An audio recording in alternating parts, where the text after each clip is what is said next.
Hi, Rooney. Dark Undead. Oh, Dark Undead. Okay.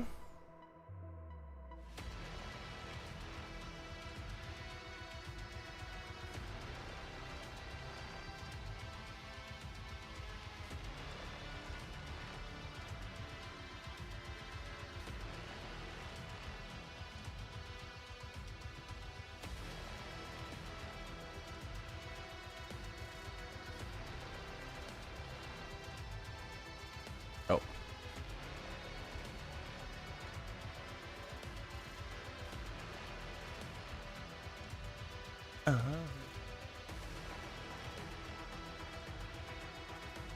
You said Dark Undead, so dark.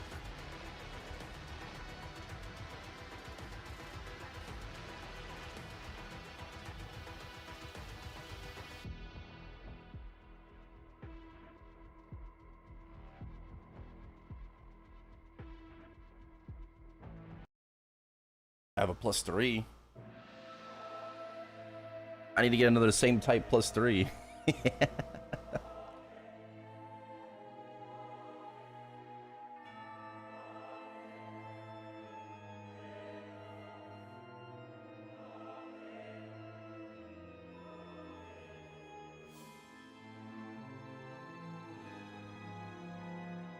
Okay.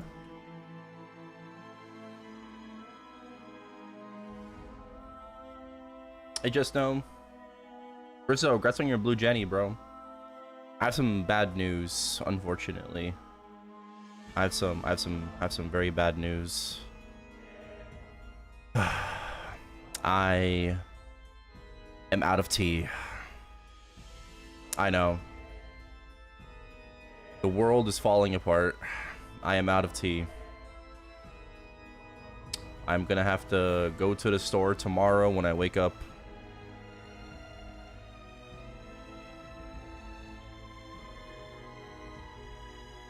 Gotta buy more tea.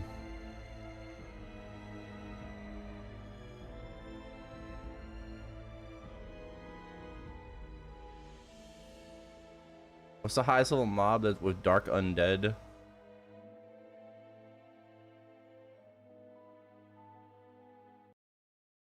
Yeah, Odium, like the top here. No, you don't need both hidden meta. You need one or the other. You don't need both. You don't need Dark Undead. You just need Dark or Undead. And Undead are also in Arteria.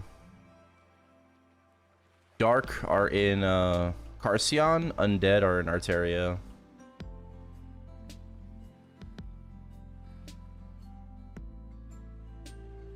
Oh, for bonus?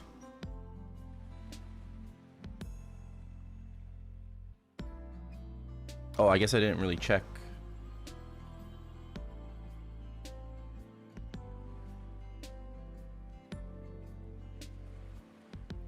Oh.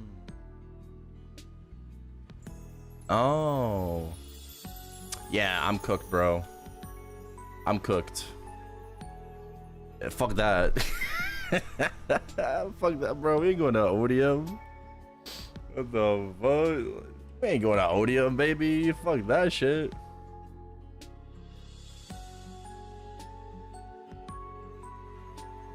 Hey, Rafa.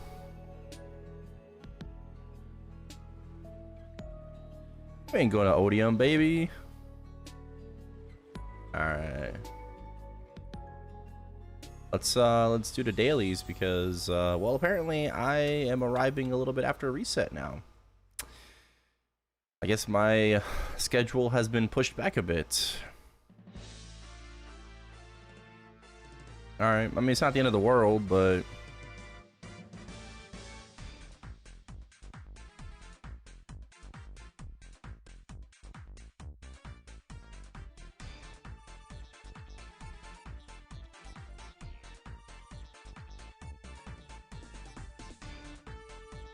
test subjects? I am not going to test subjects, fuck that.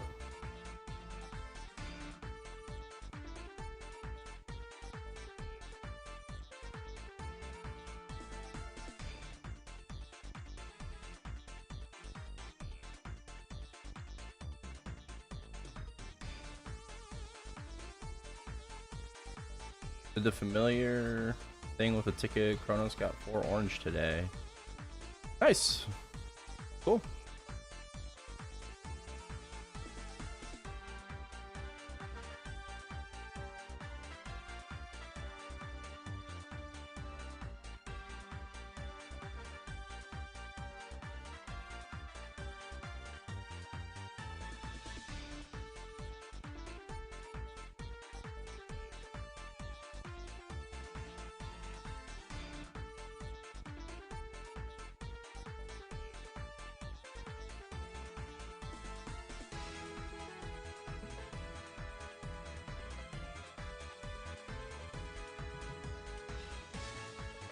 Oh.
$6K?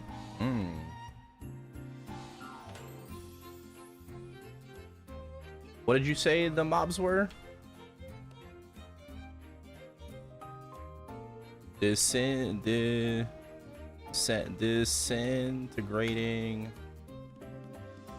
These motherfuckers? Oh, hell nah. They're so expensive.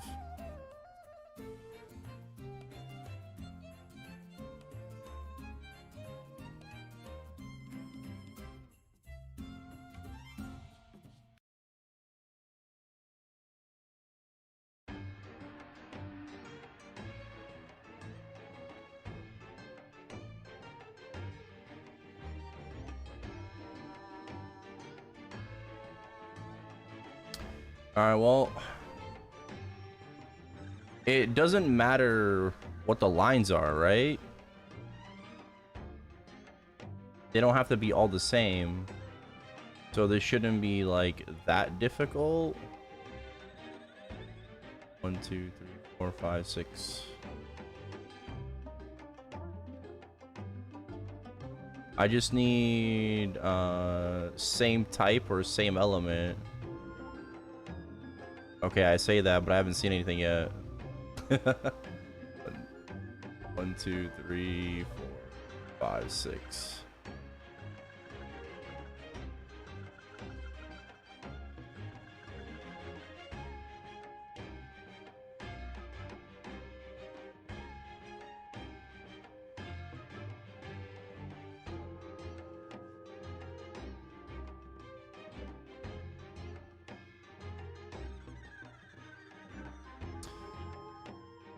I wonder what's BIS.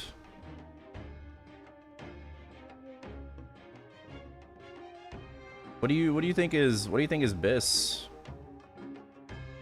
Like 1, 2, 3, 4, 5, 6. Like maybe 2 plus 2s, and then like a -1 with 1.6 again.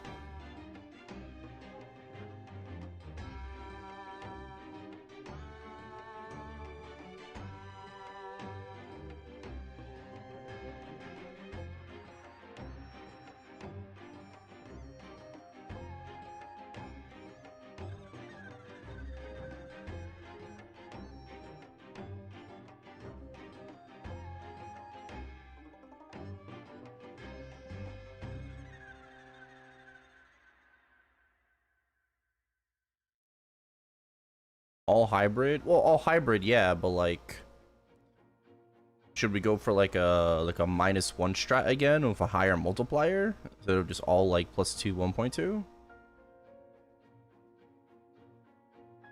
That's kind of what I'm thinking.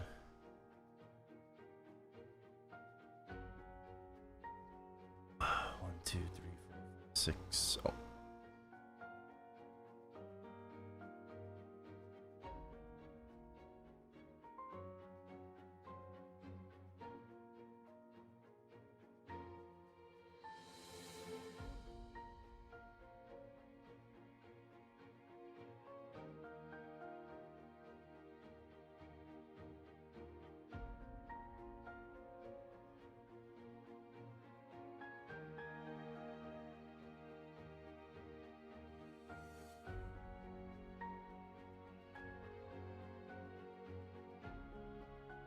Bro, I bought these for 2 mil each.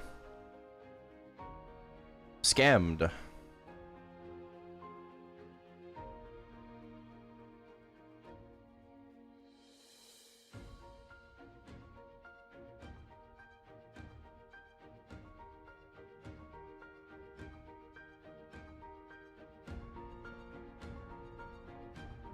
One, two, three, four, five, six.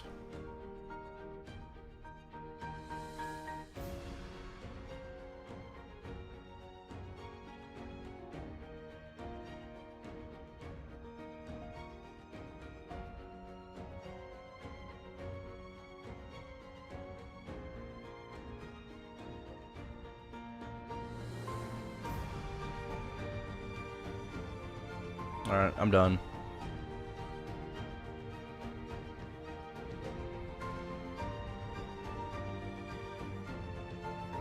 Got some +2s, I got some -1s.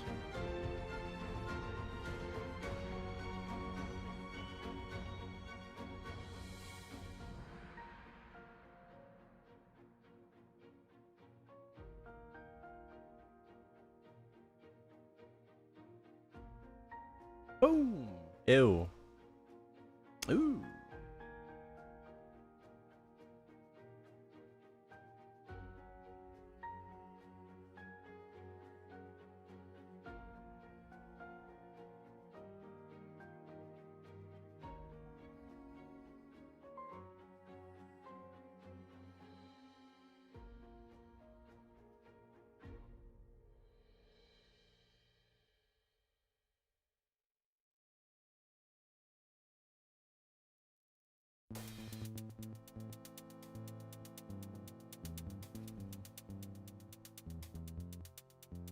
It doesn't have the current rules for Frontier for week 3.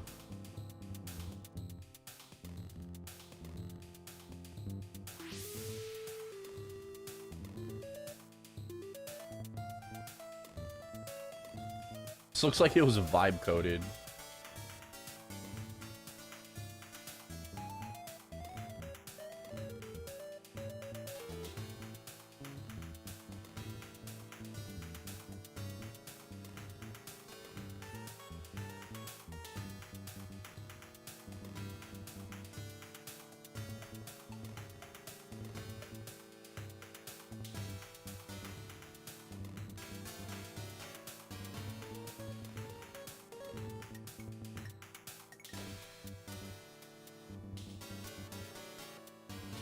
Purple.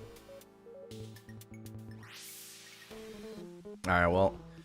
Ah, fucking lost.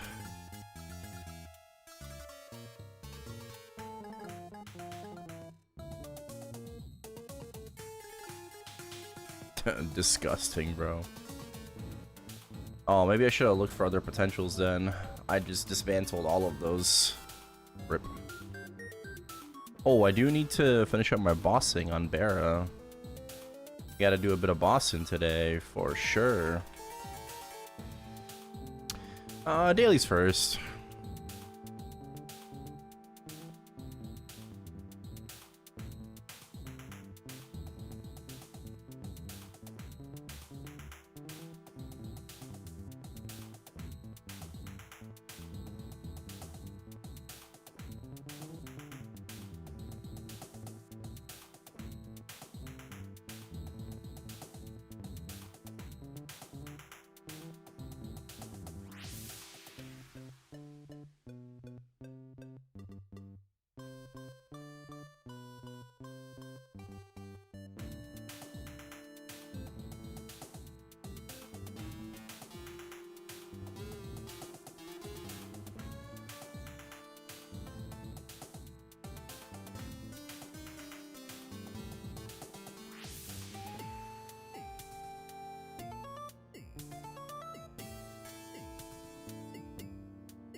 What do you mean no uniques?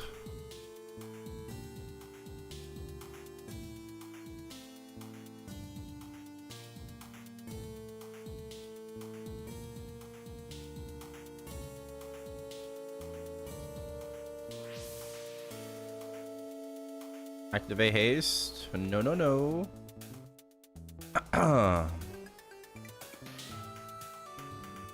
What's this week? Dark Undead, apparently. I didn't see that coming.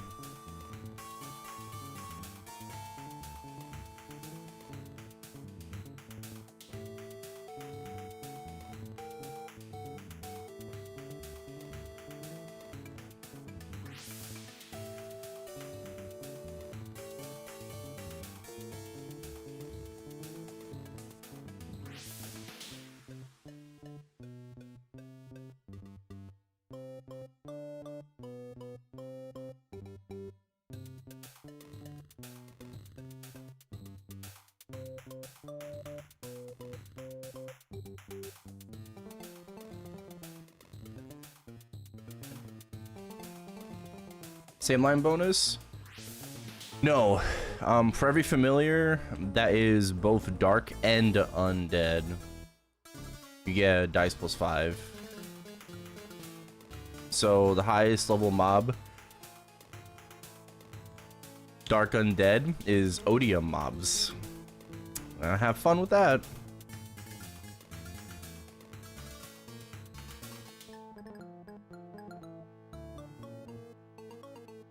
Back to odium.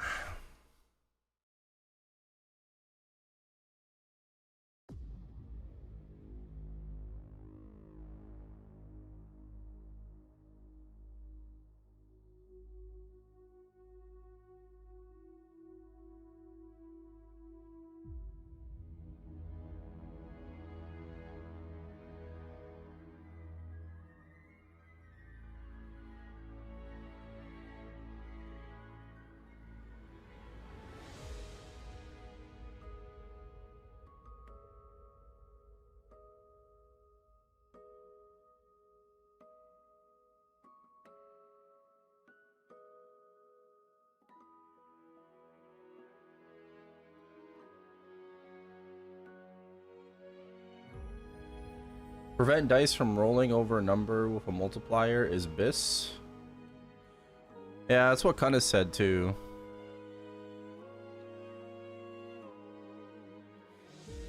That could be a good one.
Need Roro. I don't think I have Dark Undead Roro on the Wild Hunter. Do I? Nah, I just got Lightning and Mechanical, no element.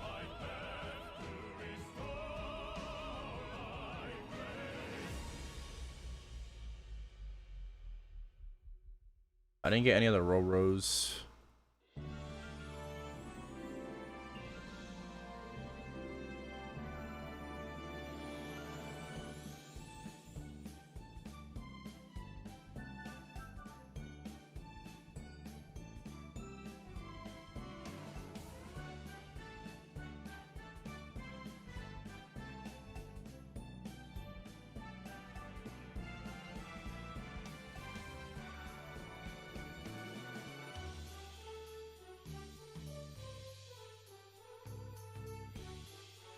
Oh, a blue fam card.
What PvP score?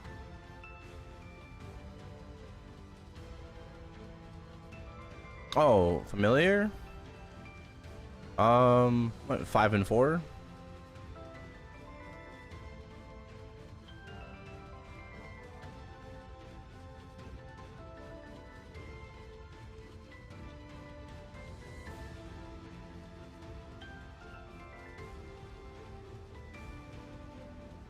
Is live? No. What am I gonna do this week? I have dark familiars.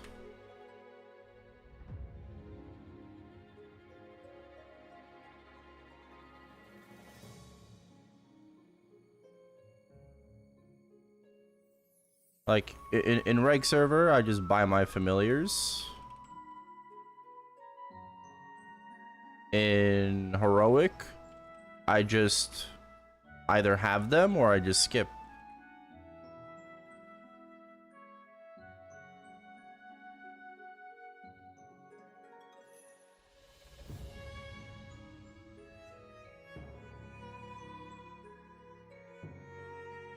I skipped last week. Like this past week on Challenger World and Chronos, I skipped it.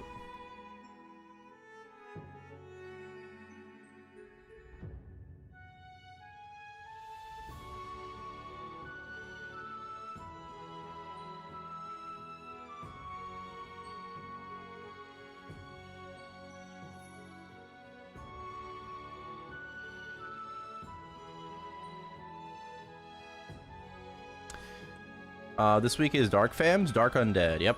For every Dark and Undead, you get an extra 5 dice.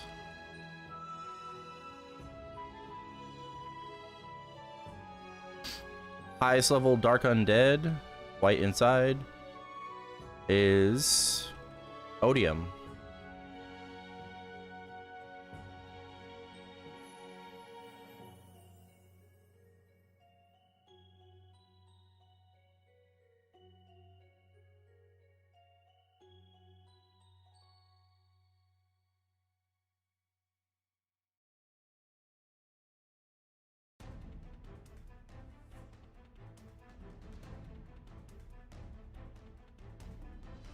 Yeah, but you aren't gonna get the +5 dice if they're not. They have to be both dark and undead to get the dice bonus this week.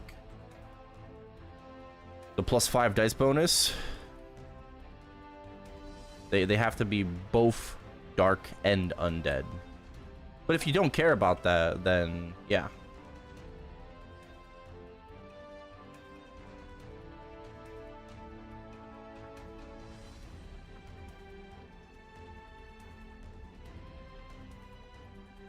Will I be playing Classic? Absolutely.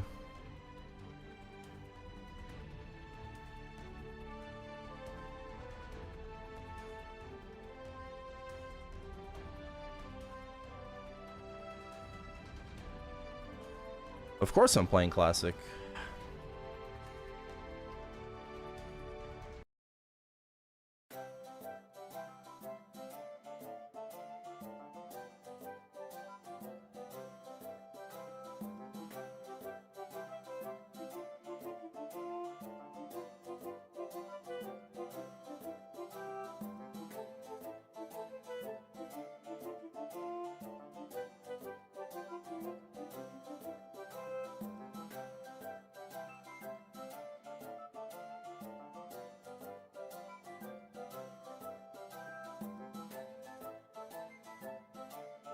Am I doing Hayato next Challenger World?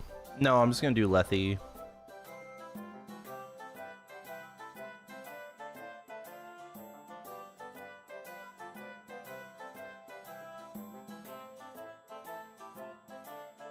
I'll be playing the new class.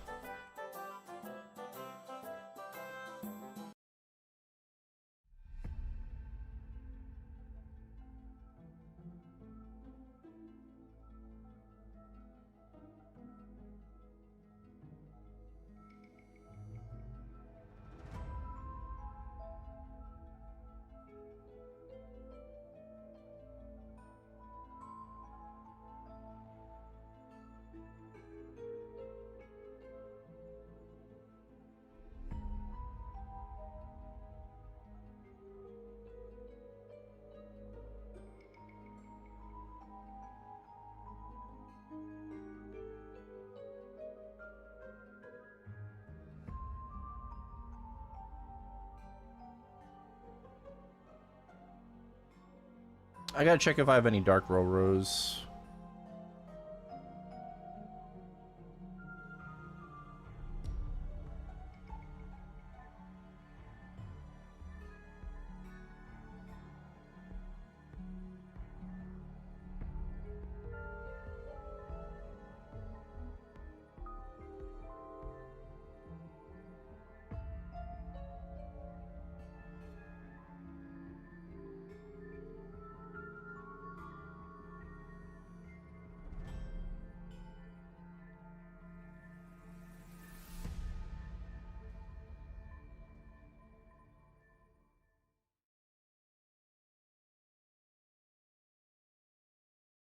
Yeah, I plan to sweat the fuck out of Classic when it officially comes out. So...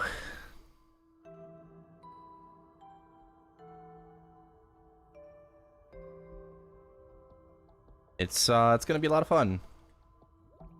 I'm looking forward to, you know, playing with my friends.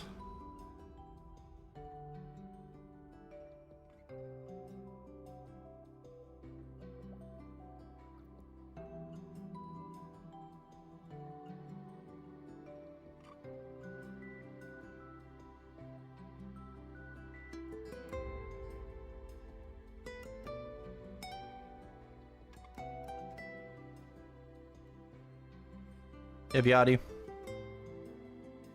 I'm doing okay. Unfortunately, no tea today. So I feel a little cooked. I'm okay, but I'm gonna have to go to the store tomorrow when I wake up. Buy some more tea. I go to the grocery store real quick.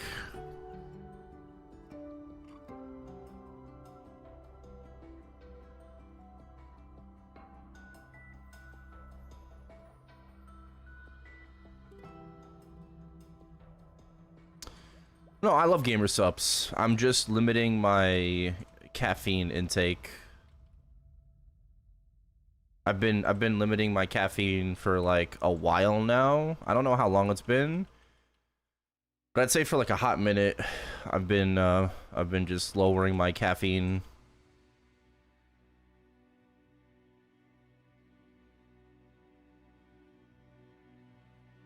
I do this a lot.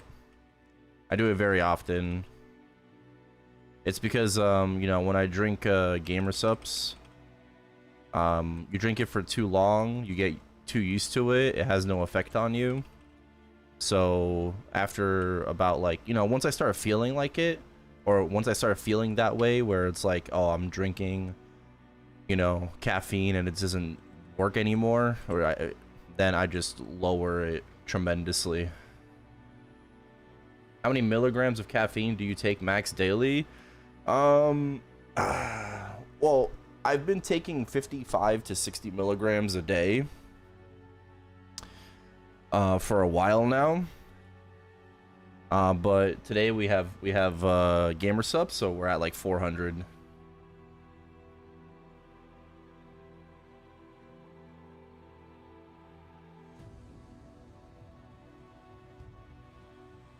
Ah.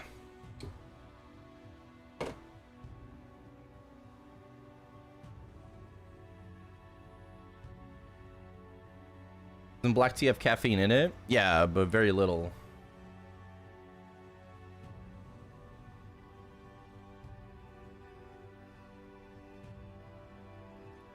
It does. It does. Very little.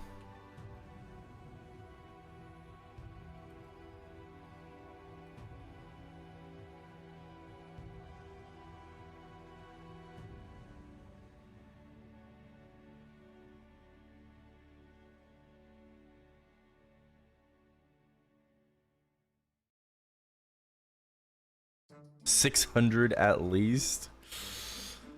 It's a lot.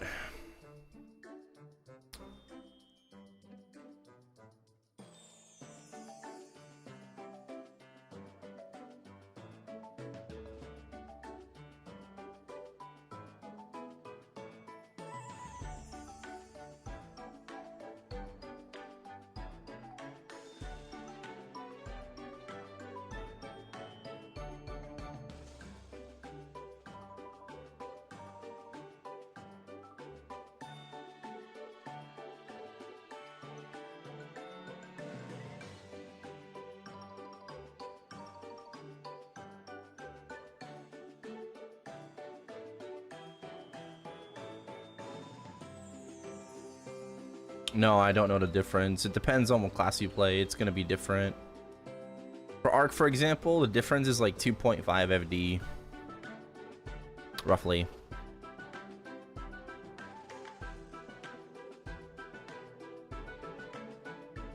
But I feel like it really depends on what class you play.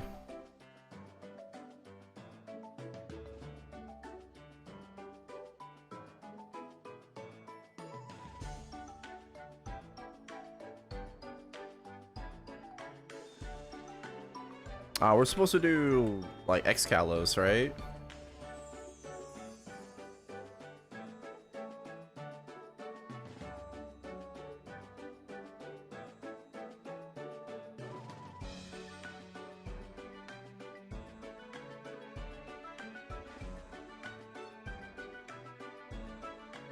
How dry the community. Ooh, unique. Oh, big solar to.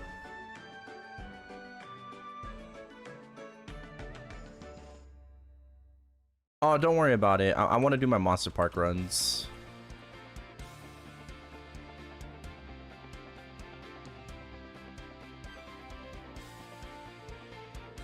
Mr. Blue Janny Russo. Let me just do my Monster Park on my Arc.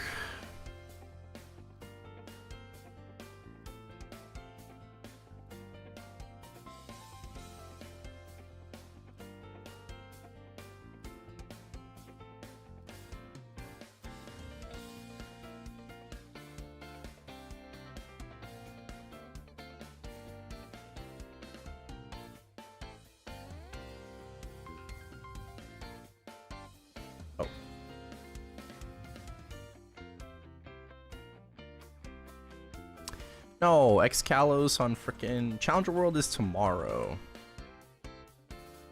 So is third job. Ooh. Maplestory Classic World tomorrow. That's right. That's right. That's right. We're gonna be on Maplestory Classic World. Checking out third job Ranger. And maybe Sniper as well, but yeah.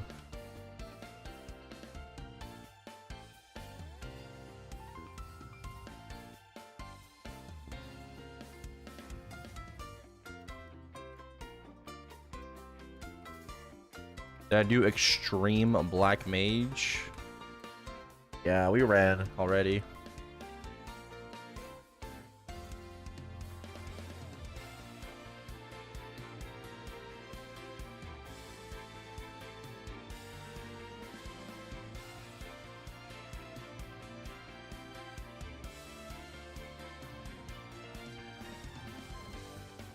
What about on Challenger World? Nah, I'm gonna have to talk to Kobe and Kuro because our titles are gonna be expiring kinda soonish. So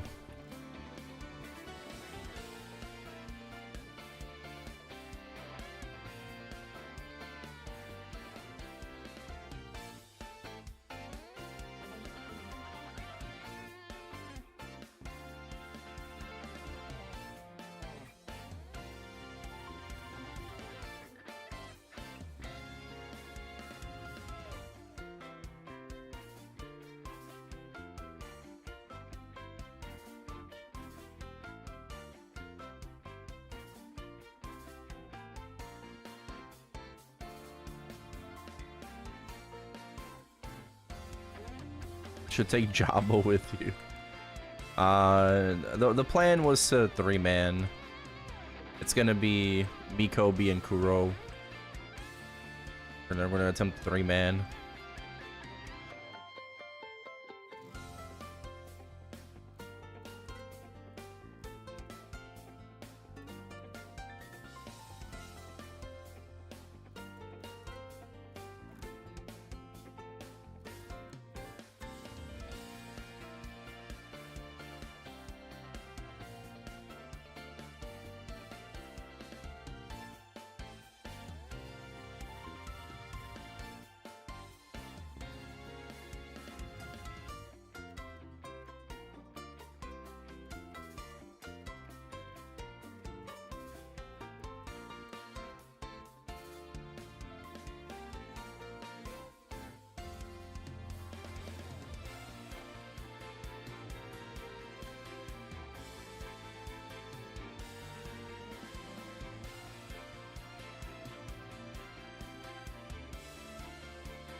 Little ticks.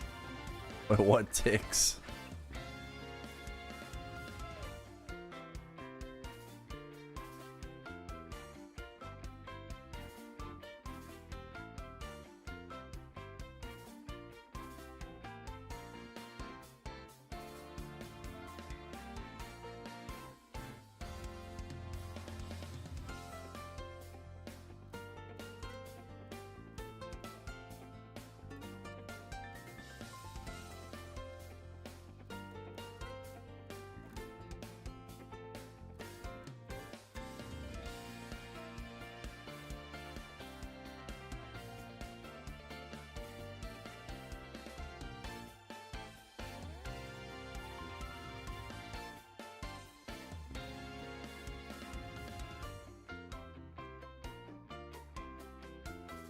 I'll have to find a new manhwa to watch today. Doesn't seem like I got nuked, so...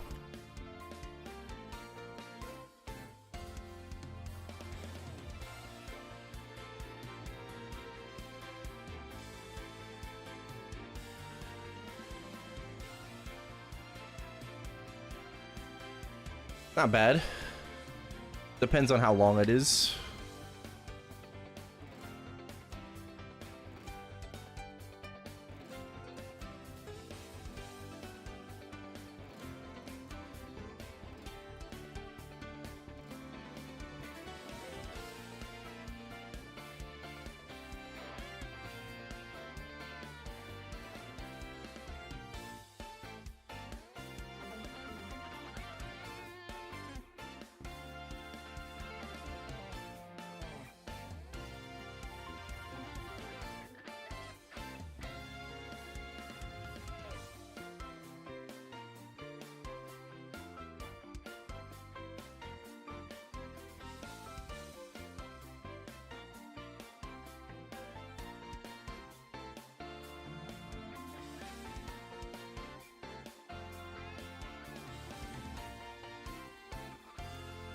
I should almost be done with Monster Park.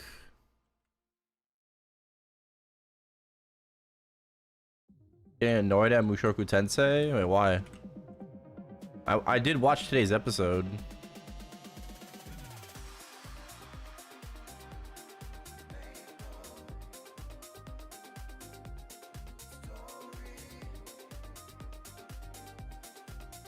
Hello?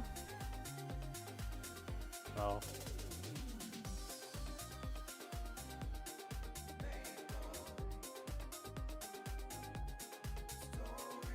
You don't like the slice of life? Oh.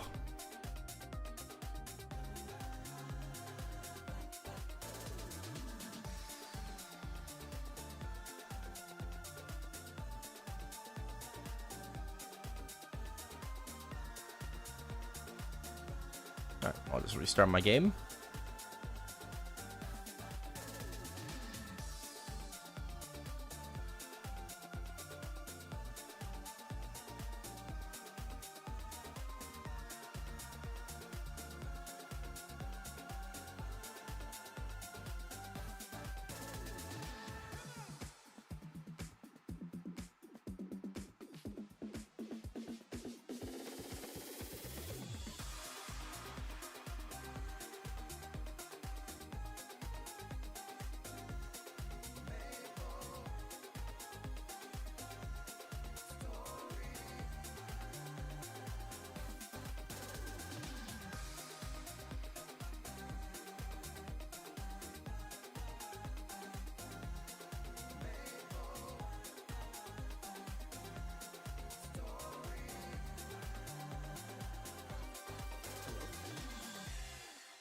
Hello.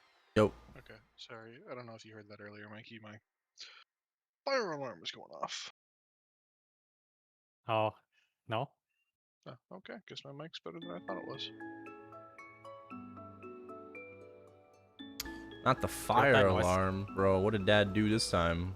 He's burning some potatoes or something, I think. How do you buy potatoes? I don't know. It's the only thing I think he was cooking is with potatoes and steak. Alright, one sec. Tomb Raider King gets a new season. It's been pretty good. Was Risso restarting his game or something? No, he just left. Oh.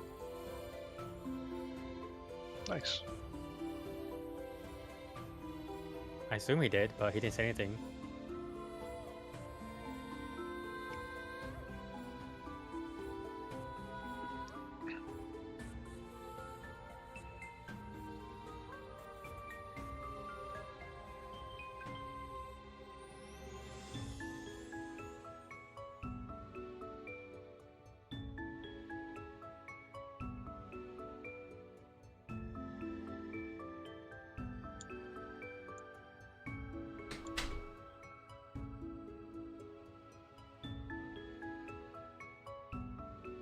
Okay. Are we still running as 5 today, or? Sean never emoted, so I don't know. Oh. You can add him. He might be working. If he didn't reply, then probably working. Do you want me to add him and ask? Hmm? So they're waiting for Risso anyway?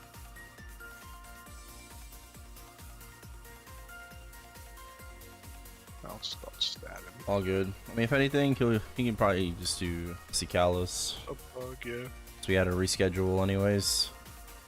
Yep. Stupid Pally. It's all his fault.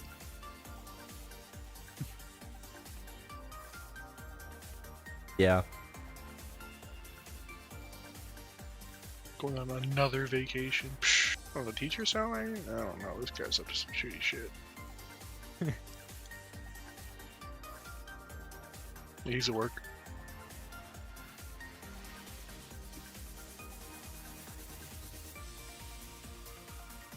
Yeah, so I thought.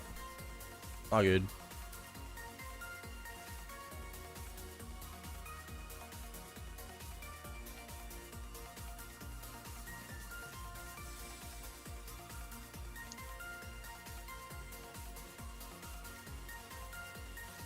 Well, we made some damage gains since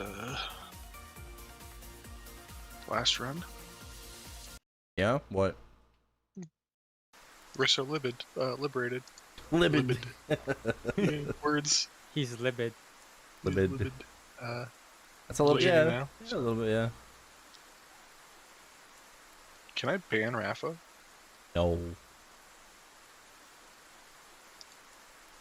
How much FD is the Blue Jenny? Not much. 2, 3, it's like 3 FD maybe. Really? It's something, yeah. It's not a whole lot, because all you do is you gain like some extra attack, you know, like your flame and stuff. Oh. Oh, I got like 40 stat. And on my cape, I got a new flame. So. Oh.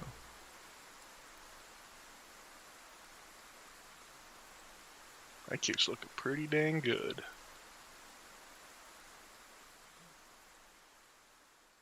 Yeah, I got pretty lucky with the Best of Flames this week too.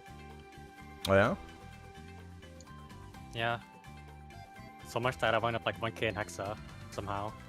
Oh, what'd you hit? I just did like random stuff like my cape, my boots, something else.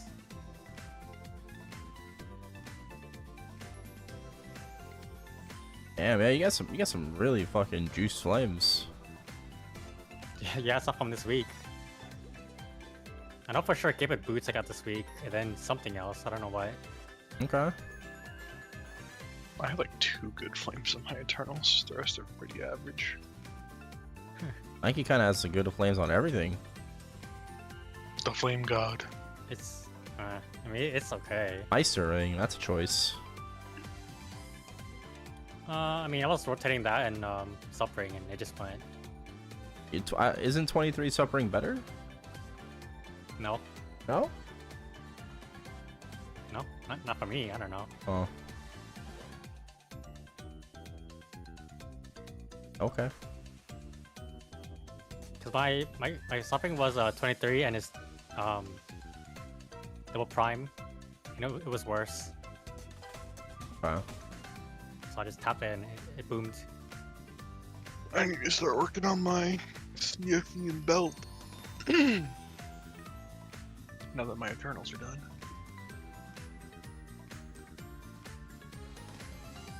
Must be nice. I got lucky.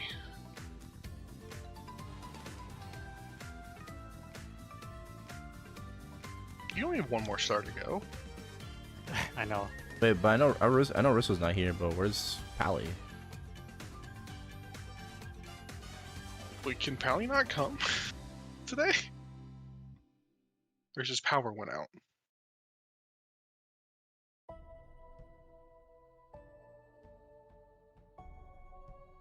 Alright, I guess we're not running.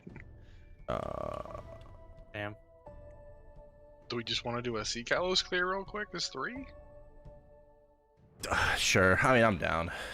I don't really care. Alright, that's fine. Alright. See Kalos it is. Sedge. Stupid Pally. Ruining our week. This week was gonna be the hammer drop for sure. Alright, I'm ready. Yeah, same. Yep, ready. Alright. Mikey can Ori first. Okay. Okay.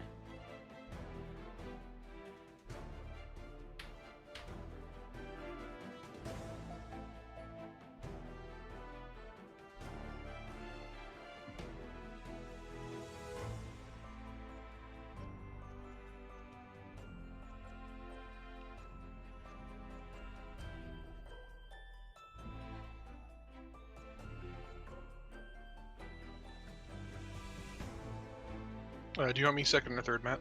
Second, yeah. Okay.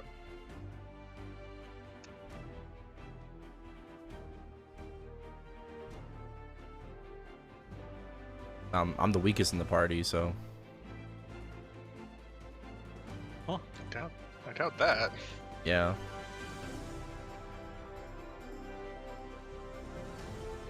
My hex is not good. Aren't you stronger than me, like hex-wise? No. No way. We're sending, right? We're not yeah, waiting. yeah, we're sending. I thought you were like 112 or something. No. I need to rescout it. I'm probably. That's with max hexa. If I was max hexa. Oh. I think I'm 108.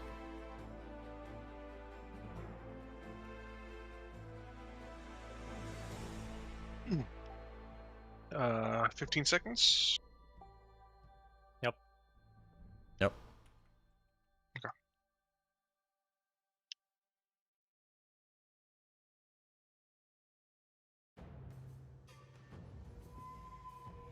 After this dive. Going.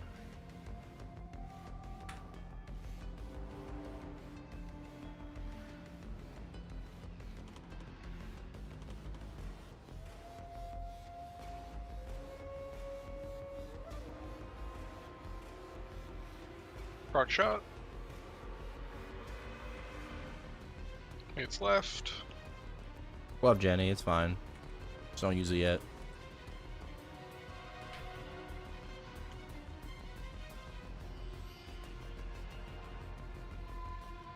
Dive. Dive. On me left. Breath. Yeah, you're ready. Right. Right. Oh, we don't need Jenny, it's fine. Bottom. Bottom. Careful, last one. Top, Top right.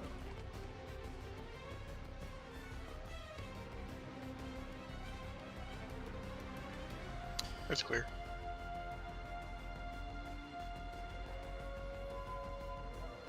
They clear so fast. We have so few people. Yep.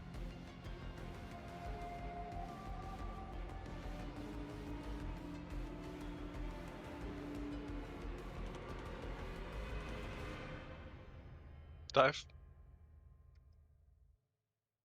Yeah, it would be really nice if this was like extreme. We ain't that strong. One day. Hopefully. 5 seconds. Dive.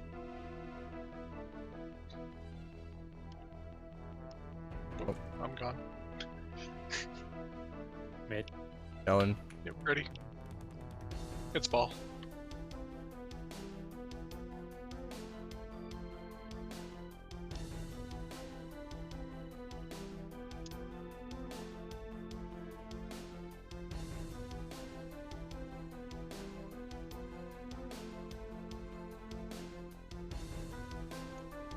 No, this is not Excalibus. Jenny here.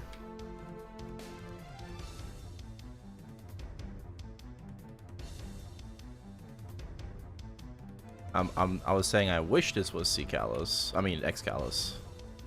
Right. What happened? One guy is working, one guy's power went out, and the other guy is MIA. Can you guess who's MIA? One guess.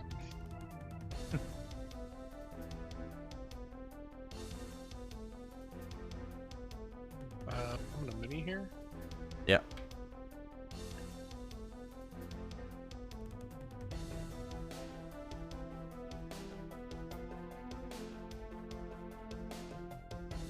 But it's okay. We're just gonna 3-man see Kalos.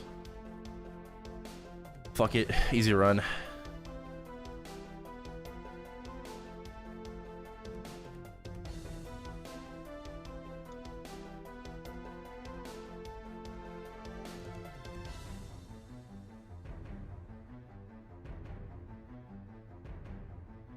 Dive. Nope. Right's up.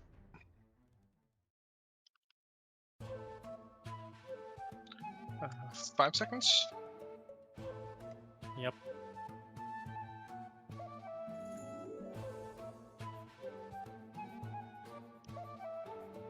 Dive. Dive. Going. If I may. Fuck the FMA, bro. We're swimming.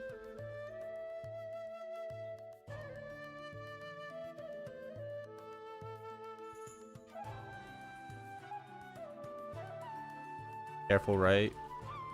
Mhm. Top left. Top left.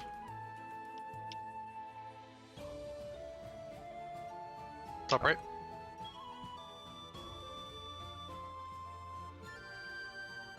Bottom. Right's Setting clear. assets. Yep, Yeah, sending I would've assets. sent.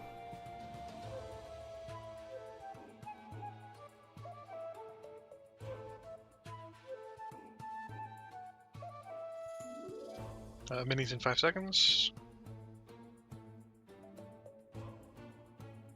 Mini. Still gonna FMA. Yeah. I'm Jenny. I'm a Jenny right now. Yeah. Pop Jenny. I'm Jenny, yep. Any minute. Oh no, my team's about to run out. 2 seconds, I think. 3 seconds. It's fucked. Okay. There we go. Bro. Jenny too early. I wasn't ready.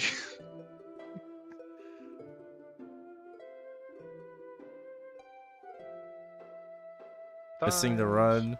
It's okay. Half the party is gone. We're running C Kalos right now. We're not even doing X Kalos.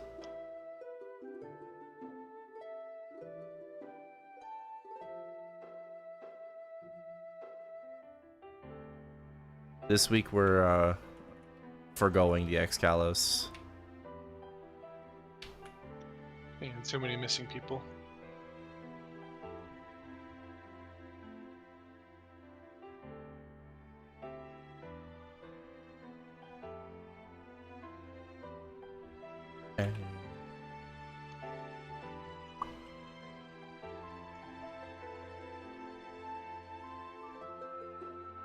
I've got a drop node.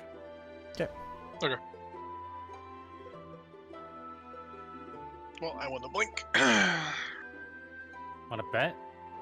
Hold on. Yeah, you won. Yeah. Am I out of the rotation for Grindstone though? This one doesn't matter. Okay, fair enough. Yeah, Yeah. It's no people, so it's like kind of whatever. Yeah. This one's actually a free for all. Oh, So whoever we should take like a side. How about that? How about like I'll take left, Mikey takes middle, I and whoever it Okay. lands on gets the I think grindstone. middle.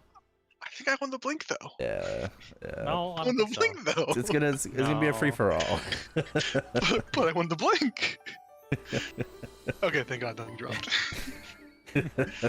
Bro was so scared. I was about to get screwed. I'll take the black flame. Fuck it. All yours. Thank you. Alright. Yeah, That was thank it, you. right? That's it. Yeah, Yeah. just the callus. Mhm. All right, see you later. See you later. See you later. Show. I have to run my bosses on this character, but I'll do it later.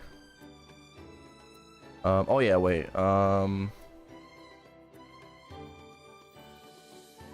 Yeah, I'll do Monster Park after. Like, I'll do my bosses. So, just want to finish up reg server first. That's it. That's it. We just had to redo Kalos. We did everything on weekly boss reset. Everything else. All we had to do was rerun Kalos, and half the party didn't show up.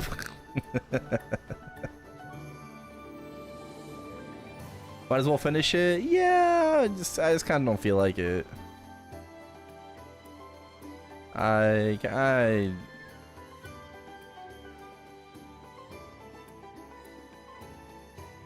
want to do my Wild Hunter first.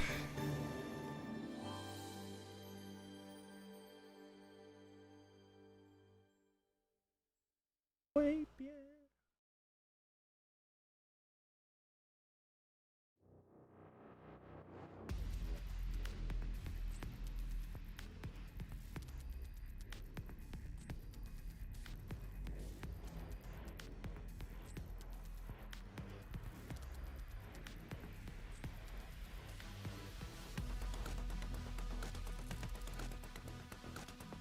All those buffs for a 10-minute C Kalos? Well, yeah, because I thought we were gonna run X Kalos.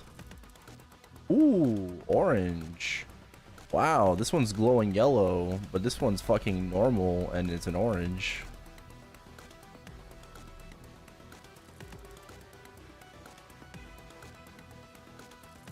This is why you gotta check everything.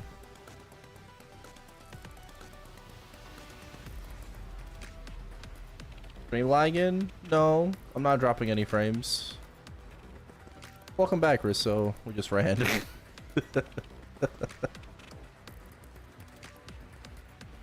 What does glowing yellow mean? It means, like, generally speaking, it's supposed to give you, like, something better. Like, it's like the rarity of the destination. Like, it's gray, yellow, and then pink. Like, the rarity of the destination. But just because it glows yellow doesn't really mean that it's gonna give you something better. It's all just random at the end of the day. Good morning.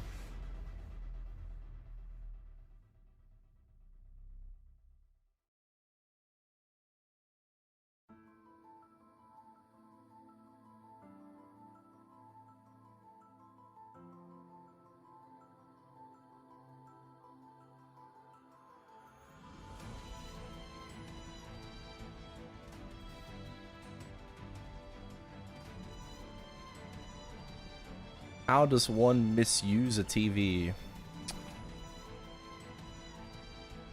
I'll leave that to your imagination.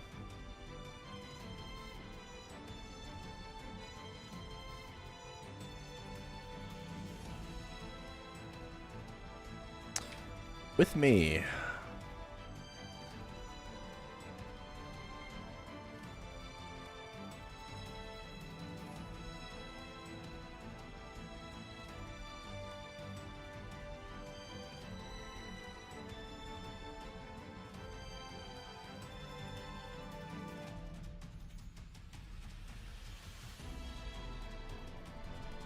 All right, let's rock and roll, baby.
What?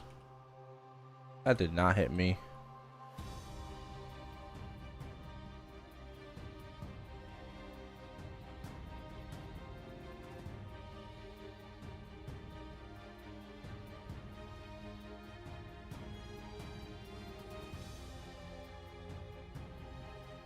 eat or be eaten.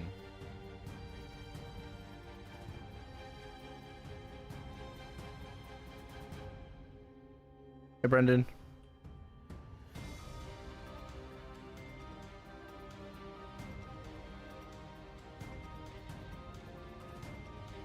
Damn. Damn. Damn.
Oh.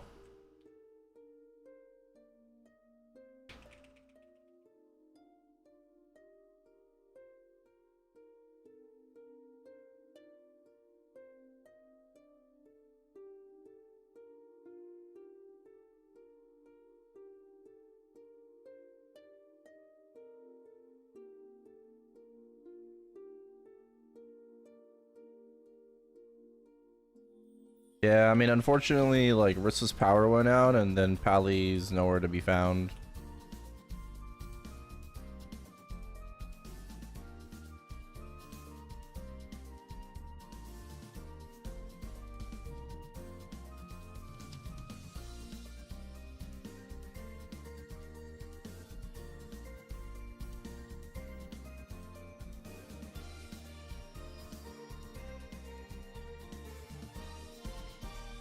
I feel like Pally's too extroverted. He keeps missing our weekly boss runs.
That's a tubers. Title does go pretty hard. Not gonna lie.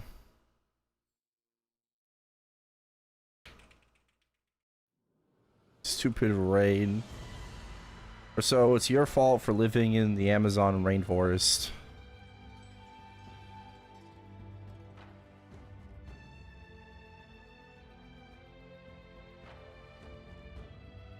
It rains there all the time.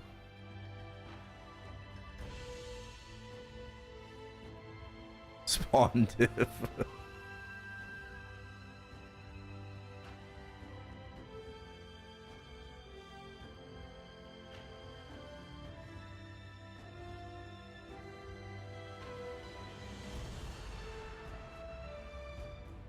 But yeah, I mean, I know what it feels like too, though, because like the other day, it was like storming really, really hard.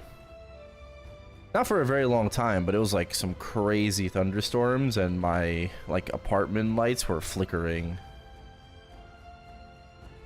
Nothing too crazy, like the power didn't go out or anything, but like it looked like a haunted house.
Forgot a ring swap.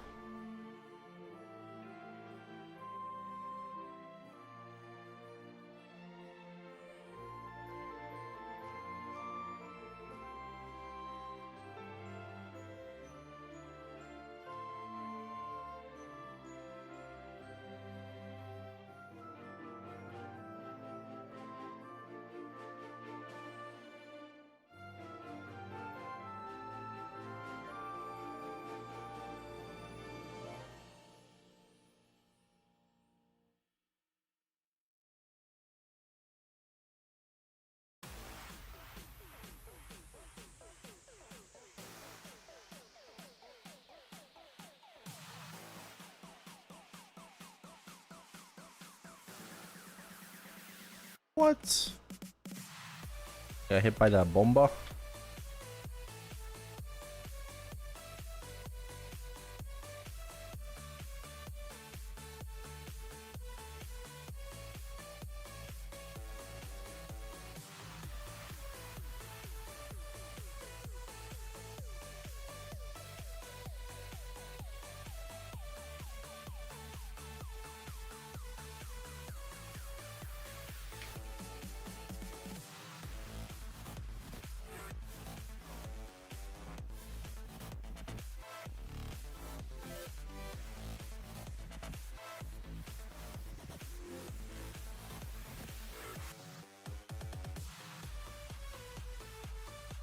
No!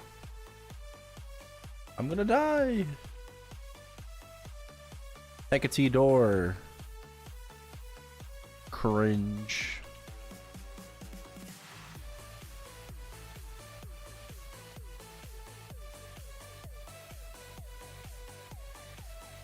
Oh man. Oh, ow.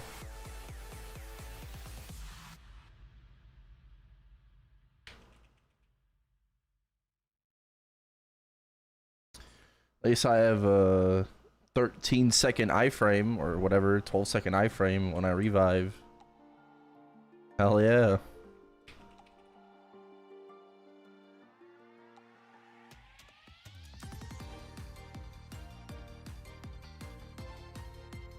Waddler kind of OP. It is very strong in Saren in particular.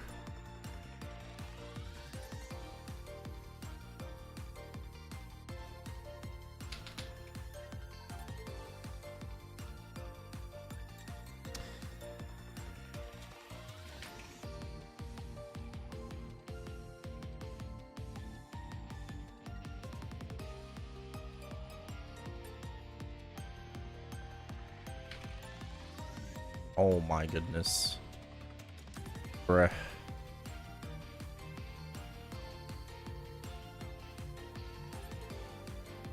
I think one more burst and I'm out. Vihilla. It's also pretty nice in Cowling as well.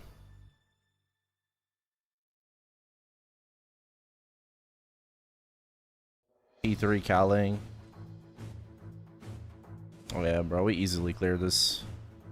Next burst, we out.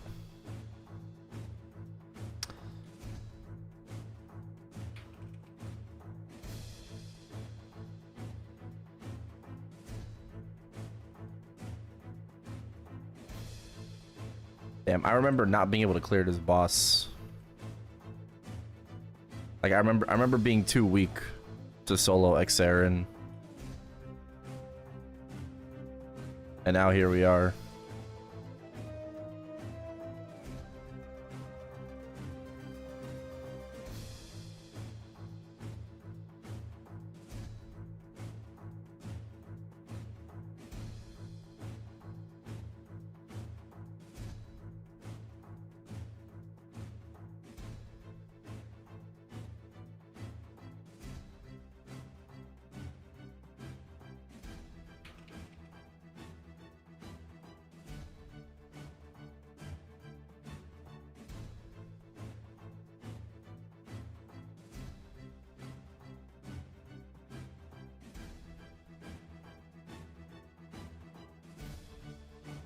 Okay.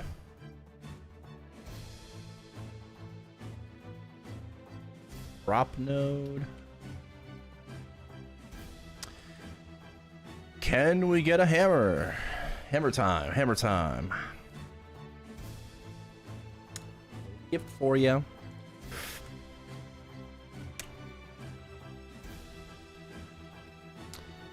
Let's go, hammer time.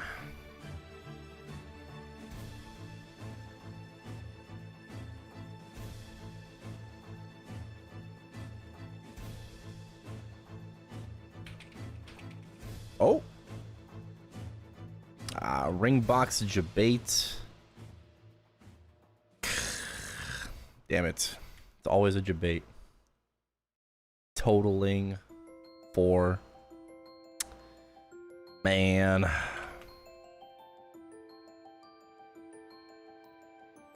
That should be illegal.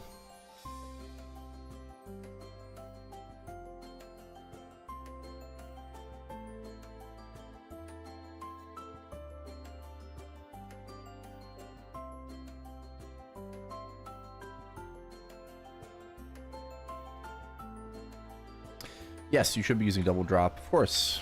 Or double drop bright cubes. Absolutely, because you're going for double prime.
I need to relist my NX items. Oh, yeah, they're all expiring. No worries.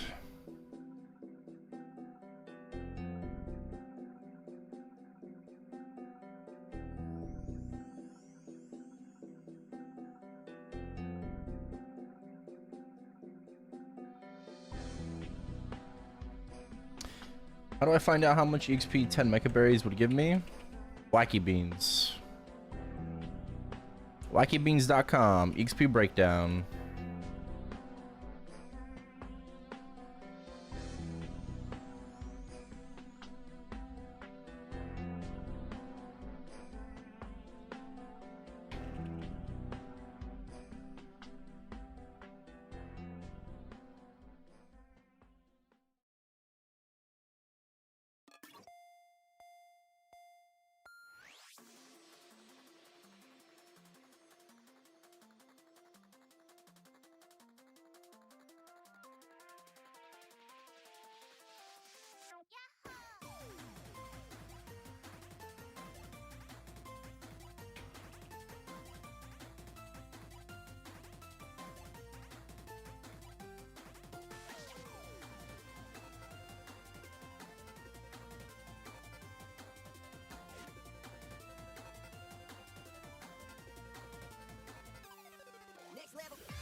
So like 4-minute run.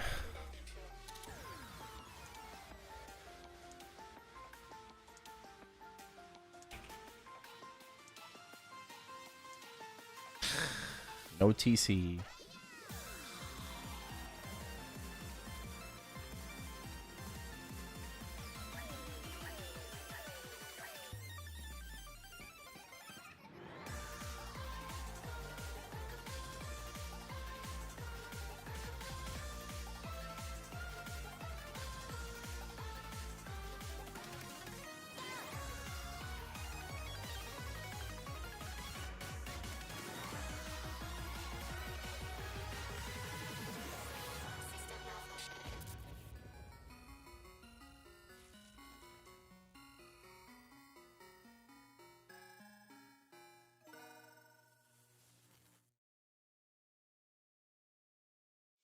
Oh.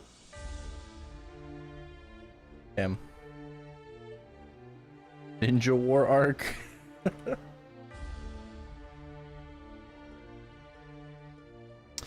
More power creep in the game, to be honest.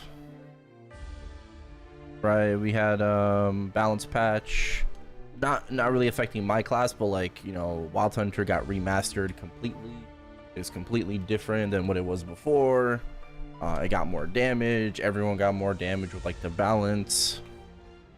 You know, action delay reduction.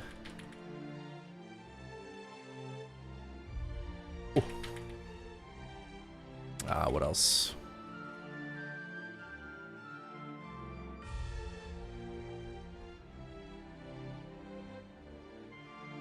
Click the wrong button.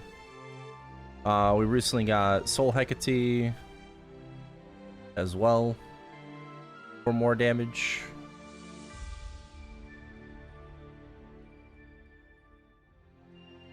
So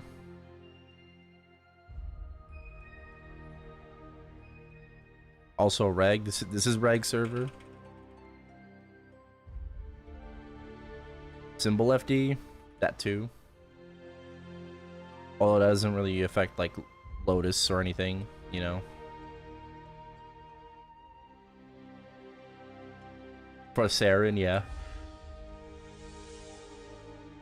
Oh, Marksman's great now.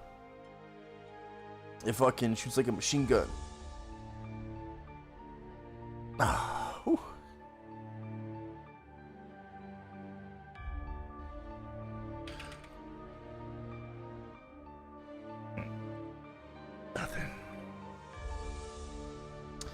Hello, Ben.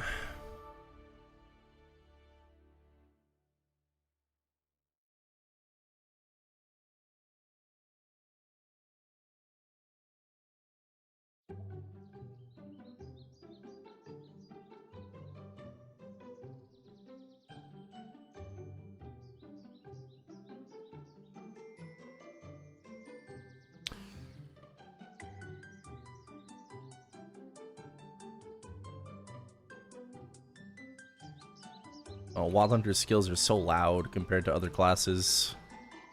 Even at the same volume. They're just so freaking loud.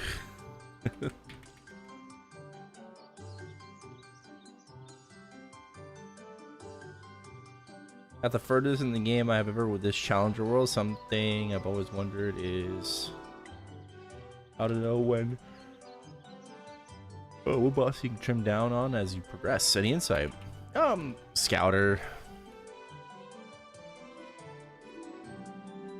I think that's probably one of the best tools and best ways to tell.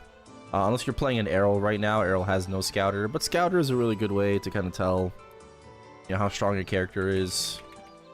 Percentage on boss, it can kind of also tell you, like, you know, how eligible you are, you know, maybe for like a 3-man, a 2-man, solo.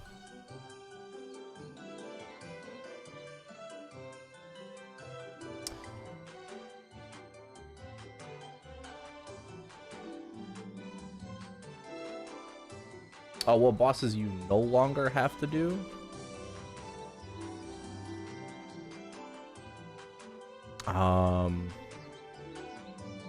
Well, one part is like the value of the crystal, right? You'll see, like, if you do all your bosses, you can only sell 14. You'll see what kind of crystals you have left over, and then those bosses you can kind of trim down, right? You'll have them left over in your inventory, so that's one way to tell. Another is whether or not you actually need items from that particular boss or not. You can stop running, you know, like Arcarium and Golix and Pink Bean, for example, if you don't need them anymore, but otherwise you should just keep doing them on a daily basis.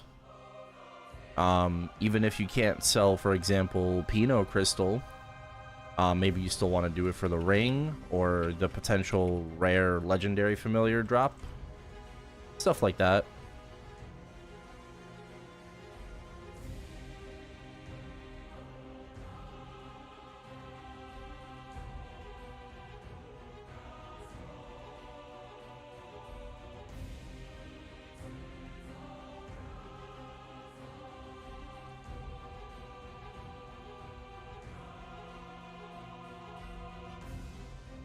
Yeah, I'm not sure if there's really a great way to tell, you know, something like that. It just depends on your character's progression and what you still need / don't need.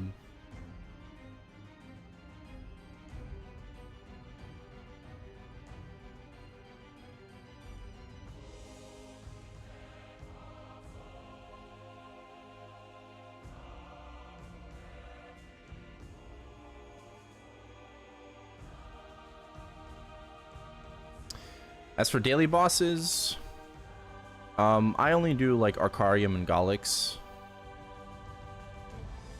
That can still be helpful towards a source. Everything else I kind of cut out because I already got like my belt situated, so I don't need to run Pink Bean anymore. I need every day.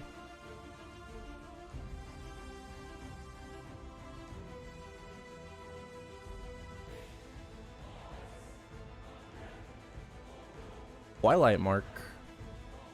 Oh.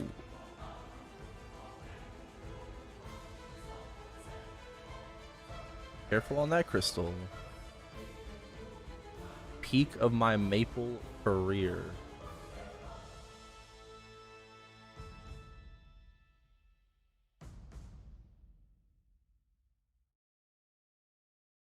Oh, this achievement?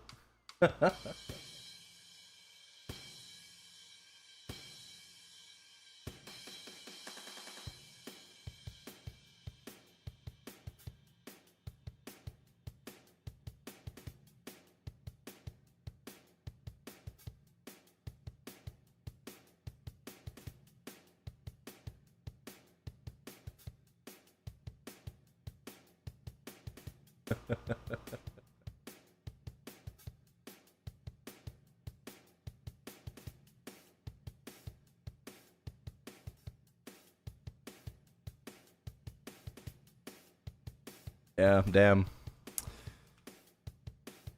That achievement hunting.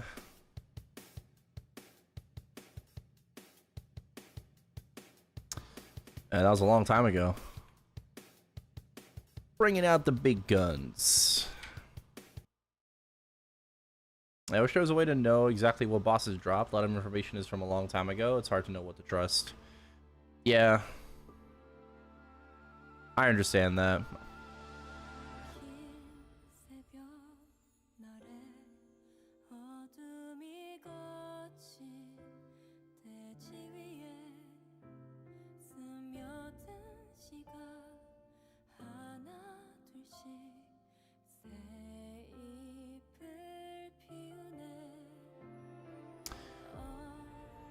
I feel like with how often drop tables are, you know, also kind of broken in GMS, especially like in the boss guide and stuff. Like even I don't think even Nexon knows what bosses drop anymore.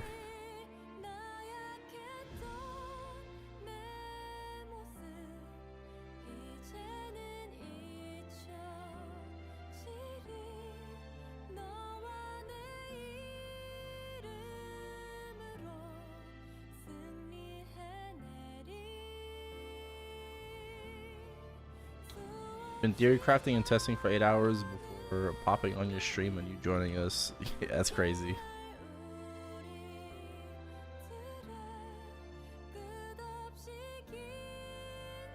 And then if I remember correctly, we just did it in like a couple of tries.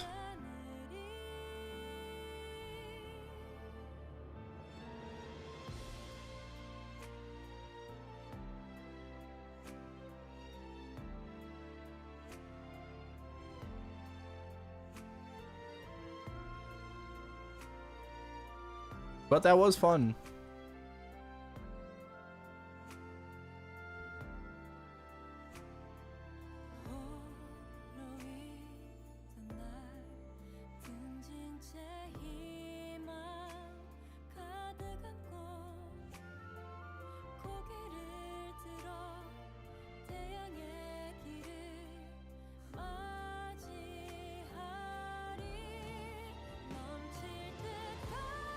Yeah.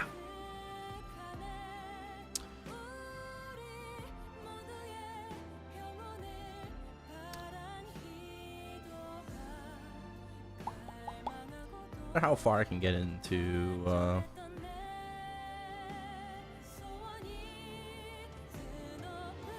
dojo. I might wait for the ring update. We'll see.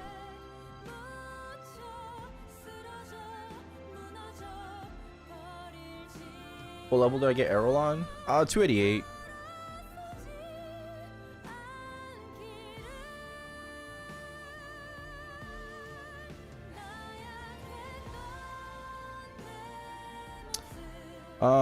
I'm getting pretty close to 289. Probably a few days away from 289.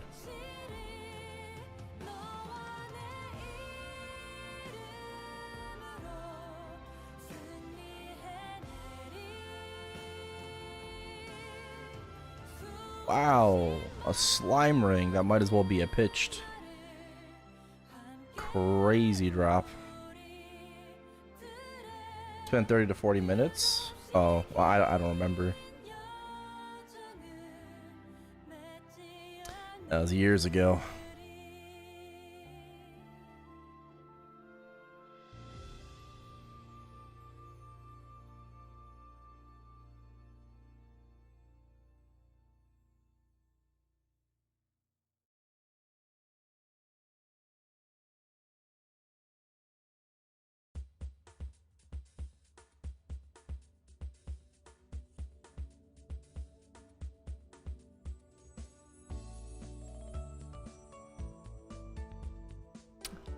And I mean, I can't say I didn't get any drops this week. I got a limbo box and a grindstone 6.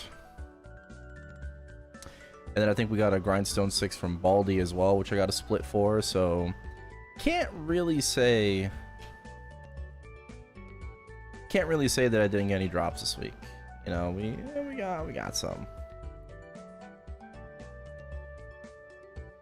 Ooh, Vestige is going down. Going down, down, down, down, down.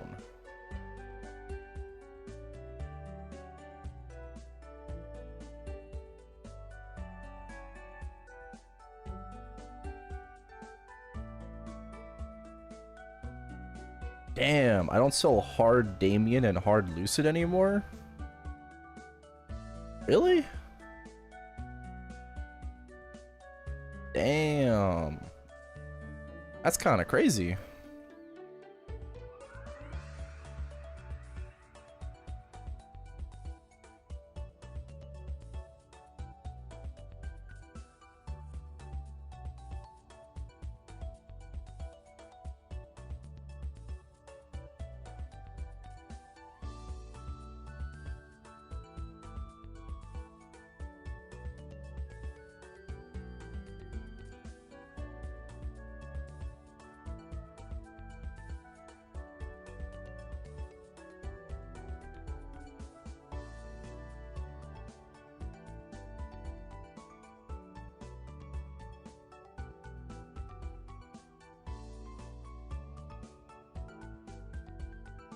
Okay.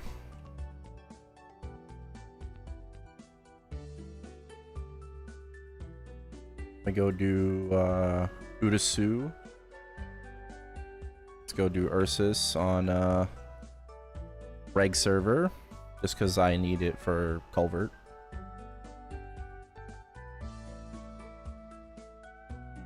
So loud.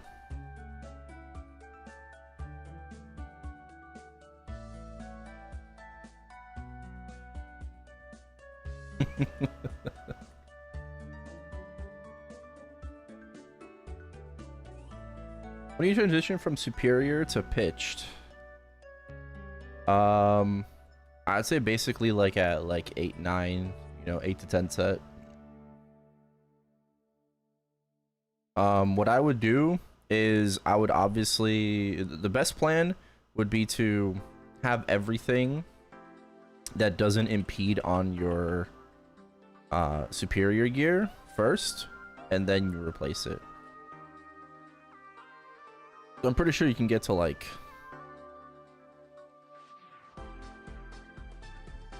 eight set before replacing your pitched. Right? Because the only thing that you have to replace would be earring and belt. Swap that 7? Yeah, you can swap at 7. I mean, that's not bad, but I don't think there's like probably less value in that. It's definitely a scouter question. Depends how good your pitched is, how bad your Eternals, how bad your superior Golix is, how good your pitched is, your IED situation.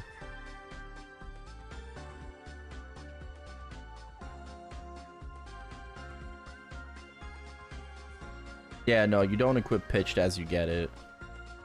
No, it's not good. If you don't want to replay, like 4 set superior Golix, unfortunately, is just too broken. Right? It's just fucking OP.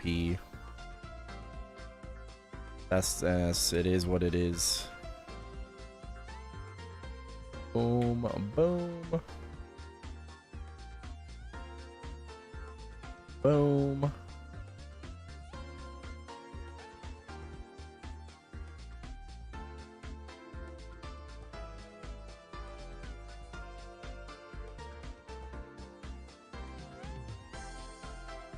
Chills. Alright, let's go do die or die.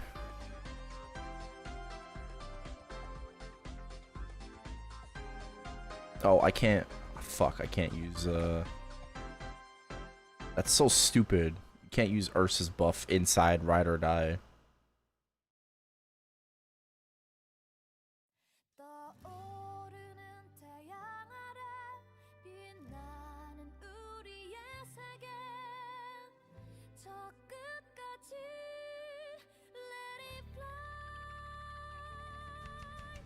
55?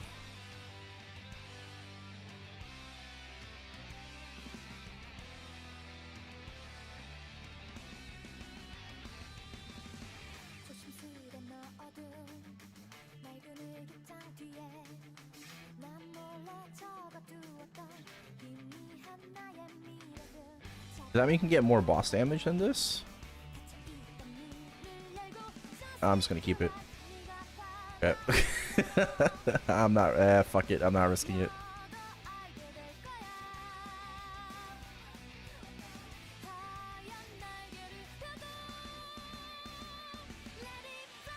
$60? Okay. Well, I have 55.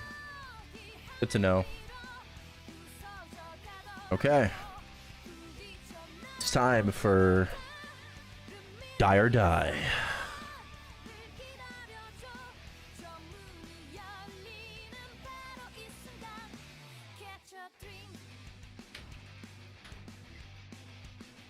Fuck, I messed up.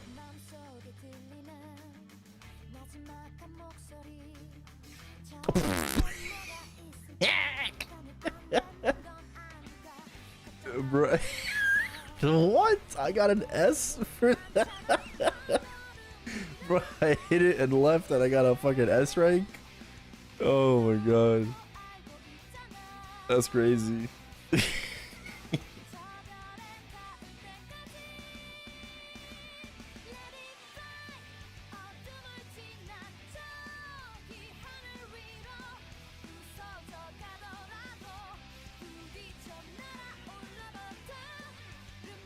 Alright, hopefully it's been 30 seconds. I have no idea.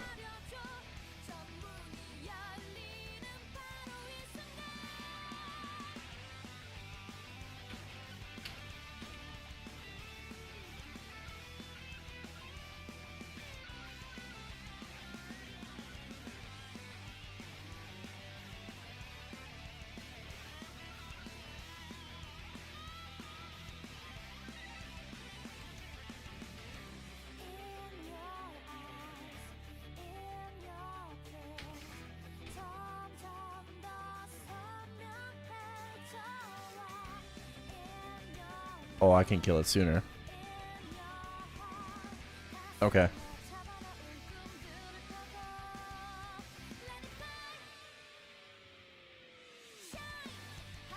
Well, that's good enough, but I can kill it sooner.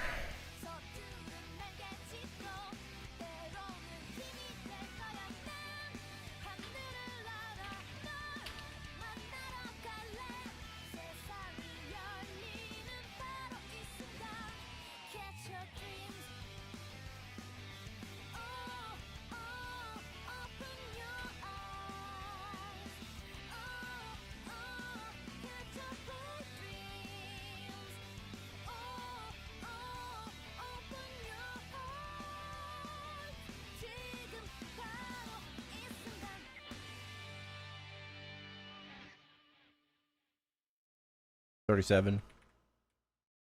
Yeah, we'll take it. DPM class? Yeah, but kind of both. To be honest, kind of both.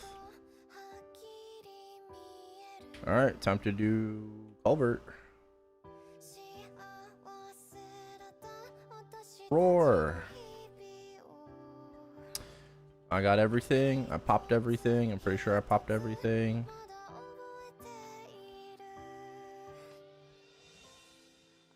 Everything looks good. We have to swap over to Lethal Strike.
I wonder if this is better.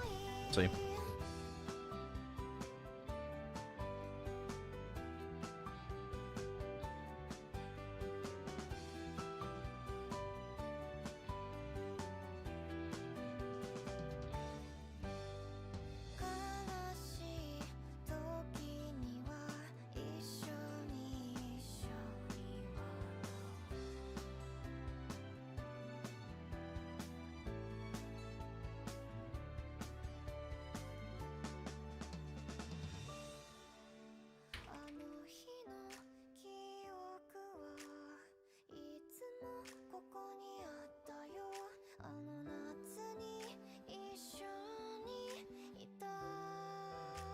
Okay, 341.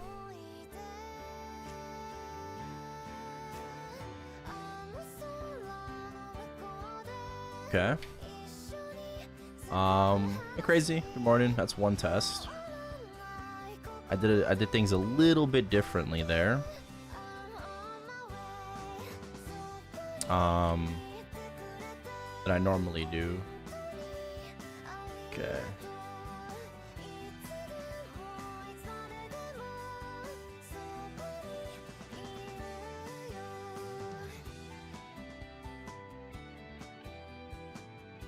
Nice. Oh, congrats on Hard Kai.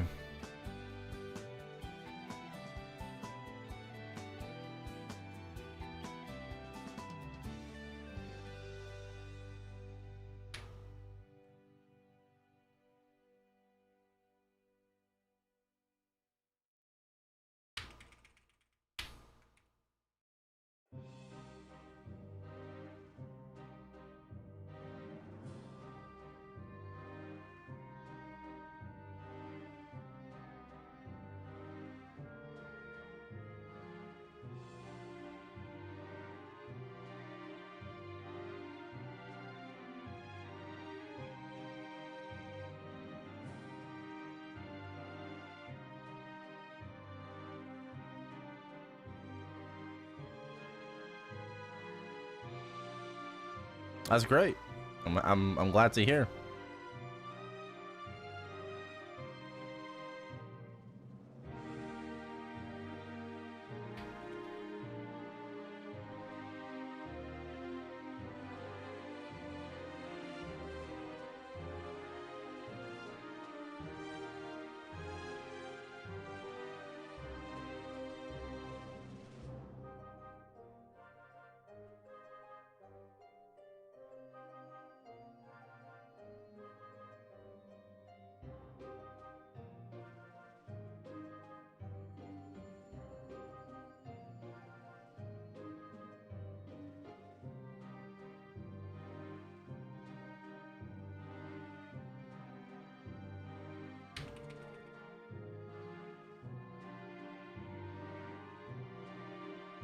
Got an Ascendant in stage 7. I wonder if that's better than getting in there early, so we're about to find out.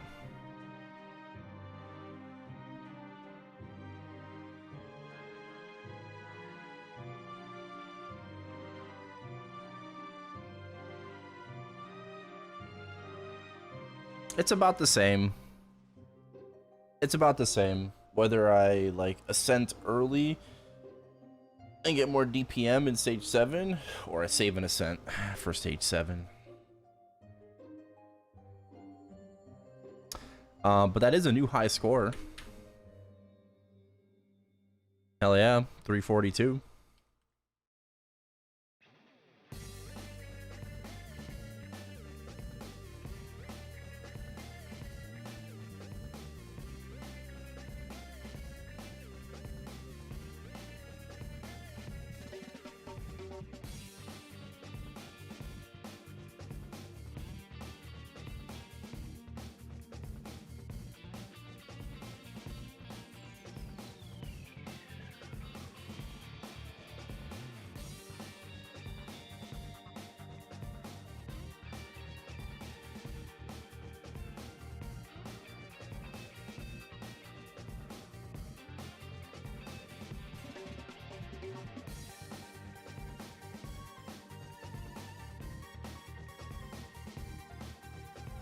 Okay, Frontier Champs. Yeah, I already did some fams.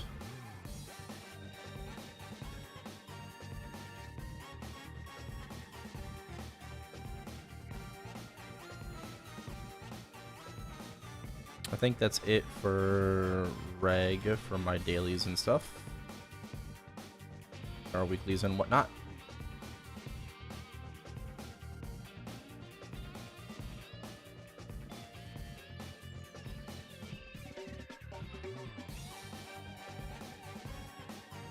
Now, as for Chronos,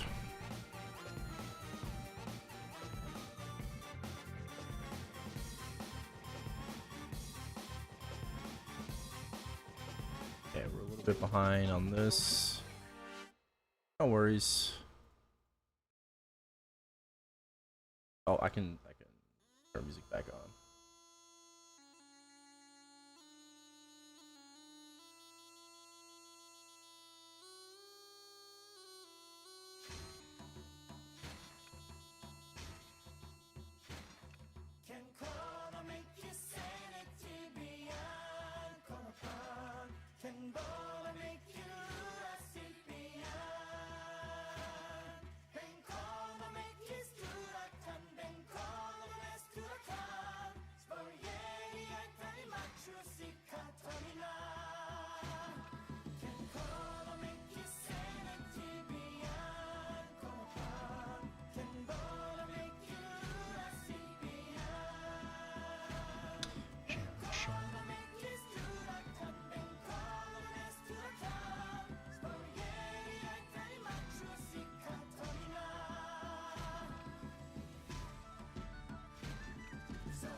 Okay.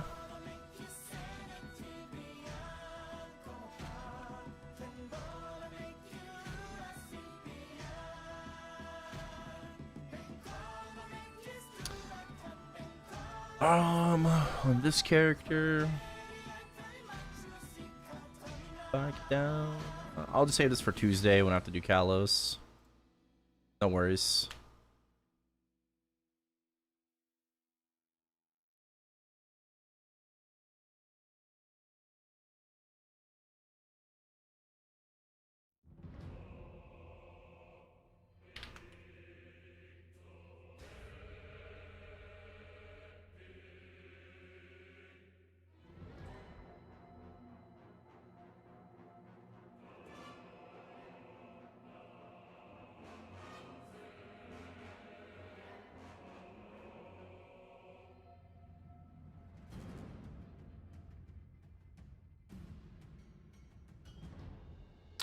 Anyone doing a hard limbo right now?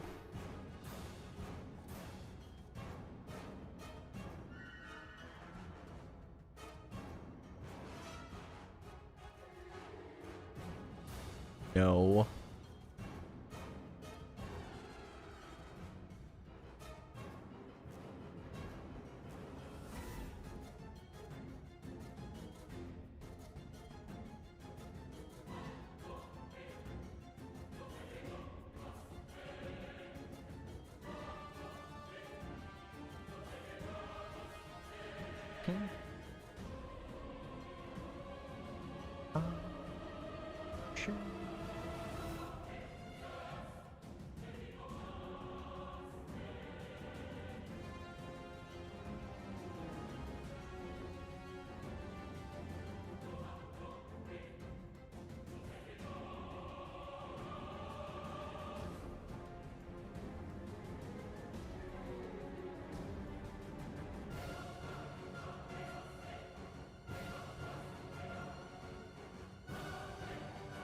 Slacking on the Vestige.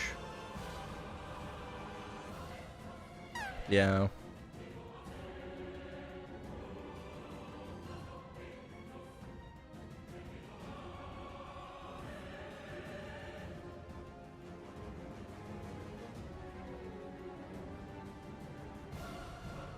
I'll ask you, if you didn't have an established interactive world prior to reboot, would you still make characters interactive or just reboot heroic? I probably wouldn't really think about playing on interactive if I didn't already have characters there.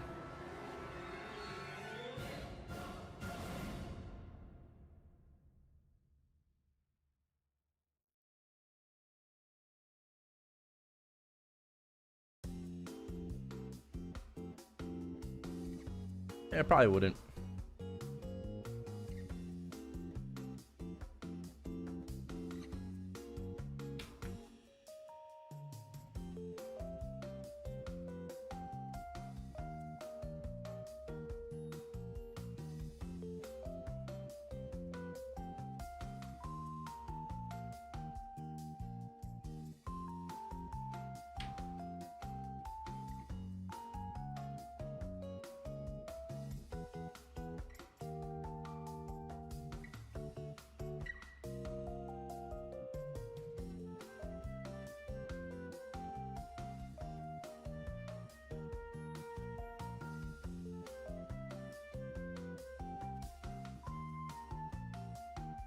Yeah, reboot is still worth it if you don't have much time to grind.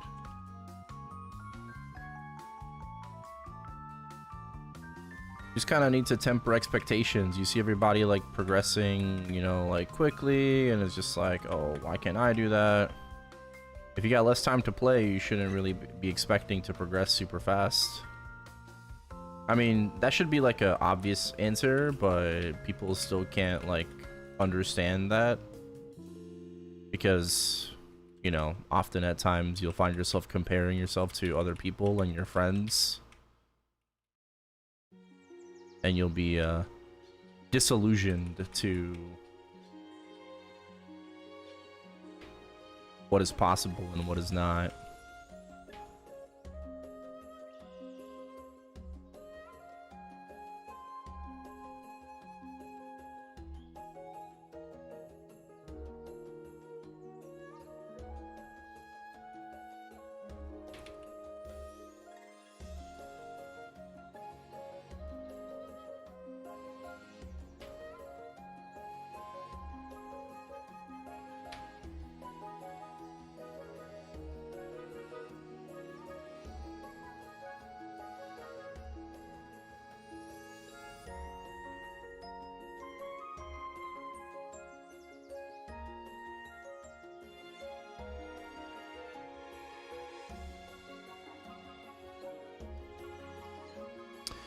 Starting over can suck.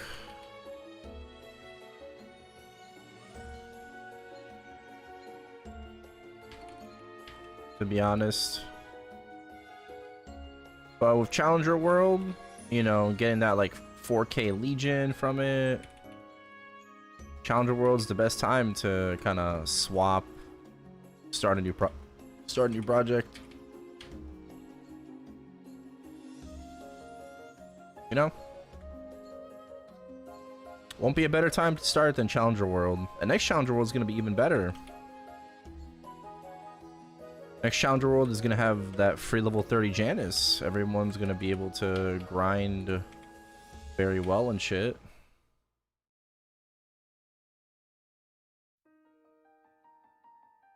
No struggle in grinding.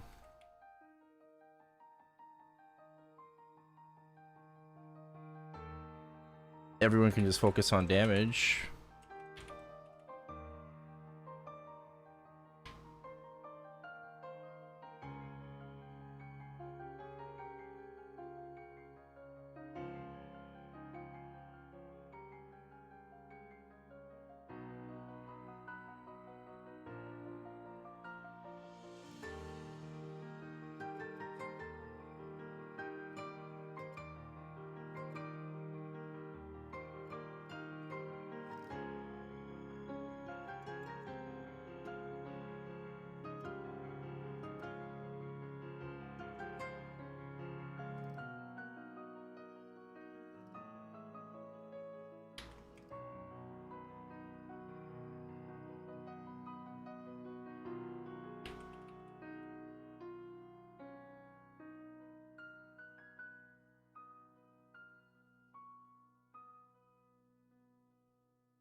Bro, I'm not soloing hard star on my Dawn Warrior.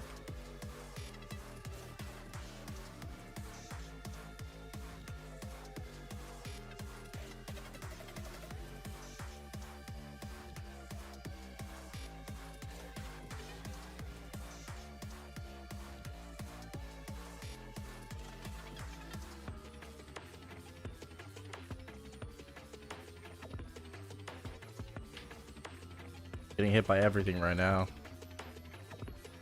Bonka.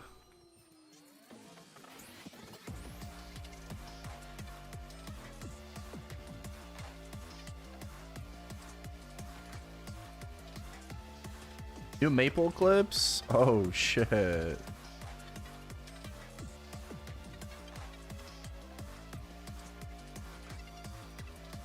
Well, we'll check it out when we can.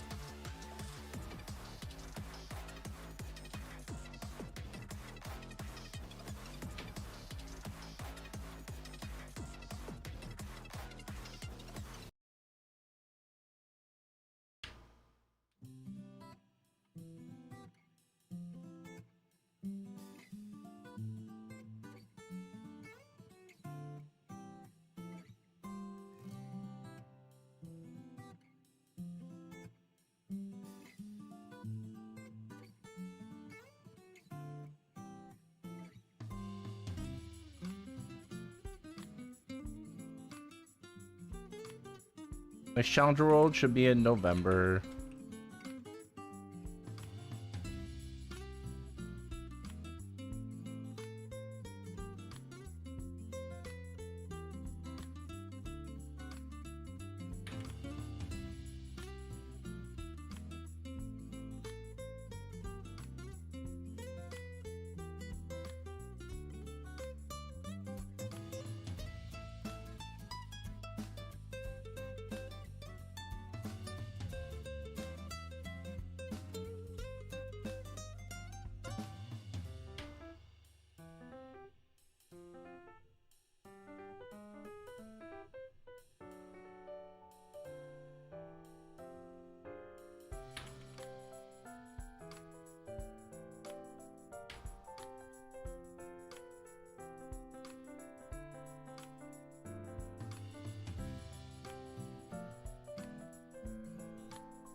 I'll take the hug.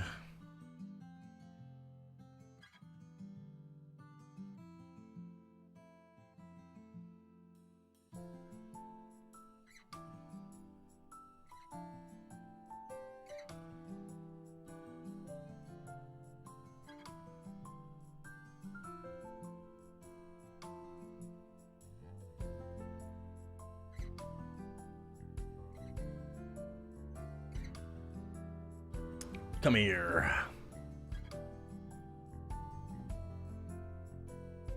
Big hug.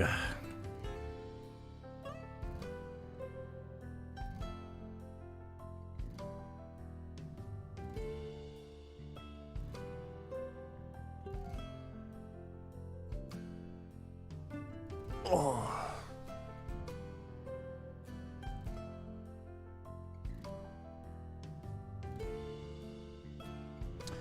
Oh, I need to update those commands.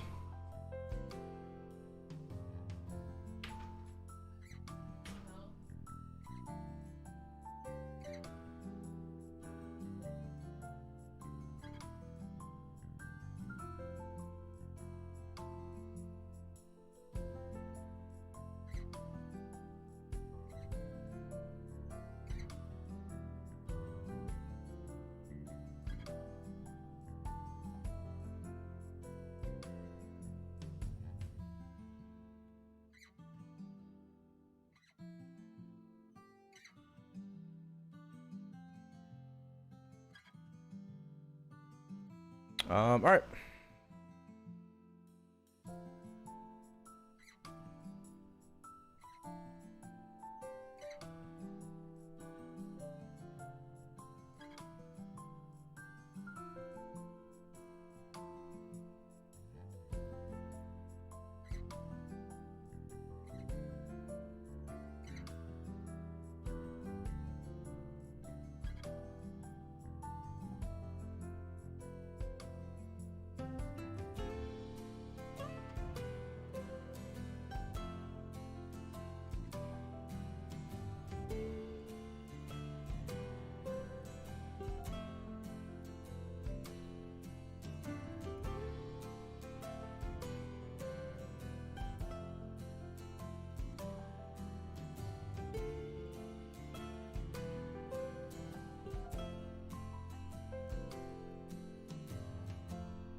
Rip shield.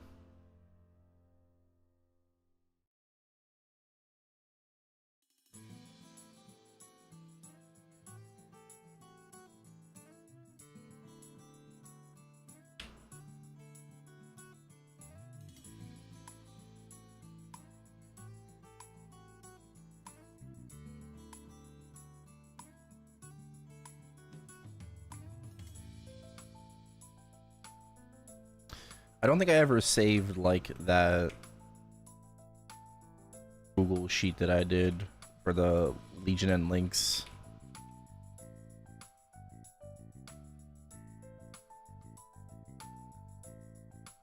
So I'm gonna have to redo that. Well, I actually can't remember if I did it on Excel or Google Sheets.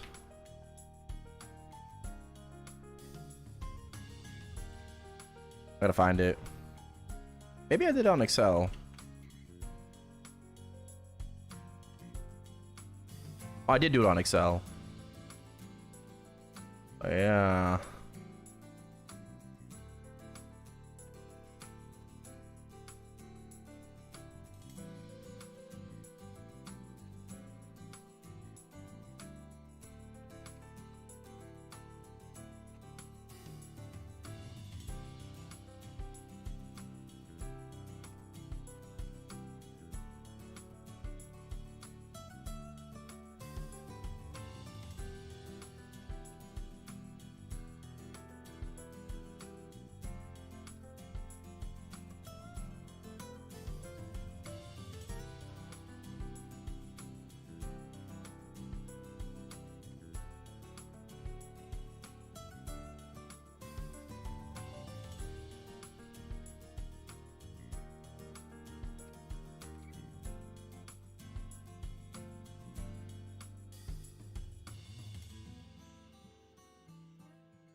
Taking a while to kill Hard Lotus.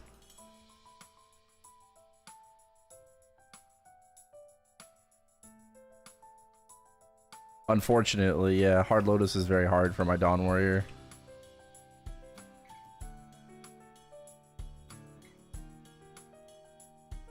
Oh wait, I might be in drop gear. No, I just suck.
Monka.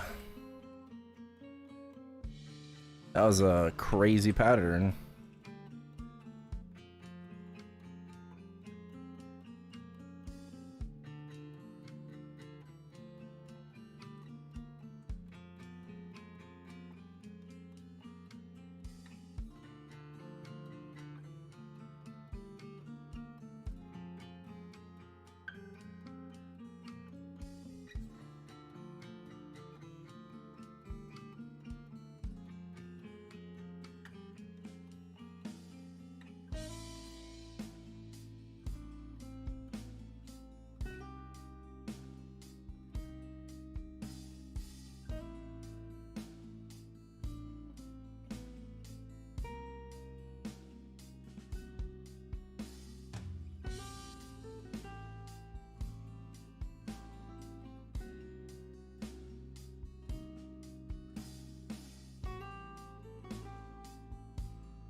Hang in there, chat. Bro, I'm fine. What? I'm chilling, bro.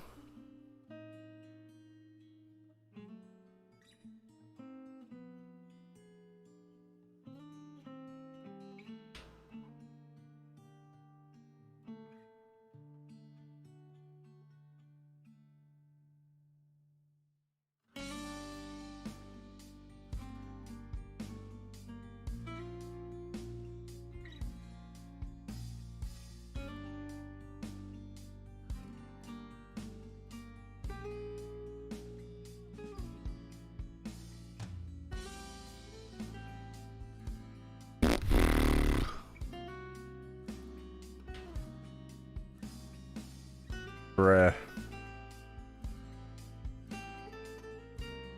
I popped my freaking iframe, dude.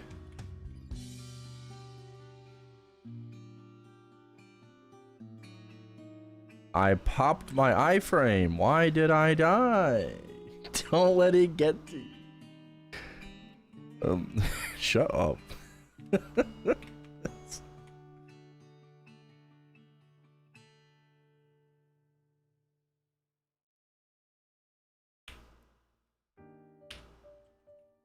Haha, yes.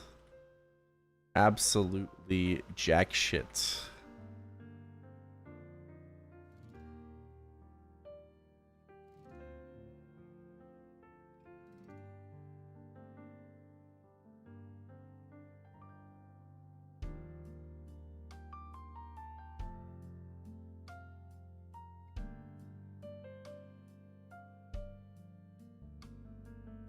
All that, bro.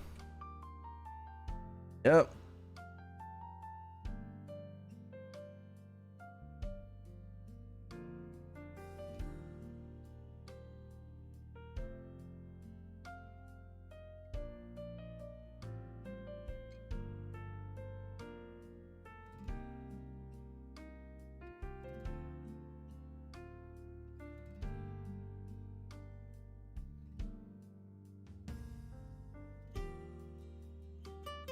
Wagachikarareto.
Gotta love doing well.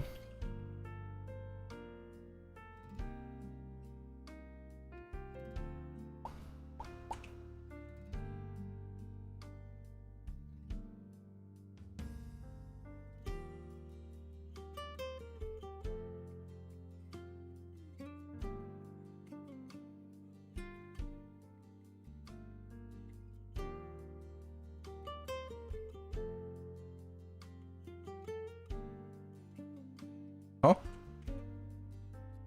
Oh, what the fuck? It was 66.8.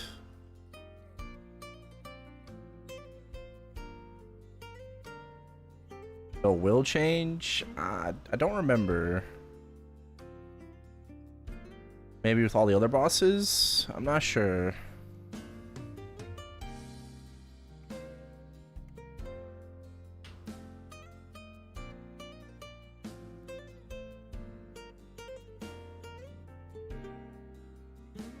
So that should be in September then.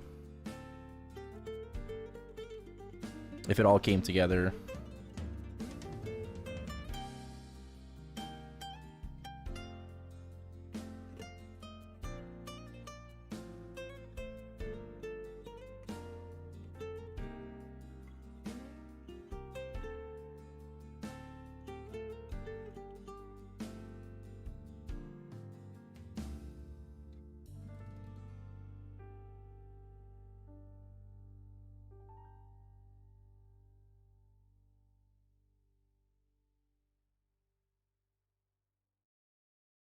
I think a lot of people are not looking forward to doing calling normally.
No, we haven't watched Maple Clips yet. I've been bossing.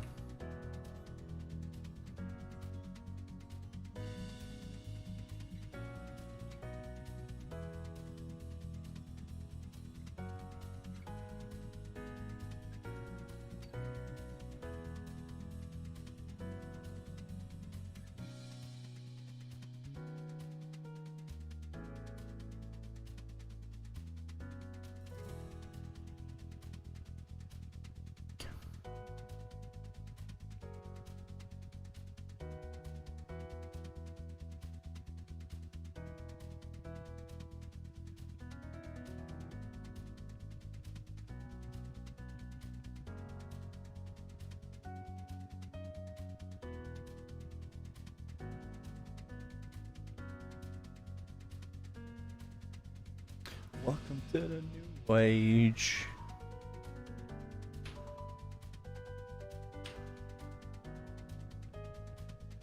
Hey, Epso.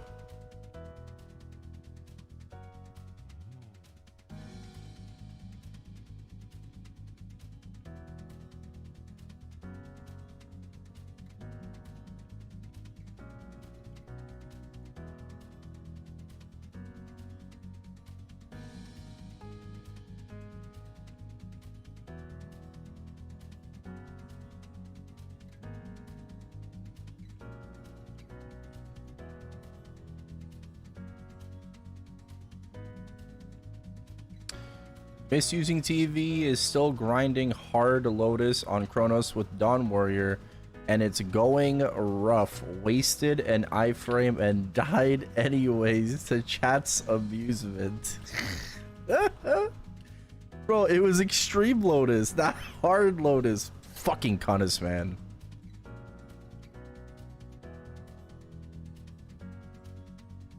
I blame him.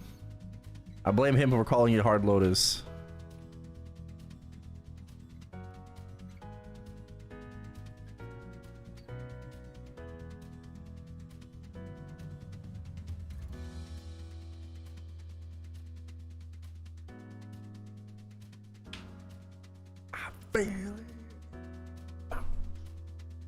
How's this for an AI summary? Misusing TV is demolishing all of his weekly bosses on Chronos with his Dawn Warrior.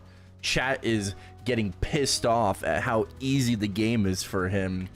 while he's getting all the good drops. Even though that's a lie.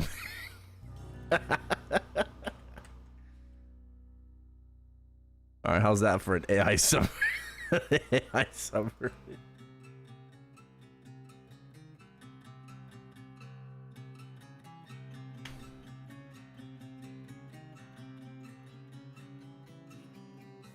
I'm not getting any drops. Getting fuck all.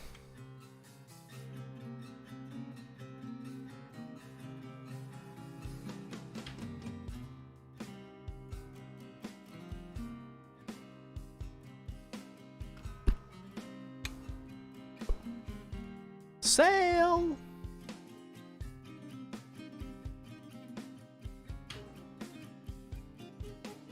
Sail.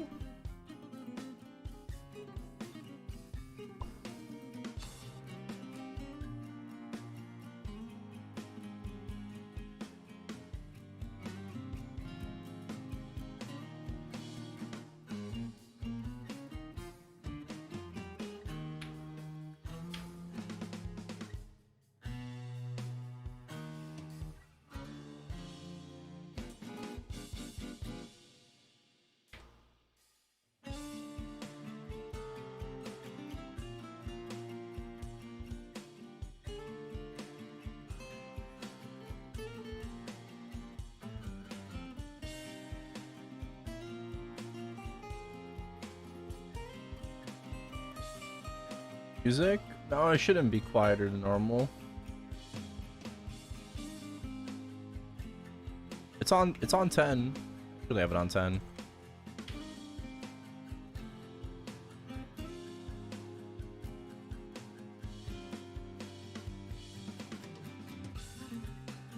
Volume is normal.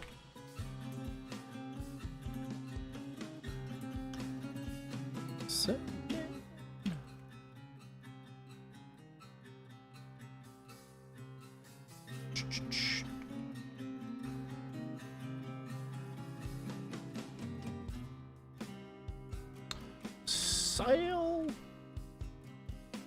I just gotta do Monster Park now on this character.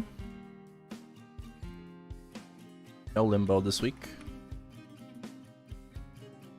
Oh, when we ran Limbo, I should have just ran with my Dawn Warrior with your fucking yeah. Should have just ran with my Dawn Warrior. Ah, la la la la oh. Tomorrow for the level 100. Yeah, tomorrow we're gonna be on Classic World. Probably like when I get back, it should be available, right? Because I think it's available at reset. So I'll be back around reset, checking out Third Job, checking out Ranger and shit. Should be fun.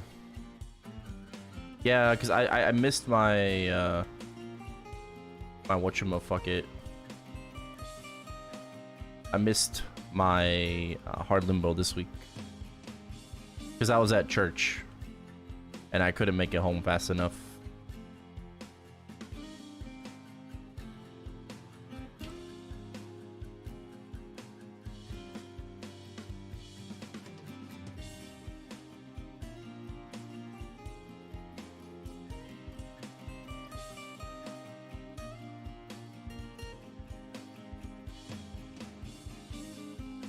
Buff Cleric. Yeah, also very curious to see how Third Job's gonna feel. Sail.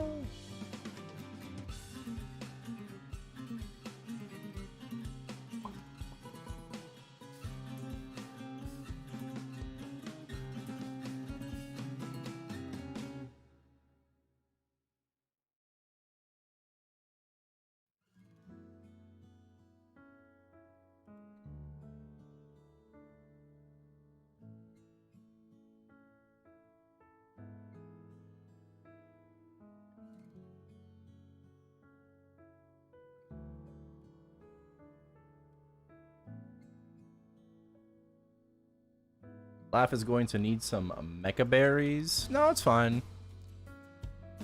I should get pretty close to 288 by the end of the summer patch.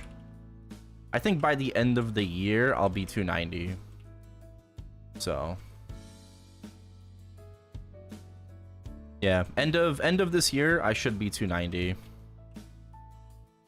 So that's gonna be pretty fun.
Second strongest character?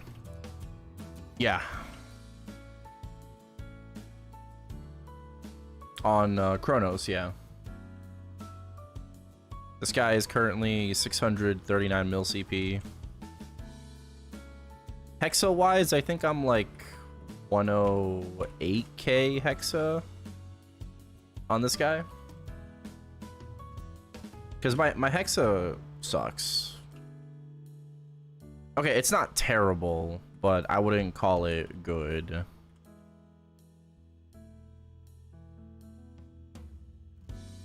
It's pretty mid. Pretty mid. Pretty mid. I just got Hecate to 9. I gotta get these to 29. Cosmos to 30. Gotta get eventually like these up as well. Scent and Origin. I guess Solar Eclipse is, or Flare Slash is like least prio. Solar Eclipse ain't too bad to get to like at least 10. You know? It's like 29. Let's get this to 30. Get this to at least, I mean, this also to 30 to be honest. This to 30. I need fraggy injections, bro. I want to make the Dawn Warrior good.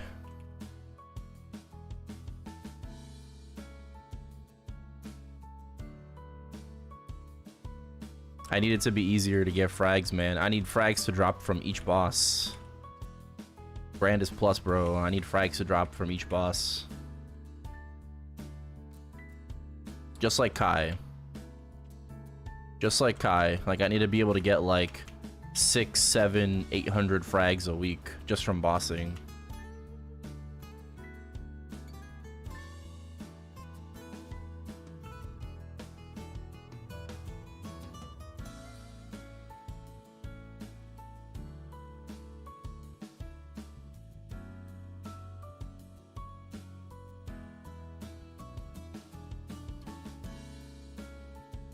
And work out.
What is this?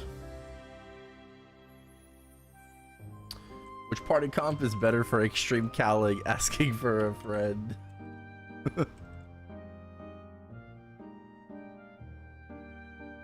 I think I know this is supposed to be like a joke because the classes on the right are actually like supposed to be weak, but like Laura is not weak, and Luminous is also not weak.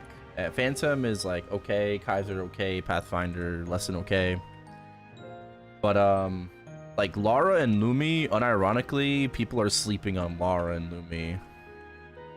Like those classes are not bad.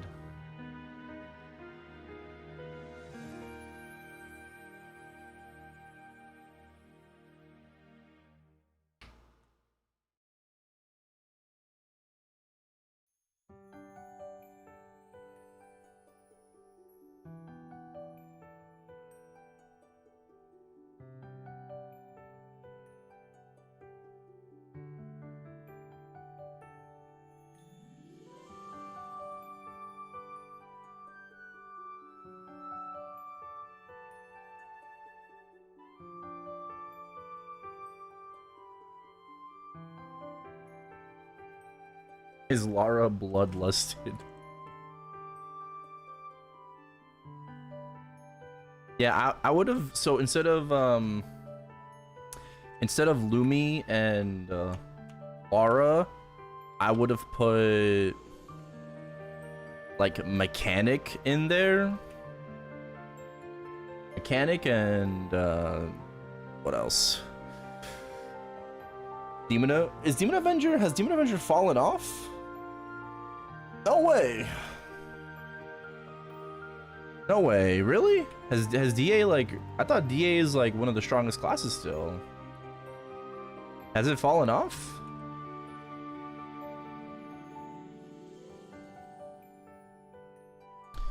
I don't remember DA falling off.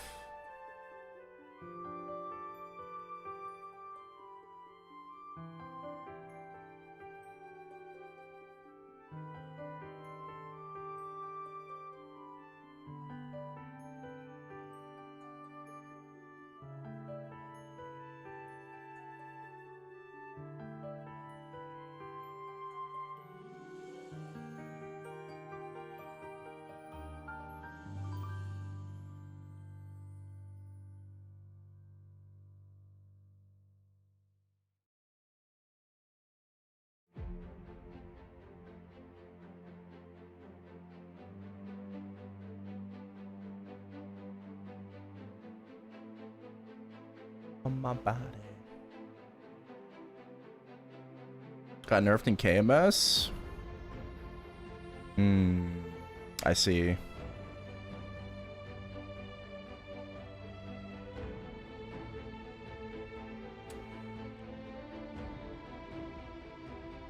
$3.5K hexa or frags? Well, there should be an inkwell note soon. So we should be getting an injection very soon. Fraggy injection.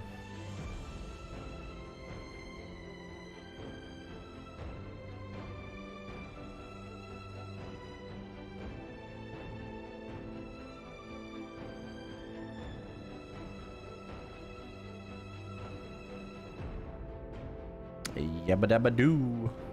Bada bing bada boom. Hustler baby. Dale.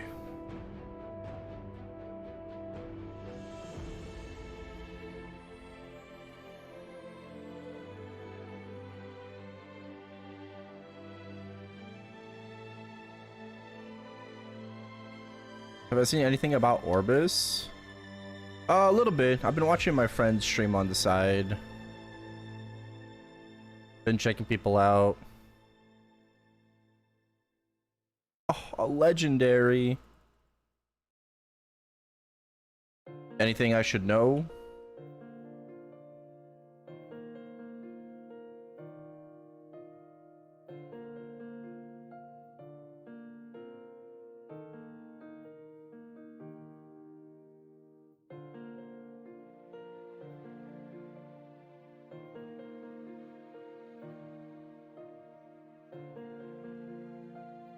The station NPC has the looty option already. Makes sense.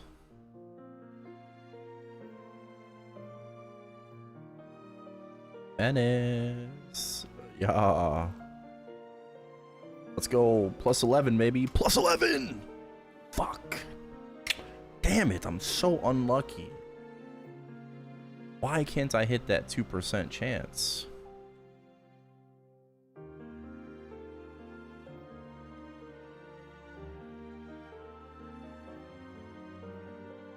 Get. And, yeah. Credit cards and a scammers. See, come on, like a Montana.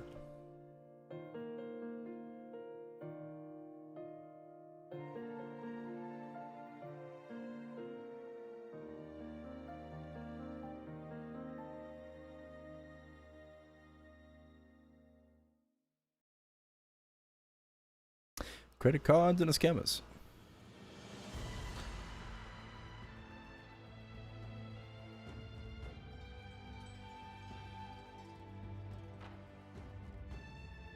Yo, you know what? This do be kind of like a scuba song.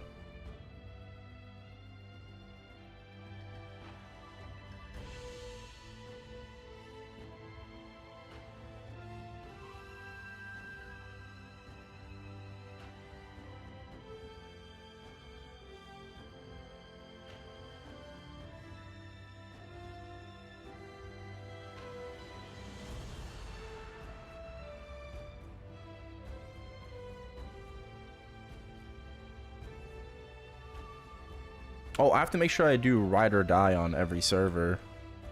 I did it on the Wild Hunter. I could do it on the Erel as well. Oh, Chaos gifting a sub to 30-year-old Mapler. Damn, he old.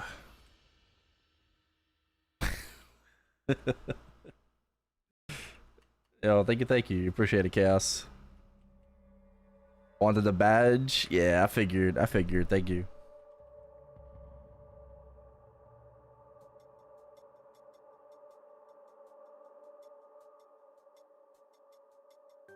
All the mobs and maps are in the files like Orbit was for COT 1, so I guess Ludi is on launch. Yo, that'd be cool to kind of like mix things up shit. Damn, we're getting Ludi on launch. Credit cards and a fan. Hey. See, Phantom.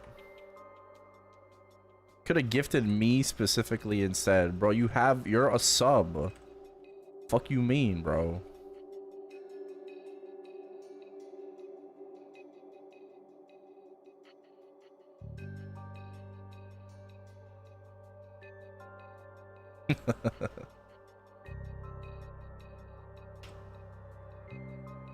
He's a Phantom.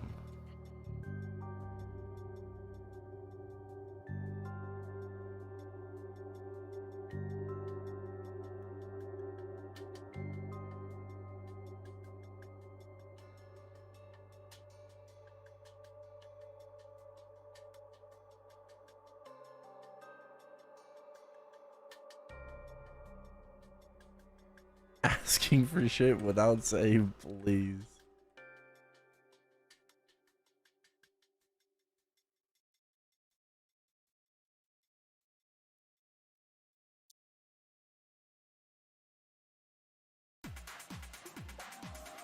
I'll do ride or die. We're gonna be getting some grinding anyways in a bit. Tomorrow we got Maplestory Classic World 3rd job showcase. And then we also have what else tomorrow? We got Classic World and you know, the Erel weekly bosses with the boys.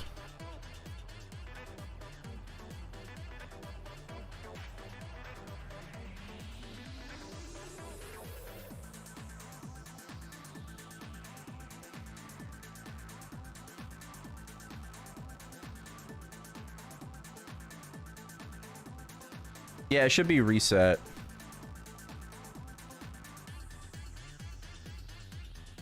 farming for an Esther shield until my hair turns gray. What drops an Esther shield again? Was it the Chronos? Or what? Was it Platoon Chronos or Master Chronos? Or regular?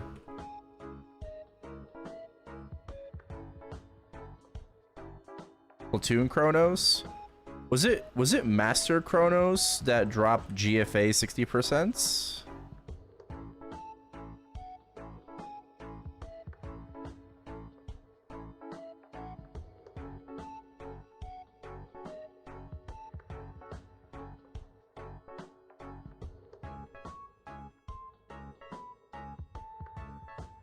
Just out of airplanes. Maybe I go back to the days. Bro, Nexon still in this CBT2. Fucking scrolls don't drop. Okay, scrolls ain't dropping. Equips are barely dropping. I don't know what the fuck Nexon is doing, bro. What are they doing, dude? I understand we have a crafting system, but I don't feel like that should replace monster drops.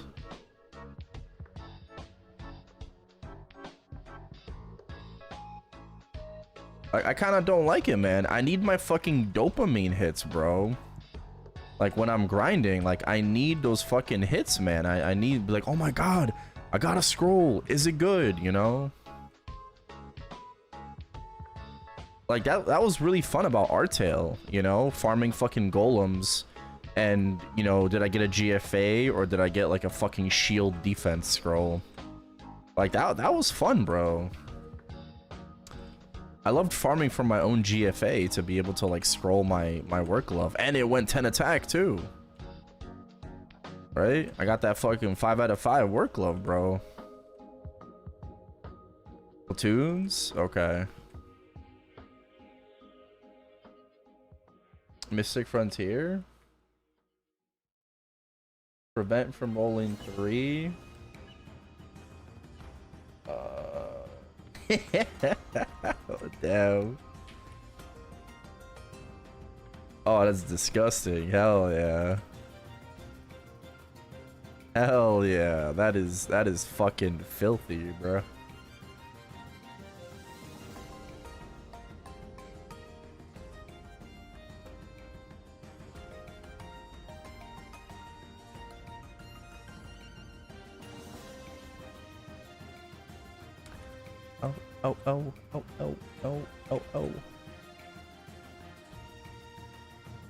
What do I have?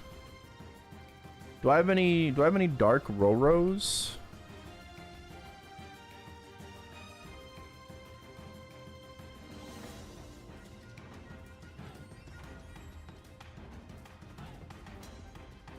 I do. If all dice rolled 3 or less, 3.6. Ooh, okay. Okay. Okay.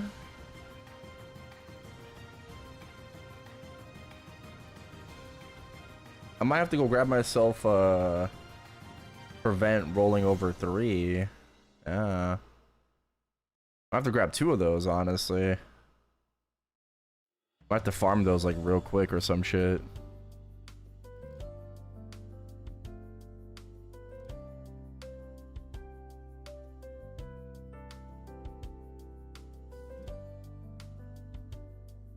Well, I mean, I don't know. I feel like I'm just gonna use like the priests. You know? I feel like I'm just gonna use the priests.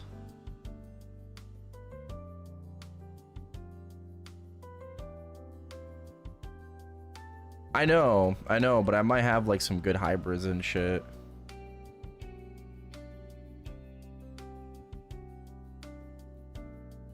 I'd have to simulate it, honestly. I'd have to simulate it.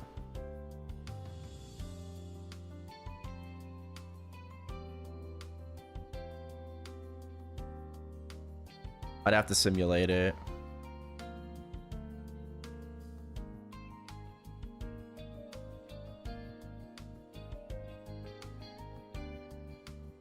Oh.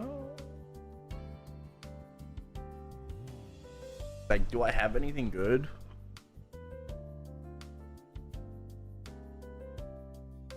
I do, right?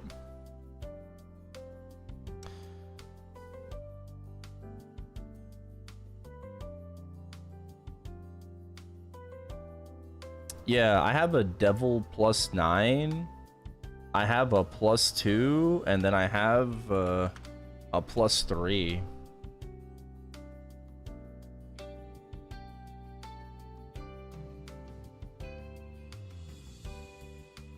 So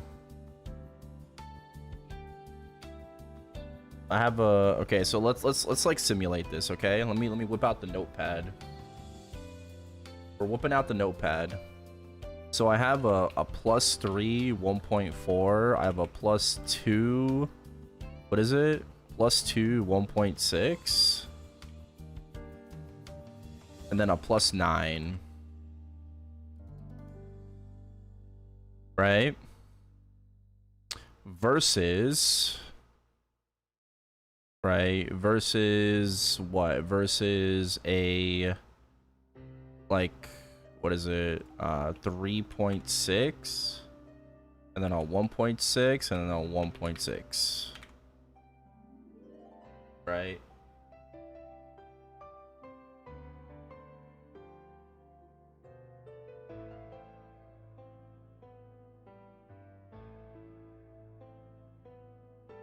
And then because I get these, I get a +15 as well at the end.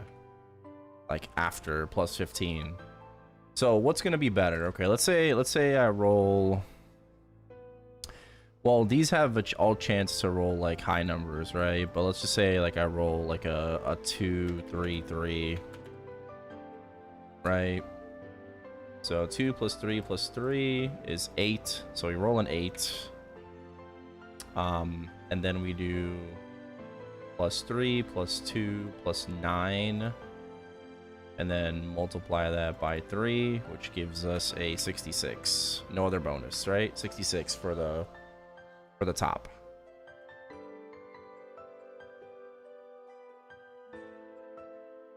Versus we rolled an 8. Right? We rolled an 8. And then it's what is it here? 3.6 + 1.6 + 1.6 times 8 + 15, 69. That's not much of a difference. Honestly, that's not, and that's like almost a perfect roll too for the bottom. That's not much of a difference. I mean, it's 3 points, right? But if I roll a triple 1, yeah. If I roll a triple 1, 1 1 1, that's 3. Let's see.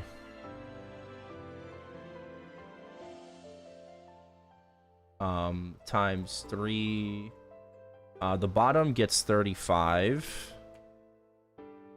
Right? The bottom gets 35 versus the top would get 3 + 3 + 2 + 9 times 3. 51.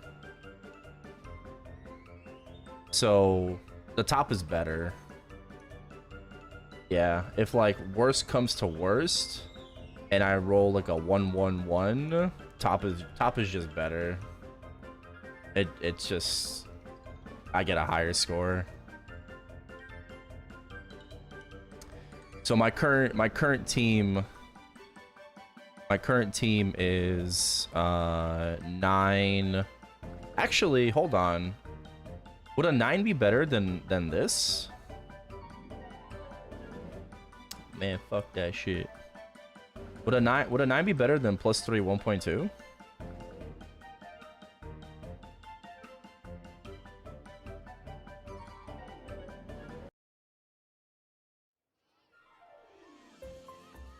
Switch. If we roll triple 1s, I have a 3 1.2. So if I roll a 3 +3 +2 +3, right? And then now we have times 4.2, 46. Yeah, it's worse. It's worse at a low roll.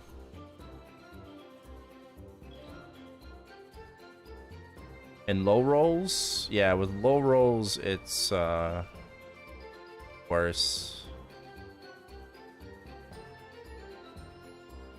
I'm gonna go with the +9.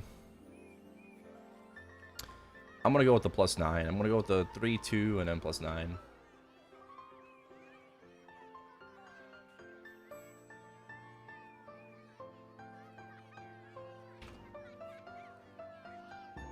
You know, unless I go up some god fucking Roro teams, I should be okay.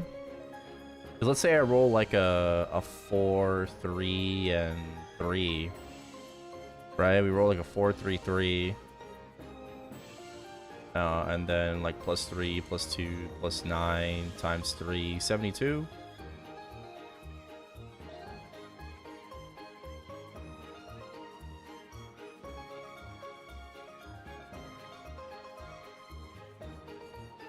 But we definitely could lose. We could lose pretty badly against some like god Roro teams. All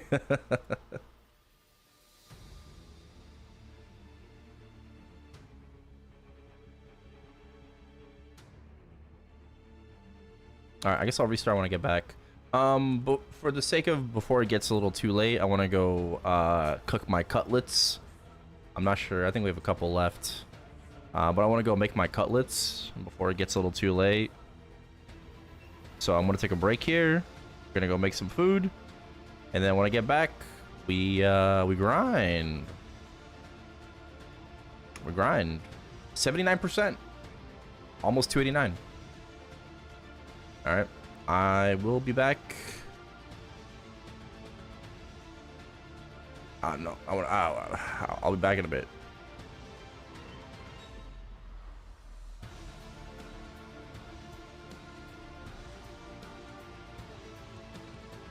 Oh, yesterday was Sunday. Oh, I didn't do Monster Park. I didn't do Monster Park on my Thunderbreaker. Fuck.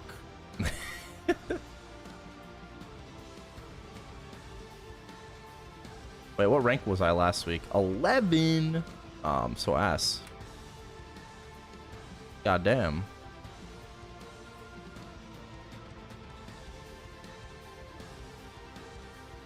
Yeah, I forgot to do Monster Park on my Thunderbreaker, so -7 Sunday boxes.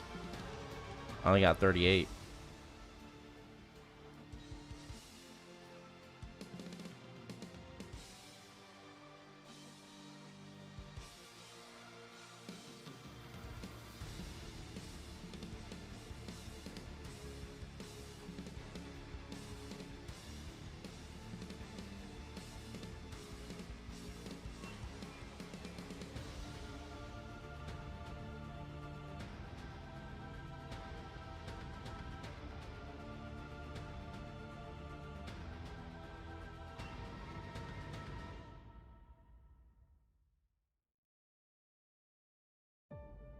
What's better?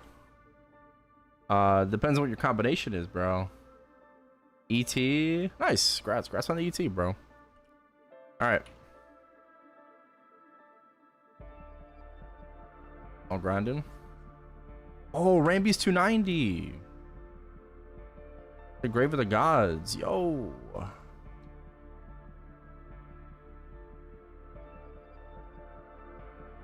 Damn, Ramby hit 290. Okay.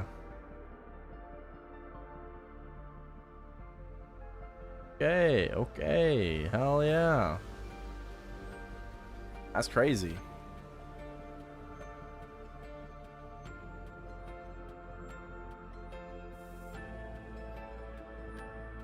All right, I'm back.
Thank you.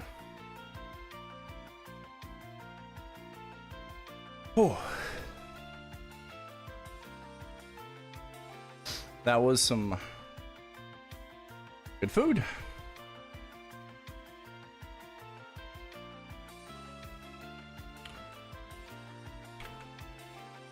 Dan, Dan.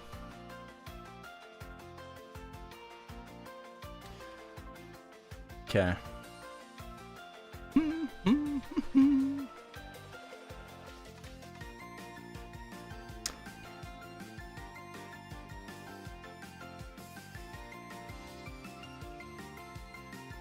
What I have, I just finished the rest of my cutlets.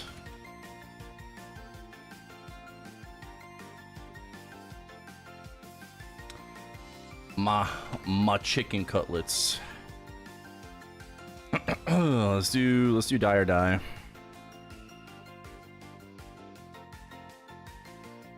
I'm not sure how strong this is.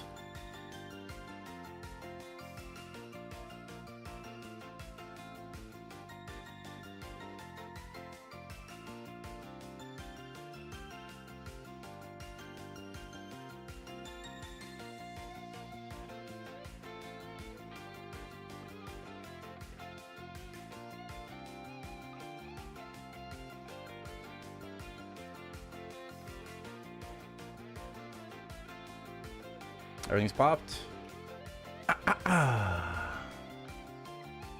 MVP superpower. I don't really want to pop a sparkling red if I don't have to.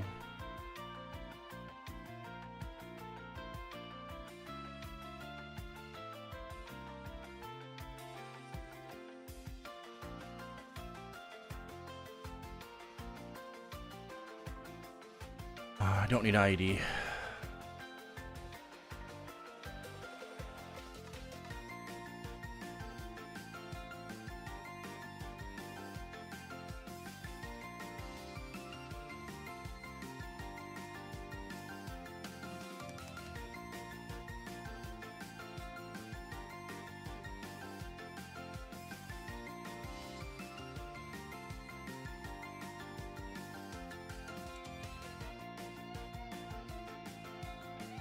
Seems pretty good to me.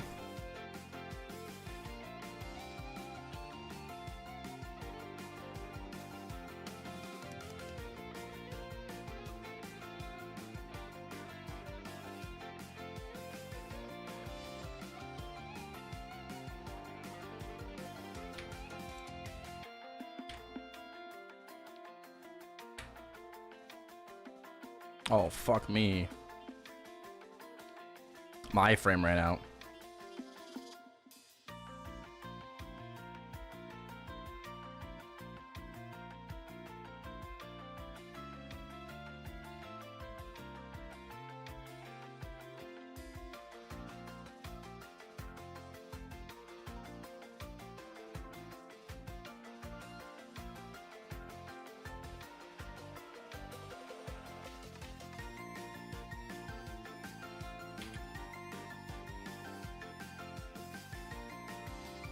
Oh yeah, Darkno has his little shits.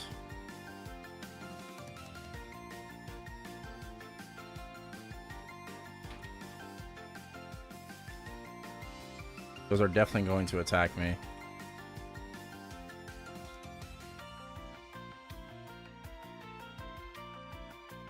Oh, I don't have my...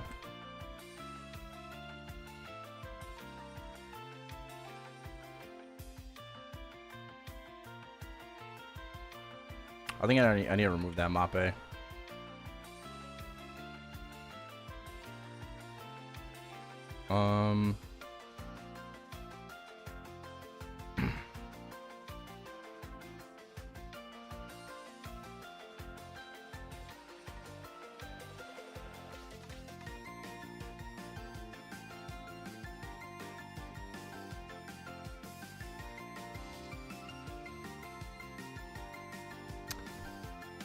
Okay, I guess I could have settled for 55 IAD, but all right. Well, that just went from like something to absolutely nothing.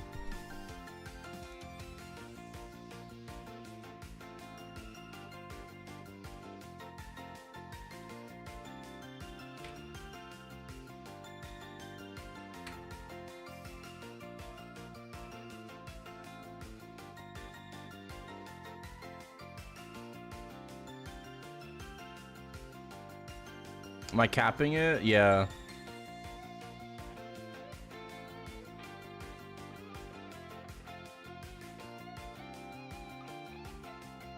The cap is the end of Challenger World.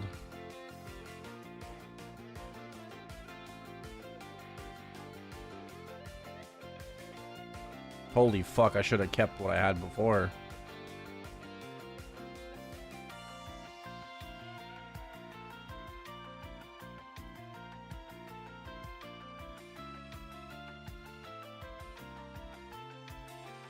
Oh, I don't have fams out. I'm like, oh my god, it's such a big difference. Yeah, rip. Oh wait, I don't have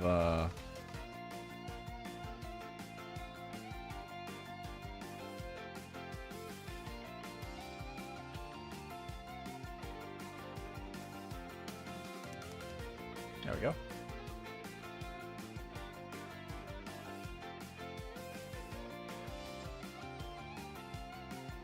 I look drained. Yeah, no offense taken. I mean, I kind of am. That's what happens when you do something like this.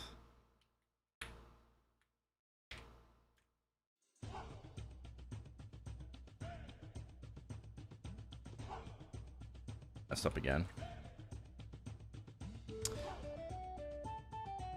No offense taken. No offense taken. I'm not used to, you know, I'm used to streaming long hours, but definitely not like, you know, instantly waking up.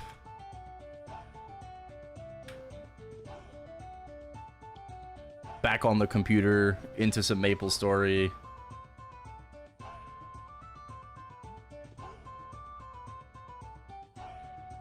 This the longest one yet? Nah, my Ren one, I probably won't ever top my Ren one. Ren one was a little ridiculous.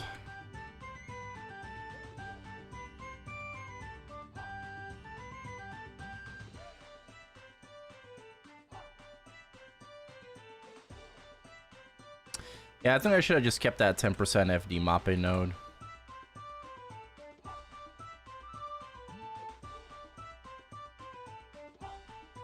I should have just kept it.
Gotta love the ride or die music though.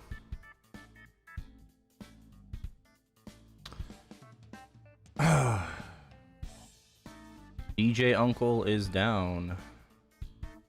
51 times I got. That's insane, bro. That's insane.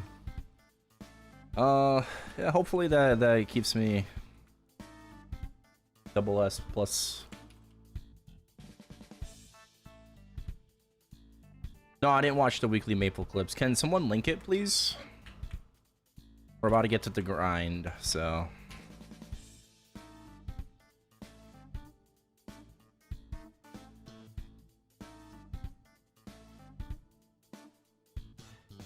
Providence 3.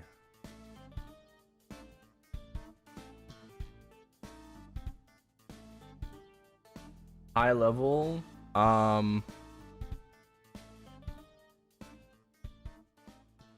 Odium.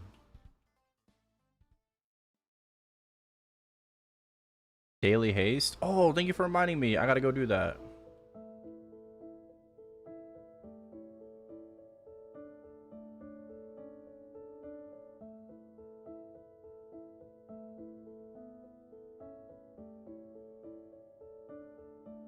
Did I forget to pop my Ursus buff? Ah, fuck.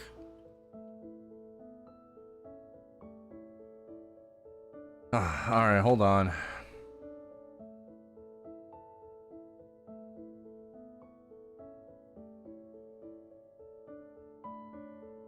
No, I do have Ursus buff. Oh, did somebody else buy? Did I buy two? Oh, never mind. Going back, going back.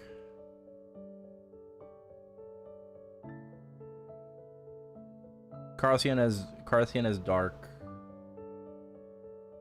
Arteria has undead. But for both dark and undead, it's only Odium.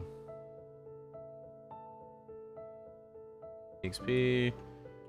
We're good. Yeah.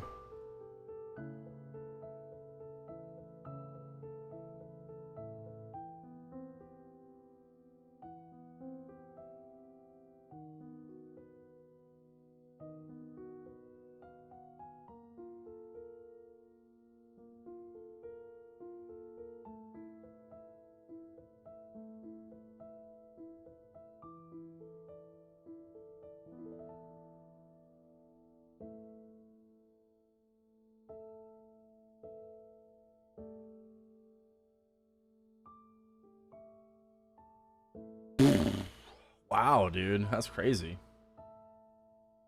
Rats?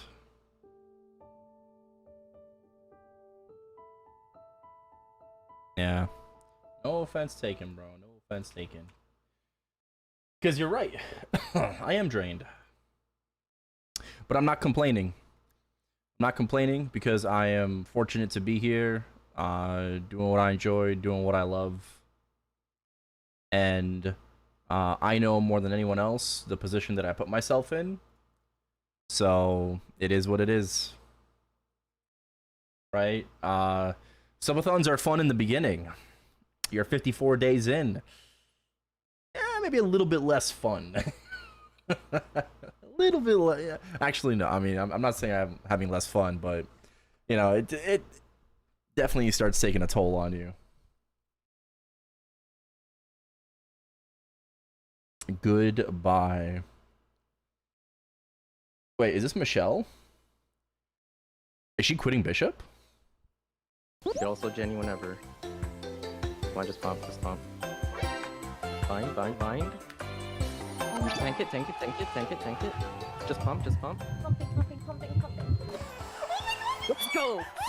Let's go. Oh my god! Damn. I'm done! Ready? Tap everything that's 22. Alright, here we go, everybody. Here we go. Hold. Oh my god! What the fuck? Hold. Oh my god! What the hell? What the? Hands! Hands! That's hands! That's hands! But damn, I can't believe I made those gains. Alright, that was a fun moment, guys. I'm gonna go back on my real name now. W off the bishop. I mean, it's probably a good idea to quit the Bishop, but Yeah, XP2 was a weekly. To summarize what happened on August 4th, 2026, we got a blue Jenny, a 23 cape, we got a 23 glove, we got 23 shoes, we got 23 Zerk, we got 23 eye patch, and we got 23 dreamy belt. W gains.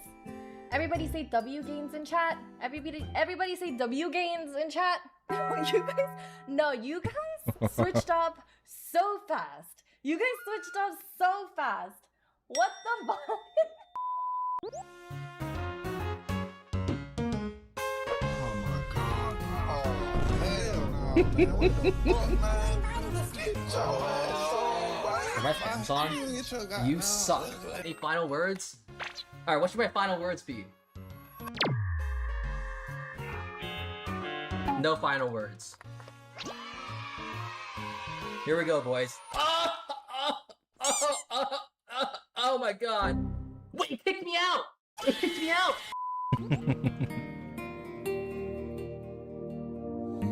Oh my god! Holy shit! Oh my god! Holy fuck! Help!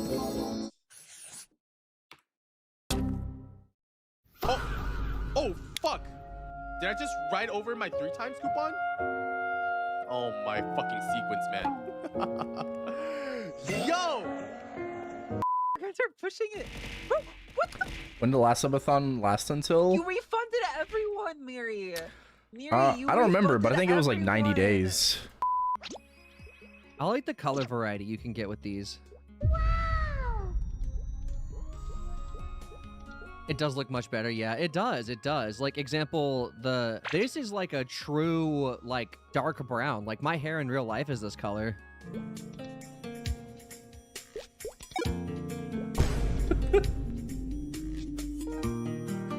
Where did my money just go? I bought cheese? No!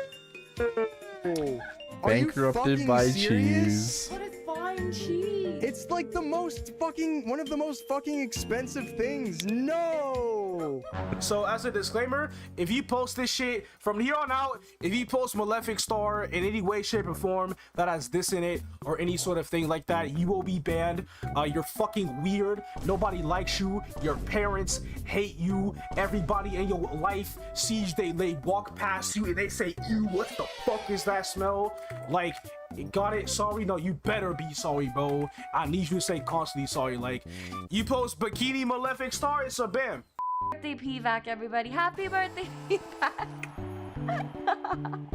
Everybody say happy birthday to PVAC. W chat, W chat, W chat, W chat, W chat, Oh, happy W birthday. chat. What is it? Oh, 172? never mind. Wait. Okay, I have a lot of multipliers. Never It mind. should be fine, right? 666, please. Wait. Okay. I rolled the max possible. I have to win this. That is crazy. Okay, I got a green pouch. You better not give me cubes. 80% in a dream. No fucking way! No way! Yeah, I use 500 and I get nothing. No! Oh my god.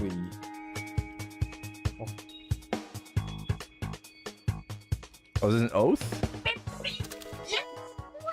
Oh! Drop rate G. 297. Grats, LQS. Please. Janfia, please. No way! Janfia! No way! Hi, Neil. Hello. Wait, Bree, don't leave yet. Bree, don't leave it. Okay. Don't leave it. Don't leave yet. Bree! Bree! You don't get the points if you leave before you break the box. Nobody's like Hearthstone anymore. Everybody's not a teleheart terrorist. 6 and 30? There's like no competition with these maps anyway. Nope. Oh my my fucking god! Oh. My cock, dick, sucker, fuck, bitch! Oh my fucking god! Suck my dick! Oh, on the Sia. No. Oh. No, no. Oh. Come and get this Oh win. no. Oh my god, you're dog shit. Oh, you're ass. This is ass. This has to be dog shit. How do you Wait. Oh, what? Say psych. Wait, how? No, how? How is that even Plus possible? 3. Oh, it's because there's 9. Oh my god. Oh my god. Low roll, please. Oh my god. Bro, I need a max roll. I need a max roll. I mean, that's got to be 4 for 4. Fucking GG's, You're bro. such a fucking little sweaty bitch, bro. I just want you to know that, dog. You're a fucking loser, bro. You probably have a fucking wife and a family, you fucking loser. Yeah. Fuck you, bro. No, God, though. That's it? Wait, where's my other one? What is this? Oh, I've never seen Legendary. Holy shit, that's so much loot. I've never seen this before. What? What is that? I have not seen a Legendary yet. Well, that's a lot of stuff.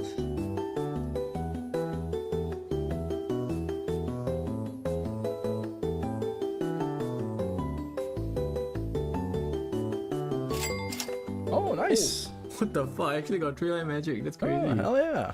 Cool. I should restart my client probably. Oh my god, it's gonna be close. It's gonna be so fucking close. The thumbnail? Oh, is it the Bikini Malefic Star? Maybe not. Oh. Is that the fucking thumbnail? Probably is.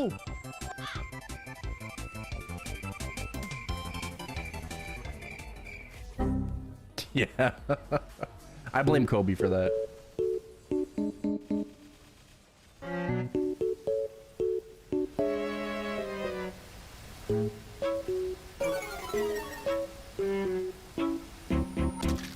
What?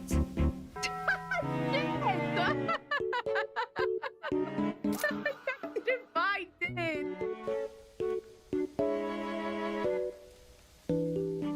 Here for the grab after she's unbound. I would not go into Tiger if I were you. I can't. Like, I have to place down Fountain. It's okay, Tiger's about to die. Tiger's about to die. Oh my god! Bro, you have... I can't get to it, man. I can't get to it. Oh my god. No one's shooting, dog. Yo! Oh my god! Booty legs! What the fuck, bro? Nah, Yo, bro. Who is this Lin in the party, bro?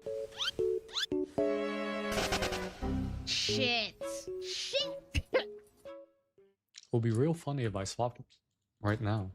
It would be real funny if you lost your limbs. What the fuck? Maybe this is why people call me scary. Hold on. What I'm the sick. I'm gonna switch to our side in 60s. Okay. Crazy. 4-1. I think we got it. Yes! Let's go! Damn. Holy shit.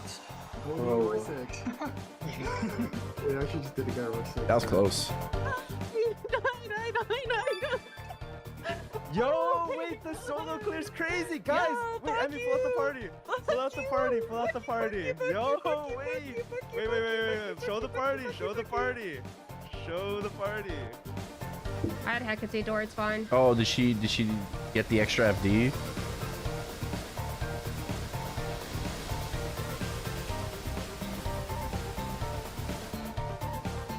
Yeah. I mean, I epic did it. Holy shit, I epic did it. Let's go.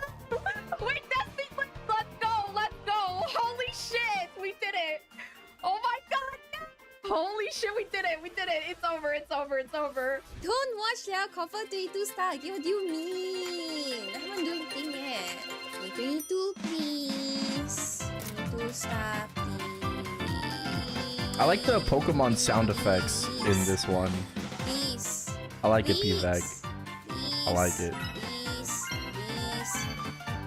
One more, please. One more, please. No way. No way. No way. No way. これあってはあれだ Yeah.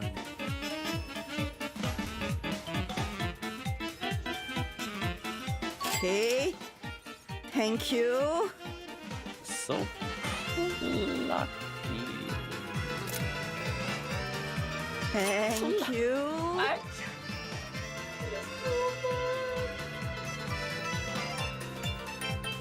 Thank you. Okay. Todo ano. Nice.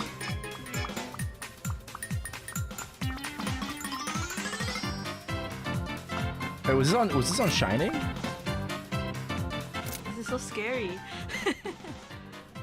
Oh, this was Shining, right? Oh. This is good or bad? It's good. Oh. Wait. Okay. Now.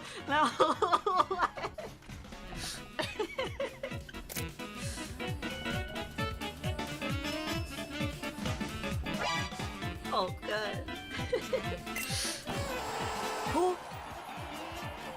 Oh yeah. Just like that? What? Holy shit.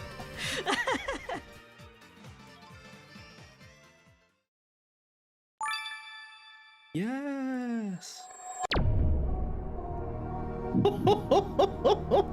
It was at this moment that he knew. He fucked up.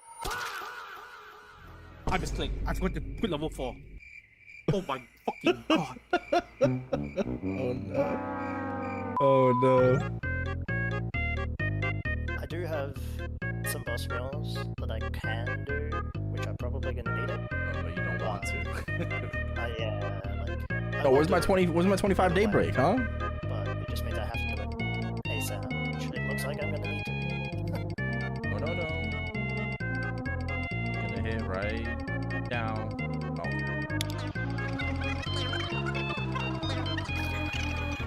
This is not good. Onka Christ. That's actually fucking wild. That is wow. That's actually wild. You need to find ladies usually quit your TV. Okay. Last stack that time we go, okay? Okay, this is 1-0, 2-0, 3-0, walao wei. 4-0, 5-1, okay, at least we got chance. Hey! 中了! Hell yes! Wow. Yes! Let's go! Is it this one? 是不是这个? This must be the one This must be the one. Triple crit? This must be the one. What the fuck? Please lah, just go. Damn. 3, 2, 1.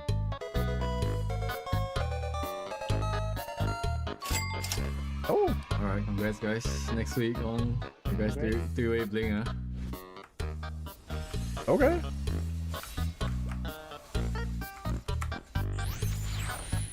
Dude, how have I never noticed this rock here just completely blocks you? You can't even see me. What the fuck? Wait, you had... What? Were you doing what? No fucking way. No, shut the F up. You have to... You're kidding me. No way. You are fucking... No fucking way. Don't complete cutscene? Turn off your client? Wait, I chose what? Oh my god. Wait. Is that a thing? No way. Got him. Oh my god, you guys are such dicks. No, like that ass. No, okay. I need some kimbap in my life. They want to hear you say drop me up and rush B bliat. Drop me up, rush B bliat. Holy. Someone soundboard that. Yeah, someone clip it and soundboard it. Is he Russian? Yeah. I don't think he's Russian. I'm not Russian. He's definitely Russian, says George. Say babushka. Babushka. Oh. And the Bree says, can we get a shaisa? Shaisa. Not Russian. It'd be softer. But anyways, again, here you guys go. You want more pen spinning? Are you recording, Trickshot? Oh fuck. Wait, I don't care about fuck the aura. I care about the XP. All right, I do some devious shit for that 70% for real. If someone hit me with the what that mount do, they're about to find out if it's about to drop a 70% MVP high key. Finding Uh-huh. good angles to shoot from, and not like just you stand in one spot kind of thing, but like, oh, your umbrella. My Henry just died! Oh no! He died! July! What the fuck are you doing? Oh my god, bro! Like, oh my god! All right! Oh my god! He has to go up! Oh my god! I didn't even do that! Oh my god! Oh my god! You have no meat! He just dropped! Are you fucking kidding me? Oh my god! Did he die in a job advancement was? Oh man. Oh, first 50, hell yeah. 6, 5, 4, 3, 2, 1. 07 Pink Jenny shitters. W Blue Jenny only, Blue Jenny. 07 Pink Jenny shitters, Blue Jenny only. Oh, it's not alright that one day we're all out of time. I'll write you another life. I'm sorry for crying. All right. It's just that I love you. One day can't be far enough.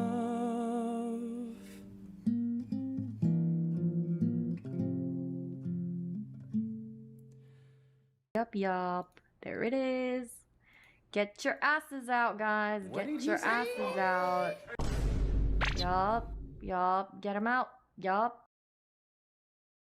Okay.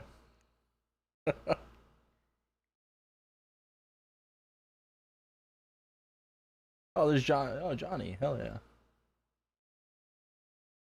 Okay. Well, good video.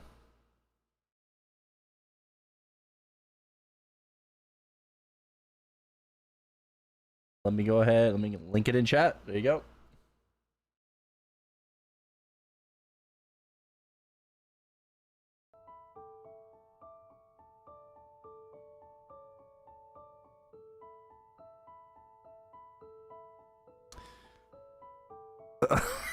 Amazing reaction as always. No problem. I'm glad you appreciate my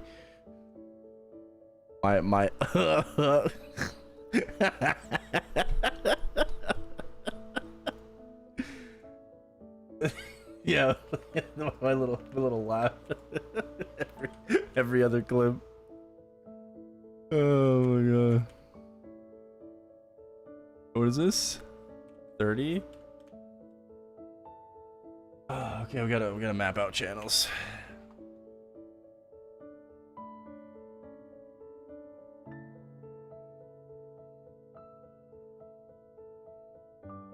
Dan.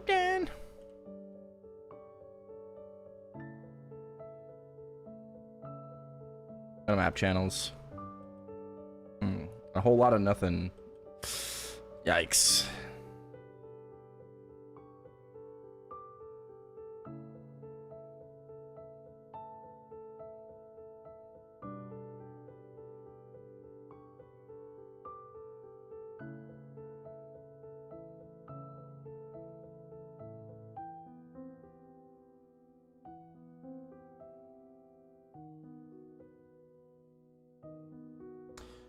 Oh, congrats on 290 again, Ramby.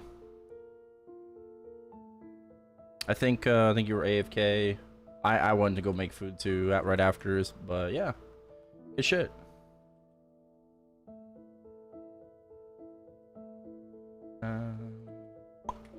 Girl, I've been all over the world.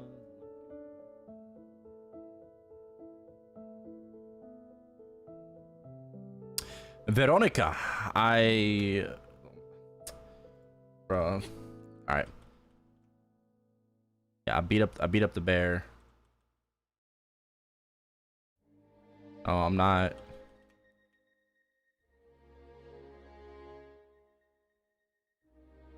I'm not giving you a clip.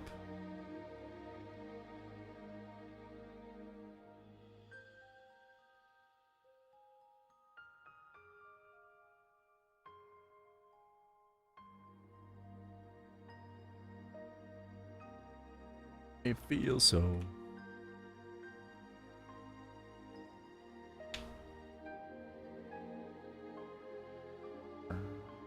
Wait, what was that?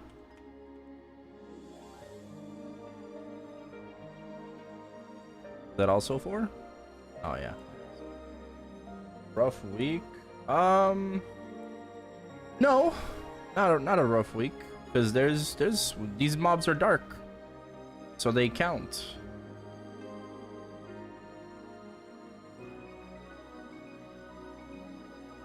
Yeah, these mobs count towards this week. Oh, cause right, okay, gotcha, yeah. Gotcha. Rough week for the burning here, okay. I thought you meant rough week for the champions. Yeah, rough week for the burn. Yeah. Well, actually, I mean, yeah, maybe. You can farm Calm Beach. Right, you can farm Beach 2 and Beach 3. They're also the same thing. They're also devils. And within level range for most people. So, probably still better to grind there.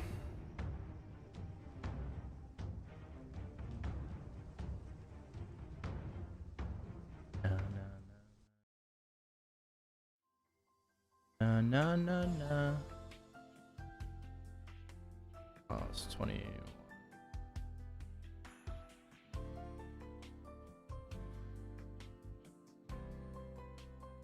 I'm writing these down for later too.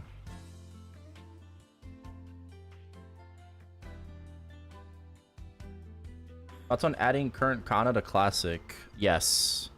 We should add Kana and Hayato to Maplestory Classic World. Why stop there? I would love a Lin for Zakum. Nothing would really like get me off more than just like an extra 60 FD while fighting Papulatus, Zakum, and Horntail.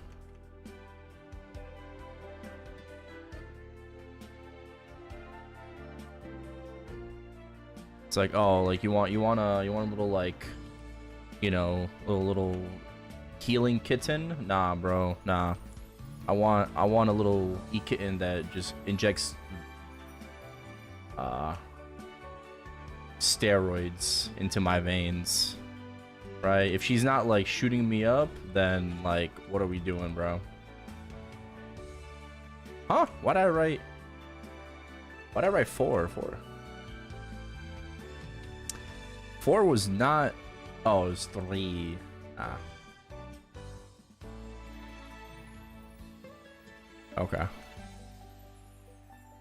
Okay, well, we mapped it out, so let's get to grinding until my stomach tells me that I gotta go to the bathroom. Maybe like a little bit later or whatever, you know, I'll try to find us a manhwa to enjoy.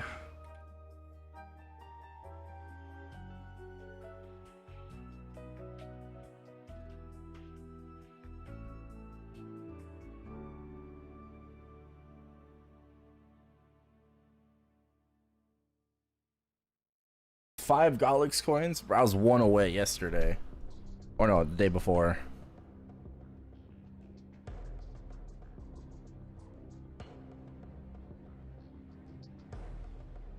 Huh? Bro, we all. What are you hawing at, bro? We all know that Lin's Awaken is just steroids, bro. Korea calls it doping.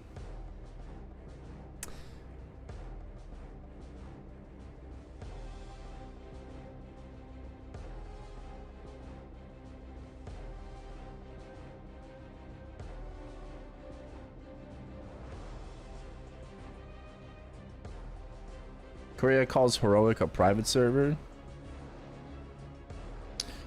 I mean,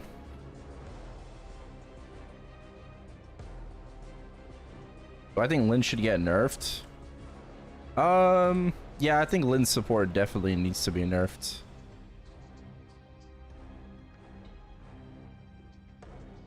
Because nothing really changed in GMS. We went from relying on Bishop to relying on Lynn. Like, make it make sense, bro. Make it make sense.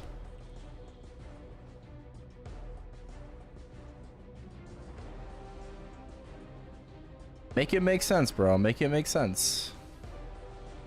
You know, how did we go from relying on one class to relying on another one for like giga damage? The whole point of the support nerf patch was to nerf support. Yet we have Lynn.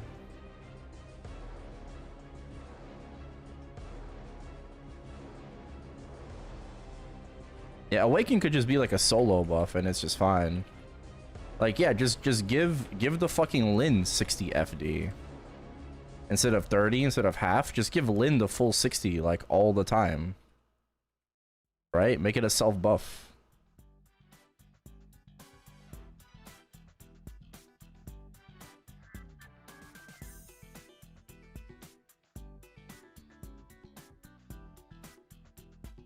D-lib abusers. I mean, whatever.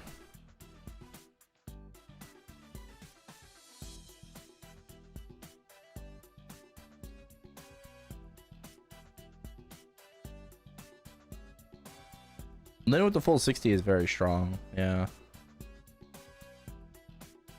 It should be. Did I burn myself?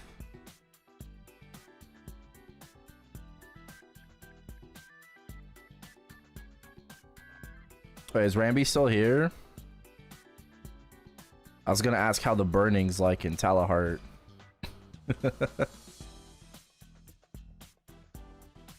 How's the burning? Is it 100 everywhere?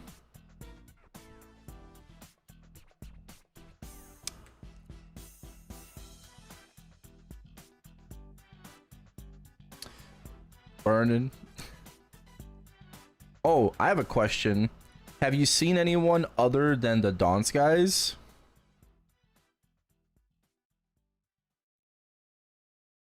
Like anyone else other than the Donsk boys from other guilds? Haven't seen a single person yet. Yo, what if they're all at NR1?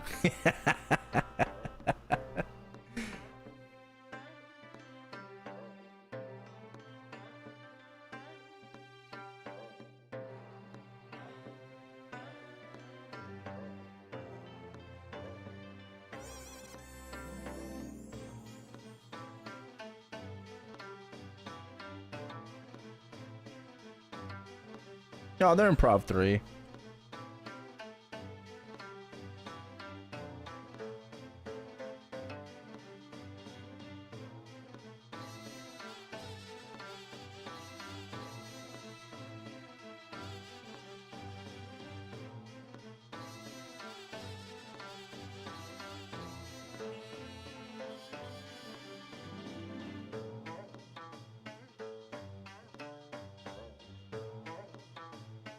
Rank up Epic Road to Unique? Yeah, I did. You have to level it up to 5, brother. You gotta grind with it and get it to level 5.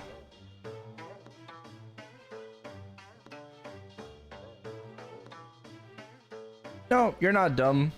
That's why you ask questions. Don't worry.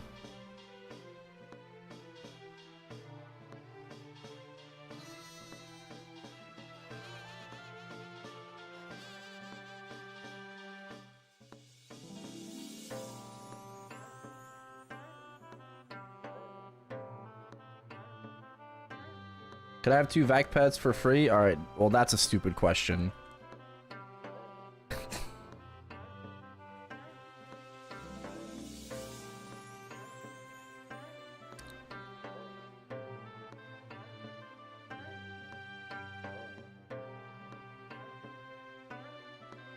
Is mayonnaise an instrument? No, Patrick. Mayonnaise is not an instrument.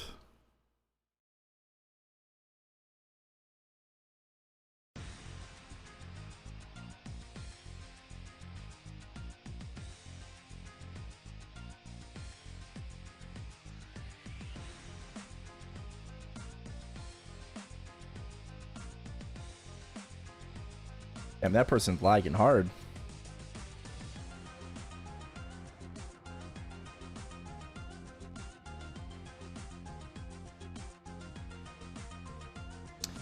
Inkwell answering a bunch of questions. Yeah, I saw Inkwell. I saw Dino with Inkwell when I was making food. No guilds on launch. I'll read what else he has to say, but confirmed no guilds on launch. Then he said, that's the only thing I remember. I act like I remember more. No, that's the only thing I remember. Alright, let's see here. Reviewing drop and meso rates. I think Inkwell needs to review scroll drop and equipment drop rates. Alright. I think he needs to review fucking all this shit. Looty, maybe not at launch. That's fair. That's fair.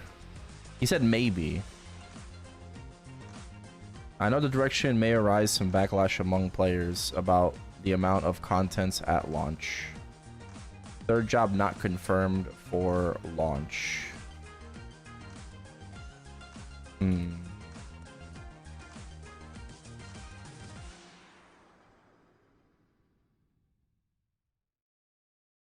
See the feedback later about third class. Crafting system, reviewing and improving. Quest rewards, need to improve the reward system. More potions, yeah. All for them not releasing all the content? Yeah, that's fine.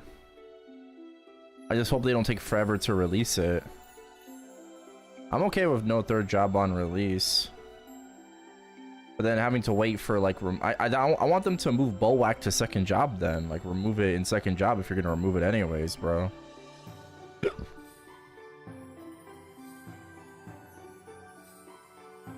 I think crafting should be like it should supplement drops. It should supplement drops and not be like the de facto way to do things. Oh, I forgot to do my Threads of Fate. Oh. Yeah, I'll just restart later.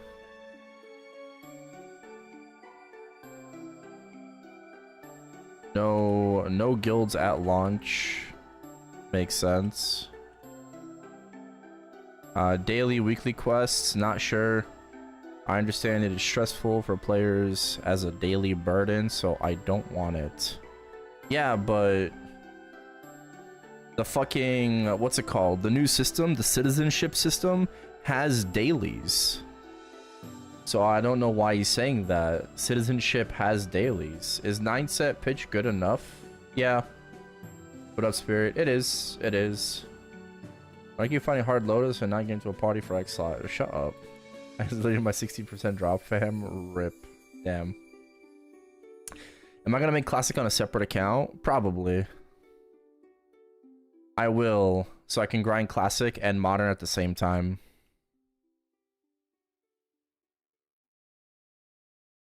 OPQ later. 2 times EXP, maybe spot event. Ooh, 2 times EXP events? Ooh. Yeah. Can you see my fams? How you lock M1 on Erel? The light has to touch it.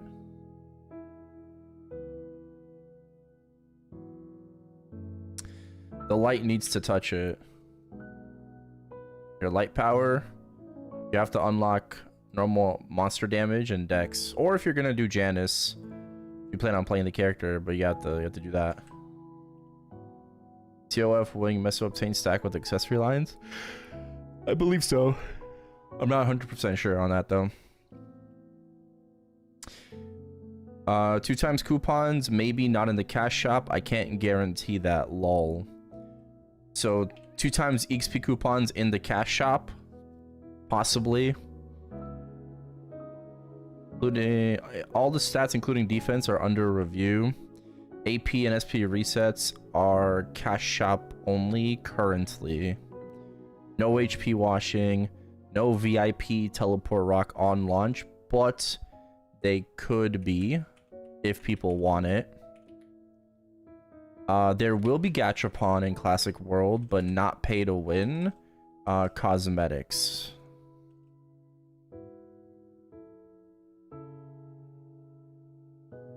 Maple weapons, you will see them later. For the first anniversary. Let's fucking go, baby. Maple weapons for the first anniversary of Classic World. Let's fucking go. Weekly GM events, can't guarantee, but try. Tell Nexon to fund more on this project. Oh. Inkwell's having a bit of a difficult time getting Nexon to fund Classic more.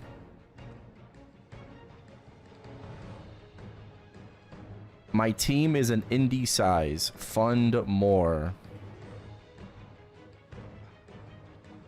He also confirmed, not confirmed, but semi-confirmed no open beta. Apparently. Right now, there's no plans for an open beta, just straight launch. Which means they're going to launch the game at MapleCon, bro. Need some time. Well, they got a couple months. They got a couple months. I think they're announcing it at MapleCon, bro. They're gonna announce a date at MapleCon. 100% they will.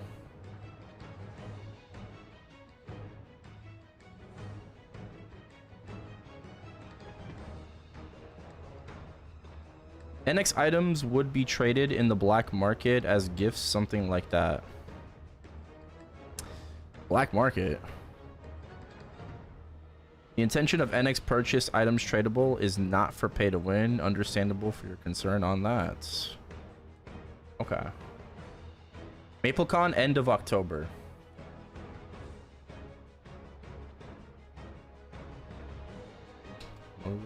This is gone. Am I reading a Reddit post? No, I'm reading our guild Discord. Our Classic World guild Discord.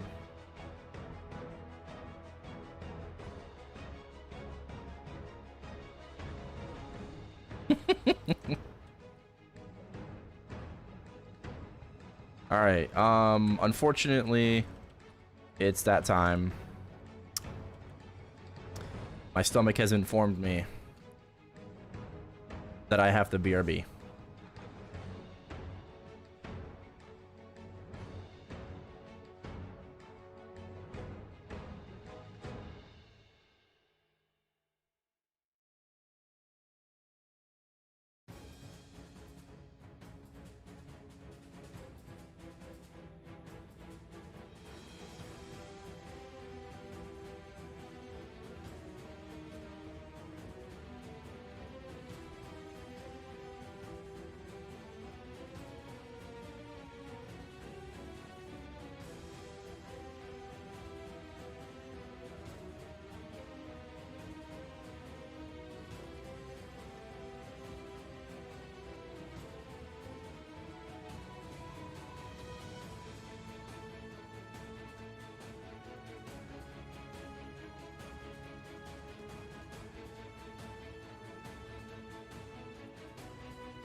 All right. Oh, back.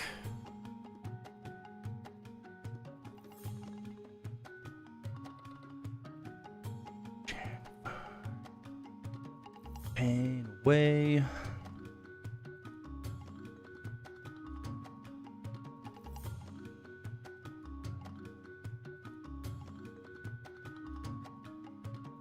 Your tapping clip, yup. Welcome back. Thank you.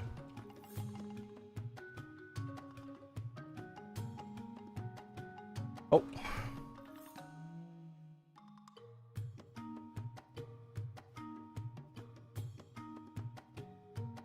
I'm not gonna pop. I feel like the map will fall down soon, so I won't pop my threads yet.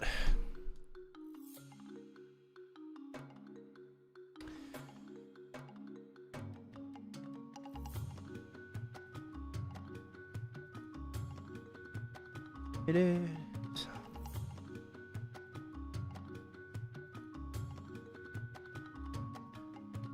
I don't know how long that other person was here for or not, because they apparently left. So...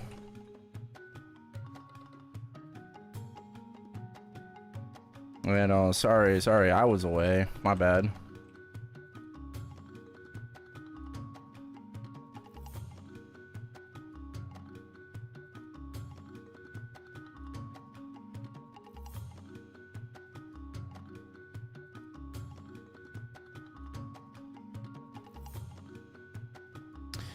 Inkwell answering questions about Classic World.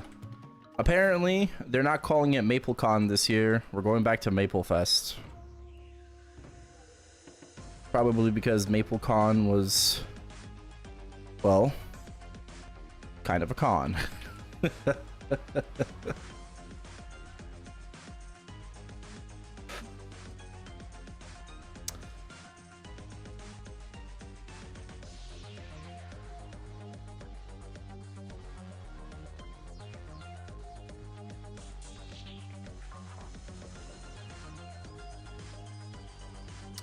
It was still very enjoyable, but yeah, I mean, the premium ticket was definitely not worth the money.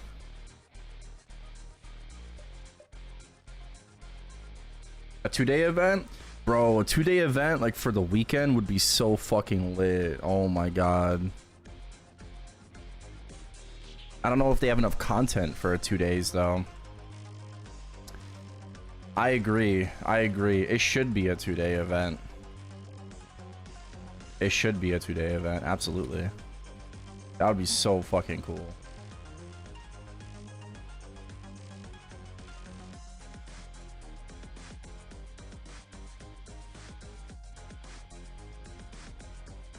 How do you go to MapleCon? Well, you have to buy a ticket first, and then you go. I don't know how to answer that question. Oh, wait, hold on. Hey, Johnny. He's done? Yeah. I wonder if he's in Korea or not right now.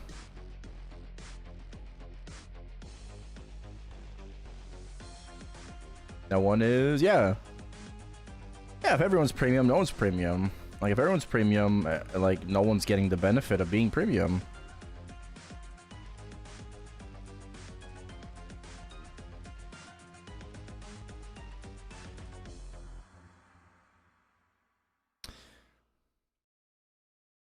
Either way, we're chilling. And I can't wait, bro. I can't wait. It's gonna be so much fun.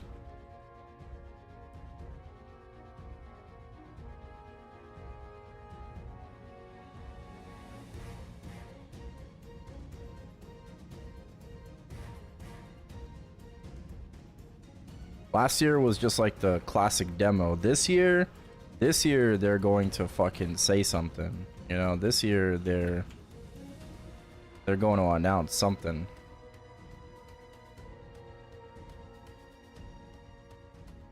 What? Who knows? Probably just launch. They're gonna give us a date. They're gonna give us a date. For sure.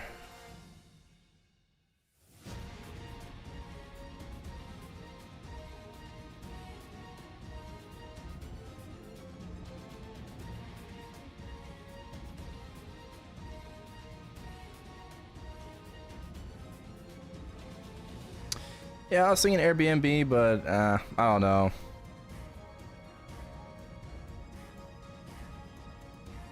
It's hard to predict like what's going to be going on in Maplestory at that time.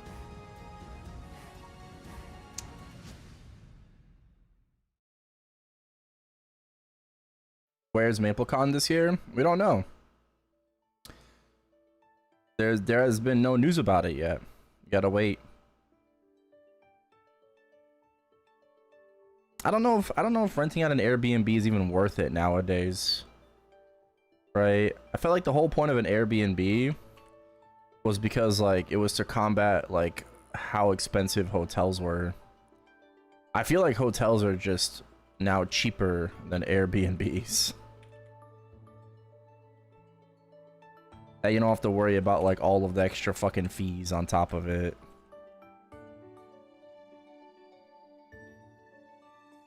So I don't know.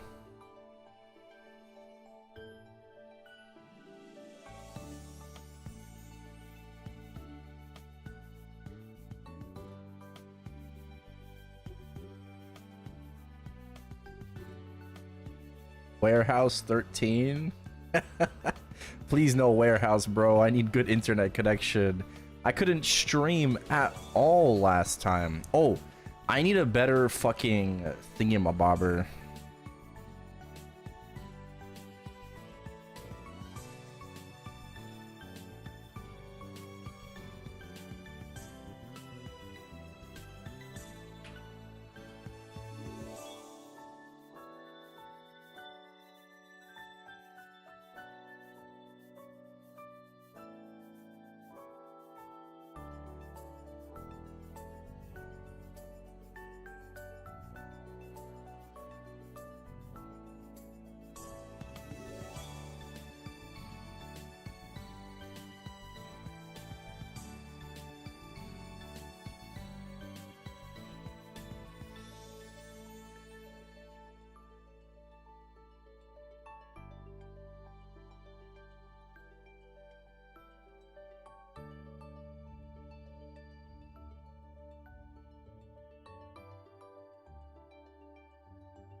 Gimbal, ours just didn't work properly. It kept fucking like flopping over and stuff. And I think we tried to get like a recording going, like audio device, but it also didn't work out. I think I'm gonna have to buy like if we're gonna like prep ahead of time, I have to buy like that freaking Rode thing.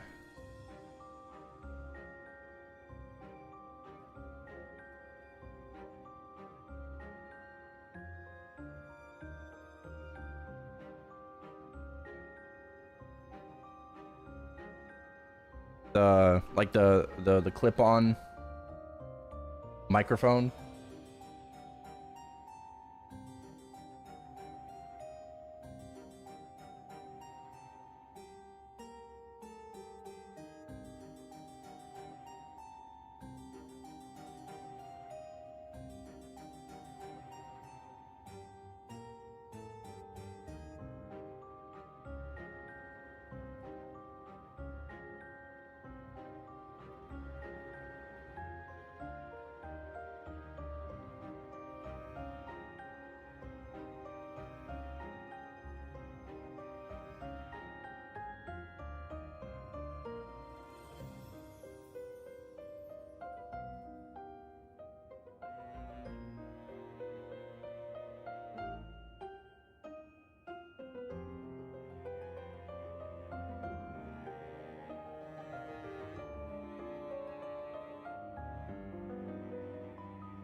Find a nice Y-shaped stick.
Yeah, all these gimbals have like 360 rotation. I feel like that shit like just breaks. It's fucking broken. Who cares? I just need something to stay still.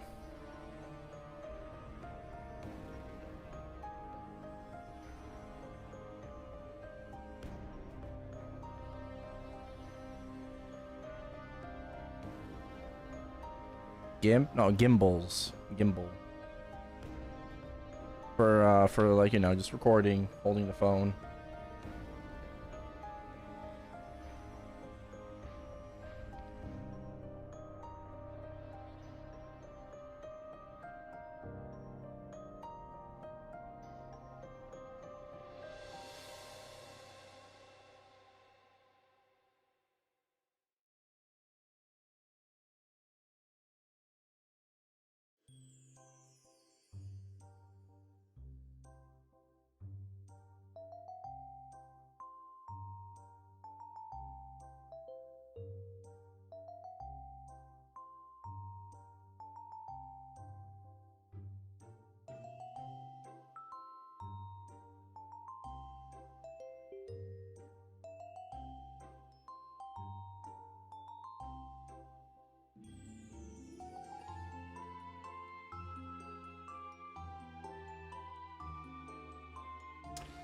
Yeah, selfie stick. Well, I'm looking at a DJI one. Jiggy, thank you for the follow. I'm looking at a DJI one and it's like 150 bucks.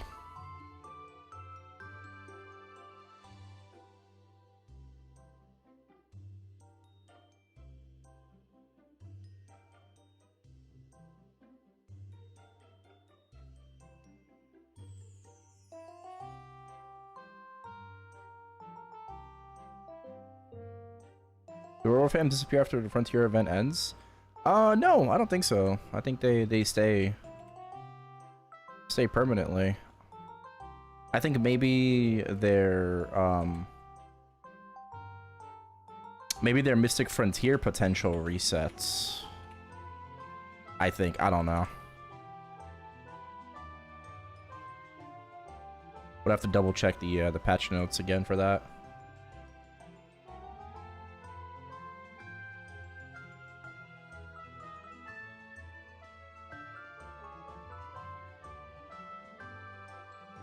Oh yeah.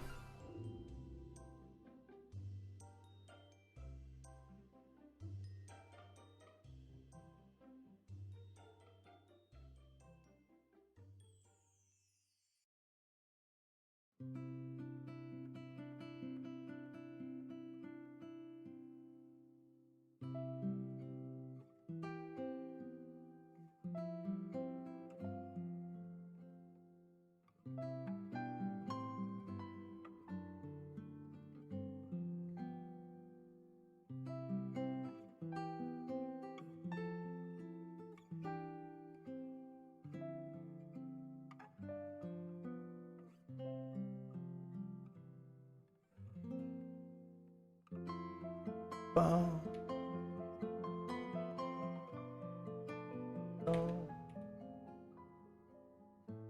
Shadows.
I should probably keep them.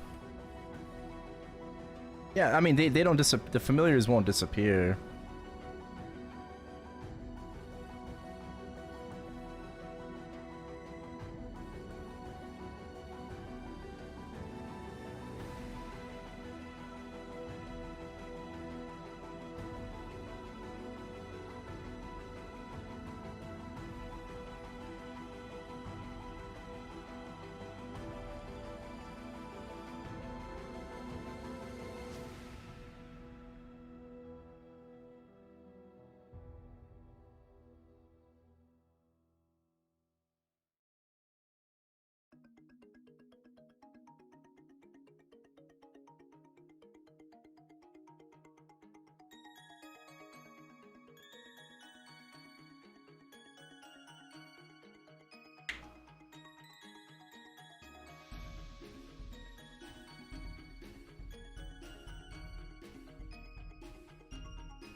How many wins? I got 5 on reg.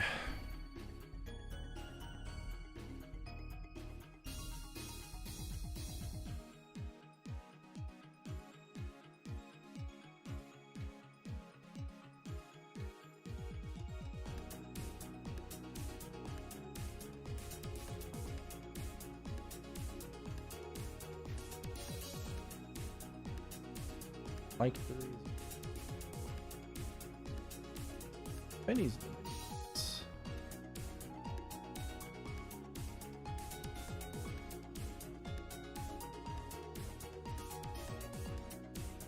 Okay, well, I guess I need to see like what I gotta buy. Because the gimbal that we used last year, that Tyler used last year, that shit was so fucking ass, bro. It just kept flopping over. Like, it wouldn't just stay up, bro. That shit wouldn't stay up. It just kept fucking flopping over. It was, I mean, it was kind of funny, but it was annoying. And it's like, oh, you click to reset it, and it just fucking flops over again. We had a very flaccid gimbal. Yeah, we did.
I'm also looking at a DJI mic as well.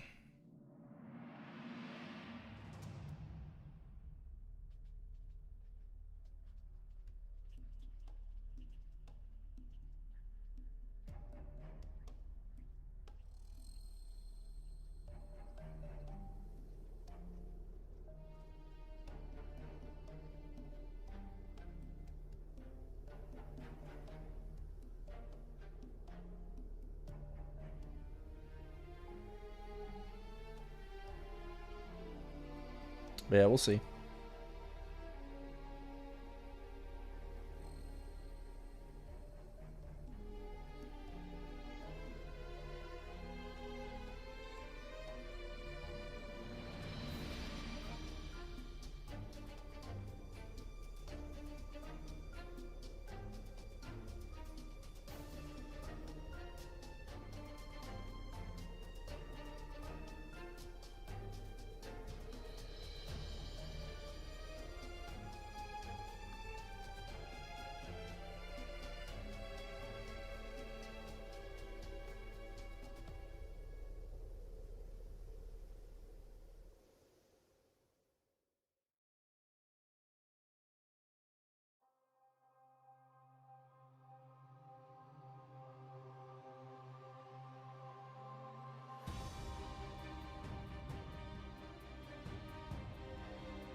What's my goal? 290.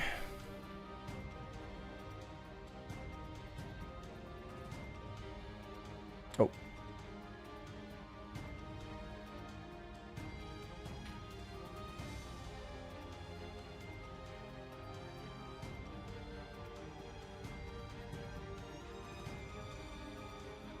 $295. I don't know about 295. We'll see. But I'd be the best Erel in Chronos.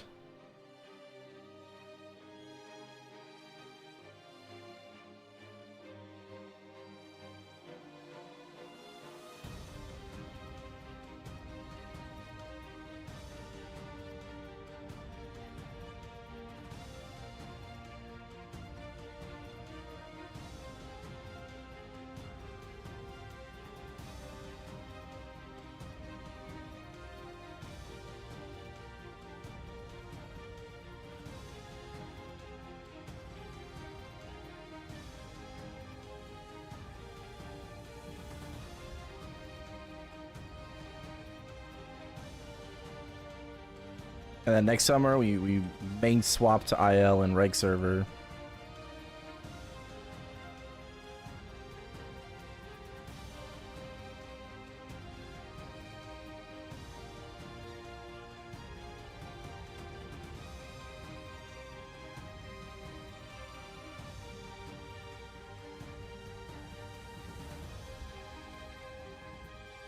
No, I probably would never swap off my Wild Hunter.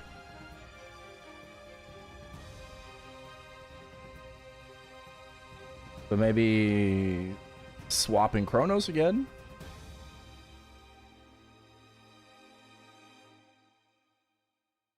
Taiwan player? Player? Sure.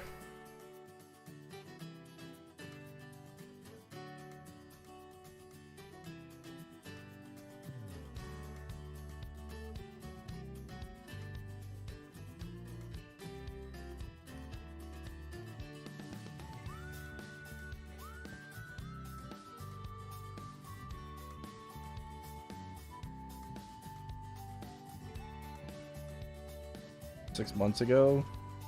Moonbeam. Okay.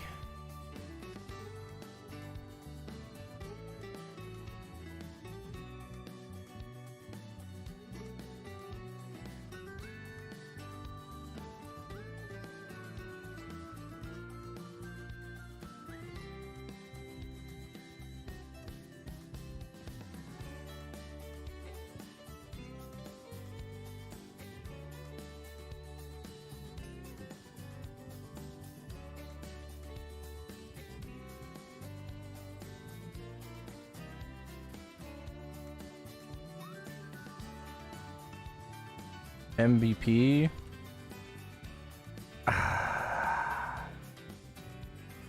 IL.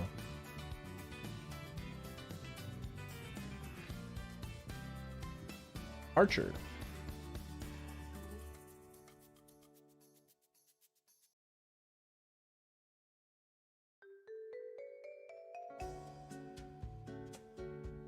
She's an archer who acts like a mage. Nice. High mobility, large area light skills.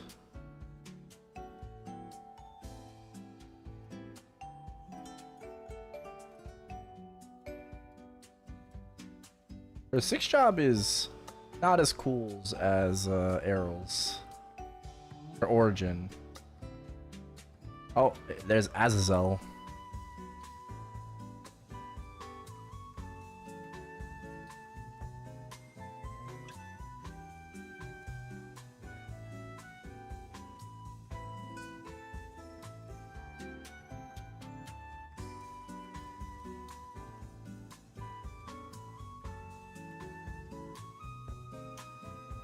Home planet is Linua.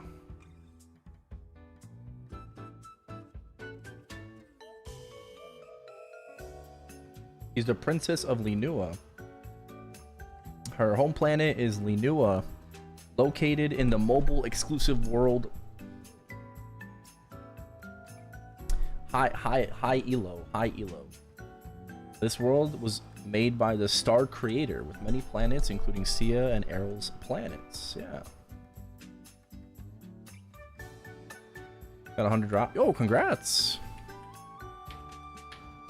Linua is so pretty. Isle is the princess of Linua. An energy stack mechanism? Oh my god, she's got a gauge. I don't want to play her. I don't want to play her anymore.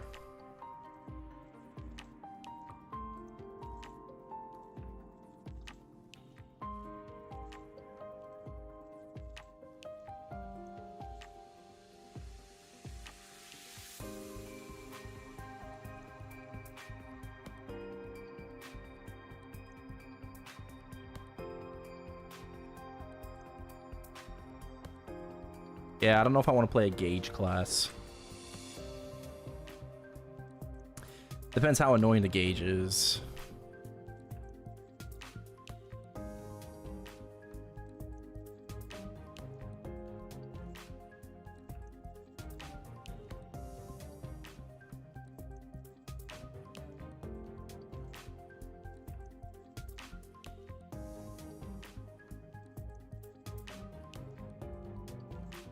Archer, right. She can teleport backwards. Interesting. She has a backwards TP.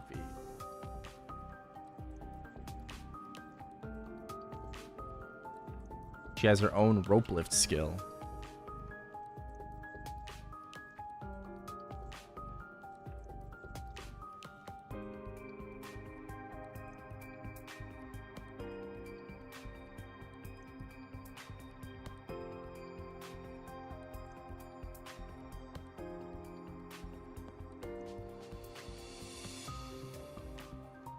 Oh my god, she held my hand.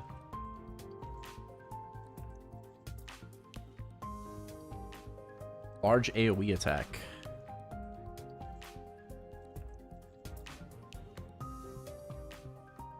Oh, she can hold down Hurricane and use other skills. Okay. That makes this class less ass.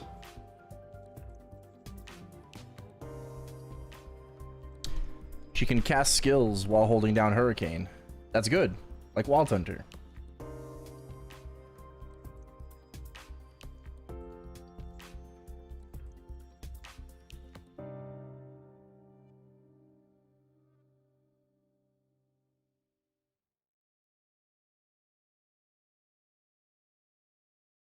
Made by GMS. They're made by Korea. They're Maple M classes. GMS is in charge of turning them into PC classes.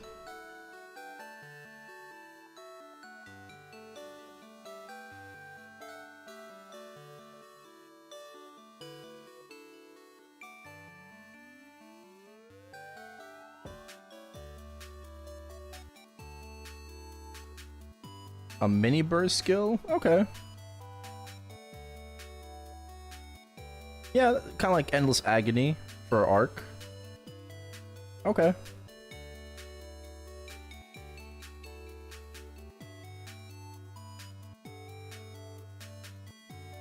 Type X? Yeah, exactly, Type X. Yeah, or it's called Overdrive now, but yeah.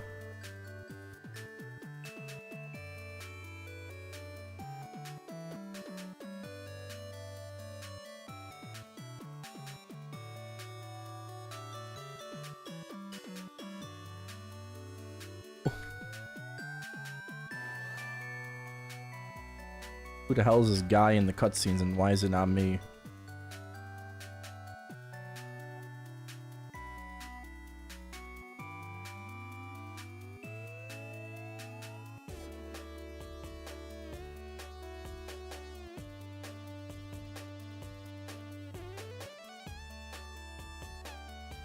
For damage buff?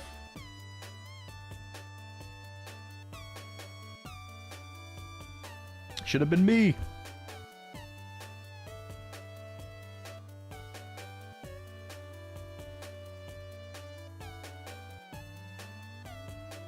Woodchuck cookout.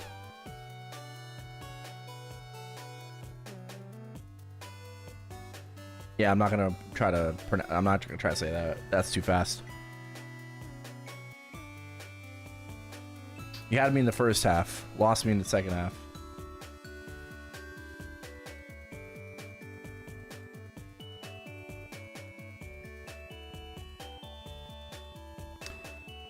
Hold on, I gotta find another channel.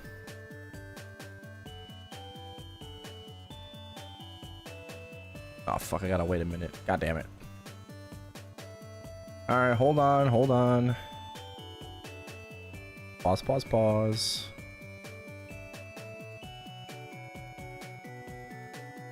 She feels very input heavy. Kind of similar to like Wild Hunter though. If her skills can be used while holding Hurricane, I feel like that's what GMS needs to do to make her a PC class.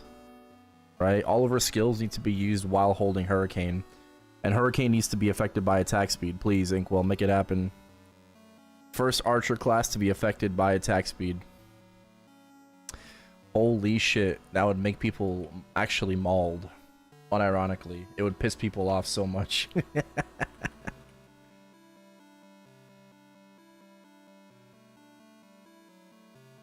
That's how she works in Maple M? Yeah, I hope so. But we're gonna see some bossing later in this video, so... Oh shit. We are gonna see some bossing as well. Right now it's just a skill showcase for the different job advancements and whatnot.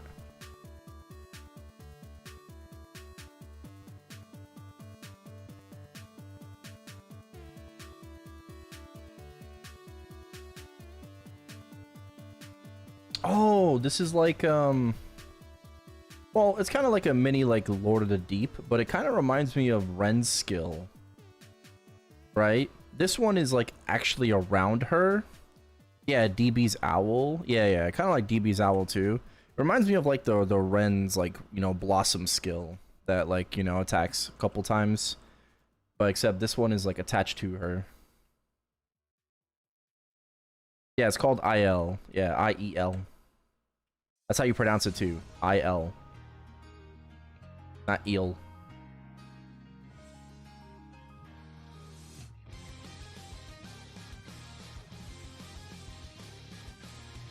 More like Adele's sword swirly skill. Storm. Yes, like Adele's Storm. Sure. After a 20-second buff ends, press a skill again. 10-second iframe. Oh, wow.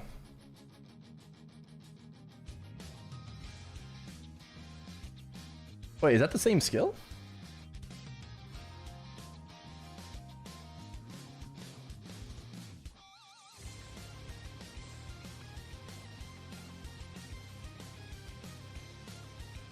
Oh, it's an iframe as well. Oh, wow. And we're just giving every class a free Jedi iframe. Okay.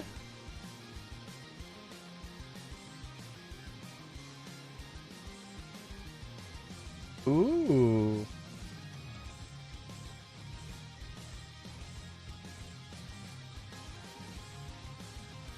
Okay. Can be casted at the same time as basic attack and fourth job prismatic pierce. Hell yeah. I gotta fucking spam that skill.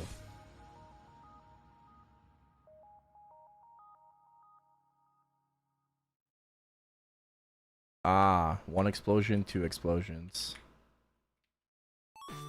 This is a very good video, by the way. Holy shit, this is an amazing video. Very well made.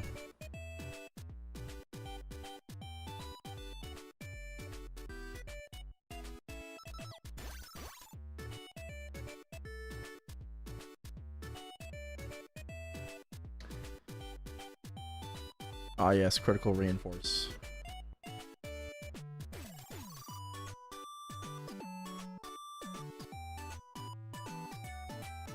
Any IL mains? Me. I'll be maining IL.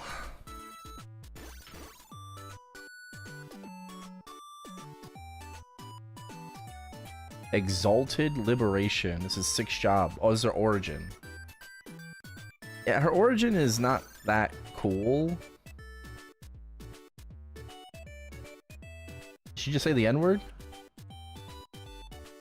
It's okay. It's short, which is nice.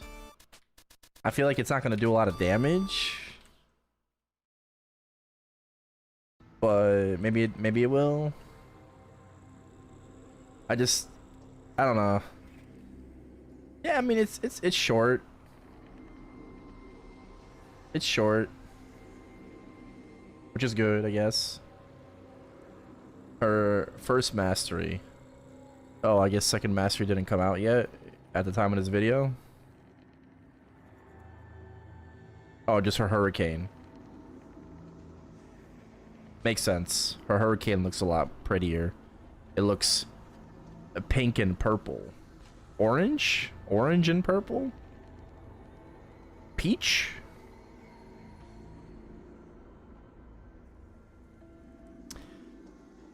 Well, there's more animations to the 6th job hurricane, which is nice. It still kind of looks like a static image, though. But yeah, I mean, there's a little bit more animation to it.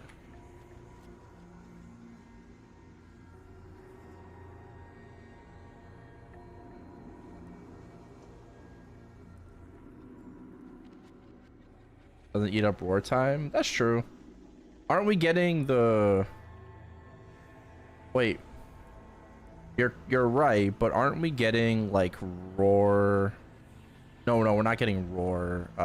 That's what I thought we were gonna get. Yeah, when you pop origin, you get your cooldown back for your skills. Not roar, but you get your cooldown back for like your minis and shit. That's gonna be like an update. I don't know when that's happening. I forgot when. But it's so like your skills don't misalign.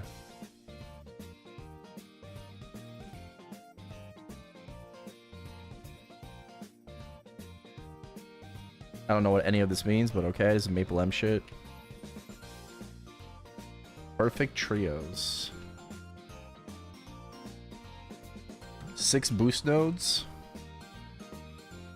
Just max them all. Okay, makes sense. Bossing wheels plus showcase. I'm assuming this means rotation. For the wheel. Wait, suggest what? I suggest using the C combo on the 2nd skill preset so all 4 skills can be casted with 1 tap. Can be modified under command settings. Please use a reference. Feel free to tailor the setup to your own preferences. Okay. By controlling your Altaia stacks, you can maximize your damage, but it still depends on the boss and their mechanisms.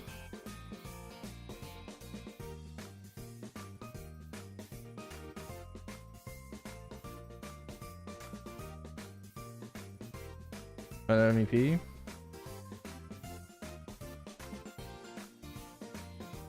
Wow, I can't. What is going on the screen?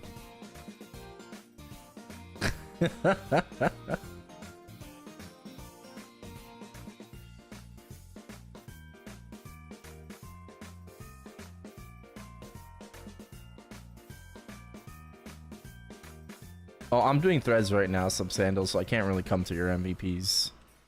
But thank you, though.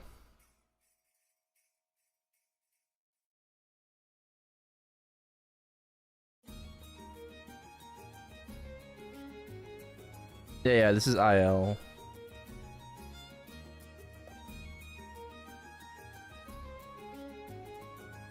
Hey, Paradox, good morning.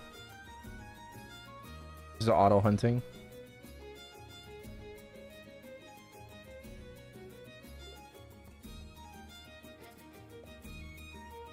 Damn, Maple M tracking sucks cock. Why is she not like up jumping towards the mobs and stuff? Auto battle's ass.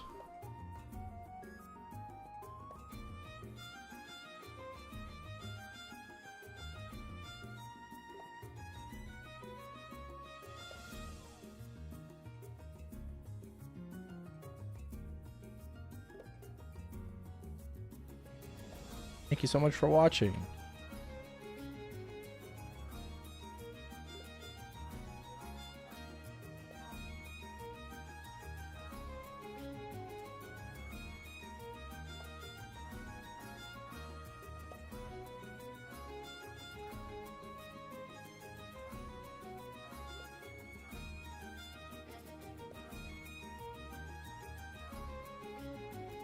All right, I'll link the video.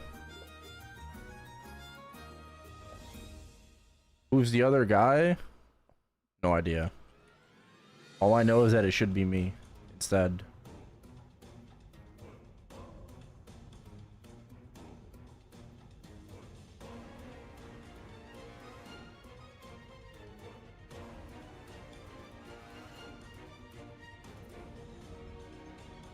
Good video. Good video. Yeah, this is the character that we're going to be getting next summer. IL. Eel.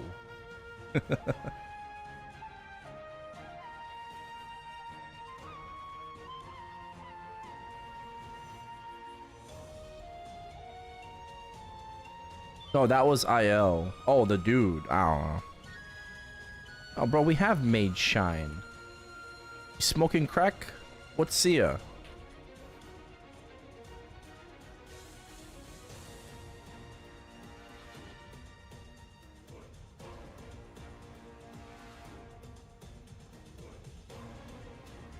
A mistake.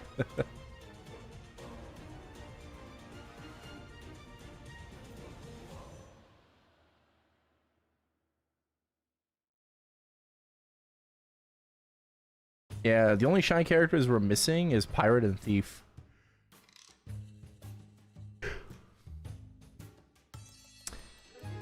Yeah, Pirate is gonna be Jet for sure.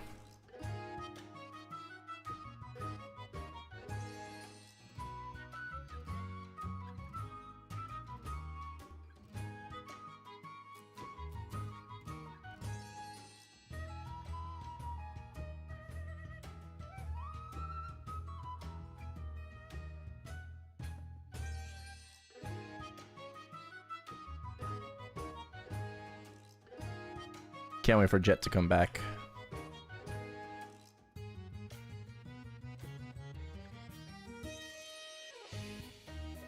Throws planets at your face.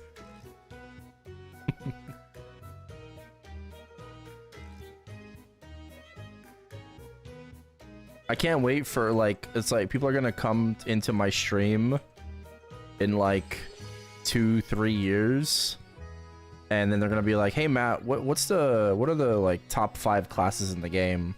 And I'm just gonna say like all the shine characters.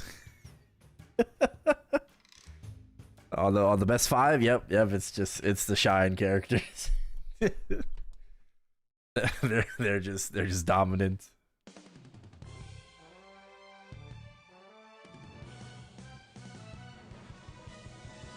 And Lin. No. Kana, Hayato, and Lin is going to get nerfed. They're all gonna get nerfed by then. It's just gonna be shine.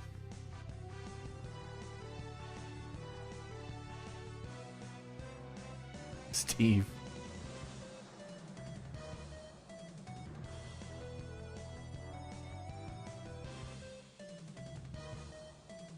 Do I think Sia Erel is stronger than Kana Hayato? At the moment, no.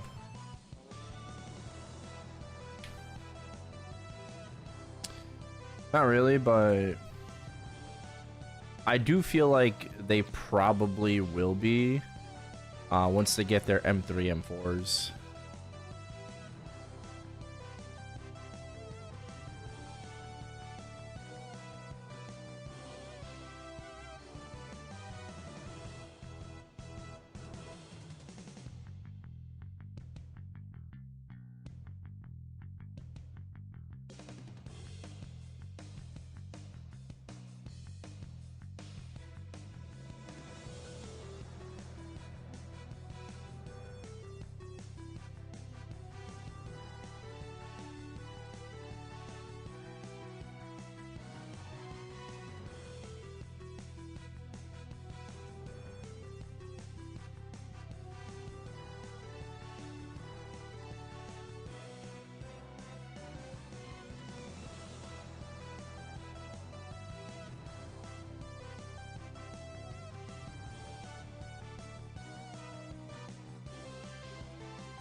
I used to be.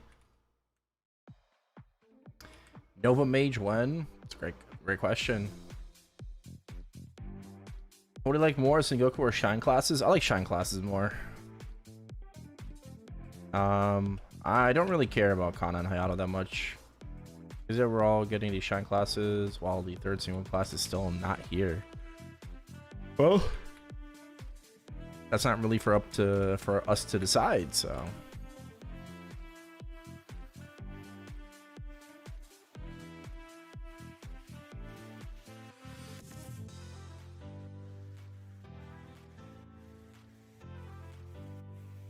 Where do you get the unit damage skin? MVP. What's the goal for the Erel? 290. How fast the Shine classes are being released? Oh, well, the Shine classes being released, they're under Maplestory M jurisdiction. It makes sense. They're Maple M exclusive, right? And they're being developed by Korea. So Sengoku is being developed by like Japan, China, but you know, the Shine characters are being developed by Korea themselves, by Korea Maple M. But GMS is in charge of taking those classes and adapting them into the PC version of the game. So that's why the Shine characters are like GMS PC exclusive, but they come from the Korean mobile game.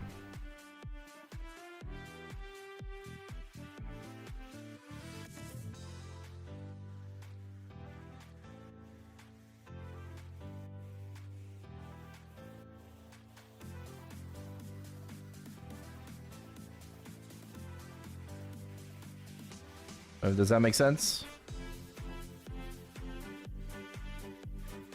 Yeah. Stopping at 290. I'm probably gonna keep playing this character until the balance patch in September. I want to see what Chang's Up does to Arc, if anything, and that will decide whether I keep playing Erel or not. What am I tapping?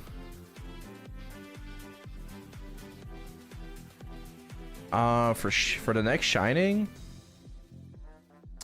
I have a Zerk spare and Eternals. I could do Eternals to 18. I have a Zerky spare. Hopefully it goes 20 and then I can tap it at 21. I hope, yeah. That's what I got so far.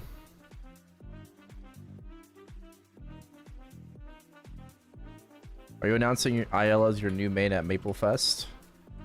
Well, apparently they're going back to Maplefest and not MapleCon. According to Inkwell today, according to Inkwell's Q&A in Maple Classic inside of the game, they're gonna call it Maplefest again. Yeah, yeah.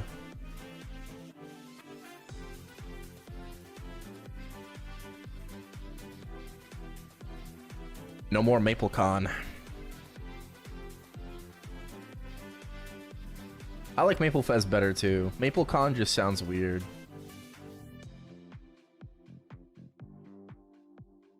Got a TC to tap. Nice. Okay. Okay. Like, I could make probably a pitch Starcore. I want to say I probably could. I just don't know if it's worth it. Because I'd be so tempted to, like, tap my eye patch. If it booms, I'd be kind of sad. But I could restore it.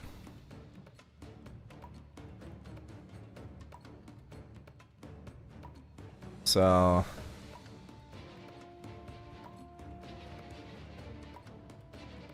yeah.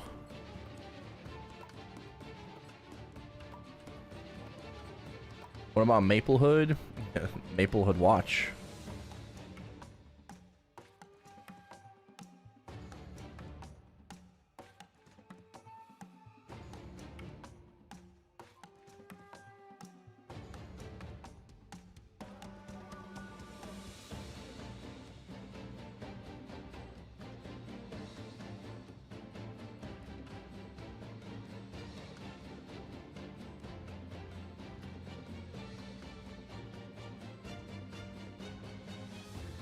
Audible badge? No.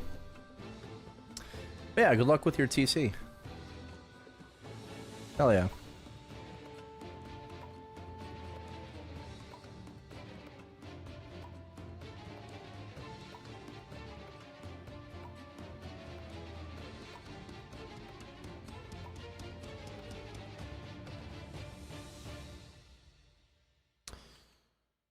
Basically, for me, I still have to get my glove to 21. But just like 18 Eternals for now. And I gotta do something about like my eye and face, because they're only 18. Everything else is 21.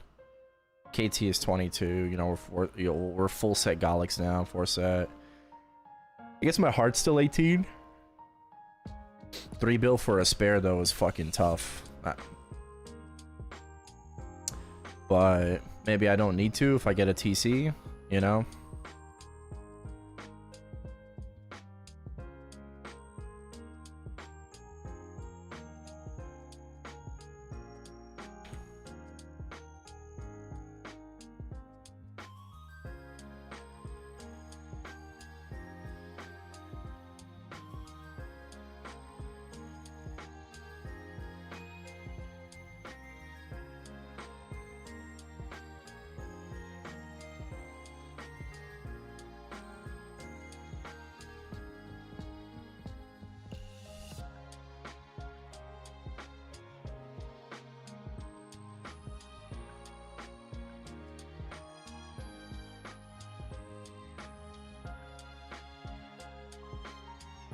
Every fan might tear up is just disappointment. Be like that.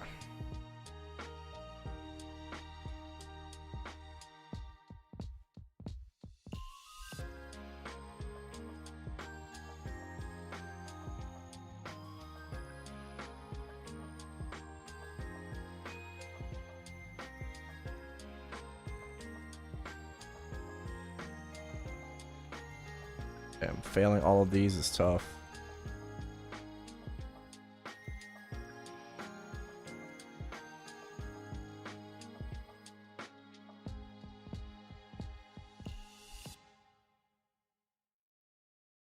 Oh my god.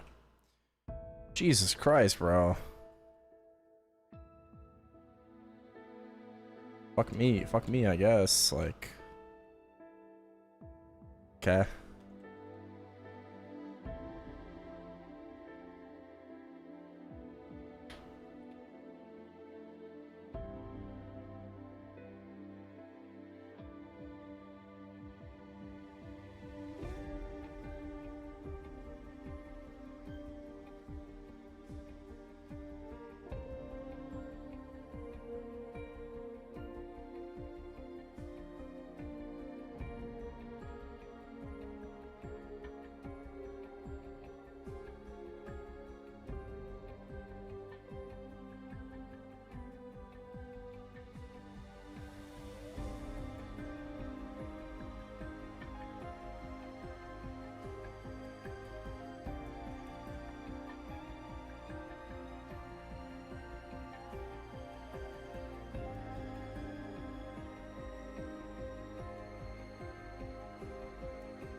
Buy a vac pet on all your tunes?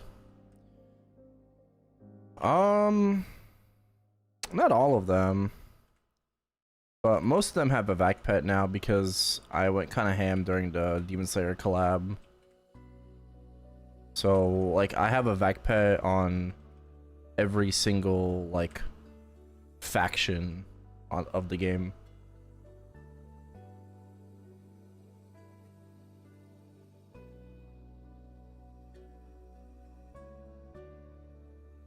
So, okay, well, technically the answer is yes.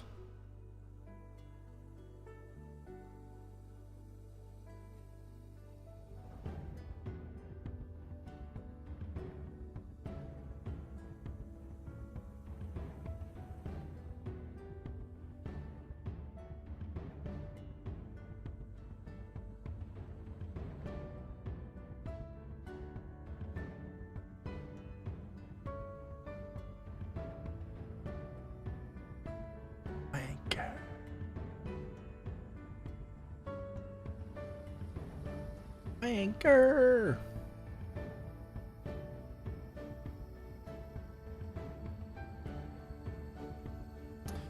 Petite Fern.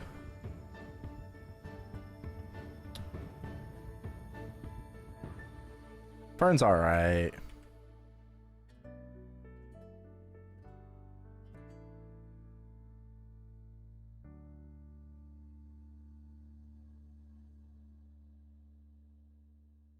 I prefer the purple-haired girl.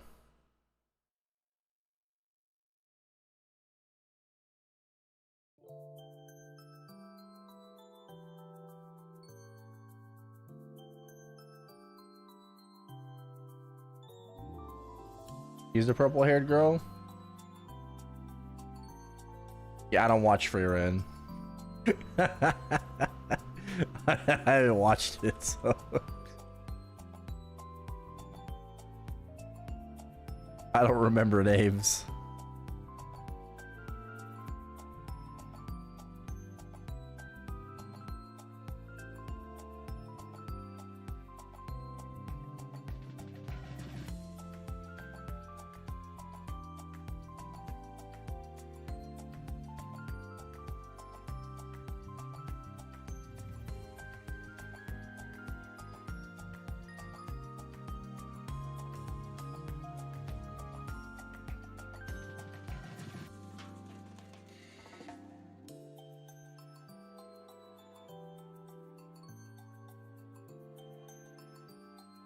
You're disappointed?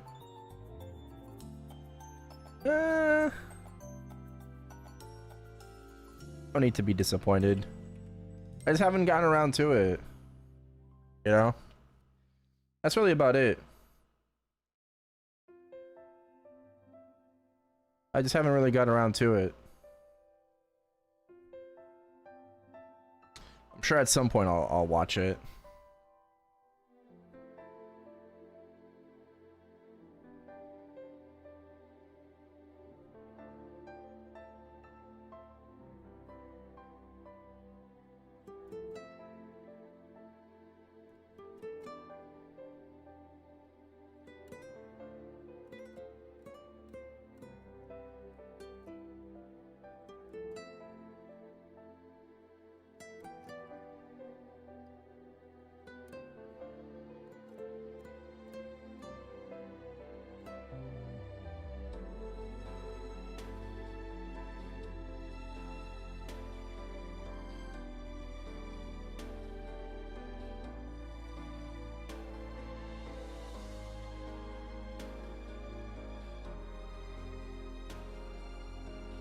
I upload anything new?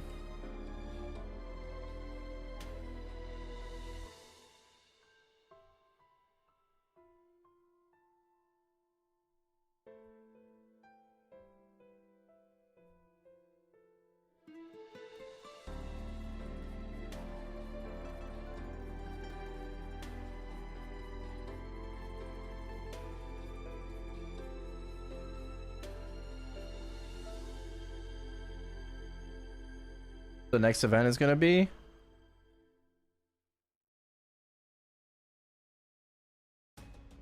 Not really, but it could be Free Ren collab. It could be Night Troop in Omega Sector.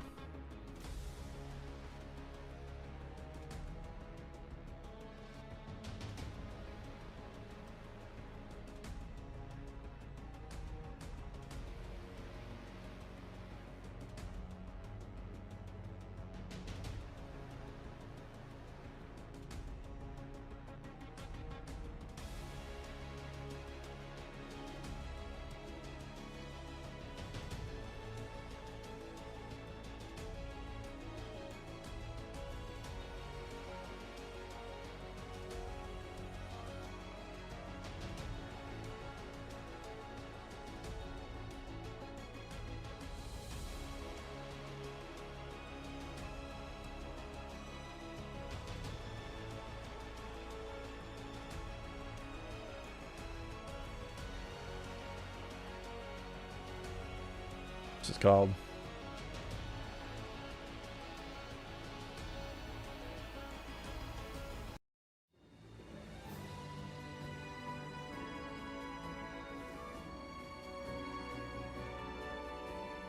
EOS. Oh my god, I'm capped Erta. Why did nobody tell me?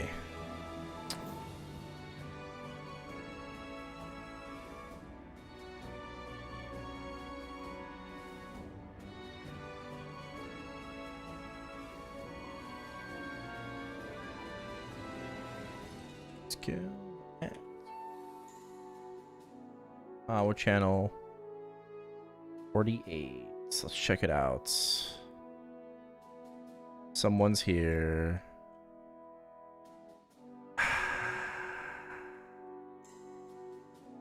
Oh well.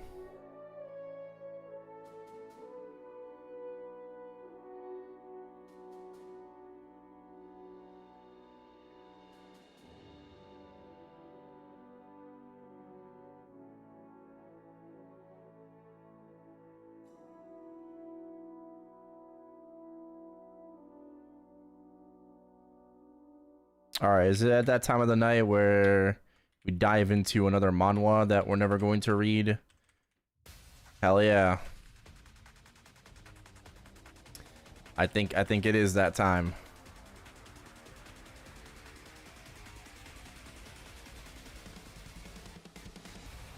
All right, I got something called Monsters Fight Monsters. That's the name of the manhwa. Monsters Fight Monsters. The title of the video is Given the lowest rank but can secretly summon an SSS rank goblin and succubus.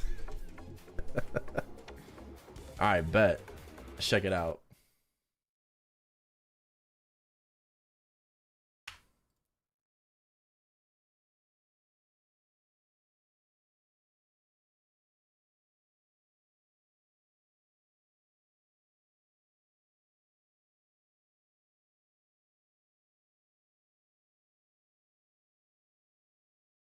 The story opens with our boy Kim Hanul getting called up to the stage like an absolute Sigma. He has been waiting for this moment for his whole life. An official hands him his rank E Hunter license, and he salutes it like a soldier receiving a medal. Because for being the low-rank trash, this guy genuinely put in the work, grinding through every bit of monster knowledge he could find. All that effort finally felt like it was paying off, but his ugly fate knocks right at his nuts, and the official says he made a mistake. The license gets ripped right in front of him. Rank E does not even count as an official hunter. Bro's entire world collapses in nanoseconds. The official explains that knowledge means absolutely nothing without proper stat rankings, and those words burn straight into his memory. A small curse slips out of his mouth. 7 years ago, he already gave up on this dream once, and now his backup career is about to fall apart too. He is completely desperate because the game that has been keeping him fed is getting shut down. A final notice pops up confirming the game's servers are closing for good. His side hustle has been streaming a monster defense game where players recruit monsters to fight off other monsters. But underneath that simple idea is a brutal, complicated strategy system. Damn. Upgrading units matters a ton, but the success rate is genuinely awful. And the worst part is that a single death Sounds like Maplestory. wipes out all your progress completely. That's why everyone calls it a trash game. The balance is a mess, and weak units can somehow take down strong ones, which made him fully convinced the developer must be some kind of sadist. Even so, our Sigma somehow mastered this impossible game and became a veteran streamer because of it. This game was his second shot at making money. Now that shot is gone too, and Bro might have to sell his balls to meet both ends. Today is his final stream, so he greets his tiny audience like always. Someone asks about his hunter career, and he admits he technically is a hunter, though he hesitates because the truth is he is just a failed rank E washout. He changes the subject fast, announcing that since today is the game's last day, he wants to try one final challenge. A massive wave of monsters is about to hit a castle, and he is going for wave 700, a level nobody has ever cleared. Hearing this, his viewers start chipping in to fund this last attempt. He hits start while internally wondering what the point of any of this even is, but he still feels nervous. Wave 700 kicks off. A portal opens and monsters pour out in an endless wave, clearly designed to test the absolute limit of his defenses. 700? He summons an archer goblin who fires a glowing arrow that lands a hit on the front monster, but the unit takes a counterattack and screams in pain. A notification confirms the unit just got wiped out, and he grits his teeth because that was an expensive unit to lose. His summoned monsters are getting completely overwhelmed, and he knows that if the entire horde rushes him at once, it is basically a death sentence. For now, he focuses on the threat directly in front of him and sends out his succubus queen to guard the entrance. That is when something distracts him at the worst possible moment, because a massive three-headed monster roars its way through and breaks straight past their defenses. The queen has to retreat and regroup, but the monster is too fast, and its brutal final hit lands clean. Sure system notifications keep confirming units dropping one after another. Wave 700 is way stronger than he ever expected, and his strongest summons start falling apart one by one. Every unit he spent so long raising gets wiped out in seconds. A massive explosion signals that his loss is basically locked in, and with no defenses left, only his castle is still standing, completely exposed as the final target. He can do nothing but watch as his last line of defense finally crumbles. Monsters flood into the throne room, but sitting alone on the throne is a single armored figure. A system message pops up saying this is the first time someone has challenged Wave 700, so the final lord will be awakened. And our boy is completely confused because the message keeps appearing, locked entirely on the hottie sitting there with her eyes closed. Just then, this 1110 armored baddie wakes up and our boy's brain instantly blue screens. Our boy cannot believe what he is seeing, because the lord has actually risen. She stands completely alone against the entire horde, which has never once happened across hundreds of failed attempts. He looks genuinely confused about what is even happening right now. Her eyes burn bright red and a golden sword slices through the air. Our boy is shocked to see monsters getting split clean in half from a single brutal swing. The lord faces down the massive army below and ignoring every single warning, was was this? Leaps This is Monsters Fight Monsters. straight into the middle of the horde, dropping in like a golden comet. The impact creates a fiery explosion and monsters get launched backward from the shock and the pain. She lands with her sword and another devastating slash tears through the chaos as the elimination counter keeps climbing. An elite monster drops instantly. This absolute diva moves like a streak of light, her weapon glowing with insane power, and the kill count keeps stacking higher as golden light fills the entire hall, cutting through everything in its path. Eventually, our boy just stands there speechless at the sight of something this impossible. The lord exhales, gathering up every bit of remaining power and slams her foot down hard.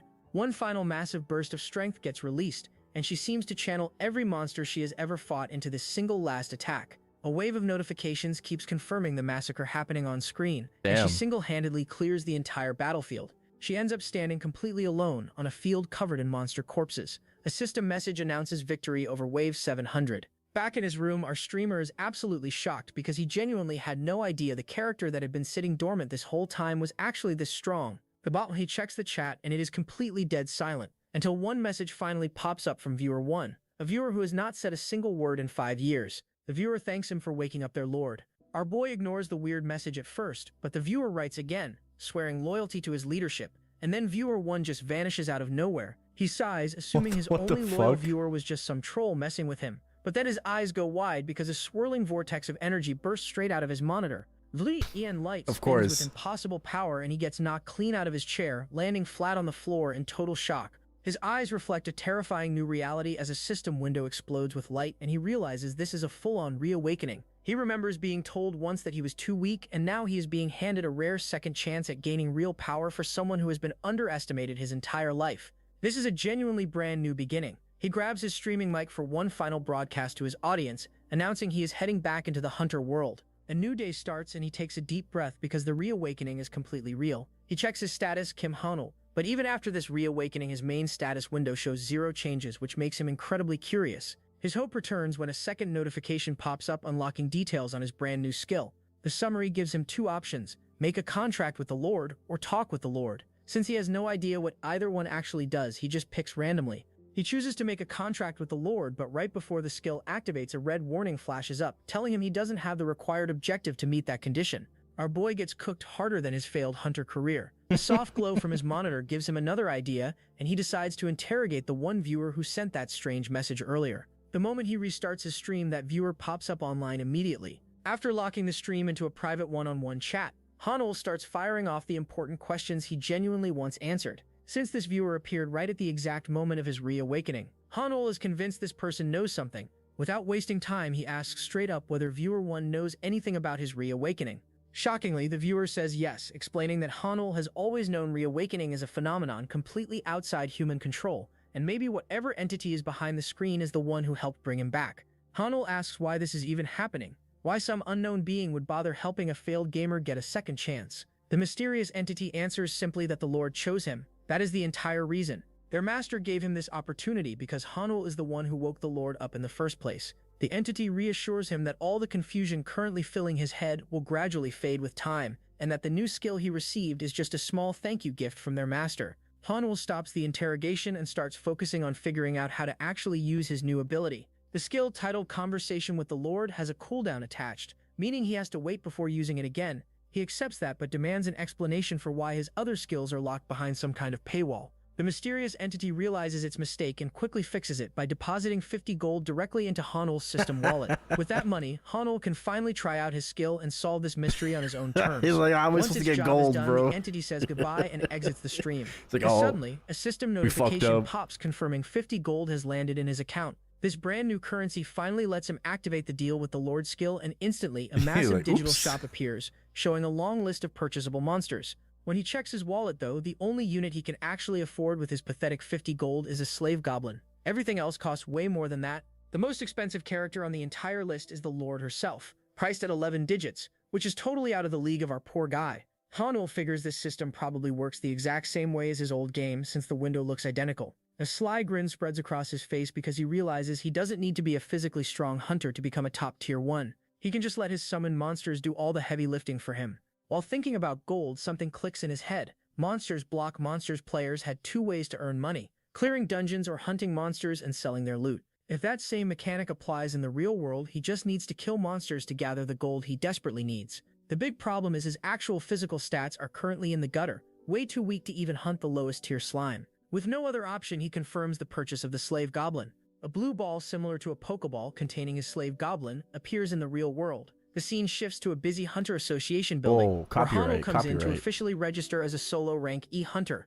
After the receptionist pulls up his new file, she finds 4 jobs suitable for a rookie hunter. Hanul carefully compares all the options and ends up picking the one that seems least suited to his weak physical condition: a goblin extermination mission in a remote village tucked behind some mountains. The officer immediately warns him that the area is completely out of reach for emergency assistance, meaning if anything goes wrong, he will be entirely on his own. Our Sigma picks the suicide mission like a true Rock Lee. If he can't be the strongest, he'll be the most experienced dead guy. When he arrives at the remote village, the client who posted the request comes running straight at him. The old man is genuinely grateful that a real hunter actually accepted his request. Still, the old man looks unsure whether a skinny kid like Hanul can actually handle these vicious creatures on his own. Appreciating the old man's sincerity, Hanul gives him a confident smile and assures him he will not let these goblins keep terrorizing the village. As he heads into the forest where the goblin nest is located, Hanul runs into a sight he did not expect. Instead of wild, chaotic creatures running on pure instinct, the group of goblins is just chilling by a river, drinking water like a bunch of regular people on a lunch break. Ignoring how weird that is, Hanul opens his inventory and pulls out his brand new familiar still sitting inside its blue ball form. Channeling his inner Pokemon trainer, he quickly tosses the ball straight at the goblins. It lands right in front of them, leaving them completely confused. For a split second, nothing happens at all, and Hanul completely loses his shit because the ball apparently failed to activate his unit. Sensing hostility from the humans standing in front of them, the goblins flash their sharp claws and charge straight at him, ready to tear him apart. Knowing he has 0 other options, Hanul braces himself to fight bare-handed. Instead of running, he clenches his fists ready to throw one desperate counterpunch. But right as one of the goblins is about to sink its claws into him, the system finally activates. His summoned goblin appears in the most dramatic way possible, bursting out of thin air in a burst of energy and immediately slamming the attacking monster with a massive club. Getting a close look at his summon, something suddenly clicks in Hanul's head. Back when he first started streaming Monsters Block Monsters, the very first monster he ever got was a basic slave goblin. Over time, he loaded that low-tier monster up with god-tier gear until that original trash unit turned into an absolute monster capable of soloing 100 waves without any backup at all. He had named that goblin Gono. Looking at his familiar's stats now, he immediately recognizes something familiar, because this goblin is wearing the exact same top-tier A-rank gear he had spent ages grinding for in the game. That solidifies his belief that this really is his Gono now alive in the real world. Without any hesitation, Gono just goes feral. He tears through 2 frontline goblins with brutal ease, ripping through them like nothing. A third goblin, apparently smart enough to sense danger, immediately turns and tries to run. Unfortunately for that fleeing goblin, Gono is wearing the Raven Swing. You should have like a quest on the side of your screen. Once you leap to whatever server you're going to, you should have a quest to like claim that meso. I don't know where it is. It might be somewhere in the start tab, or if there's like a gift box on the side of the screen, but it's somewhere there. Beat shoes, making him move like an absolute blur. In an instant, it splits the last goblin in half before it even gets a chance to scream. Hanul just stands there frozen with his jaw fully on the floor because he never truly understood how genuinely terrifying Gono was until he saw it happen live in the real world. Once the threat is over, it walks back toward its master, and out of nowhere, Gono suddenly pulls the cutest possible expression. basically looking like a puppy asking for head pats as a reward for a job well Brand done. bonuses? Once again, Hanel Just was left grind. completely stunned because he never expected to witness this kind of adorable side from a monster. A system you can notification dismantle pops informing him recipes. Gunno's current affection level sits at 20 out of 100, and that hitting max affection unlocks a brand new skill. Hanul, who usually approaches everything as a rational gamer and even hesitated to touch his summon at first, immediately drops to his knees and hugs the goblin like a long-lost sibling he just reunited with. Getting back to the actual mission, Hanul realizes there is a pretty big problem on his hands. The goblin corpses are not dropping any loot at all, so how exactly is he supposed to collect gold here? Luckily, Gano already understands the mechanic completely. The familiar hops from one corpse to another, plunging his hands straight into their chests and pulling out their life essence in the form of a dimly glowing mana stone. A mysterious blue energy portal appears nearby, and Gono casually tosses the stone straight into it. In exchange for 3 low-tier monster cores, the Lord Castle of Illusion immediately deposits 30 gold into Hanul's account. Everything finally makes sense now. Monsters do not drop coins directly, you have to extract their mana stones and exchange them through the system. Kim Hanul shows his affection toward Gano once again for figuring out the mechanics so quickly. With the gold secured, he gets ready to gather physical proof to complete the mission for the association. But apparently those 3 goblins were just the warm-up. Suddenly, a massive commotion erupts from deeper in the forest. Thudding sounds shake the ground, growing louder by the second. Huge trees get torn apart and crushed into splinters as a giant creature emerges. It is an ogre. The moment Hanul sees it, he immediately starts questioning every single decision he has made in his life. A monster that size should only ever appear in a rank B gate or higher. There is no logical reason something like this should be hanging around a rank E mission area. Makes sense. Something else catches his attention. The monster is breathing heavily, and its body is covered in fresh wounds. Clearly the result of a brutal fight it just went through. Even so, injuries are no reason to underestimate a boss-level threat, and the situation gets even worse when a red warning pops up on the system, telling him Gono's summon timer has only 3 minutes left. The loyal familiar steps forward completely fearless despite the fact that his opponent is roughly 4 times his size.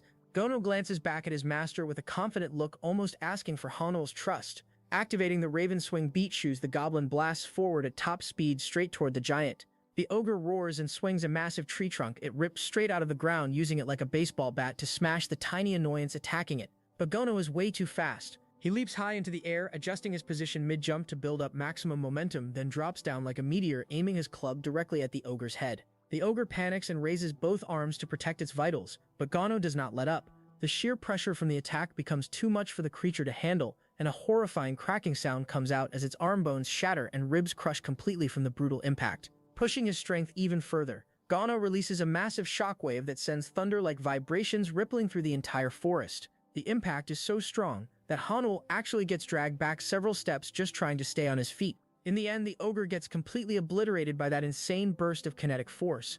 Hanul stands there absolutely shocked watching this showdown of raw power, and he immediately runs over to celebrate the win with a little victory dance completely overflowing with excitement. With only 3 seconds left before the summoning time runs out, Gono frantically grabs a massive mana stone from the ogre's chest and hands it over to Hanul, just in time before the familiar dissolves back into a little blue ball and vanishes. That leaves our guy standing there holding a high-quality monster core like he just wins a lottery. He does not even know he has entered. A mysterious portal appears right on cue to collect the reward, and when Hanul tosses the low mid-tier mana stone into it, the system immediately credits him a clean 100 gold, bringing his total up to 130 gold. But the system is not done being generous yet, because since this is the first monster our boy has officially defeated, he receives a premium gacha ticket as a bonus reward. Of course. Only before celebrating, though, the sound of snapping branches echoes as a fully armed group of awakeners Of course runs he into the does. area. Of course the he moment does. Hanul recognizes the woman leading them, his heart misses a beat. This 1110 diva is Yoon Sua, from Team 2 of the famous Guild Pong Bake Guild.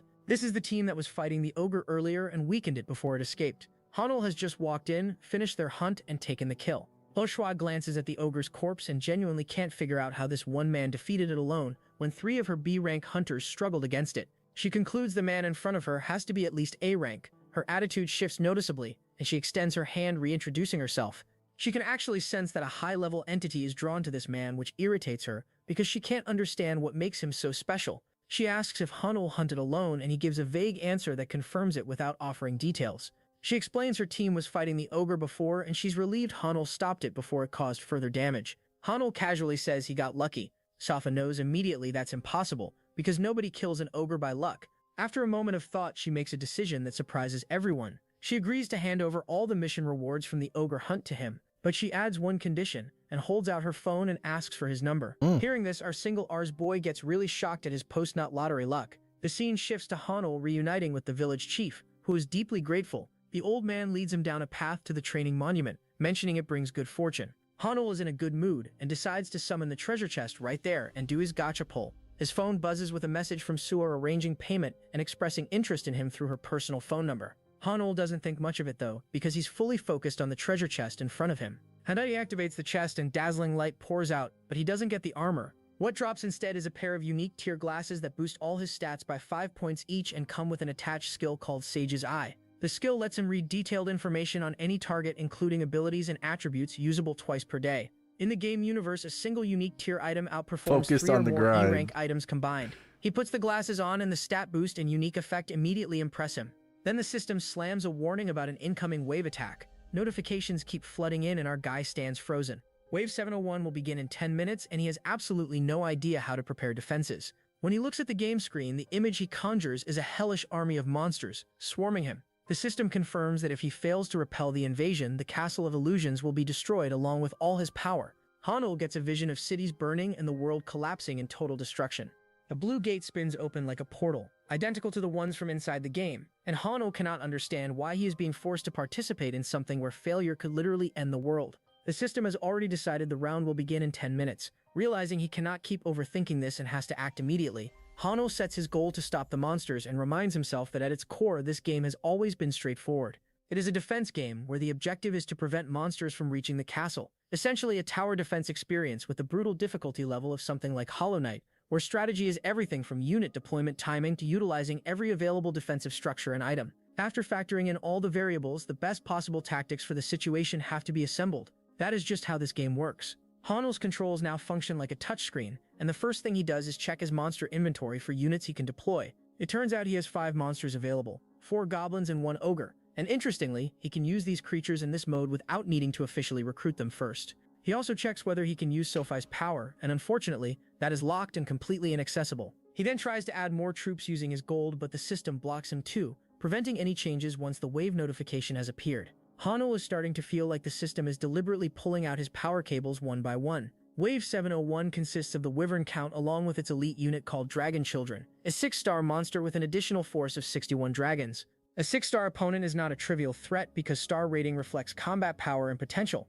and when the gap between star ratings is too wide, one side simply gets demolished. The problem is that Hanul now has to face a 6-star monster with a tiny force of units that are all at 1 star. Whatever he tries, the result looks obvious because even a single dragon would crush everything he has, and he has no extra gold or additional monsters to work with in his strategy. Then the system gives him one unique advantage. He can choose 1 defensive structure and 1 item to be distributed to all his troops. On the surface, this sounds like a massive help, but Hanul is irritated because the system clearly expects him to clear this stage under these conditions anyway, which is genuinely insane. But since he is a veteran of this notoriously difficult cursed game, he has to work with whatever he has. He begins manipulating the environment and looking for a way to stop the wave based on all his accumulated experience, moving as fast as possible with 8 minutes left, calculating every element available until the countdown hits 15 seconds. Once all his preparations are complete, the timer hits 0. Hanul is ready to face the wave. The wave launches with a fury as the wyverns flood the sky with their sheer numbers and lock onto the target, which is the castle. The army is led by the Count himself. From the opening of the wave, the wyverns slam into the barriers, aggressively trying to force open a gap. The Count grows visibly irritated that his monsters have not broken through the defenses yet, while more wyverns join the assault trying to shatter the reinforced structure. But all of this is actually playing directly into Hanul's strategy because the very first thing he has done is activate the infinite barrier, boosting the defensive rating by a full 100 against all incoming attacks.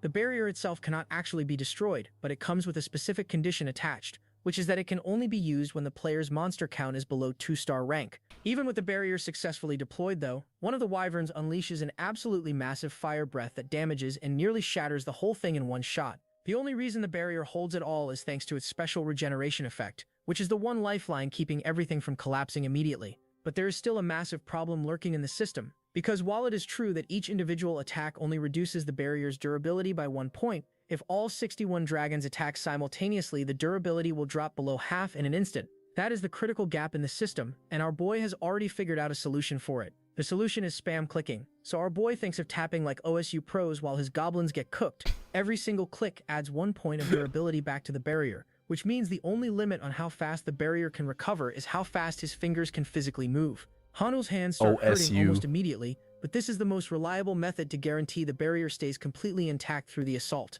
The bigger question is how he is ever going to actually defeat monsters that are essentially operating at a divine power level, and the answer turns out to be surprisingly simple. The barrier can reflect attacks from the wyverns and deal 1 point of damage to them per hit, and normally a goblin would have absolutely no way to hurt a wyvern under any circumstances.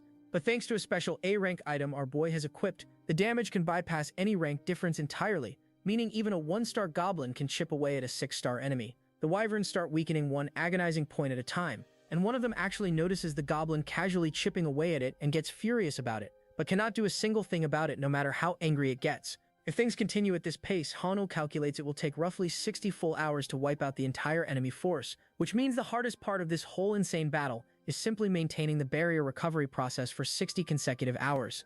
The endurance war has officially begun. The Beheel Sigma keeps tapping the screen without stopping and starts quietly wondering who is going to give out first, himself or his goblins. The Count's forces and Hano's forces reach the bottom as both sides grind each other down. After some time, Hano starts to feel genuinely tired, and when he reaches for some water, his body suddenly goes cold at the realization that he is not even allowed to interact with anything outside the game. In short, our boy has to endure everything with 0 breaks, no water, no food, nothing except pure gaming focus until this is completely finished. Damn. He acknowledges that an ordinary person probably would have lost their mind from the desperation alone. But for Hano, this is honestly just the beginning of a real game session. One of the dragons suddenly goes berserk and unleashes a massive fire breath that destroys a large portion of the barrier's durability in one go. And instead of panicking, our Chad leans into the tension because this kind of pressure is exactly why he loves this game in the first place. 2 hours have already passed and there are still 58 hours left to go. The penalty for failure is catastrophic since the entire world could be destroyed, and bro is out here doing a 60-hour hardcore raid while the wyverns are throwing a fit. 12 exhausting hours pass and he still hasn't reached the halfway point of wiping out the enemy force. His plan stays simple, chipping the enemy down 1 point at a time with careful clicks. Eventually the first monster falls and the numbers start dropping steadily as he holds the defensive line. 56 remaining and a new day begins. Hano runs the entire battle from his room while the enemy numbers keep dropping as his troops fight on. The sky is full of wyvern forces darkening the horizon, and the elf lord on the battlefield watches his soldiers fall one by one with a cold face. Explosions move through the enemy lines and the kill count keeps rising without stopping. Sounds good, JLo. Finally, only 2 monsters remain, and the tired Hano allows himself to relax a little. None. Then a serious warning flashes on the screen. A single goblin sprinting across the battlefield gets hit by an attack from above. The last wyvern dives in for the kill, builds up a powerful attack and shoots 2 fireballs straight at the Lord's barrier. The barrier's strength hits 0 and the shield breaks. Hano realizes in shock that this has happened because he has fallen asleep. If the castle takes even 1 hit now, everything is over. He recognizes the goblin right away. It's Guno. The last 2 enemies charge forward together. Guno leaps at the now unprotected Lord and goes for the final hit as the impact shakes the entire battlefield. The virtual world collapses as our boy stands alone with a system message confirming his win. He can barely believe it's actually over. He shouts a victory cry loud enough to shake his entire room and relief washes over him. But the tiredness hits him right after and he passes out on the spot. When he wakes, his head pounds with pain, but something feels different in the air. Reward messages wait for him along with loot from the monsters, though he wonders what any of these items will even do for him in the real world. A new skill is waiting to be unlocked, and he's met 2 requirements for it. One involving his talk with the Lord. The skill name sounds strange enough that he decides not to think too hard about it for now. Then the final reward gets announced, and bright light fills the room as power glows from a mysterious item he stares at with genuine confusion. Just then his phone lights up showing 7 missed calls from our baddie. The scene shifts to the towering Pongbait guild building where Yoon Suyuk, the second in command of the S-rank guild, wonders out loud how an E-rank hunter could possibly have killed an ogre, completely sure our guy is faking it. His sister brings up the chance of a reawakening, but Suyuk immediately rejects it and calls the idea a lie, which surprises her. Shortly after, our guy arrives at the lobby looking visibly late and I kind of agree with Chaos, these body proportions. Like, bro's got a small ass head. Our guy is faking it. His sister brings up the chance of a reawakening, but Suyuk immediately rejects it and calls the idea a lie, which surprises her. Shortly after, our guy arrives at the lobby looking visibly late and guilty, hurrying over to the 2 siblings who have been waiting. He bows and starts to explain why he couldn't answer their calls, but before he can finish, a cold voice cuts him off. Suyuk gets angry about our boy ignoring his sister's calls for 3 full days and pretty immediately turns on her brother and tells him to stop. That's when our guy finally figures out that he is Sui's extremely powerful older brother, The tension settles once this beauty accepts his explanation and gets straight to the point, offering to handle the ogre body he killed. Our Sigma Desophile filing an official report with the Hunter Association. Late the association office, a staff member listens to their account while this hottie gives a witness statement confirming our guy killed the ogre. The staff member explains they're short on proof and Sumyuk's mood darkens in the room, pushing the staff member to quickly add that for high-ranking monsters, official checking is required. They'll need to measure our Sigma's stats using a mana measurement tool. Our baddie has already guessed at a reawakening but couldn't check his stats herself and has been worried enough to personally back him up, which is why they end up using this other method. Bro looks confident and immediately agrees to the measurement without hesitating. The tool first checks one of the other members, showing a D rank result. Then it's our Chad's turn, and Hanul is looking nervous while her brother sees this as the perfect chance to find out exactly what our guy's potential really is, especially given the attention from a constellation. If Bro has no real ability, he simply isn't worth anyone's attention. Our Sigma places his hand on the giant measurement stone without faking anything, thinking to himself it's been a long time since he stood in front of a device like this. Like any other hunter, his mana was measured once 7 years ago. The tool activates while everyone waits. Suyuk notices a specific reaction and then the measurement finishes. Our boy's rank gets announced as SAS rank, a genuinely shocking result that immediately draws everyone's attention. Even our guy didn't know about this until he received the final reward from his mission, a new skill called Lord's After Image. The skill adds the stats of the strongest monster from the previous wave directly to the player for 30 minutes once per day, meaning he can borrow the Wyvern Count's stats for that window, exactly what he just did. With that huge boost, his power jumped to an extraordinary level, making the skill a fit for the measurement test, since his strength temporarily matched an S-rank hunter. Nobody catches on to the trick at all, and to the outside world, he simply looks like a rookie S-rank hunter. So Both he siblings cheated. are stunned, and even Suyuk compliments our guy. After the measurement finishes, our Sigma gets officially recognized as the one who defeated the ogre, with a staff member confirming the proof is enough.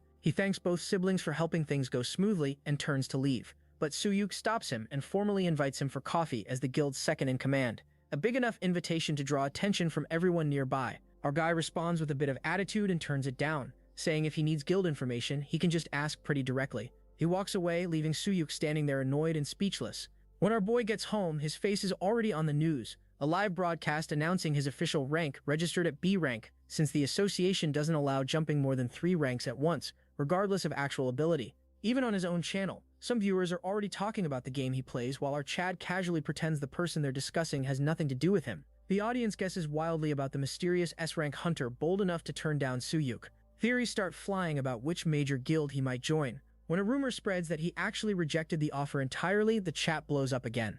Our guy announces new content related to the hunter world. Though the audience doesn't seem interested at first, he builds interest by asking viewers to recommend a dungeon for him to clear, and promising to live stream the entire raid, which shocks the chat since that's against the rules. Hunters are bound by secrecy agreements stopping them from leaking dungeon information, so Bro clarifies he'll only show the completion certificate and describe his experience afterward, satisfying everyone and getting them excited about possibly exposing guild secrets through a single streamer. One viewer suggests the Mad Dragon S-Nest while another sends a 50,001 donation, recommending the Giant's Kitchen Dungeon.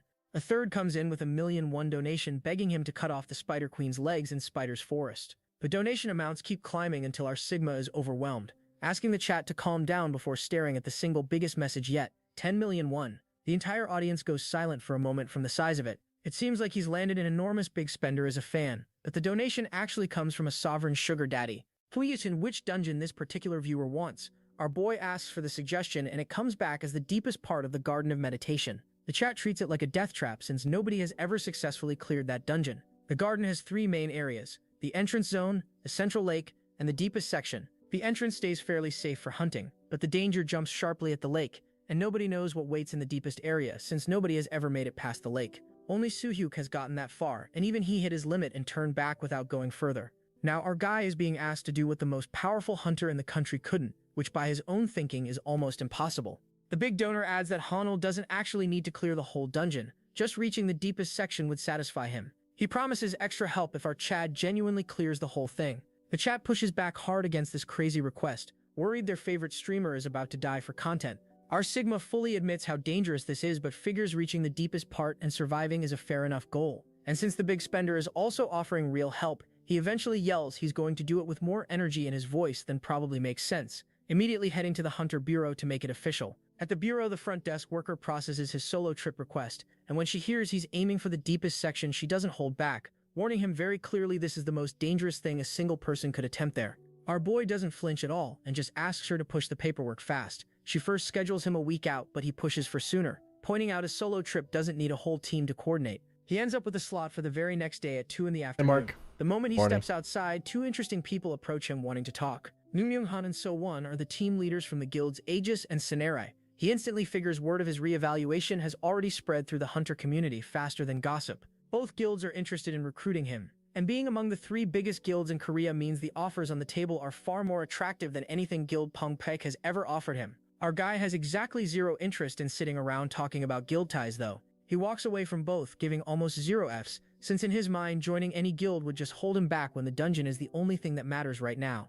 Meanwhile, he then calls Soo-hyuk and casually explains his plan to reach the deepest part of the Garden of Meditation. The exact place Soo-hyuk himself never managed to reach, which is exactly why he's calling the S-rank hunter to ask for whatever information he has. Soo-hyuk's first reaction is basically why would he share anything, but then bro drops that he has a secret method for clearing the dungeon and it lands like a punch to the gut. Our Sigma adds that if he succeeds, he'll publicly say the dungeon was cleared with the support of Guild Pongbaek, a smart offer giving both sides something to gain. Soo-hyuk agrees even though he's deeply curious what this mysterious method could be, and our boy confidently confirms that he absolutely has a way. Soo-hyuk tries to give another offer, asking our guy to join their guild, and he shuts that down right away without a second thought. When Soo-hyuk tries playing it cool, acting like he's the only one interested, our Chad casually mentions that Guild Aegis and Sun Arai have already reached out too, and it hits Soo-hyuk like a truck since it means the other guild leaders are already moving. Hano keeps the pressure on, hinting Pongbaek's offer isn't exactly making him feel valued, and Soo-hyuk eventually gives in, handing over what he actually called for in the first place. He then makes one thing very clear, that he has no information about the deepest section specifically, and the dungeon layout may have changed over the past year. Our boy is fine with that and decides to work with whatever he can get. Hano arrives at the meeting spot wearing his glasses, and the men already waiting spot him right away.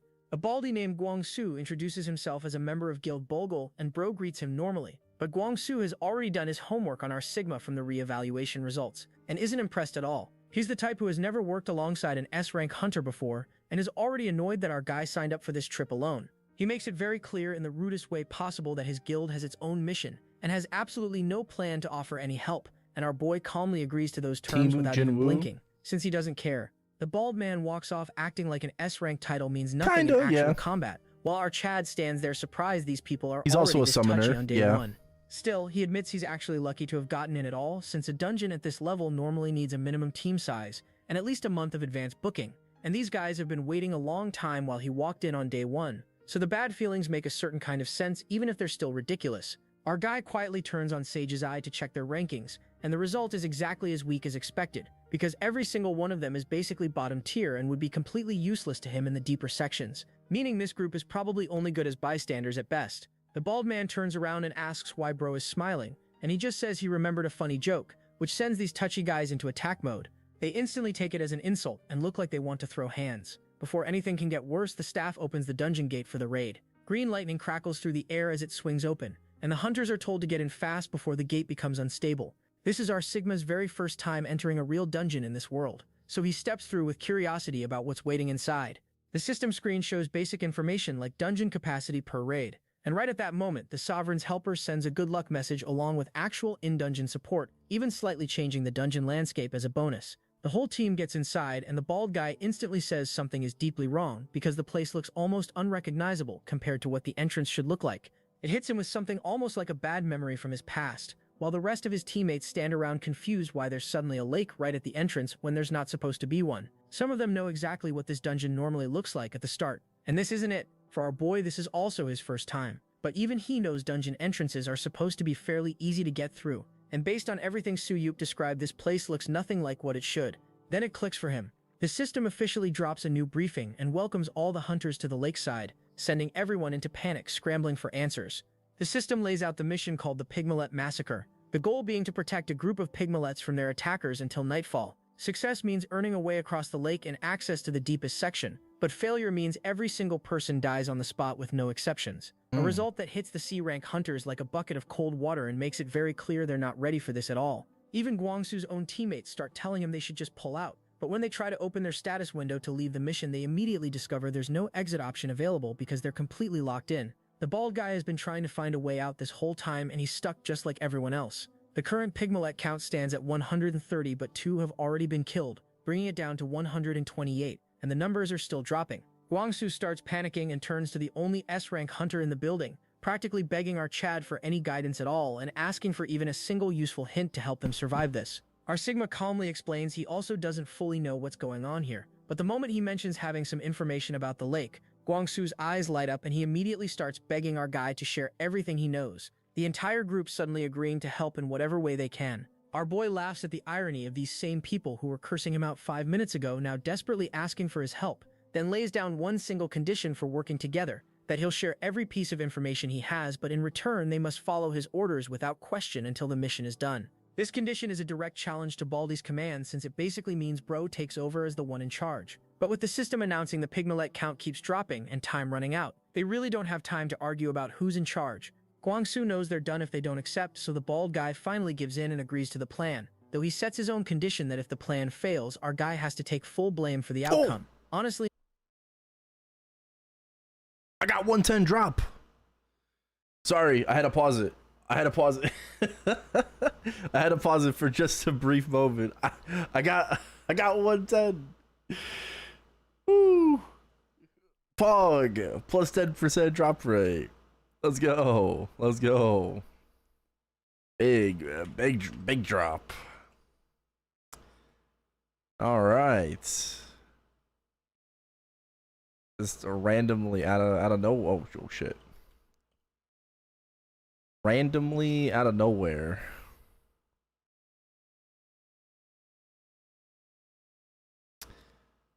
Nice. Hell yeah.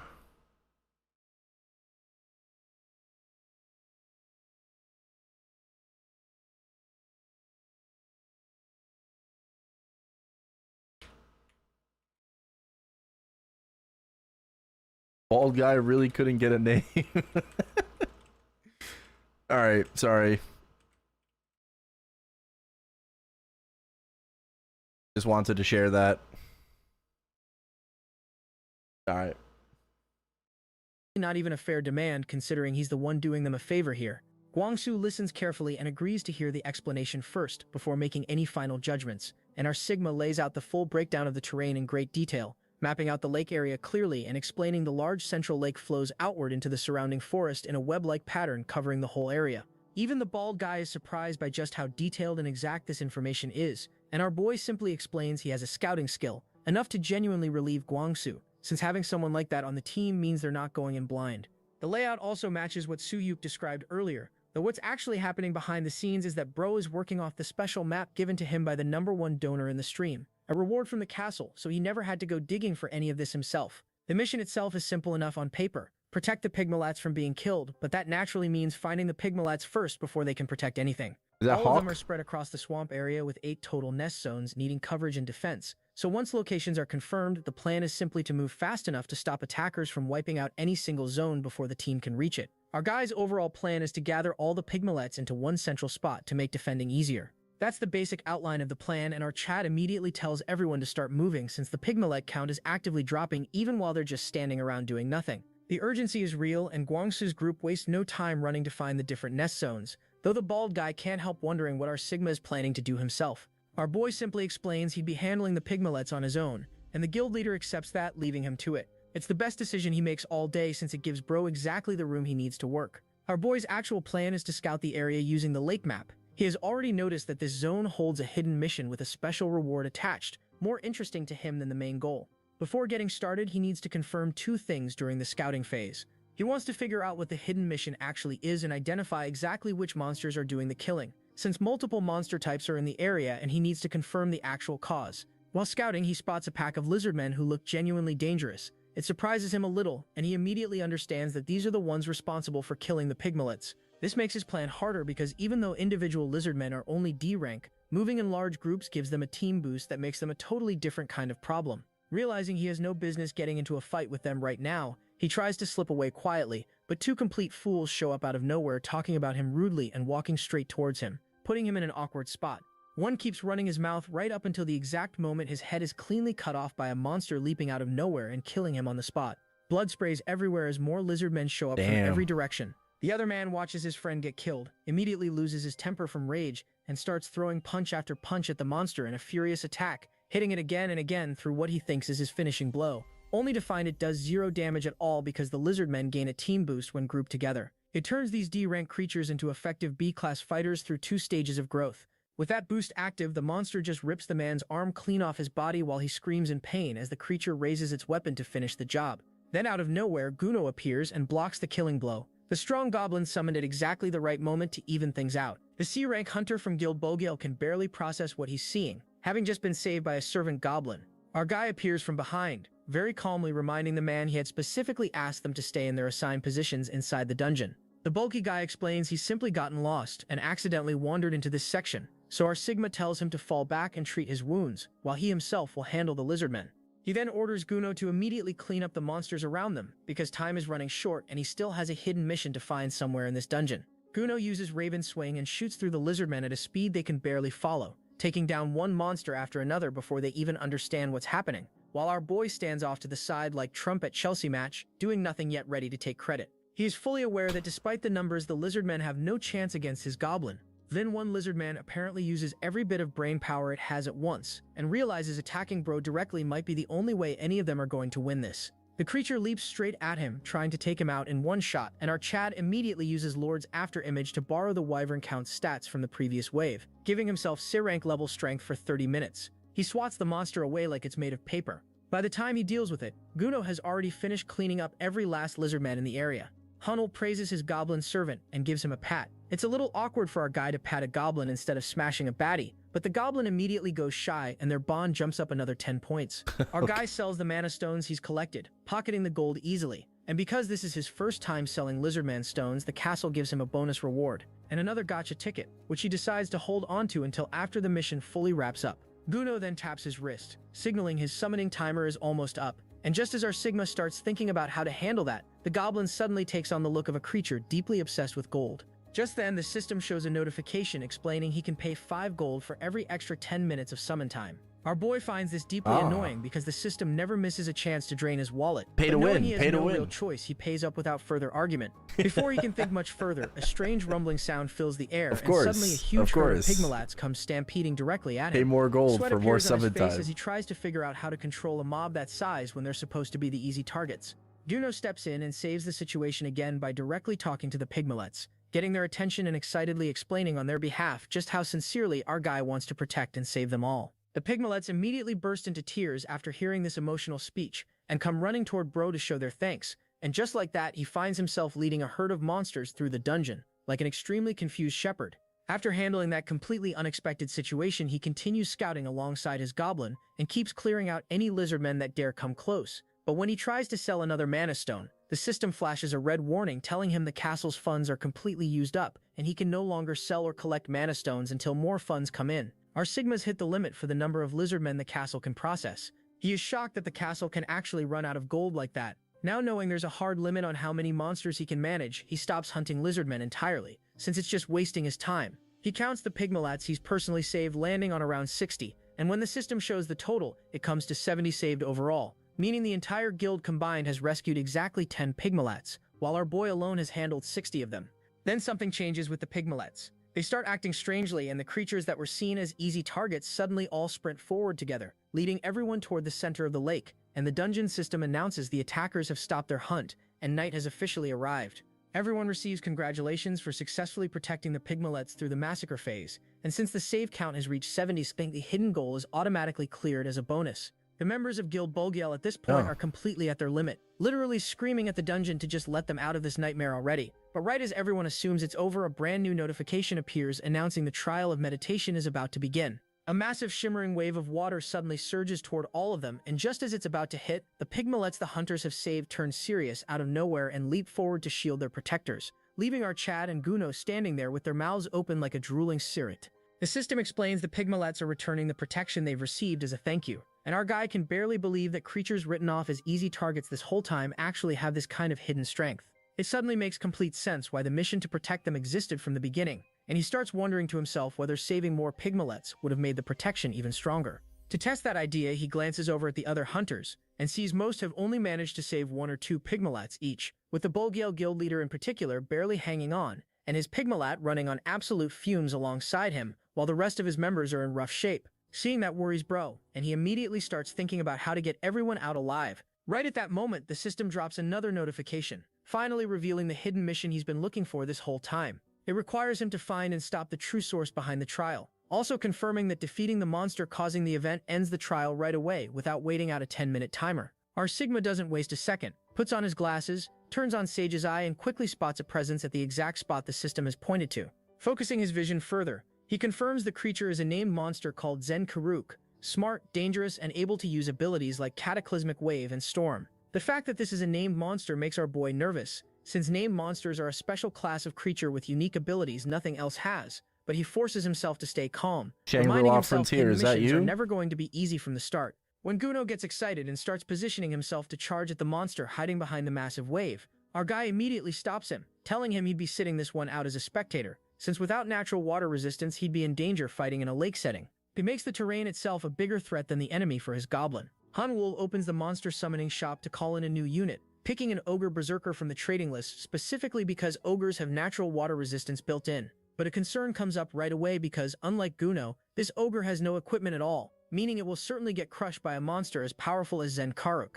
Realizing he needs something to boost the ogre's abilities, our Chad pulls out his premium gacha ticket, and despite the bad odds, he decides to use it right there. He hopes whatever comes out will give the ogre enough of an edge against Zen Karuk. The ticket activates and golden light pours out, making his eyes go wide. A rush of excitement hits when he realizes it's an S-rank item, but that excitement immediately turns to confusion since the item doesn't look useful in combat. The water currents are getting stronger by the second, and our Sigma has no choice but to summon the ogre right away and put the item on it. But the moment the item is placed on the ogre, the creature falls face first onto the ground. At the same moment, a panic scream comes from one of the Bulgale members nearly drowning, and without hesitating, Bra rushes over to help. His face makes it clear he's disappointed with how this is going. He grits his teeth and accepts he's probably going to have to handle everything himself now. On top of all that, his after-image effect only has 12 minutes left before he turns back into a meaningless E-rank hunter, with nothing to show for it. Despite everything, our boy chooses to focus on saving the others first, but even with his temporarily boosted stats, the situation pushes him hard. His grip on a tree starts slipping, and he nearly loses his hold entirely, when the violent current suddenly begins calming down. When he looks up, he sees an ogre standing firmly in the water, wearing a Harry Potter hat. This rank item turns a dumb ogre into a nerdy wizard, and it starts speaking in a dramatically heroic tone, asking its master if he's hurt anywhere. Then it bows formally and introduces itself as a humble servant with the most polite manner imaginable, not what anyone expects from an ogre. Our guy stands there confused, since from his view, all he's done is place an S-rank item on the ogre's head, that item being the Hat of Archimage Ganondorf, a special item designed to boost intelligence-related stats and in theory able to turn even the dullest creature into a genius, though it's never crossed his mind that pushing an ogre's intelligence to extreme levels would produce results quite this dramatic. Still trying to process it, he asks his new servant how it's suddenly able to speak clearly and hold a proper conversation, and the ogre flexes proudly, announcing with excitement that the hat his master gave him has transformed him into an entirely new kind of ogre. After saying that it bows deeply, humbly asking for orders, and our Sigma says before giving any orders he needs to confirm one thing first, which the ogre immediately agrees to. He asks if the monster can now use magic. The ogre... I think the 15 from having both Dark and Undead for this week, I think it matters if you're only using rares. Right, like rare / common, like it does matter. But if you have, like, for example, I've been grinding Carcion, you know, I have pretty built familiars, unique and whatnot, you know, from Carcion. I'm just gonna use those. Like, I'm not gonna worry about the +5, you know, per Dark and Undead, and I'm just gonna go with, you know, the Dark fams that I have, and then just hope for the best. Cause yeah, I'm not going back to Odium to fucking farm fams. I'm good, bro. I'm good. Answers yes with confidence, explaining it has already enchanted the log it's holding, exciting our guy since things are finally starting to tip in his favor. Seizing the moment, he orders his new servant to push forward through the raging current while he follows close behind. The hat-wearing ogre immediately forces its way through the impossibly strong water without complaint. Our boy even gives the ogre a name right there on the spot, Odolph, telling him he's counting on him. The moment Odolph hears his new name, his cheeks go red and tears start streaming down his face. He screams he will give everything he has and even sacrifice himself to repay this honor before charging forward through the spray and cutting a path that leaves our guy confident they're going to make it. This sudden turn makes Zen Karuk uneasy, realizing someone has broken through its magic, and while it believes whoever did this is no ordinary mage, it stays convinced breaking through its barrier won't be possible. Lunolf reaches the barrier and stops, reporting the obstacle to our Chad, who tells him to just keep hitting the same spot over and over and keep up steady pressure until it breaks. Odolph begins logically explaining why a layered magic barrier of this kind can't be destroyed through repeating hits alone, but Bro cuts him off mid-explanation, telling him to stop overthinking it and just smash it with raw strength instead of relying purely on magic, which makes no sense to Odolph, but he obediently follows the order, hammering the barrier without stopping. He starts swinging at it like he's playing baseball. Zenkaruk feels increasingly nervous as the barrier weakens, but stays convinced an ogre can't possibly break through a catastrophic wave barrier, because it's impossible for one creature to master both physical strength and magic at the same time. And while still talking about how unbreakable its barrier is, the whole thing suddenly shatters into pieces. The lizard guy is stunned, muttering that only an ogre who is also a mage could have done something like that, something that was supposed to be nearly impossible. He stares at this ogre in a wizard hat, unable to believe its magic seal has actually been broken, wondering if this is some kind of ogre shaman. And our Sigma asks the creature if it's Zenkaruk. It doesn't bother answering and locks its full focus on attacking instead. He assumes the ogre shaman has already burned through most of its mana and will have the upper hand against an already weakened opponent. Just as the lizard is about to launch a powerful attack able to kill anyone instantly, our guy tells Odolph to try a ranged magic attack to interrupt it, picturing his ogre will throw a fireball or something similar before charging in. What Odolph actually does is throw the log he's holding directly at Zenkaruk. The lizard... Because the familiars that I opened and that I had were after the version 270 updates. Right? So because they were after the update, I'm going to be able to use them. If they were, you know, fused and created before the update, then they're unusable. So we'll just have to wait and see.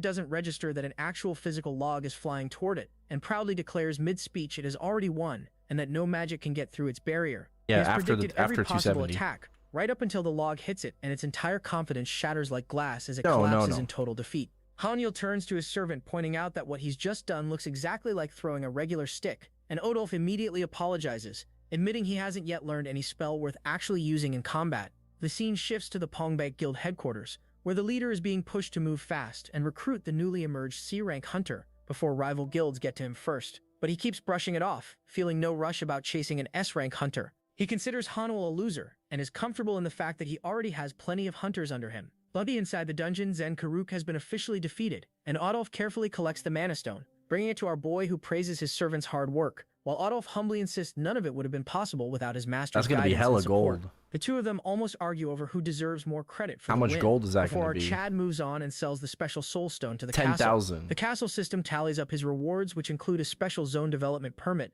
one extra gacha ticket, and a modest amount of gold slightly reduced since the castle is running low on funds.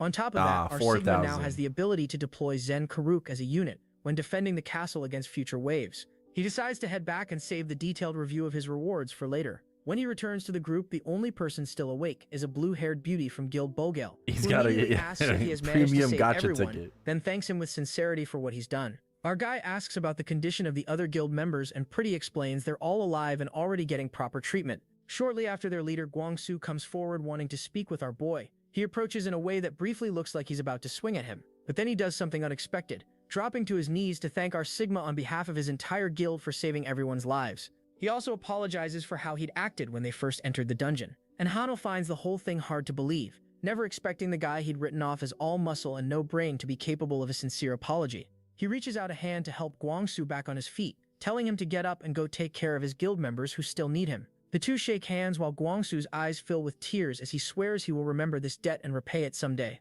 Shortly after, the system notification confirms the trial of meditation has been successfully cleared. That might be foreshadowing. And everyone is given the choice to either stay in the dungeon or continue forward into the deeper sections. Unconscious hunters automatically sent home, while the rest are free to decide for themselves. When Guangsu learns our guy plans to keep going, he pushes back hard and urges him to retreat for now. He suggests the group could regroup and come back later with better preparation. But when our Chad shows him his monsters and explains he has reliable teammates with him already, Guangsu goes quiet from shock.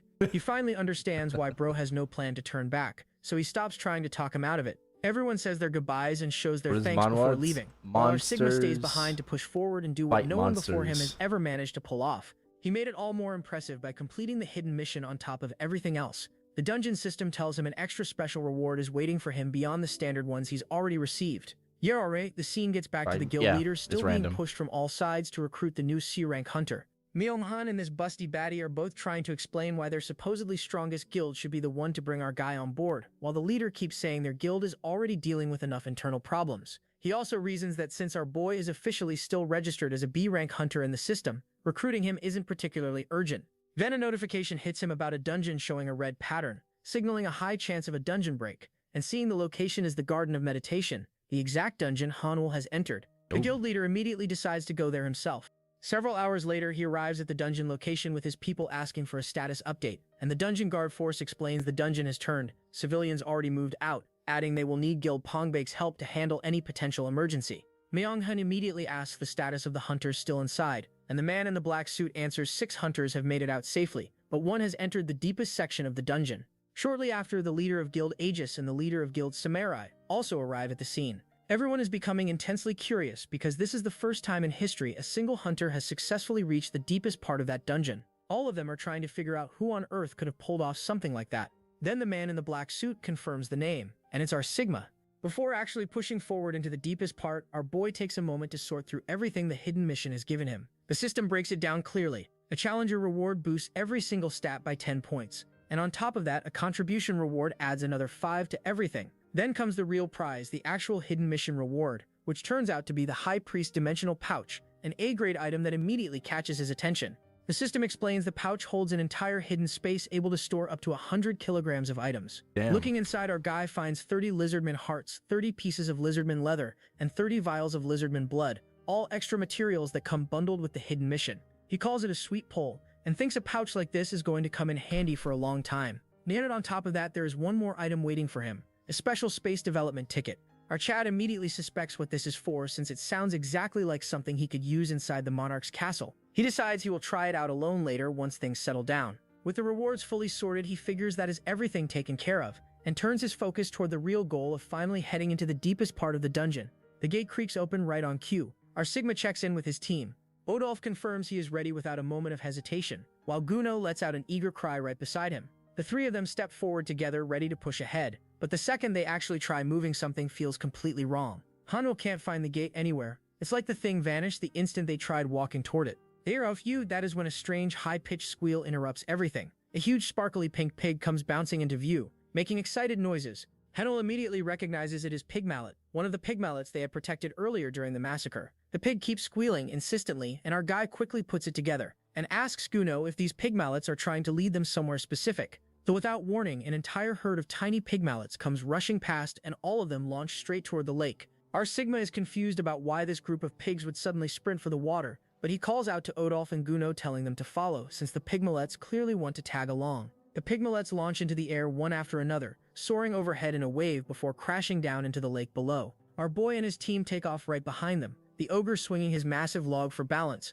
while Guno runs alongside keeping pace with practiced ease. The three of them dive straight into the water together, Odolph still gripping his weapon even underwater, the whole group sinking deeper as they follow the trail. The pigmalets are cutting through the current. As they get down, our boy notices the pigmalets swimming downward in a tight spiral clearly aimed at something below the surface. A bright light starts glowing from somewhere deep underwater, and our guy realizes with surprise that there is an actual gate hidden beneath the lake. Without the pigmalets showing them this, he knows for a fact they would have wandered around aimlessly forever trying to find a way through on their own. He thanks them properly, and the little pigs squeal happily back at him in response. But the relief doesn't last long. A surge of energy rips through the water, and lightning power spreads outward with a strength that makes the entire situation feel a lot heavier all at once. Our Chad's mind flashes back to something important, remembering that even Su Yuk's own constellation had specifically warned him to stay away from this exact place. If a being that powerful bothers issuing a warning like that, it means whatever is waiting down here is genuinely dangerous, quite possibly more dangerous than anyone could have guessed.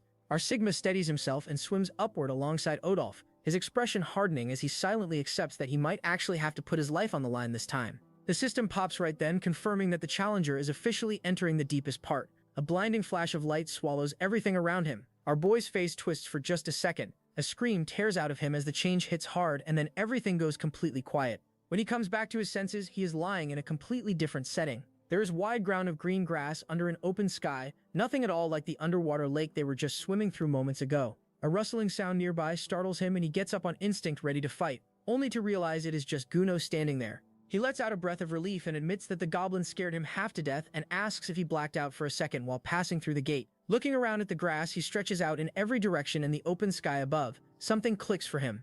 Our guy asks out loud if this place is the deepest part everyone has been talking about this whole time. The wind picks up around them and a soft glow begins forming in the distance, confirming that against every single odds stacked against him, our Chad has actually made it. The system finally confirms it, welcoming them to the Garden of Meditation, the deepest part everyone back home has been losing their minds over. A wide plain stretches out under a clear blue sky, which honestly looks nothing like what bro expected walking in. Guno lets out a curious sound beside him as the system prepares to explain exactly what they are dealing with. Just then, a briefing comes through in a cold voice. The Garden of Meditation is facing a crisis like nothing before. In a world overshadowed by death from a bad drought, this garden stands as the last paradise left standing, and countless invaders keep flooding in non-stop trying to claim it for themselves. The mission is to protect this final paradise, no matter what it takes. The goal gets even more specific. He needs to change the structure of the garden itself and use whatever powers it offers to fight off the incoming invasions. The second our Sigma hears that phrasing, his brain locks onto something familiar. This sounds exactly like the tower defense setup from his old game.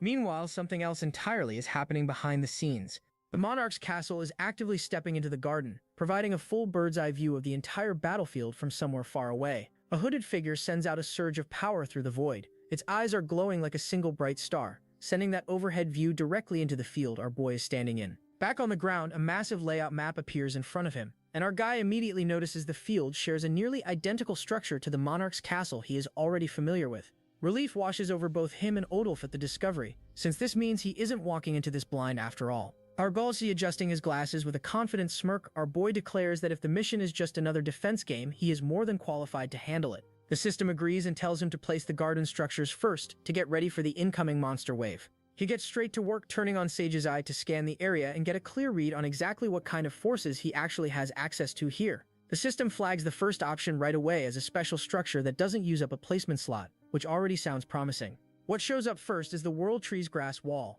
a wall built from vines that live off the World Tree itself, with actual roots from the tree placed directly inside it. Whenever monsters get close, it sends out mana to physically block their advance. Right beside it stands the Ari Tree of Charm and Tears, a gorgeous cherry blossom tree that scatters pollen the second anything threatening approaches. Any monster that breathes that pollen gets charmed instantly and has its movement limited for a full 5 minutes. And then there is the carnivorous plant Zyra, which eats absolutely anything that wanders within a 1-meter radius of it without mercy. The system adds one more detail just to drive the horror home, confirming that anything swallowed by Zyra suffers forever trapped inside its roots before it finally dies. Our Chad stands there impressed, admitting out loud that these are genuinely strong forces, and that he could probably hold off an entire invasion using just these tools alone. Then a thought crosses his mind, and Bro wonders out loud whether he could take a few of these plants back with him to the Monarch's castle permanently. The system shuts that idea down right away, confirming that the Guardian can't freely damage the garden in any way. Our Sigma sighs at the missed chance but shrugs it off, deciding he has a solid enough grip on his available forces to get started. Right as he is about to kick things off, a sudden notification interrupts him. The system flags the presence of an A rank or higher monster somewhere nearby. Our boy scans the area but doesn't see anything obvious at first until something catches his eye, a faint shimmer hiding low in the grass. He reaches down and grabs it before it can react. What he is holding turns out to be a small purple ball with a single eye, squirming uncomfortably in his grip. Our guy stares at it with confusion and asks what exactly this thing even is. The system pulls up the full identification, revealing it as a Beholder Sage, a named monster whose stats can't even be properly checked. It comes equipped with 2 skills, Snooping at level 1 and Baby Petrification at level 1. The Snooping skill lets the creature watch anyone without ever being spotted itself, and on the flip side it means no ordinary disguise can hide from its gaze either. Baby Petrification limits the movement of a chosen target the second the skill activates, though it conveniently doesn't work on anything above a certain rank. Hanel examines the squirming little blob with confusion, pointing out that the beholders he is familiar with are supposed to be massive creatures, nothing like this tiny thing currently struggling in his palm. He wonders if maybe it just hasn't fully grown yet. Either way, he figures since it is still a named monster, it should still be useful for something, so he tells Guno to take care of it while he sorts out shipping it over to the Monarch's castle. The beholder struggles weakly against Guno's grip the moment our Sigma hands it over, but before anything else can happen, a brand new notification cuts through everything. An unknown constellation is suddenly demanding the Beholder Sage's freedom. Bro freezes and asks what on earth a constellation has to do with any of this. The warning repeats itself, and the mysterious constellation calls itself the Gardener of the Mother Goddess, yelling once more for our guy to release the Beholder right away. Our boy realizes the constellation behind this dungeon is the same reason Suhyuk's constellation warned him away. When the gardener of the Mother Goddess yells again, Bro spots his advantage immediately and holds the beholder up dramatically, asking if the little creature matters to them. The constellation confirms it does, and our Sigma smirks, reminding them they shouldn't yell at someone doing them a favor before threatening to destroy the thing entirely. That leverage works perfectly because the system announces the gardener will offer a special mission in exchange. Yuri, the deal is simple. Keep the beholder sage safe until all waves end and Bro owns it forever. Our guy gets excited at how casual leverage just turned into a real mission with actual stakes. He holds the beholder up again and speaks to the constellation, saying he can finally feel some honesty now that there's a real deal on the table. The gardener agrees and lets out a visible sigh of relief once Hamwoo releases his grip on it, then pushes him to start the mission immediately. Dora Sigma agrees but asks one question first, wondering why they'd find a guardian when monsters this strong should be manageable for a constellation. The gardener explains they originally held off the invaders themselves using the beholder sage, but eventually hit their limit and needed a stand-in to take over. Brow connects the dots immediately about why the beholder means so much to them, but then points out that if even a constellation admits to their limit, these monsters must be genuinely terrifying. The gardener corrects him, admitting the real problem isn't the monsters at all. They just find defense games boring and can't be bothered with them anymore. Our guy is thrown off by that admission but laughs it off, insisting the gardener just hasn't grasped the real charm in defense games yet, and that once someone truly gets it, they become incredibly fun. Then Bro's expression shifts entirely, a sly grin spreading across his face as he realizes how perfectly this works for him, since he's quite the expert in this exact field. He pushes his luck right away, offering that if the constellation Yeah, but this is manhwa that I'm never going to read myself. Teach them all the tricks of the trade while clearing the mission himself. Breep the gardener responds by scratching their belly dismissively and flatly says they don't need anything like that. Our Chad gets annoyed at being brushed off so casually and calls out to Guno, who immediately surges forward wrapped in blue flame, ready to back up his master's threat. That little show of force does the trick, because the constellation suddenly nods hard in agreement.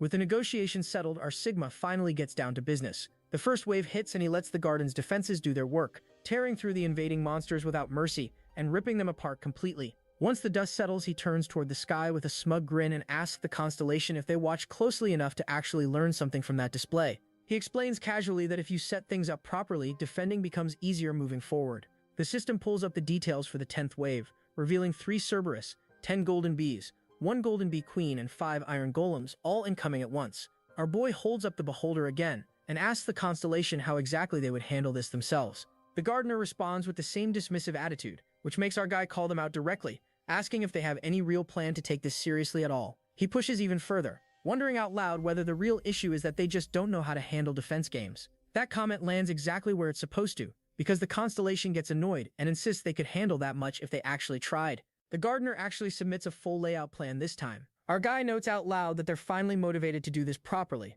Looking over the proposed plan though, Bro immediately spots the problem. He points out that cramming 20 Zerias right at the entrance all at once is questionable and asks if they're being serious. The gardener confirms that's exactly the plan. Our Sigma flatly declares that the tactic is completely hopeless as written. He lays out the fix right away, explaining that the Ari Tree of Charm needs placement alongside the Xeras because its pollen will stop incoming enemies and cover for Xera's lack of speed. But he doesn't stop there, pointing out that the Golden Bee Queen has full immunity to charm effects, and the Iron Golems are completely immune to magic, meaning the World Tree's grass wall won't stop them either. That leaves an obvious gap, and our Chad poses the real question, asking what they should use to tie down those 2 specific threats so Zyra can finish the job properly. The constellation tilts their head with curiosity, clearly invested now. Our guy holds up the answer with a confident smile, a tiny pea-shaped projectile. The gardener looks puzzled, asking what this is supposed to be. Our Sigma explains that the bullets from the pea-weeds carry a sticky quality, and that's exactly what they'll use. The constellation pushes back, pointing out that the stickiness doesn't seem all that strong to begin with.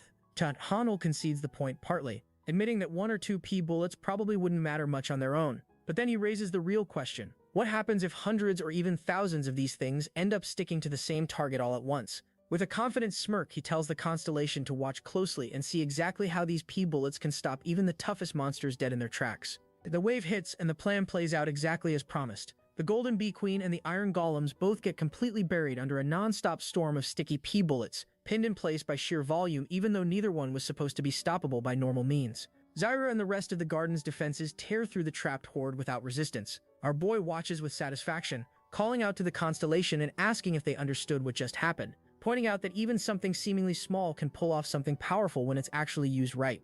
He leans back satisfied, declaring that this right here is the true thrill in defense games. The constellation watches the whole spectacle with obvious interest, hooked despite themselves. Our Chad asks if they should move on to the next wave already, and the system answers right on cue, pulling up the details for the 25th wave. This time, the breakdown shows one giant Draken, a pack of 5 wolves and 6 ghouls rounding out the numbers. Bro points out that this wave is set up differently, and turns the question back on the constellation, asking how exactly they would want to handle something like this. After actually thinking it over properly, the gardener offers up their own opinion for once, submitting a real layout plan instead of just shrugging the question off. Our guy studies it carefully and immediately picks up on the logic behind it, noting out loud that they've set things up specifically to herd all the monsters straight into the center, planning to lock down their movement using charms and P-bullets before wiping the whole group out in one combined strike. The constellation nods, confirming that's exactly the plan they had in mind. Our Sigma approves immediately, simply telling them good. Hell saw from there things start moving fast. The constellation takes our boy's earlier suggestion and sets up one entire side of the passage exactly the way he recommended, and Hanul responds with an enthusiastic thumbs up as the wave gets cleared without a hitch. Victory notifications start piling on top of each other in quick succession, confirming successful defenses against the 25th wave, then jumping straight through to the 57th and 62nd waves, one right after another. Our guy sounds impressed at the speed, asking what the constellation plans on doing for this next one. The gardener responds by carefully drawing up an entire layout plan completely on their own this time, putting actual thought and effort into it. Our Sigma looks the plan over and gives it his full approval, telling them this looks excellent and they should give it a try exactly as drawn up. The waves keep coming and the winds keep piling up right alongside them, but somewhere along the way something shifts. A massive change spreads through the constellation's whole state of mind, and Bro notices it right away, his expression flickering as the system flags that the mission itself is being changed on the fly. The constellation, completely unprompted, willingly offers to take over as the garden's actual guardian going forward. Our boy watches the whole thing happen with something close to feeling, and the system confirms the shift officially, changing the mission goal from straightforward defense over to coaching instead. A wide grin spreads across Hanul's face the moment that sinks in. He declares that this is perfect, announcing that from this point forward he's going to personally teach the constellation every single trick of the trade he knows about running a proper defense game. An entire half-day passes working through the constellation's brand new coaching mission, wave after wave passing under our guy's careful direction. The lessons keep piling up alongside the wave count ticking steadily upward through the 50s and 60s. At one point, our Sigma even throws in some unasked-for cooking advice, joking that for a chicken-type creature they should just roast the whole thing instead of anything fancier. Other times the feedback gets more detailed, like when he points out that the constellation completely misused the Ari tree's charm ability on a particular wave, showing them exactly what they should have done differently. Boy, the time the wave count hits 80, our boy admits that the constellation's work isn't too shabby at all anymore. The numbers keep climbing past 88, and eventually the system confirms a successful defense against the 99th wave straight through. Our Chad finally allows himself to relax, leaning back with a satisfied exhale. Someone nearby comments on just how far the constellation has come, impressed at how well things are going now compared to where they started. The constellation responds with a small satisfied shrug and a quiet smile, clearly proud of the progress despite themselves. The Guno lets out an excited cry, pointing toward the horizon, where the next wave of monsters is already gathering. Odolf chimes in too, speaking to our guy directly and noting that even he and Guno can tell how much the constellation's overall skill has improved over all this training. Our Sigma agrees, starting to say he thinks the constellation could probably handle this next one entirely on their own at this point, before suddenly cutting himself off mid-sentence. The system interrupts everything, announcing that the 100th monster wave is arriving soon. Tonsin spikes right away. Legendary. The beholder reacts with visible fear, and even Guno's expression shifts into something far more serious than before. A massive shape begins emerging through the gathering storm, completely dwarfing anything they have faced up to this point. The system finally reveals the full breakdown for Wave 100. What shows up is a single entry, Behemoth ×1. The sheer size of the thing alone is enough to make the constellation panic, scrambling to throw together an entirely new layout on the fly in a desperate attempt to make up for it. But Hanul stays completely calm through all of it, telling the constellation it is alright, reassuring them that they have grown more than enough over all this training and that how fast they adapted alone has been incredible to watch. The constellation stops mid-motion and looks over at our boy directly, admitting that this particular monster looks too tough to take down using just the garden's power alone. Because of that, they have a different plan in mind this time, telling our Chad they are going to show him exactly how to take something like this down through direct combat instead. Our Sigma, Odolf, and Guno drop straight out of the sky together, falling toward the massive horned beast below with its glowing red eyes locked onto them. The constellation's voice rings out clearly, calling this our guy's final lesson and telling him to watch closely. They spot what looks like the perfect opening. The behemoth's movement freezes for just a brief moment, and they immediately seize the chance, calling for everyone to charge in together and finish the creature off in one decisive strike. But right as they commit to the attack, the behemoth's eye flares bright red, and it lets out a furious roar that shakes the entire battlefield.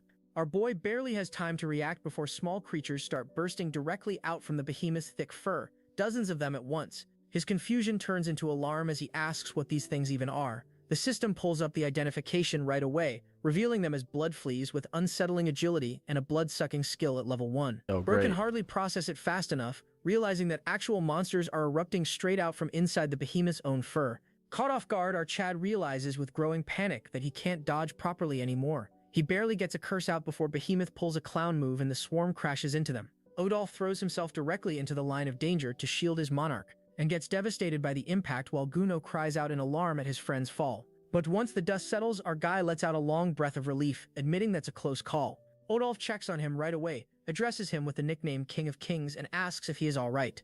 Our Sigma confirms he's fine and thanks him for the save, at first relieved as he notes that fortunately these little fleas don't seem all that dangerous after all. But the moment the words leave his mouth, he freezes, sweat breaking out as he reconsiders. The swarm regroups and surges forward again in overwhelming numbers, and he immediately takes back that statement, admitting these things are actually dangerous after all. The fight turns into a brutal close-quarters run from there. Blood sprays through the air as Odolph roars and tears through the swarm.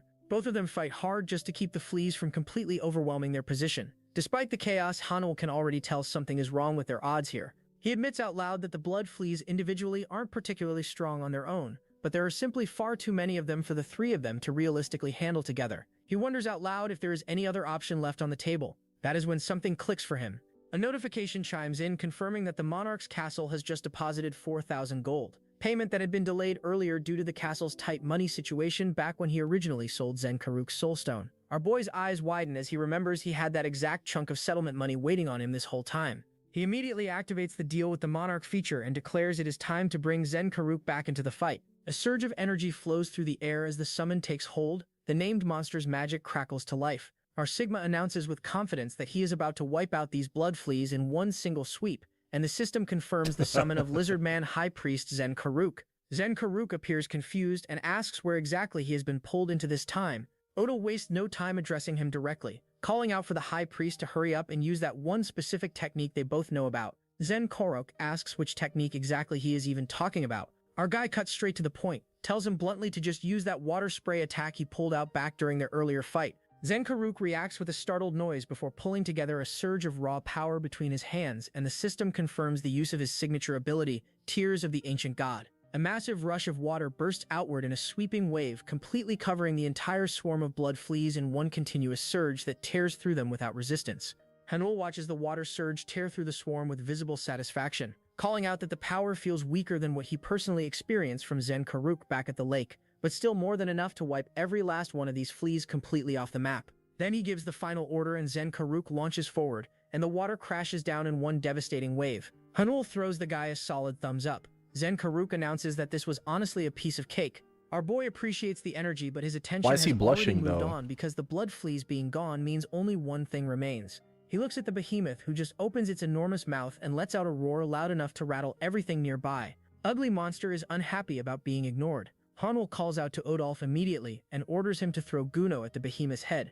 Odolph goes completely still, while Guno gives him an eye roll to question the logic in his idea. Hanul looks at both of them and says there is simply no time to explain, so just do it. The behemoth charges forward with another ground-shaking roar, and Guno activates Raven's wings at rank A. His body launches forward so fast that he becomes a streak of blue light cutting straight toward the creature. At the exact same moment, Hanul orders Zen Karuk to wrap Guno in his water spray immediately, and Zen activates Tears of the Ancient God in its barrier form. A shell of dense water seals itself completely around Guno mid-flight. The behemoth does not even fully process what is coming before Guno makes contact, and the shockwave tears through the entire area. The creature lets out a shriek that shakes the ground beneath everyone's feet. Yep, I don't know. Just then, the system announces that the trial of the garden has been cleared, and the Garden of Deep Water has also been fully cleared. Hanul thanks Guno, who chirps back, making it obvious that he enjoyed being used as a living projectile. But then something falls from the sky. A massive golden sword materializes out of nowhere and lands directly in front of them. Our guy instantly questions what on earth this thing even is. The system answers immediately, announcing that a question mark rank item is being issued as the final reward for clearing the dungeon. Hanul reaches out and picks it up. The system pulls up the full details, and our Sigma reads through the information about the Emperor's Vestige, a Z-rank item classified as a packed hand weapon. The description explains that the Emperor is an entity that embraces all, therefore this sword bearing the Emperor's name can contain anything, absolutely anything the user desires. Okay. Our boy immediately opens his inventory to check the Z-rank? vestige copy skill mentioned in the description, and the system explains the ability works by inserting a summoning orb into the sword's groove to select and copy the monster's highest stat and one of its skills. That means with the right monster orb inserted, he could turn this weapon into whatever he needs for any situation. Just then, a strange shimmer appears in the air, and the system announces that the Earth Goddess's gardener is asking what he would like as an additional reward for clearing the trial so thoroughly. Our Chad turns toward where the voice is coming from, genuinely surprised since he didn't expect the constellation to offer anything beyond what they already agreed on, though he immediately starts thinking about what might be useful at this point. Our guy decides to push his luck one more time, offers up a proposal, where if the gardener sneaks him a little extra reward on top of everything else, he'll happily teach them all the tricks and strategies he's learned about defense games and mission planning for the upcoming challenges. Oh, really? The constellation agrees. You should probably submit that as a bug. I have no idea if that's known as a bug, but yeah, I mean, losing out on like 300 energy like that kind of sucks. So I definitely would submit that, report that somewhere on Discord or whatever. Yeah. To provide one additional reward, something special that should help him even further down the line, and our boy instantly demands to share its authority with him. Our boy thinks about authority, which is a special power granted through a contract with a constellation. Anyone who obtains one gains overwhelming stats and unique abilities that greatly increase their combat strength. Our guy immediately asks for one. The gardener instantly slams a big no at his face. Damn. Hanul assumes the gardener simply does not want to make a contract with him, but that guy explains that Hanul's current condition makes it impossible for him to form a complete contract with a constellation. Instead, the gardener offers him two choices. He can either choose a different reward or accept a sponsorship contract. When Hanul asks what a sponsorship contract is, the gardener explains that it grants a weaker version of a constellation's authority. Hanul asks if he can use this authority without any special restrictions, and the gardener confirms that he can. Hanul carefully considers the offer. Even a weakened authority seems far more valuable than any ordinary reward because it still puts him on the path to greatness. He is Sargon, the first emperor of humanity. If the being before him truly is Sargon, then his standing among the constellations must be extraordinarily high. Hanul accepts the sponsorship contract. The gardener praises his choice and brilliant light engulfs Hanhao as the contract is completed. The authority flows into his body, granting him new abilities. Once the light fades, Hanhao checks his new power and is genuinely surprised because it granted him anything except a bigger joystick. Still, this authority is far stronger than he expected, convincing him that choosing it over any other reward is the right decision.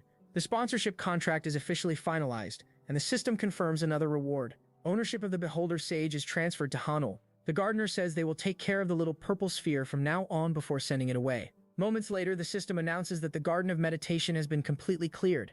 Hanul opens his status window and receives another wave of notifications that gives him greater pleasure than actual clapping. 4 conditions for unlocking the hidden skill. Conversation with the monarch have now been completed. He has defended against a monster wave, survived for more than 50 hours, spoken with a constellation, and earned a constellation's acknowledgement. With those requirements complete, the final condition is finally revealed. He must craft an S-rank or higher item using monster materials. Our Chad immediately thinks about the large amount of Lizardman materials stored inside his dimensional pouch. Outside the dungeon, the gate suddenly erupts with violent energy. Red light spreads across its surface as powerful waves of mana shake the area, triggering emergency alarms in the monitoring systems. The reports reach Suhyuk immediately. He thinks there might be a dungeon break, so he quickly orders the support teams to prepare while calling his strongest fighters, including Sukog and Suhyuk, and Sukyo, to the front. What began as a search for a missing rookie hunter instantly turns into a full emergency response. A moment later, red lightning spreads across the plaza. As the energy settles, our guy steps out of the gate, looking like a scripted copy of Jinwoo. Seeing this, the crowd feels relieved as word quickly travels that Hunter Kim Han-ul has returned alive. There it is. Before anyone can react further, the dungeon gate behind him begins to crack. There it Blue light is. spreads through its surface until the entire gate collapses into glowing particles and disappears completely. The Garden of Meditation has been fully cleared. The gathered hunters can hardly believe what they are witnessing. Some even wonder if that broke washout really cleared an S-rank dungeon by himself, while others simply stand frozen in disbelief. The Hanul is just as confused by the crowd waiting outside. Instead of a few association officials, he finds all 3 of the country's major guildmasters standing there. A Hunter Association manager named Kim Jung-soo approaches him first and thanks him for clearing the dungeon. He explains that when the Garden of Meditation suddenly entered a red pattern, the association believed a dungeon break was about to happen, so he immediately requested support from every major guild. Even they had not expected such a massive response, but no one wanted to risk ignoring a possible S-rank disaster. Jung-soo privately admits that if it had only been a normal dungeon break, The association's own forces would probably have been enough. Just then, someone notices the bloodstone hanging from Hanul's side. One of the guildmasters immediately understands that the only way Hanul could possess a bloodstone is by personally defeating the boss monster hidden in the deepest part of the dungeon.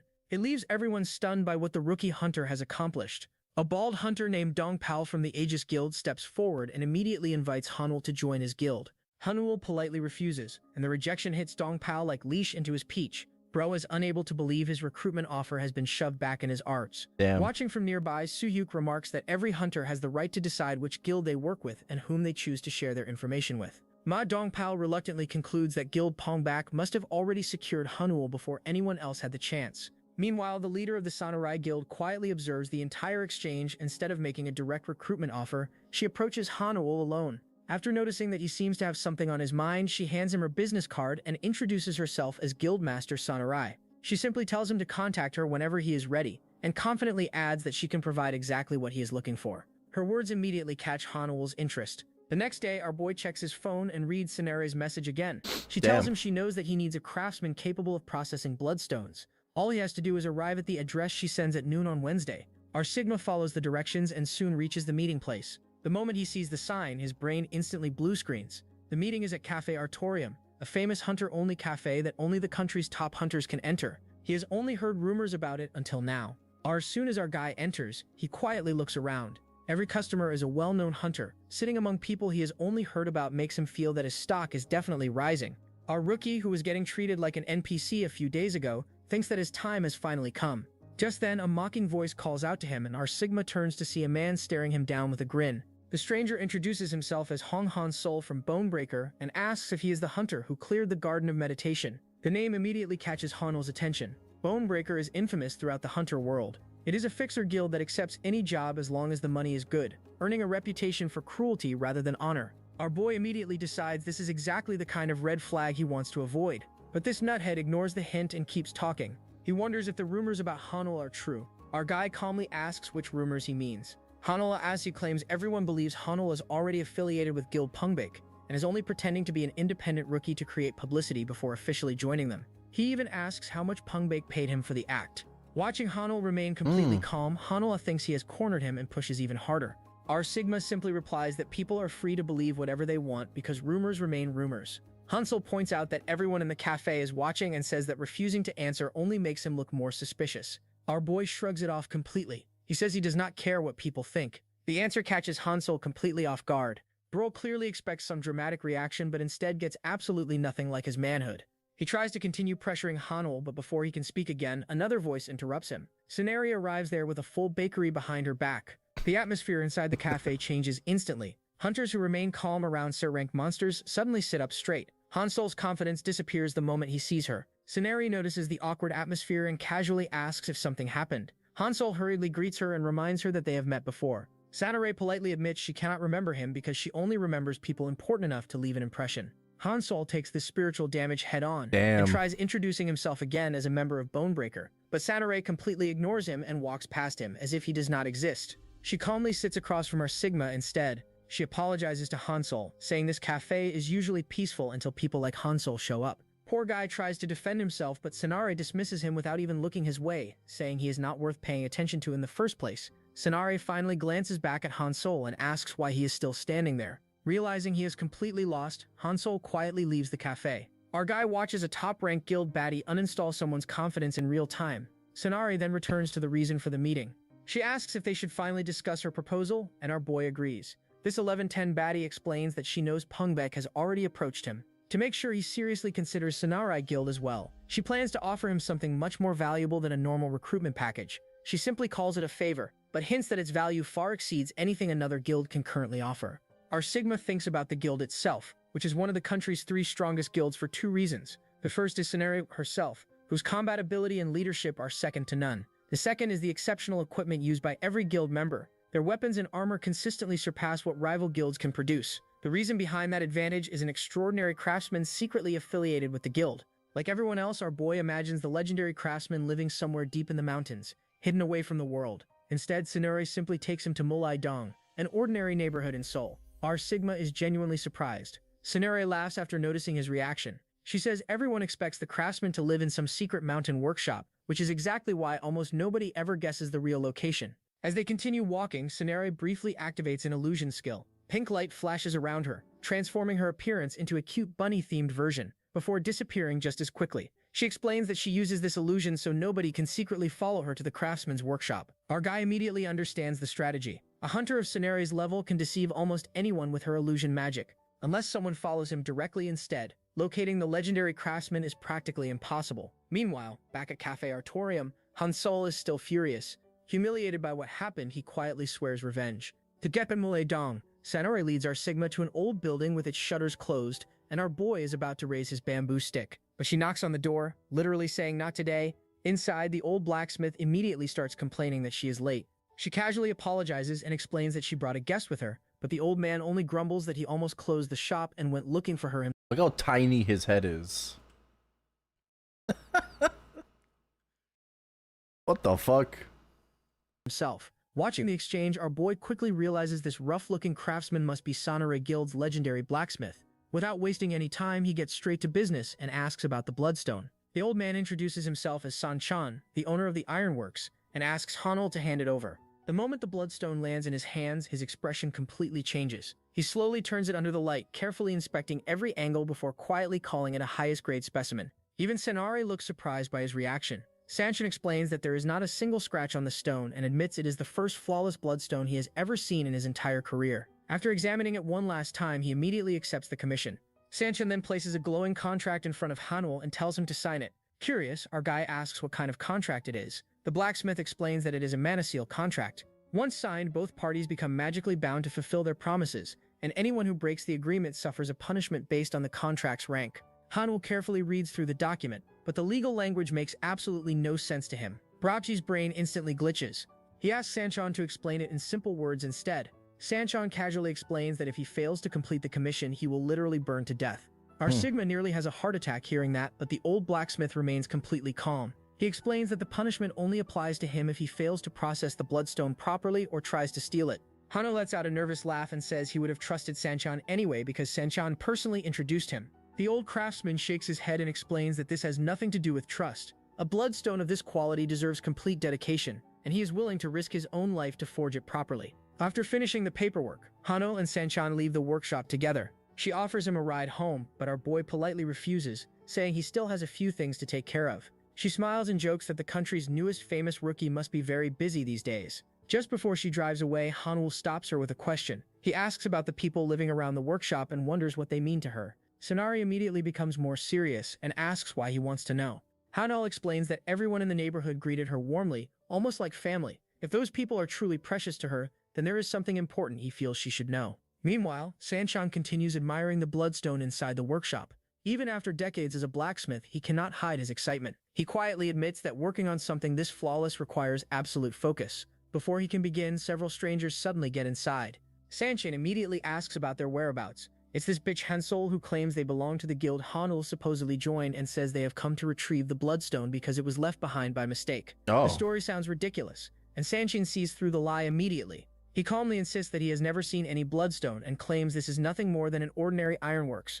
Unfortunately, one of the intruders notices the flaw in his story and asks how an ordinary blacksmith would even know how valuable a bloodstone is. Oh. The old man realizes he's slipped up. The leader reveals that they personally watched Hanul enter the workshop earlier with a woman and urges him to hand over the bloodstone immediately. It's called Sanchan Monsters Fight refuses without Monsters. hesitation. He tells them that if they truly represent Hanul, they can bring the client here themselves. The answer only annoys the bitch-brained Blondie, who orders his men to beat the old man until he talks, warning them not to kill him. The gang slowly surrounds Sanchan. A nearby passerby notices the commotion and tries to intervene, but one of the thugs grabs him before he can help and throws him aside. Just as the attackers prepare to rush forward, one of them suddenly freezes in place.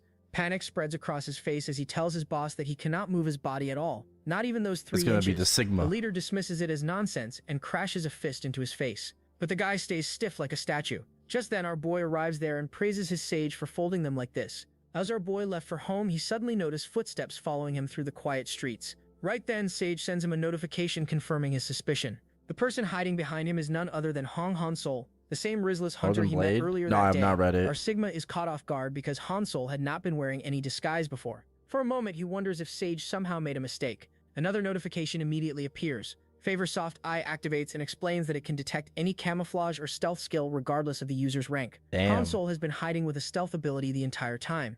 Our guy quietly thanks Sage for the warning and tells it to keep watching. If Hansol makes even the slightest suspicious move, Sage is to notify him immediately. Hansol cannot help wondering why Hansol would go as far as using stealth just to follow him. Realizing he has already been exposed, Hansol drops his stealth and steps out into the open. Before things turn ugly, our Chad gives him one chance to leave peacefully. Hansol bursts into laughter, mocking the idea that a mere B-rank rookie could threaten him. Calling our Sigma arrogant, he summons his contracted spirit, who steals Intel barefoot and orders it to investigate Hansol's equipment and abilities. He still cannot understand how someone detected him while he was completely hidden and begins wondering if Hansol has some powerful detection-type constellation. At the same time, his curiosity about the Bloodstone only grows stronger. Seeing that it's pointless to argue with this buttbrain, our boy calmly says there is nothing left to discuss. If Hansol refuses to leave, they will settle it the hard way. He then throws a smoke bomb onto the ground. Thick smoke instantly spreads through the area, swallowing the entire battlefield. As the smoke settles, Gano steps out of it. The moment Hansol sees a goblin appear, he starts laughing I've heard of the even first harder. two. He openly mocks Hansol for relying on what he calls a— I haven't heard of Peerless Dad. What is this? Trouble logging in. I'll just close the game completely, like, and the launcher or whatever. Just, I don't know. The game might just still be open. I'm gonna completely relog. Whew. I am not sure what you do. Restart your computer. You might still be logged in. trash tier monster. Bro thinks he's fighting an NPC, but it's the biggest mistake of his career. Hansol's spirit confidently approaches Kirik while mocking his expensive equipment. It boasts that after defeating him, it will strip away his armor, steal his sword, and loot everything valuable. Kirik does not answer and disappears. In the blink of an eye, he flashes behind the spirit with incredible speed. Before it can even react, Kirik's blade slices clean across its body. The spirit barely manages to cry out before another slash lands under his cakes this time. It desperately jumps backward, but Kirik never gives it room to breathe. He rushes forward again, his small body becoming nothing but a blur as he unleashes one strike after another. Every attempt to escape is stopped by another precise slash. Suddenly, warning messages begin appearing before Hansol's spirit. They repeatedly order it to stop fighting and retreat immediately. Hansol stares at the notifications in complete confusion, unable to understand what is happening. He desperately tries to flee, asking how an ordinary goblin can be this fast, but Kirik relentlessly chases him down. Slash after slash tears through the spirit until he is completely helpless. Hansol's men can only watch in disbelief. They admit they plan to ignore the goblin, but the trash tier goblin just puts their premium summon on life support. Looking at his near-dead state, our boy orders Gano to stop. At that exact moment, another notification appears. The thief who steals Intel barefoot has terminated its contract with Hansol. The broken contract sends a violent backlash through Hansol's body. He coughs up blood and finally realizes how badly he underestimated our Sigma. Hansol praises Kirik for his work before sending the goblin back. Hansol apologizes over and over, admits he was wrong, and promises to do absolutely anything if Hansol spares him. Our boy thinks for a moment before deciding he has no interest in killing someone who can no longer fight. Hansol nearly breaks down in relief, convinced he somehow survives the encounter. Unfortunately for him, that relief lasts only a second. A violent wave of crimson energy suddenly erupts and Sonari appears at the scene. This alpha witch is looking colder than usual, and the overwhelming aura pouring from her body makes even Hansol forget how to breathe. She apologizes for lowering her guard and says she never realized someone was following them. If things had gone differently, he could have ended up in danger because of her carelessness. Our guy feels guilty that it all happened because of him. Sonari gently tells him not to blame himself since the criminals are the ones at fault. After a brief silence, he asks what she plans to do with the defeated men. Sanchan calmly explains that they should hand them over to the Hunter Association, but quickly Sanare decides that punishment is far too lenient. That's why she wants to kill them herself. Sanchan immediately asks her not to go that far. Sanare argues that these men almost murdered him and deserve no mercy. He quietly insists that he does not want her carrying that burden because of him.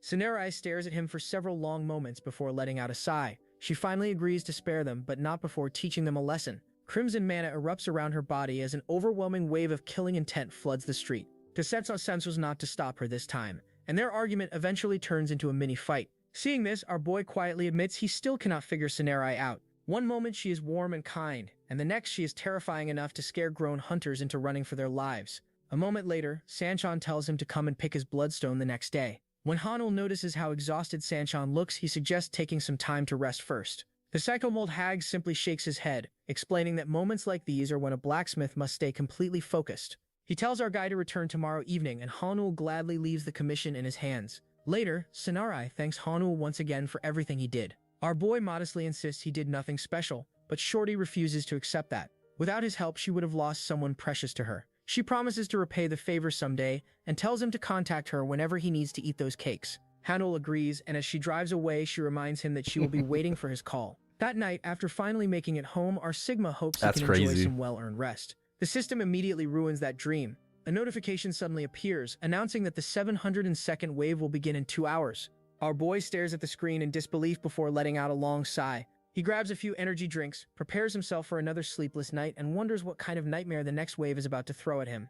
The 702nd wave begins with Sage announcing a new operation called Stop the Monster, with a monster. Our boy immediately checks which monsters he can deploy to defend the Monarch's castle. Looking over his army, he realizes how much stronger he has become since the previous wave. His roster now includes Goblin Slaves, Goblin Fighters, Lizardmen, an Ogre Berserker, and Zen Kiruk. Seeing the lineup, our Sigma cannot help feeling satisfied.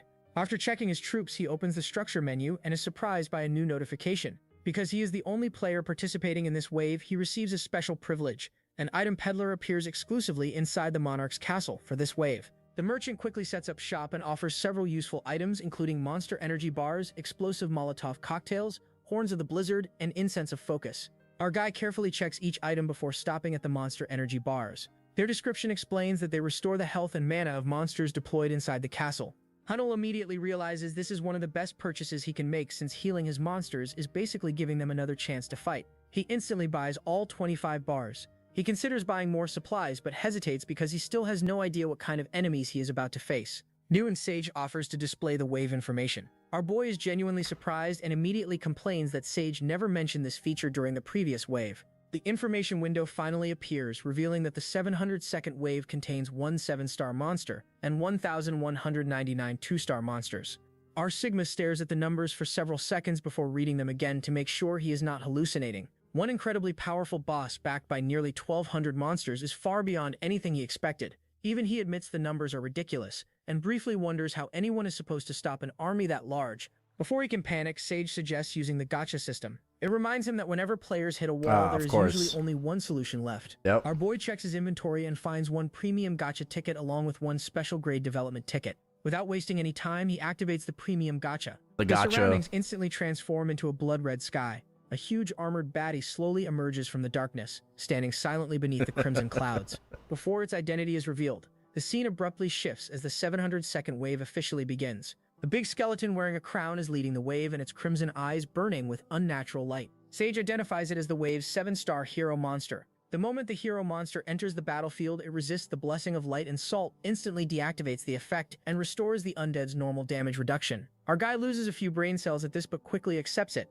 He prepares another strategy, and instead of allowing all 1,200 monsters to rush his defenses together, our Sigma divides the Monarch's castle into 4 separate barracks connected by narrow entrances. The design forces the undead army to split apart, preventing them from overwhelming his defenders with sheer numbers. The first wave crashes into the first barracks after passing through the salt room. Their formation is already weakened before the fighting even begins. Orby Monster confidently attacks the defenders while the strongest skeletons charge forward. The defenders slam into the skeleton army head-on, smashing apart soldiers, knights, and archers before they can gain momentum. Notifications begin filling the screen as skeleton after skeleton falls. Within moments, the remaining enemy count drops to around 1,102. The battle is just as fierce at the second barracks. The defenders refuse to surrender a single step, holding the narrow entrance while cutting down every skeleton that reaches them. Suddenly, Tears of the Ancient God activate. A wave of pink energy bursts across the battlefield, sweeping through the undead ranks. Skeleton soldiers, knights, and archers shatter one after another until the remaining monster count falls again to 1,021. Meanwhile, the fighting continues at the third barracks. A defender unleashes Raven's Wing Beat. The blade flashes through the air, releasing a razor-sharp slash that tears clean through the advancing skeletons, carving a path straight through their formation. Only 937 monsters are left now. The fight moves towards the fourth barrack, and another powerful area attack erupts across the battlefield. Just then, Sage announces that the Lizardmen have activated their swarm bonus, increasing their combat performance while fighting together. It wipes out dozens of skeleton soldiers, and the battle keeps swinging in our boy's favor as the skeleton army continues to fall. 30 more skeleton soldiers, 6 it's knights, and devil 20 undead. archers collapse one after another, dropping the remaining count to 881. Watching the numbers shrink, our Sigma finally relaxes a little. The Salt Room is doing exactly what he hoped, weakening the undead enough for his monsters to keep them under control. For a brief moment, it feels like the plan is working perfectly. Then the sky suddenly erupts with crimson light. The 7-star boss finally reveals himself as Elamatus, the crowned Lich King. Without wasting a second, he begins the casting unique- Undead the Resurrection. legendary, sorry. Our guy can only sigh because the boss has the most annoying ability imaginable. A giant crimson sphere forms above Elamatus' hand before countless streams of red light rain across the battlefield. The spell completes, and every skeleton soldier, knight, and archer that had just been defeated immediately stands back up Of as course. if nothing ever happened. The monster count instantly jumps from 881 right back to 2,000 Arls. Hanul's brain completely leaves the chat as he stares at the screen in disbelief. His monsters confirm that every enemy has revived, but unlike the undead, their own injuries and exhaustion remain. Still, they have no choice except to charge forward and fight the entire army all over again. But fortunately, our guy already prepares for something like this. He immediately spends 23 monster energy bars from the item peddler. Green energy washes over every monster and completely restores their health and mana. The exhausted troops instantly return to full strength as if they never fought a battle at all. Hanul smiles, realizing this has become a resource war and it depends on whose resources run out first. The second round begins immediately. Fire, lightning, and steel crash together as the monsters collide once again. Skeletons fall in huge numbers. 40 soldiers, 20 archers, and 10 knights are wiped out, followed by another 20 soldiers, reducing the total to 981.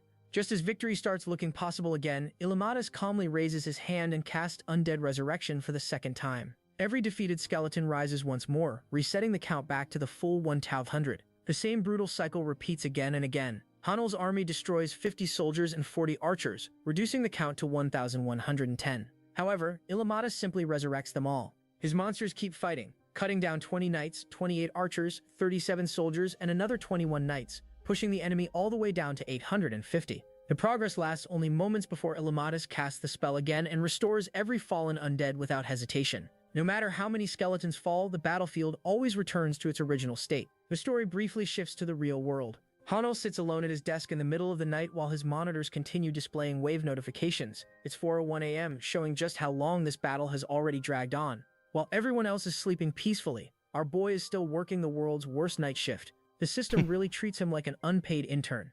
Back inside the Monarch's castle, the endless battle continues. Hanul watches another resurrection trigger while his monsters keep clashing against the Crimson Horde. Even Sage begins sounding worried as the pressure continues to build. Our guy calmly reassures them that everything is still under control before restoring his army once again with more monster energy bars. His troops recover instantly and throw themselves back into battle. However, Elamatus is beginning to show cracks as well. Undead Resurrection consumes enormous amounts of mana. and the MP. more Wait, times didn't he only revives the have army, 25 the closer of he the gets to energy emptying his own bars? reserves. The Lich King finally notices something is wrong. He angrily questions why he still cannot capture the castle despite reviving Didn't his he have army 25 over and he over. used 23? A massive surge of crimson energy Where's he getting explodes these around energy him as bars he abandons from? the endless resurrection strategy and prepares to fight personally. The warning immediately appears. Elamatus begins marching directly toward the audience chamber after breaking through Barracks 4. Hanul quickly understands what is happening. The Lich has lost patience and is coming himself. Instead of panicking, our Sigma calmly orders the Lizardmen to withdraw and prepares the final defense. Another alert warns that if the last barracks falls, the audience chamber will be completely exposed. Bold Elamatus smashes through Barracks 4 and arrives before the final barricade. Waiting for him are only 3 goblin fighters. Seeing them, the Lich laughs in complete disbelief. He cannot understand why anyone would expect 3 weak goblins to stop a 7-star undead king. The goblins refuse to move. Standing shoulder to shoulder, they firmly raise a large golden cross in front of them, while Elamatus mocks their hopeless resistance. Believing the battle is already over, he unleashes Death Tide. A gigantic wave of dark mana surges across the battlefield, swallowing everything in its path and threatening to erase the 3 goblins instantly. For instead of panicking, Hanul calmly tells Sage there was never anything to worry about because he prepared for this exact situation hours earlier. The story flashes back to before the wave begins. When our boy uses his premium gacha ticket and unbelievably pulls an S-rank item, even he can hardly believe his minus 100 sen luck. The reward is the Cross of the Primordial God, a legendary holy relic capable of destroying evil. Of course. Its unique skill, straight to the Lord in one shot, has one unbelievable effect. It randomly annihilates a nearby undead monster regardless of rank. Back in the present, the Of course 3 it goblins does. activate the relic together. Brilliant golden light erupts from the cross and instantly tears through Elamatus' Death Tide before piercing straight through the Lich King's skull. Elamotis' confident expression disappears as he realizes what just happened. Pocho. Out of every undead on the battlefield, the skill randomly selects him. The holy explosion engulfs the battlefield. Golden light tears through the throne room, and a critical hit notification appears. Elamotis is completely obliterated, but victory comes at a heavy price. The cross of the primordial god shatters after using its power, and also folds those 3 pretty-ass goblins with it. Hanul quietly looks at the fallen goblins and apologizes. He knows there was no other way to win. Moments later, the system officially confirms the 7 Tekken wave has been cleared. The legendary undead army is finally destroyed by 3 goblins, the Lich never considered worthy of his attention. But back in the real world, our boy notices a strange item left behind after the battle. It is called Elamotis' half-body, a special grade item containing the remains of the destroyed Lich. The description is vague and suspicious. Before he can decide anything, the item peddler immediately offers to buy it for 5,000 gold. Dianel studies the strange skull-shaped item for a while. It clearly feels too valuable to sell, but he has no idea what it actually does. As he asks Sage for advice, but Sage is as confused as he is. Our guy laughs because even his walking encyclopedia has officially blue-screened. Wishing he could simply reveal the hidden information himself, he suddenly remembers another reward he recently obtained. He brings out the Beholder's glasses, a unique item designed specifically for Beholder-type summons. After giving the glasses to Sage, a new skill immediately unlocks. Sage gains advanced analysis, allowing it to reveal hidden information about items, monsters, and dungeons. Of course he Delighted that does. the plan actually works, Hanul asks Sage if it likes its new glasses. Sage happily bounces around and begins the analysis. Once the scan finishes, the truth is finally revealed. Elamotis' half-body can be placed inside the audience chamber of the monarch's castle. After certain conditions are met, the item will revive Elamotis completely. More importantly, once revived this way, the 7-star Lich will become absolutely loyal to the castle and serve Hanul as one of his own monsters. Your Sigma freezes for a moment while processing what he just learned. He always hates watching powerful bosses disappear after every wave, but now he has a way to permanently recruit one instead. And not just any monster, but an actual 7-star boss. Without hesitating any longer, Hanul politely declines the item peddler's offer. 5,000 gold suddenly feels like pocket change compared to the chance of recruiting the Lich King himself. The scene shifts back to the real world as our boy arrives outside Sanchan's workshop. Our guy asks if the old blacksmith seriously stayed awake all night again. Sanchan proudly announces that he really did spend the entire night working, and all that effort paid off because he has created an absolute masterpiece. Hearing that, our Sigma's expectations immediately shoot through the roof. As they follow Sanchan inside, our guy's brain installs an RTX 5090 before he even sees the reward. He wonders if the old man forged some futuristic mana rifle, an armored combat suit, or some other broken piece of equipment. Bro Persan Sanchan eventually walks over carrying the finished item and simply hands it to him. Our guy reaches, but the words disappear the moment he actually looks at it. The item is a beautiful crimson brooch glowing with powerful mana. Hanul freezes before recognizing it almost instantly. It is the legendary Brooch of Glory. Sonari can hardly believe an S-rank bloodstone becomes this instead of a weapon or armor piece. Sonari immediately barks at her for complaining after he spends the entire night making it. Realizing the old craftsman is about to get offended, our boy quickly assures him that he genuinely loves it. Right then, Sage finishes analyzing the item and confirms it is an S-rank mental-type equipment. Hearing that, our guy thinks this is exactly the result he was aiming for. He gladly accepts the brooch and thanks Sanchan sincerely. The item's effects are incredible. The Brooch of Glory completely protects its wearer from mental attacks like charm and confusion, while keeping the mind clear. Even better, summoners can equip it as well. Hanul immediately realizes just how valuable this is. Mental immunity items are unbelievably rare, especially for summoners, and only a handful exist in the entire world. Sanchan smiles after seeing how happy he is, tells him to make good use of it, and finally heads off for some sleep. Our boy is so happy that he finally owns an S-rank item with his own name on it. After leaving the workshop, Hanul heads toward the hill behind his house, a place he has not visited in a long time. Sitting on the familiar bench, he reflects on the past. Whenever life became overwhelming or fear kept him awake at night, this was always where he came to clear his head. Our guy smiles while admitting that things are different now. He is no longer the helpless person who used to hide up here whenever life became too much. That peaceful moment ends when the system suddenly announces that every requirement for audience with the Lord has finally been completed. Crafting the Brooch of Glory turns out to be the final condition. Curious, Hanul activates the skill immediately. A portal opens inside the audience chamber of the monarch's castle, giving him his first opportunity to speak directly with its mysterious ruler. Our boy gets excited because he has been waiting forever to ask this guy countless questions. Instead of speaking naturally, however, the system immediately presents him with dialogue options like he accidentally opens an RPG from 2006. Slightly confused, he selects the greeting option anyway. The Dream Lord silently waves back from his throne. Our Sigma stares at him in disbelief, wondering if this is seriously how every conversation is going to work. A list of conversation topics appears, including monster status, item status, castle durability, the memorial rite, and casual conversation. Hoping something interesting finally happens, Hanul selects the memorial rite. The Lord explains that a ceremony is currently being held for monsters who died protecting the castle, and asks whether he wishes to attend. Our guy immediately understands this must be for the goblin fighters who sacrificed themselves during the last wave. Without hesitation, he accepts.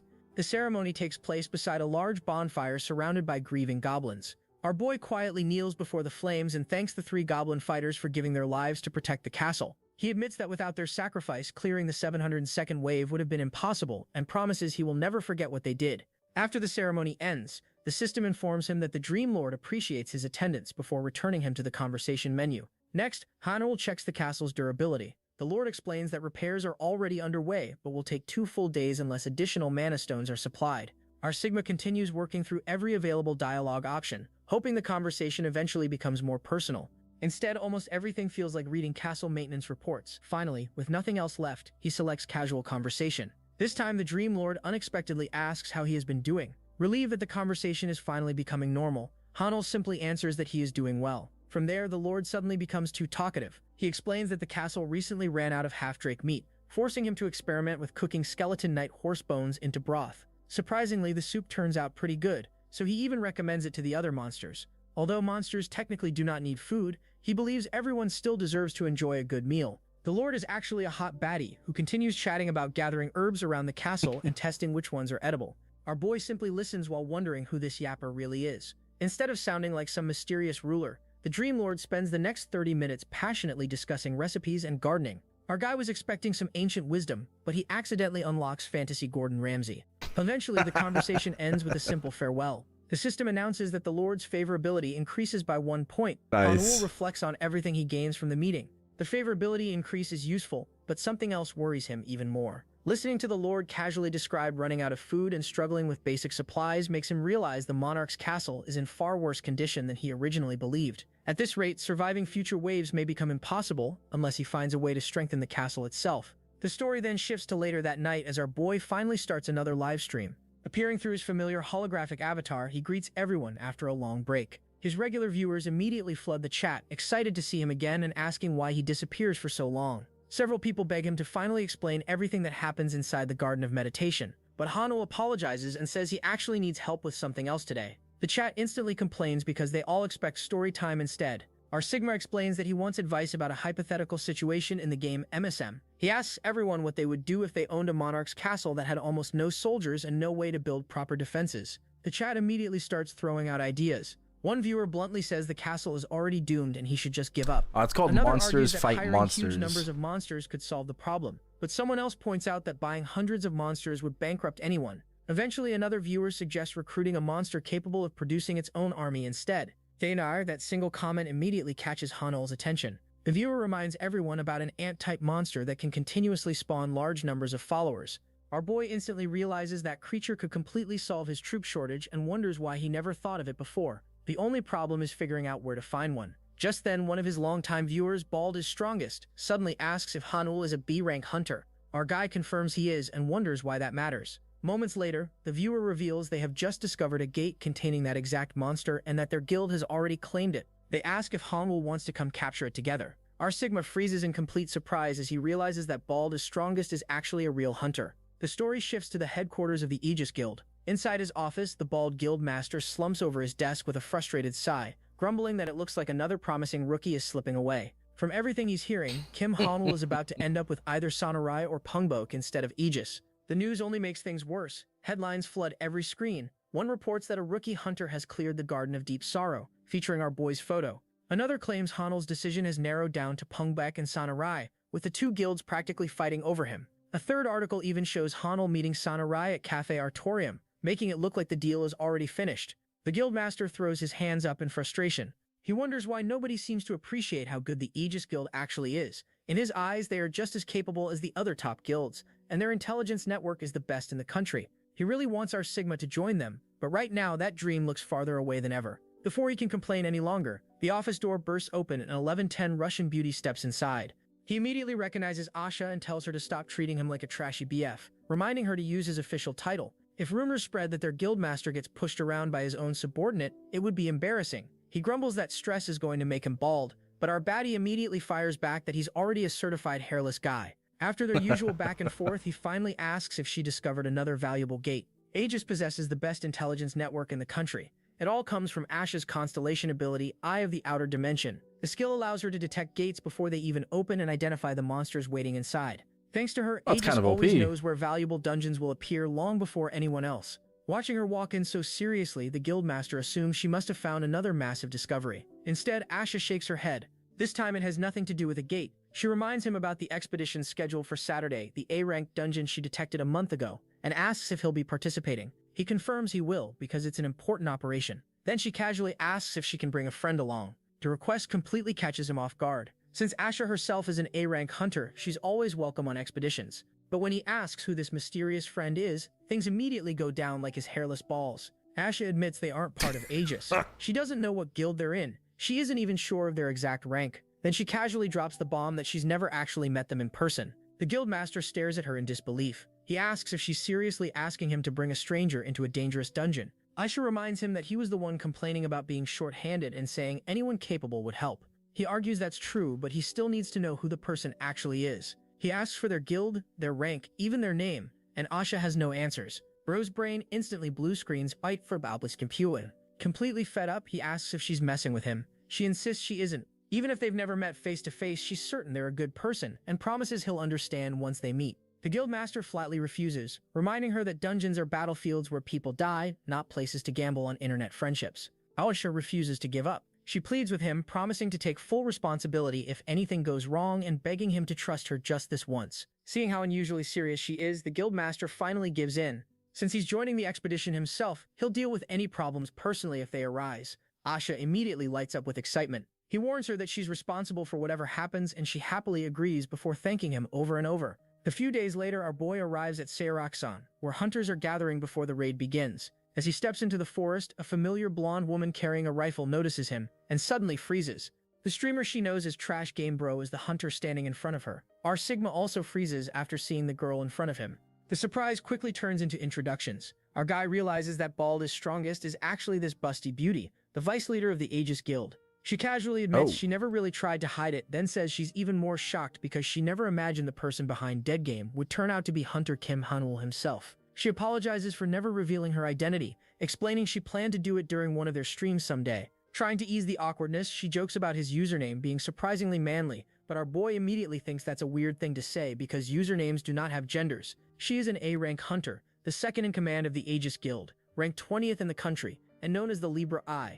Thanks to her constellation skill, her ability to analyze dungeons and detect monsters is considered unmatched. Hanul has heard plenty about her reputation, but he still cannot believe the famous hunter and Bald is strongest are the same person. He decides they can save the fan meeting for later, and reminds both of them that they have a raid to attend. The two hurry toward the gathering point together while Anastasia warns him that they should not keep everyone waiting. She casually mentions that their guild leader has been extra sensitive lately because of his disappearing hairline. By the time they arrive, the guild leader is already waiting with an irritated expression. He starts scolding Anastasia for taking so long and reminds her that she is the vice leader, so she should be setting an example. She calmly points out that she already checked the gate's opening time and insists they are not late. The guild leader ignores that and reminds her that she personally begged him to let an outsider join such an important expedition. He begins saying that if this mysterious hunter turns out to be disappointing, there will be consequences. But then he finally looks at the person standing beside her. Everything changes instantly. The moment he recognizes our boy as Hunter Kim Han-ul, his heart misses a beat. Instead of another lecture, he happily walks over and greets him warmly. The rest of the raid team is already assembled, with dozens of hunters waiting in formation for the gate to open. Our boy thanks her for accepting his invitation. He explains that bringing someone whose background they barely know onto an important raid is something most guilds would never allow. Today is technically their first time meeting face to face. She has spent enough time talking with him online to know he is a trustworthy person. That alone is why she invited him. Our Sigma quietly appreciates the trust they placed in him, without asking for anything in return. Anastasia admits she already knew he was a B-rank hunter, but she still cannot understand why someone as talented as Kim Han-ul spends so much time streaming and playing terrible games. Our boy is about to answer when the guild leader suddenly orders everyone to prepare because the gate is opening. Lightning tears across the sky as the rift begins forming overhead. The air shakes while violet light pours out of the growing portal. The instant it appears, Sage suddenly starts trembling. Our guy immediately notices something is wrong. Instead of answering normally, Sage begins performing a special analysis. One system message appears after another. Hidden information about the gate is acquired, but before Hanul can process that, another warning appears The stating that narrator? the gate has changed I think due it to is outside AI, interference. Our Sigma's expression hardens as another notification reveals the monster waiting inside the gate is no Pretty longer sure the it one is. everyone expected. Instead, the gate now contains burrowing flies, a horrifying swarm of giant insect monsters with glowing pink eyes and razor-sharp limbs. Hanul instantly realizes something impossible has happened. He immediately thinks about warning guild leader Dongpal, but he quickly realizes nobody would believe such an unbelievable claim without proof. Then he remembers Anastasia's constellation ability. Her Eye of the Outer Dimension can directly observe monsters inside unopened gates.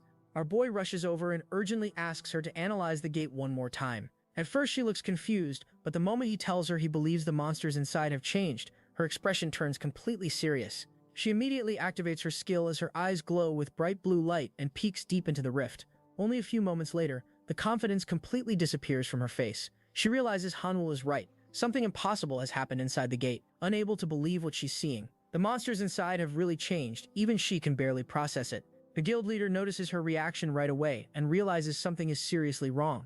Without wasting another second, our boy urgently calls out to guild leader Dongpal and quickly tells him they have to abandon the original strategy. He suggests everyone needs to regroup immediately and protect one another. Dongpal cannot understand why our Sigma is suggesting such an inefficient formation, but Hanul reveals the truth. The gate has changed and is now filled with burrowing flies. Asha supports Hanul's warning, confirming that something inside the dungeon has definitely changed. Hearing this, Dongpal immediately orders every hunter to switch to Formation D before the gate fully opens. Several hunters are caught off guard because it completely throws away the strategy they spent so long preparing. But nobody argues once the order is repeated. Brother? The entire raid force quickly abandons their original positions and rushes into the new defensive formation. Watching everyone move in time, the guild leader quietly realizes they have managed to avoid the worst possible opening. Meanwhile, our boy calmly prepares himself as well. He activates Remnant Soul Copy, making sure he's ready before the real fight begins. A deafening crack of lightning splits the sky as the gate finally bursts open. The air shakes violently and an enormous swarm of burrowing flies explodes out of the rift.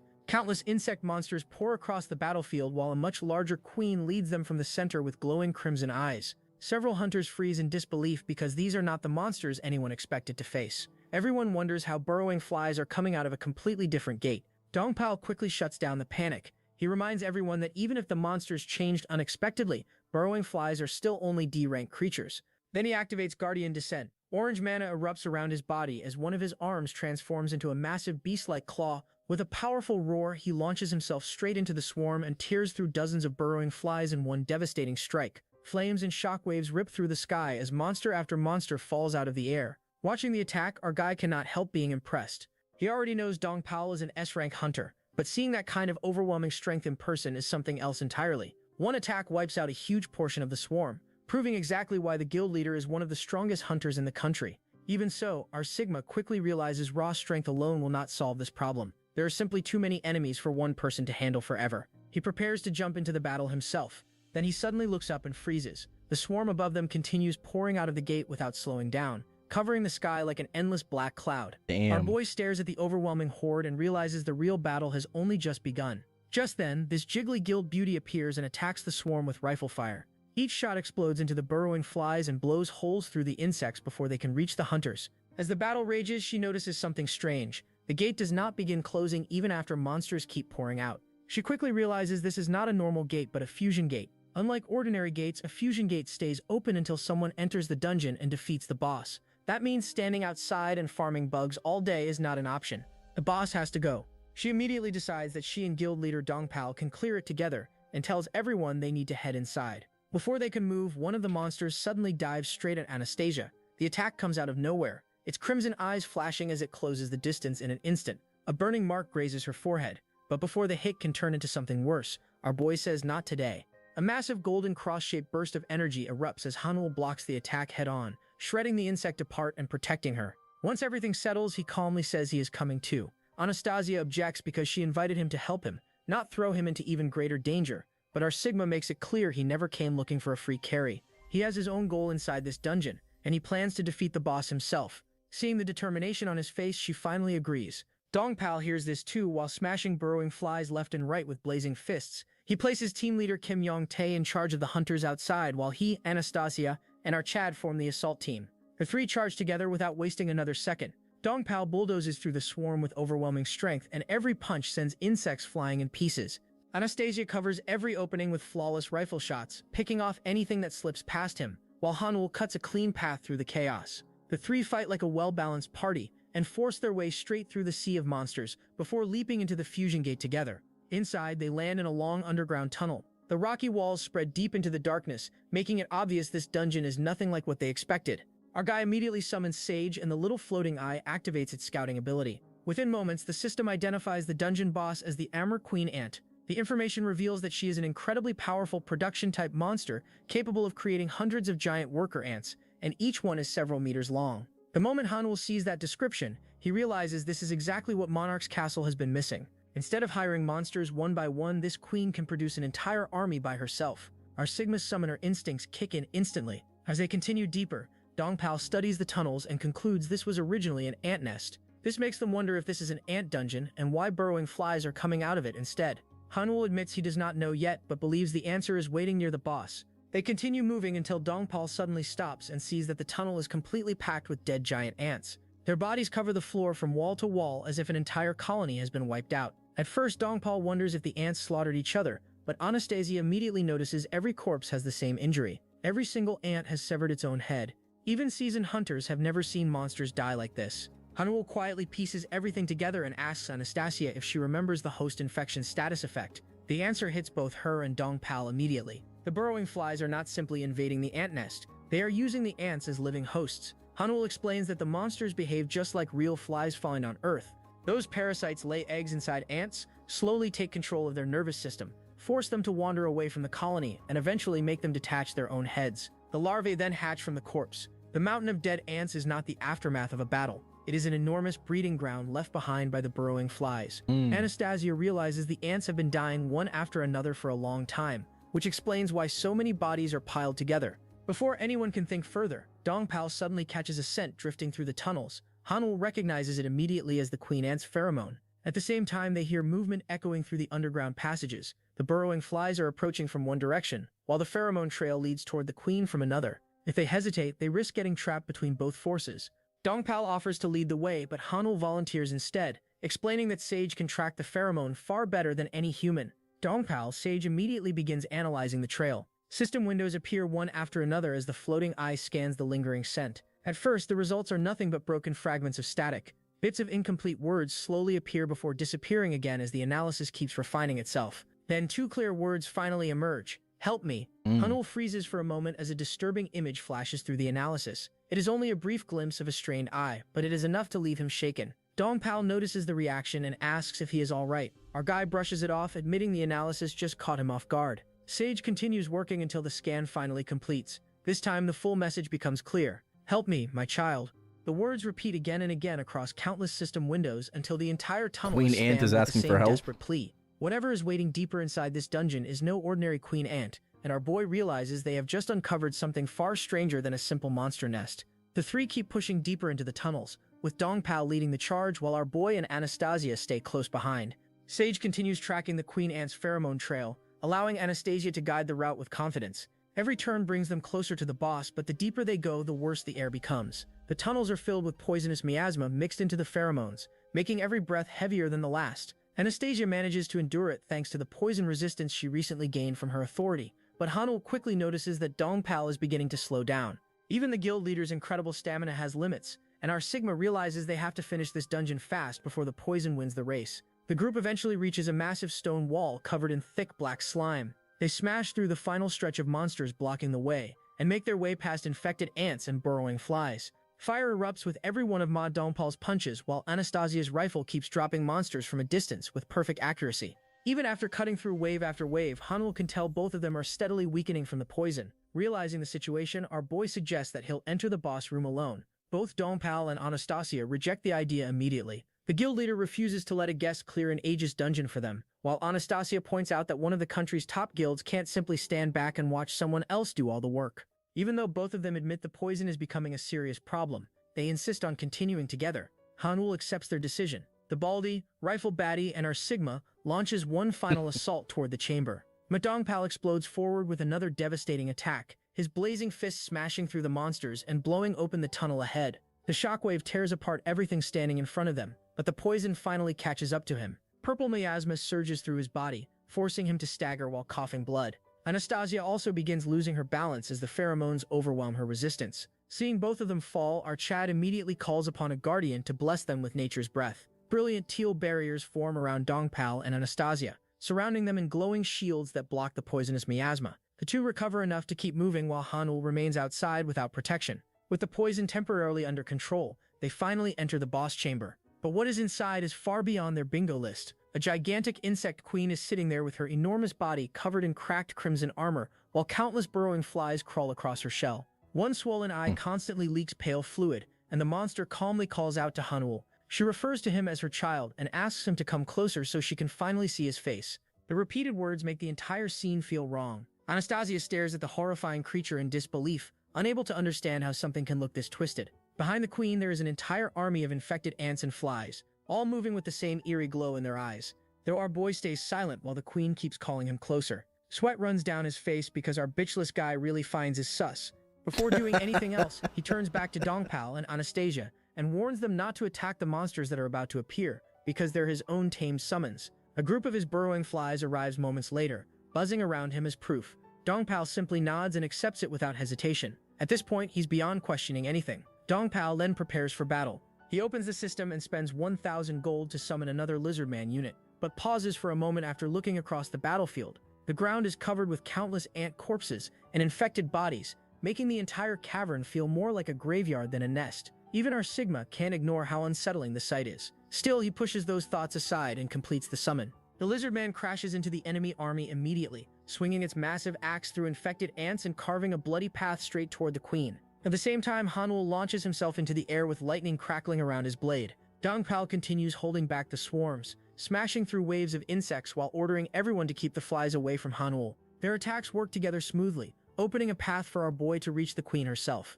As Hanul closes in, the queen suddenly admits that this idiot isn't her child after all. The moment those words leave her mouth, the story slips into a memory from the queen's past. Long before this nightmare begins, the ant kingdom is peaceful. One of the royal ants reports that several workers have fallen ill with an unknown disease. The queen calmly orders everyone to treat the sick as best they can. Soon another report reveals that every infected worker has taken its own life. Hearing this, the queen tells her subjects to bury the dead with dignity. But the mysterious illness continues spreading through the colony. More and more ants become infected, and the bodies begin piling up throughout the kingdom. Another servant warns that at this rate the disease will reach everyone. The queen soon notices something is wrong with her own attendants. One of her children is twitching without responding.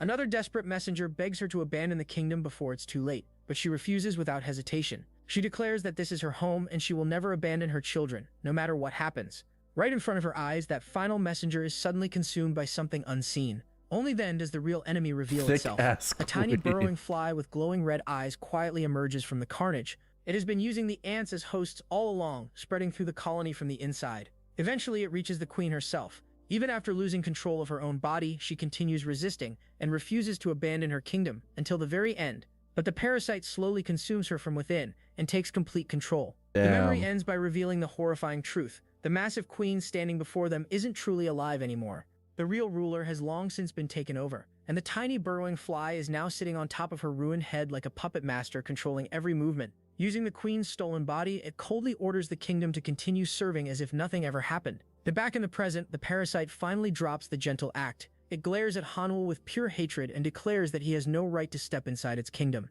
When our boy refuses to back down, the creature completely loses its mind. The queen's giant body lets out a monstrous roar as bright green energy gathers in its mouth, then explodes across the cavern in a massive blast. This shit's nasty as fuck. Battlefield, engulfing ants, flies, and everything in its path as the real boss fight finally begins. Dongpal reacts first as the queen unleashes a massive wave of corrosive green energy into the battlefield. The toxic blast rushes toward everyone, and Dongpal jumps in front of the attack. Every muscle in his body strains as he forces the poisonous wave to a stop with pure strength. Then our boy activates Tears of the Ancient. A roaring torrent of crystal clear water bursts around him, forming a giant vortex that swallows the poison whole. Instead of simply blocking the attack, the rushing water washes away both the toxins and the incoming burrowing flies. Anastasia watches in disbelief as he turns the enemy's own attack against them. Meanwhile, the corrupted queen roars that no one will destroy her kingdom or hurt her children before charging straight at him again, but Dongpal refuses to give an inch and meets her head-on. And while the queen is occupied, our boy quietly sets everything up for his own attack. He activates the Trichion defensive formation, creating a powerful shield around Zen Karuk, who immediately plants himself in front of the swarm and blocks every fly trying to reach Hanul. Using the opening, our Sigma slips through the battlefield and gets closer to the queen. Before he can reach her, a giant fly dives straight toward him, but Gano suddenly folds it, ripping that shit apart before it can land a hit. Moments later, Gano's summon time expires and the system sends him back to the monarch's castle. Hanul simply thanks him for buying enough time before ordering Karuk to keep the remaining flies away while he deals with the boss. Now comes the stat stacking arc. Our boy activates Lord's Afterimage, adds Illimatis' stats to his own, then immediately uses Vestige Copy to inherit Gano's stats and Raven's Wingbeat. Every buff piles on top of the last until his power skyrockets. The queen notices him preparing and fires another massive stream of corrosive poison straight at him. Hanul narrowly dodges the blast and keeps charging without slowing down. The queen desperately screams for him to stay away, but our Chad ignores every warning and leaps high into the air. I feel bad for the queen, bro. He knows he can smack her ass in a single jump. As he closes in, the queen's voice suddenly changes. Her anger gives way to sorrow as memories begin flooding back. She remembers leading her colony through endless hardship, searching for a place where her children could finally live in peace. She remembers fighting countless enemies just to build their kingdom from nothing. Then she asks whether anyone could ever understand what her children sacrificed to create that home.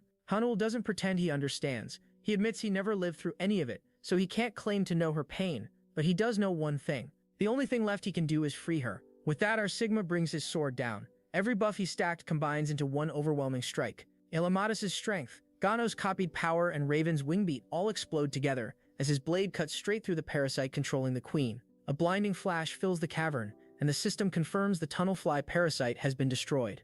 Our guy really presses Alt F4 on the entire hive, and every burrowing fly loses control and drops from the sky. The sudden silence catches everyone off guard. Dongpal looks around, wondering what just happened, but Anastasia quickly figures it out with her analysis skill. She explains that Hanul killed the parasite controlling the queen, which caused every infected fly to shut down at once. Dongpal asks if they should finish the queen too, but Anastasia shakes her head. The parasite had already consumed almost all of the queen's real body. She has been nothing more than a puppet this entire time, and without the parasite, she only has a little time left. So for the first time, the queen speaks with a clear mind. She quietly says the fog has finally lifted, and she can see the world again. Looking across the ruined remains of her kingdom, she accepts that everything has already fallen, but our boy immediately stops her from giving up. He tells her kingdom doesn't have to end here. He offers her a new home inside the monarch's castle, where she and her children can build another kingdom instead of disappearing forever. He asks her to lend her strength to the castle. The queen hesitates before asking if a fallen kingdom can really rise again. She finally accepts the offer and promises that this time she will protect that kingdom instead.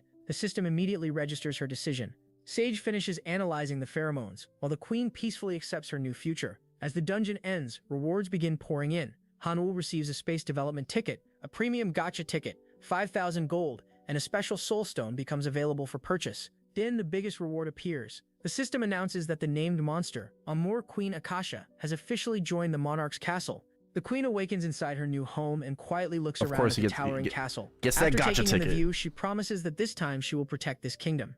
After clearing the dungeon, the group steps back through the gate as violet lightning fades behind them. The hunters waiting outside immediately breathe a sigh of relief, happy to see everyone return alive. Ma Dongpal thanks the entire raid team for their hard work, and just as everyone starts relaxing, Sage finishes analyzing the strange change inside the dungeon. Our boy checks the results and learns that the gate didn't mutate naturally. It changed because of something called interference. Sage even finds the source among the dungeon rewards, an unknown item called the Fragment of Interference. According to its description, the fragment can alter monsters and even entire dungeons, creating completely different outcomes. Hanul has never heard of an item with powers like this before. He wonders if something like this exists, who is using it, and how many other dungeons have already been affected. With the raid finally over, our Sigma hands one of the valuable drops, a concentrated pheromone pouch, to Ma Dongpal without making a big deal out of it. The guild leader hesitates because the item is expensive, but Hanul insists he deserves it after everything that happened. The conversation almost turns into guild recruitment when Ma Dongpal jokingly points out that Hanul still doesn't belong to any guild, but Anastasia quickly shuts it down before he can start recruiting again. She reminds everyone it's time to head home. While the guild leader laughs that Hanul already promised to spend time with her anyway, Anastasia immediately gets flustered, and our boy wisely decides not to comment. Later, Hanul meets Anastasia at Cafe Olay to finally keep his promise of a fan meeting. A few people recognize the famous Aegis vice leader and quietly wonder who the man sitting across from her is. Our baddie instantly flaunts that he's a fan, but the truth is she's been a fan of his all along. Hanul is completely caught off guard as she laughs over the fact that the streamer she knew as Trash Game is actually Kim Hanul. She compliments his performance during the raid and becomes curious about his strange summons, but Hanul carefully avoids revealing too much, only saying they're part of his unique ability. She also asks why someone with talents like his spent so much time streaming terrible games instead of becoming famous sooner. Hanul simply says he had his reasons and asks her to keep his identity as a streamer secret. Anastasia agrees, but only if he promises another fan meeting in the future. Before they leave, she sincerely thanks him for saving both her guild leader and the entire expedition. Hanul accepts the gratitude with his usual modest attitude and brushes it off like it was nothing. Back home, our guy immediately shifts his attention to the monarch's castle. A new feature unlocks that allows monsters to defend against future waves, so he wastes no time spending gold and a space development ticket to build a new manufacturing room. Once construction finishes, he checks Akasha's profile and discovers one of the strongest abilities he's seen so far. Her kingdom construction skill automatically creates an entire ant colony wherever she's stationed. Simply placing her in a barracks instantly produces 50 soldier ants, 40 cannon ants, and 10 legion commander ants. Han-Ul quickly realizes how broken this is. Since these monsters replenish after every wave, defending the castle just became much easier. Our boy basically unlocks infinite reinforcements. Tower defense players are crying tears of joy right now. While checking the castle, Han-Ul notices something strange sitting beside the Dream Lord's throne. A small pile of bones catches his attention, and after zooming in, he recognizes it as Iramatus's bust. Curious, he taps it through the interface. The system responds by saying he gently pats the bust and immediately increases Iramatus's favorability by 0.1. Another notification explains that reaching 100 favorability will fully awaken Iramatus, although repeatedly spamming interactions can actually reduce affection after a cooldown. Hanul instantly understands the assignment. Apparently, the secret strategy for reviving an ancient lich is regular emotional support, before he can keep experimenting. Another notification appears. This time, the Dream Lord herself requests a conversation. Hanul accepts and discovers the topic is Akasha. She asks whether someone who failed to protect her kingdom truly deserves to be called a lord. The system treats it like an important question and even enables voice input, so Hanul can answer personally. After thinking for a moment, our Sigma gives a simple but sincere response. He says Akasha is absolutely worthy because she fought for her kingdom until the very end and never abandoned her people, even when defeat was certain. To him, that alone makes her a true lord. Akasha quietly thanks him for his honest answer, and the conversation ends. Moments later, the system announces her favorability has increased by 10 points. Reaching that milestone unlocks one of her abilities as a reward, granting Hanul the skill Lord Swordsmanship, ordinary horizontal slash. Our boy is completely stunned but immediately decides to test it. A glowing golden sword forms in his hand, and he swings it once. A brilliant slash of light cuts through the air with incredible power. Before he can even admire the attack, another system notification suddenly appears, making Hanul stop in his tracks as he realizes the skill may be hiding something even bigger. Golden lightning bursts through the small room as Hanul unleashes a blast of blue and gold mana. The energy shakes the entire house before he quickly pulls it back at the last second. Even though he cancels the skill halfway through, the shockwave alone sends debris flying in every direction. Hanul stares at the mess in complete disbelief. If he had let the attack continue for even one more second, he would have become homeless. He places a hand on the cracked wall and admits he got carried away. Testing a skill this powerful inside his own home was definitely the dumbest idea. Before he can think about it any longer, a new system notification appears, announcing that the manufacturing room has been completed. That immediately grabs his attention. Our boy thought it would take much longer to finish, so he opened the new feature right away to see what it does. The system explains that the manufacturing room can create different consumable items and buildings by using monster materials collected during the defense waves. Hanul checks his inventory and finally understands why he has been collecting so many strange materials. He has 20 wyvern bones, 10 half-dragon scales, 5 half-dragon hearts, 500 units of skeleton powder, and even the undead lich's heart taken from Elamadus. Looking at everything together, our guy finally realizes these aren't random drops. He wants to see what he can make, so Hanul opens the crafting menu. The moment it appears, his eyes widen. Every available recipe is a highest grade item. The list includes poison resistance potions, curse resistance potions, fire resistance potions, and even a highest grade light attribute enhancement scroll. The system also explains that once he selects an item, it will be crafted automatically and can be freely used in the real world. That last part surprises Hanul the most. He reads the description again just to make sure he isn't misunderstanding it before selecting the enhancement scroll. Light gathers inside the room, and moments later, a finished scroll appears before him. Our boy quickly picks it up and examines it from every angle. It looks exactly like the enhancement scroll sold by the Hunter Association. There isn't a single difference. His brain glitches as he realizes the system isn't making fake copies. It's creating the real thing. The first thing our boy does is check the market price. The numbers almost give him spiritual damage. One highest grade light attribute enhancement scroll sells for 100 million won. Highest grade health potions are worth 50 million. Mana potions 40 million. And speed potions 20 million each. Hanul slowly does the math before a huge grin appears on his face. As long as he has enough materials, he can keep making these expensive items forever. He wants to be completely sure, so he crafts the remaining recipes one after another. Bright flashes fill the room as more potions appear. Poison resistance potions, curse resistance potions, Oh, yes. and fire resistance potions He's a quickly pile billionaire up now. around him. He compares every single one with the official market listings and confirms they are all genuine highest grade products. Poison resistance potions sell for 30 million won, curse resistance potions for 20 million, and fire resistance potions for 10 million each. Holding one of the bottles in his hand, our boy can barely hide his excitement. Hunters spend fortunes trying to buy these items, but he can make them himself. At that moment, Hanwoo realizes he isn't just becoming stronger anymore. He's about to become ridiculously rich, and soon enough Wall Street would probably ban our man on sight. But the scene then shifts to a luxurious office across the city. A man wearing a wine-red suit is sitting behind a large desk with a confident smile. He quietly mutters that another fool has walked straight into his trap. A moment later, the office door opens and a masked man wearing sunglasses walks in with a smaller hooded figure following behind him. Oh. The guild leader immediately assumes the visitor is Kim Woo-jin, the hunter who contacted them about sponsorship, and the masked man confirms it. Curious about the child beside him, the guild leader asks who the smaller figure is.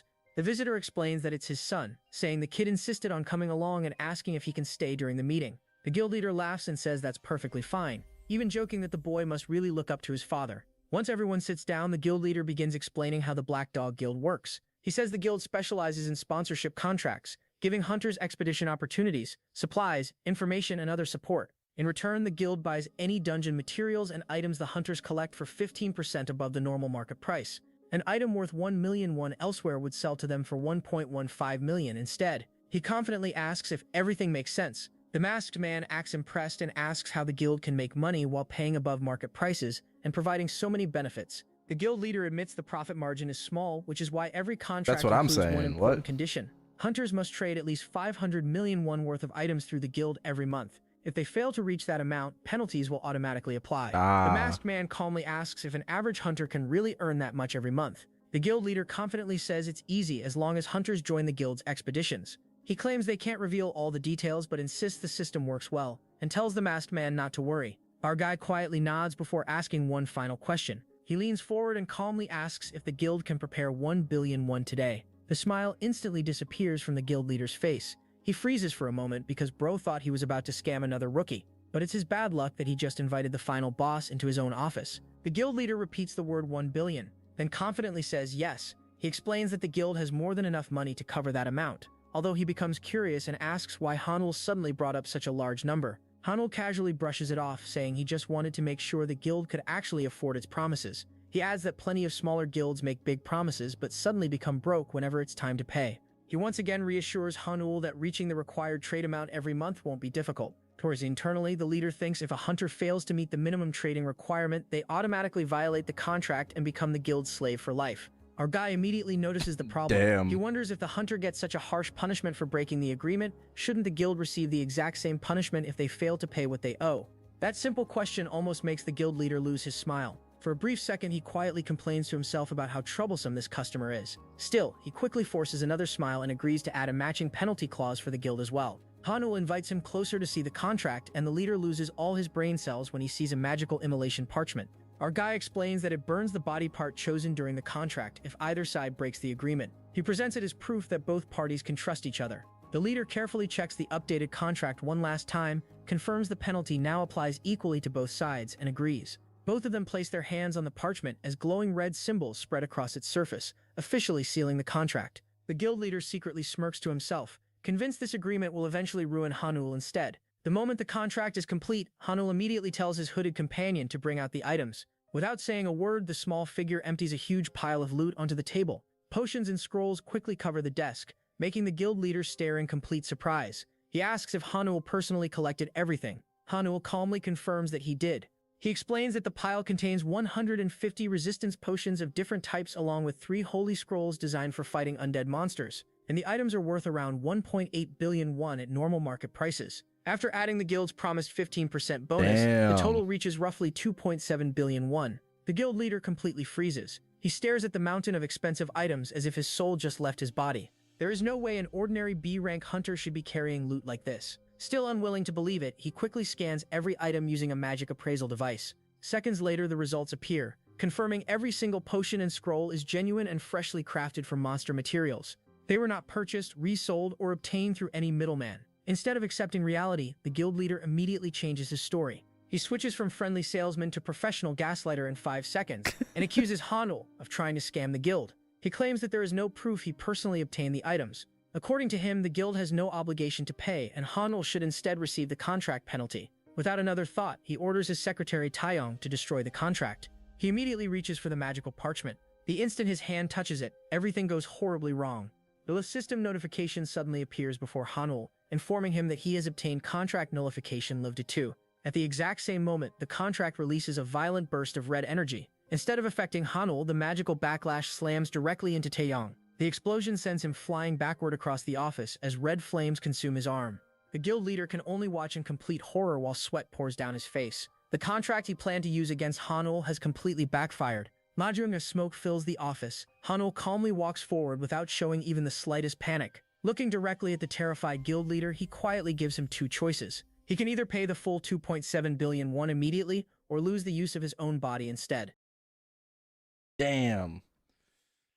Well, I guess that concludes today's Mon War recap. Oh, that's how it ends. And the name of that was Monsters Fight Monsters.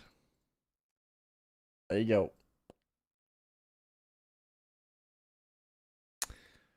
Not too bad, not too bad. I think the one yesterday was funnier, at least.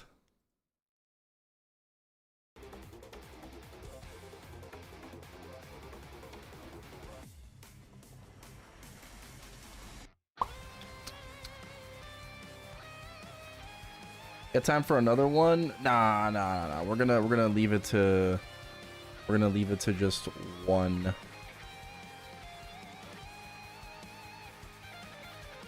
It's not a matter of not a matter of like have time. I just don't want to spam it. You know.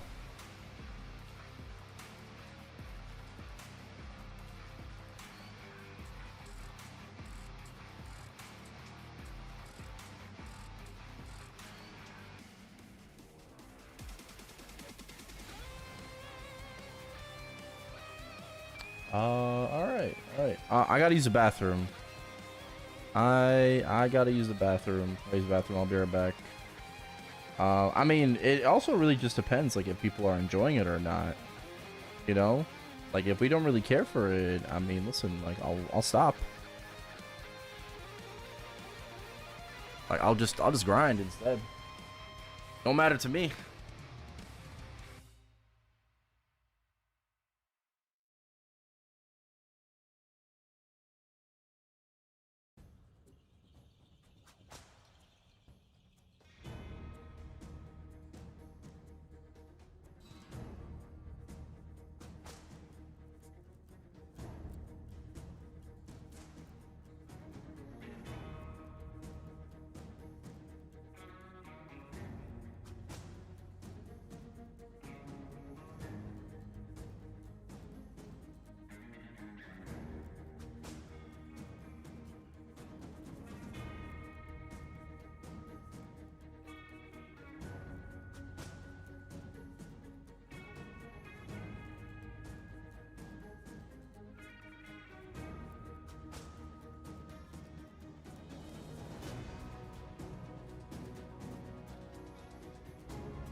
I'm back.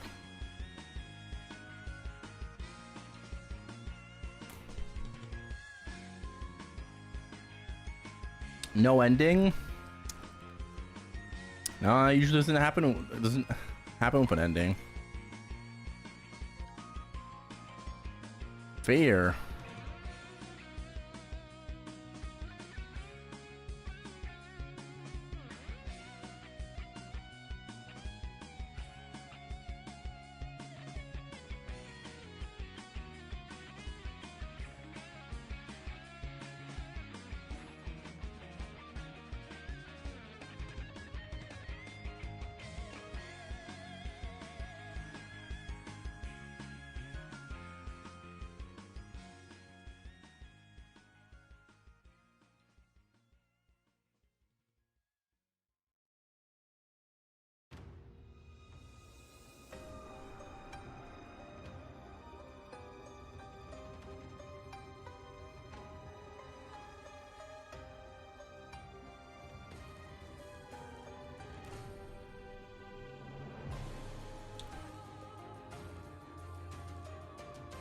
All right.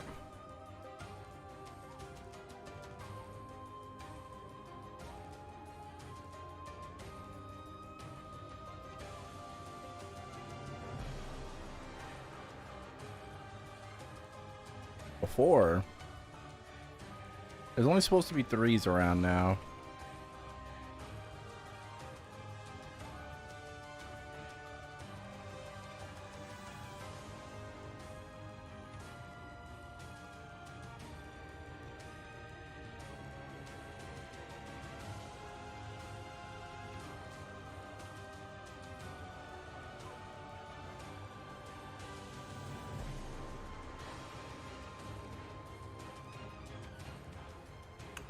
Bam.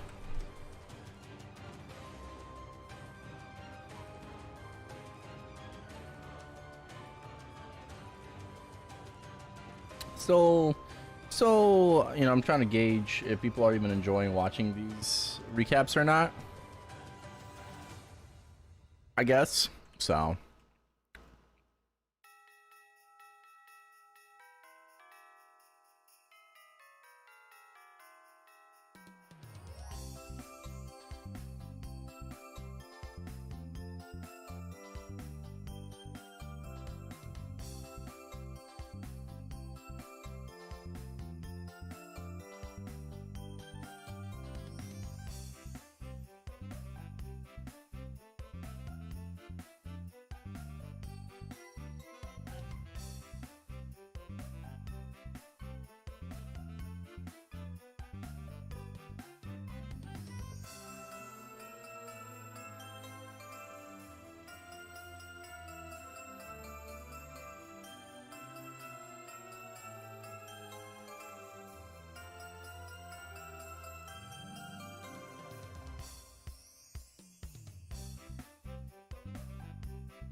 Also, I will say, if I continue to watch like these recaps, doesn't have to be a daily thing.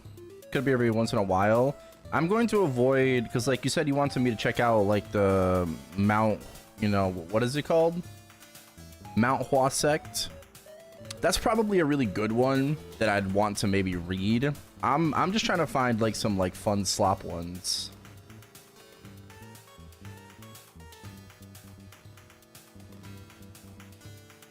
That I probably wouldn't bother reading anyways.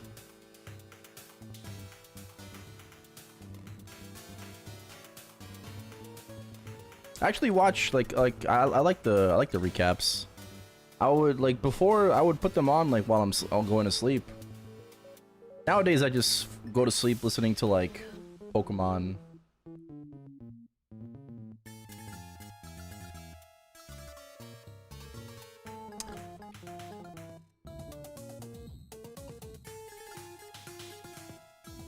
It really depends. But lately I've been falling asleep to watching like Pokemon playthroughs. Like Pokemon like commentary playthroughs. And I've also been listening to Pokemon ASMR facts.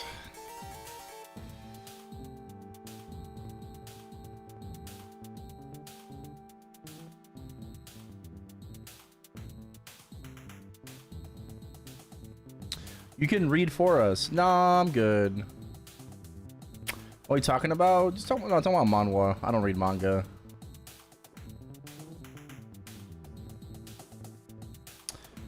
Just as I lucked out on a whim yesterday, I decided to bunch a bunch of fam cards that ended up being the type for this week. Oh, nice.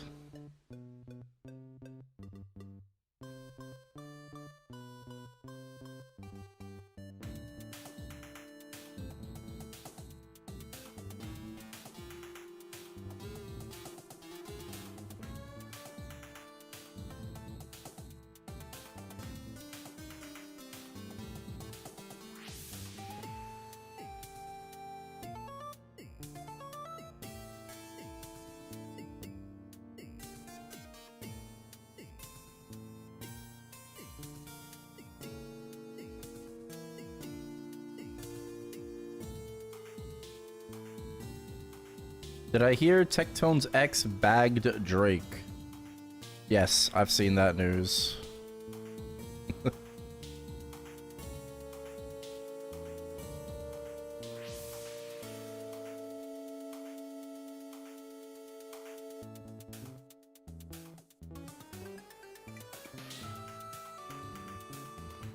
Crazy step up.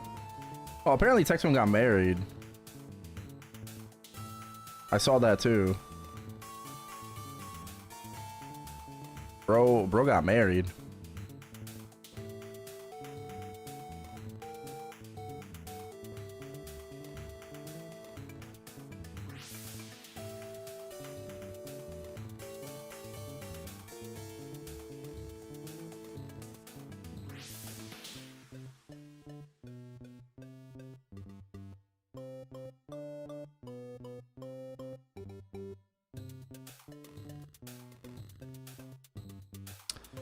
The price went up 100x for disintegrating test subjects. Yeah, I bought mine for like 2 mil each. I bought like 600 rares for like 2 mil each.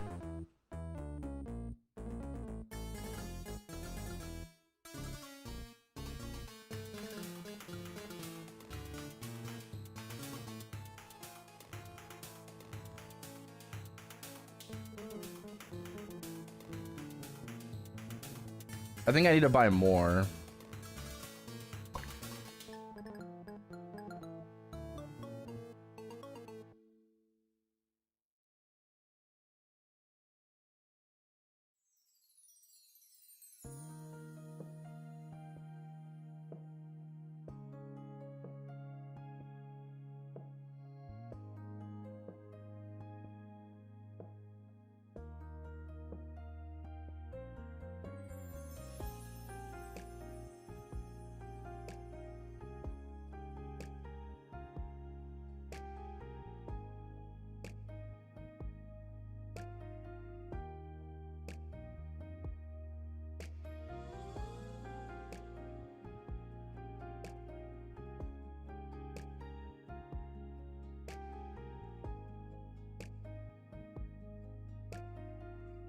A bumper.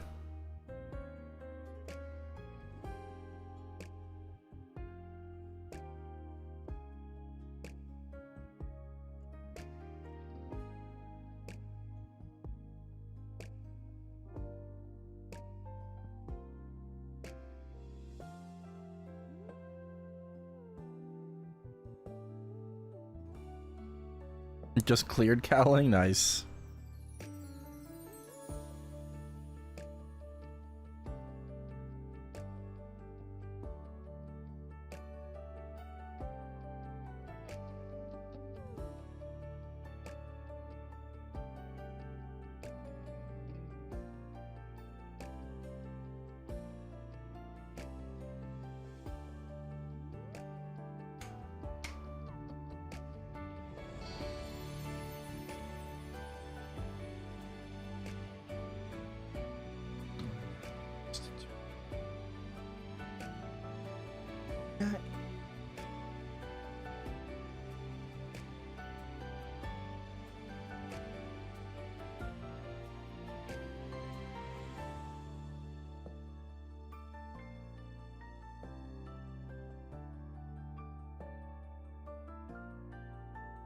Other ones are cheaper?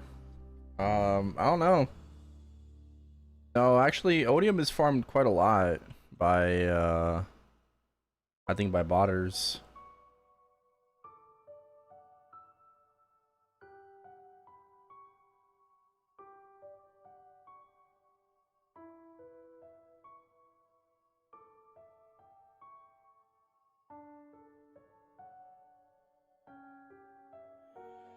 Oh.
You have to win 10. The other locked door mob, it's also dark and undead. Oh, yeah, I didn't really check it out, so no clue.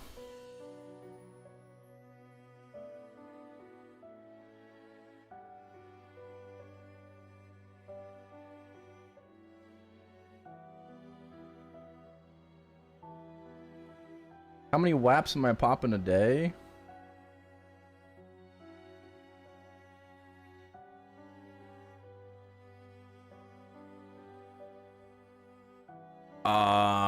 Depends.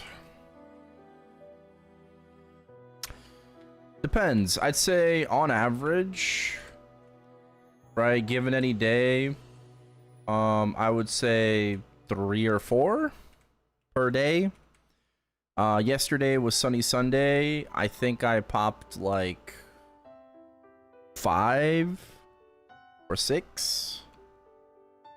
Right, probably, but like, yeah, I'd say like 3 or 4 on average.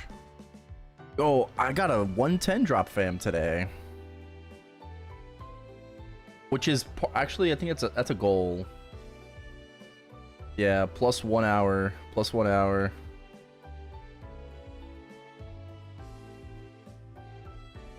So let me do subathon, add time, 1 hour. I hit 110 drop today. Still don't have that on my arc, by the way.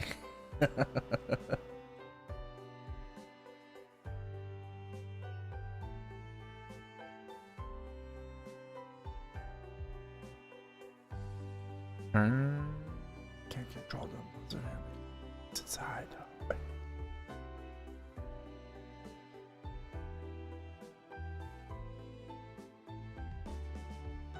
Oh, thank you. I thought you're an 8 whap a day guy. No, that's Ramby. That's Wamby. Wamby is like a 8-9 whap a day kind of guy. I'm like a 3 or 4. I'm a 6-7 WAP kind of stream guy, you know, but not like grind guy.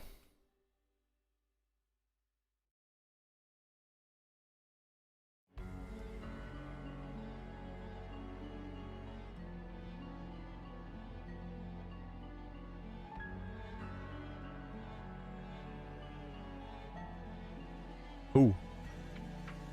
Ooh, a unique. What's it gonna be? Nothing. Boom, boom, boom, boom.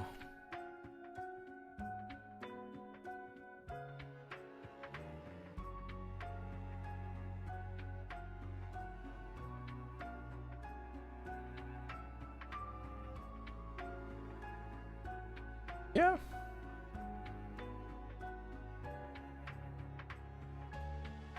You know if a 9 attack fam is better than 40? No, it shouldn't be. Nah, most of the time 40 boss should be better than 9 attack.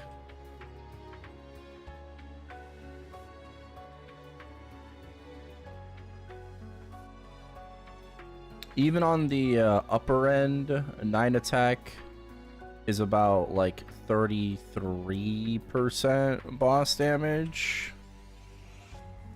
In very, very rare cases where you have too much boss damage, it could be better. But odds are it won't be. There's no way that your boss ratio is like above 4%. Right? Maybe Arcs is.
Damn, Wardine fucking cleared 100F on Erel. Damn. Crazy.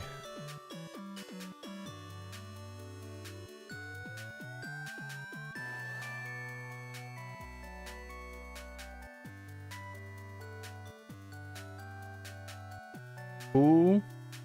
Guy in Scania. Wardine. Swap to Erel from Ren.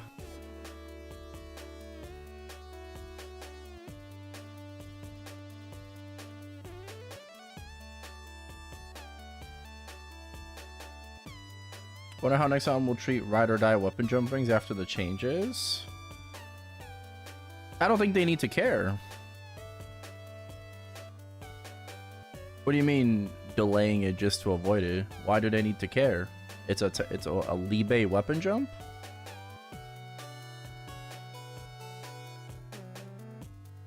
Just ignore it.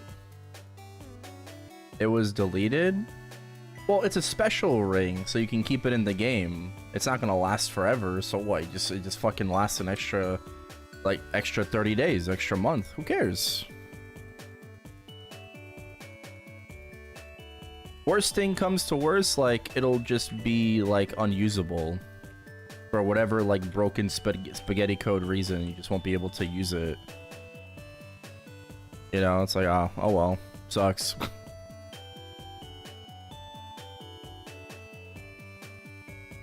Yeah, I mean, who cares? What are we discussing? We're discussing, like, the potential Ozring change, you know, in the next patch in September, and you know, how Nexon might treat weapon jump 5 and 6 that people have received from Libe's box. since that ring will exist, like post like into the update, assuming the update comes next. I don't think they need to care, right? People have level 5 or 6 weapon jumps. What, you compensate people for it? No, fuck them. Who cares? Will they be usable? Maybe, maybe not. Maybe they'll break. Who cares? Imagine they compensate you by accident.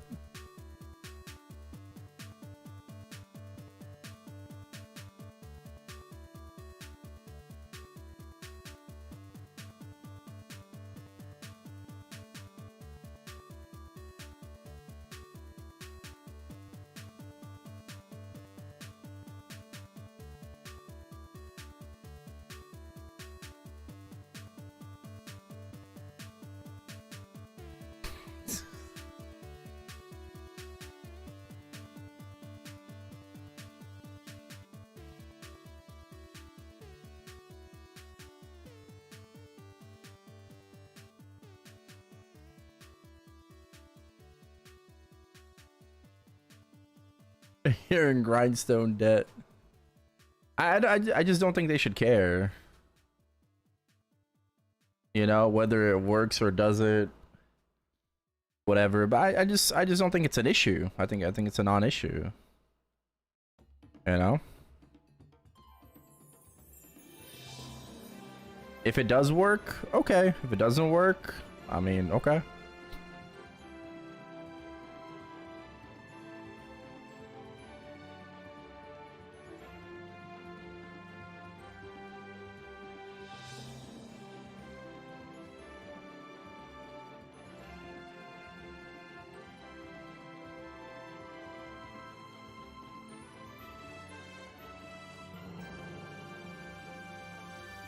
Could have claimed content instead. Well, that's your problem for not knowing.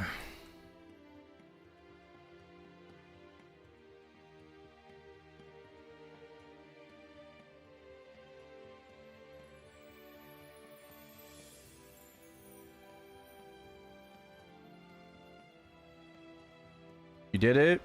Delibbed? Can you get comp from the box? Yeah, you can.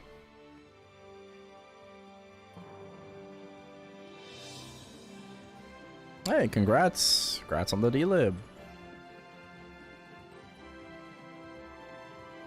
Hella blue jennies, bro. A lot of blue jennies now.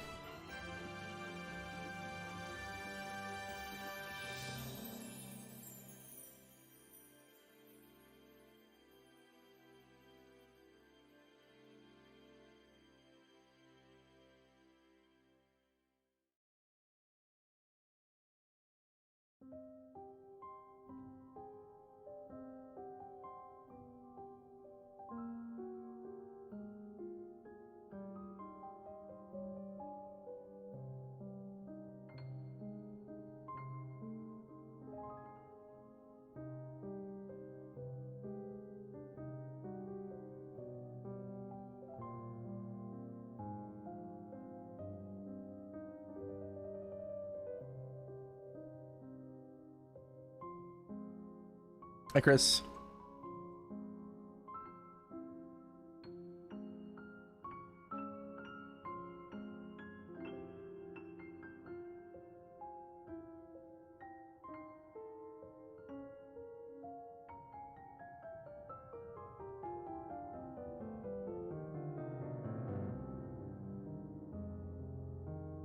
Hey, those are the best clears, right? Yeah, I'm gonna wait until the last week. Not necessarily like the last day, but like, yeah, last week.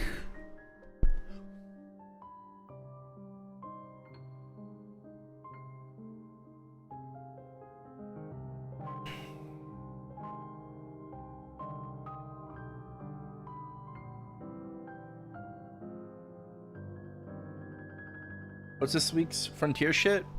Dark Undead. Smuggled everything? No, I haven't smuggled anything. Yeah, I've been using everything on the Erel. As a matter of fact, I wish I could reverse smuggle because I got a level 5 ring box on Chronos that would love on my Erel. Wish I could reverse smuggle, but I can't. I did do Die or Die. I got SS Plus on Erel and Wild Hunter so far. I didn't do it on my Arc yet.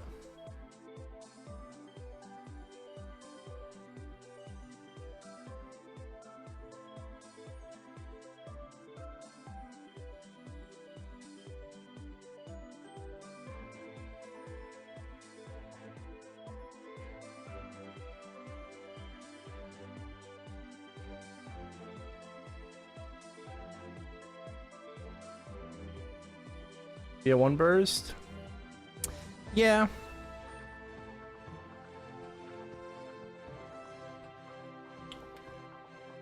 Looking forward to the Operation Dive Fraggies on Tuesday. Although I'm 1 week behind on Reg because I forgot to do it. Oops. Got 2 more weeks on Reg. They have to be Dark and Undead. Yes, both to get the bonus. The bonus effect this week is for every familiar Dark and Undead, dice +5.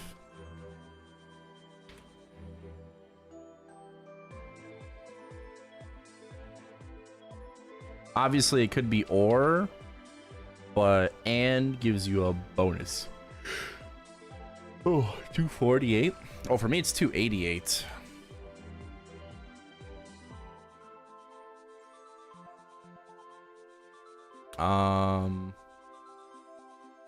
Yeah, I'm at level 54, so I could probably get level 55, but I don't feel like doing the story.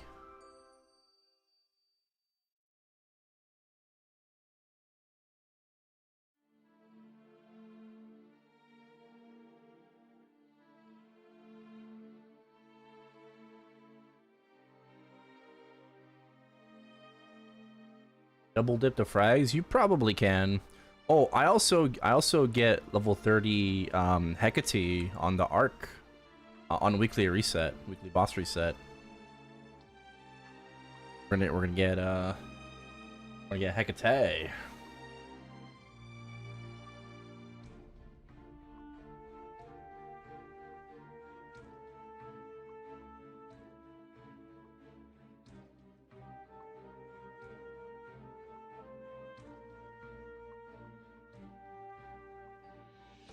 Darling, darling, darling. Save the frags and Chronos for Erel? No, I used them on my Arc for Hecate. That was the plan. That was the point. To max Hecate without grinding. And I did. 0 grind.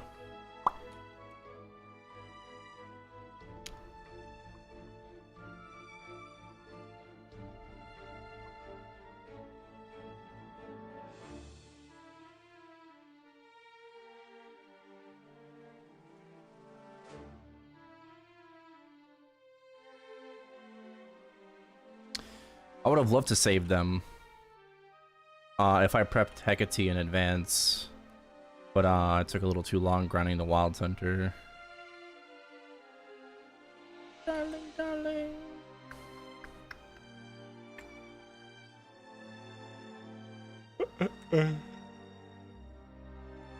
Ba-da-ba-ba.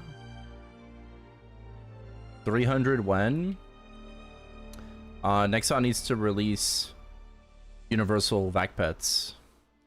Once Nexon releases Universal Vac Pets on a reg server, I will buy a core and grind to level 300 on the Wild Hunter. 5-minute Janus, like full map Vac loot, you know. That is how I'm gonna get to 300.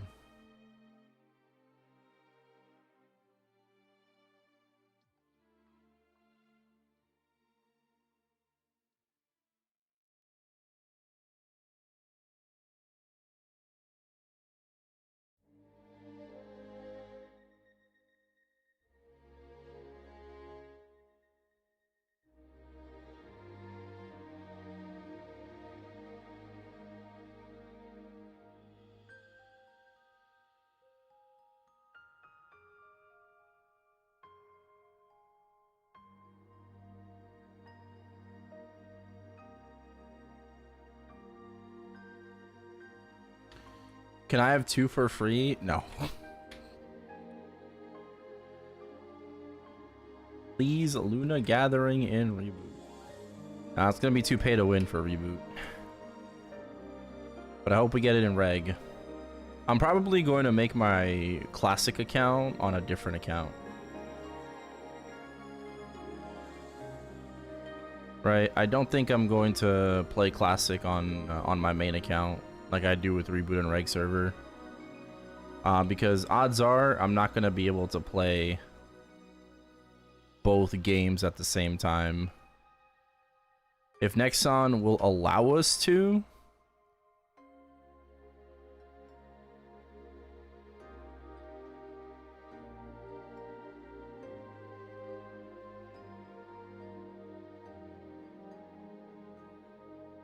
right?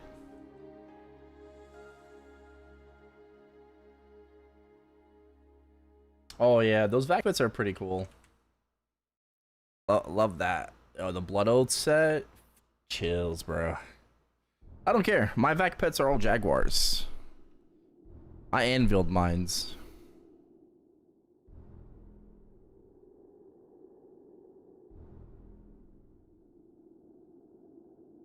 I wish we could anvil our vac pets to look like other vac pets.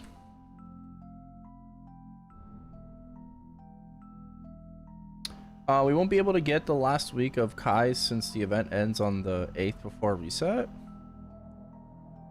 What do you mean last week? That is the last week. The week of the 2nd. Right? September 2nd, yeah.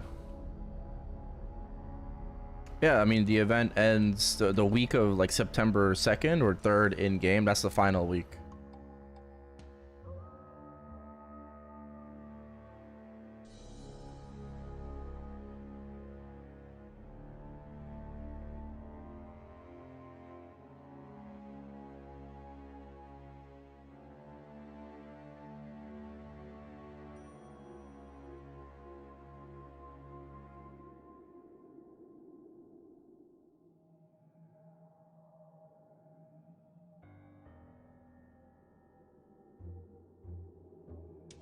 At least there will probably be an Inkwell node soon.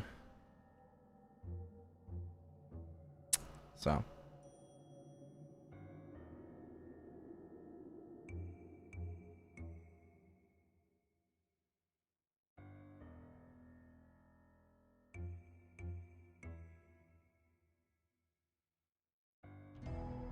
When? Should be soon. Should be after Classic World Beta. Or Fraggies. I think it's gonna be Thursday or Friday.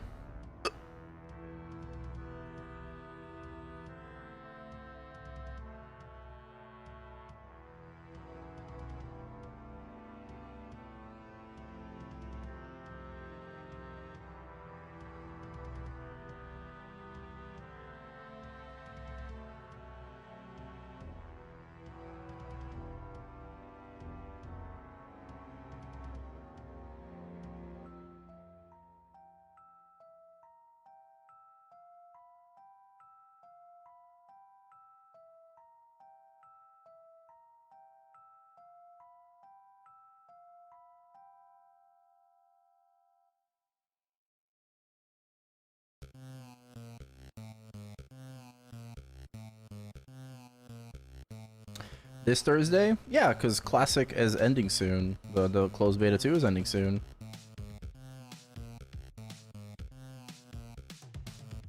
Let's see. What channel am I on? 35. Check the other ones. It should be like 3s. Ooh, they're 4s. Even better. Next time my YouTube 8 watcher pulls up, I got a video to hit him to represent how good I am in bossing in Maplestory.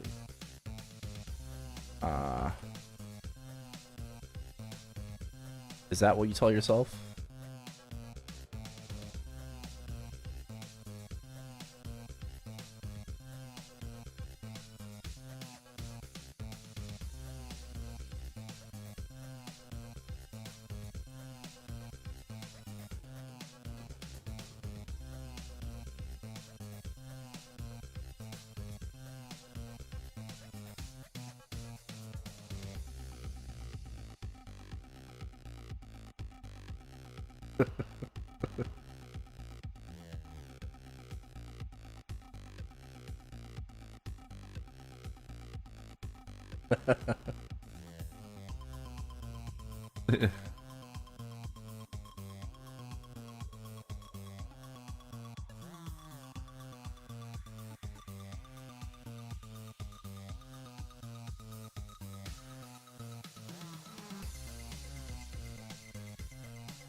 Well, the guy never said cry from laughter. You know, he just said that it made LeBron cry. Yeah, probably cry of laughter.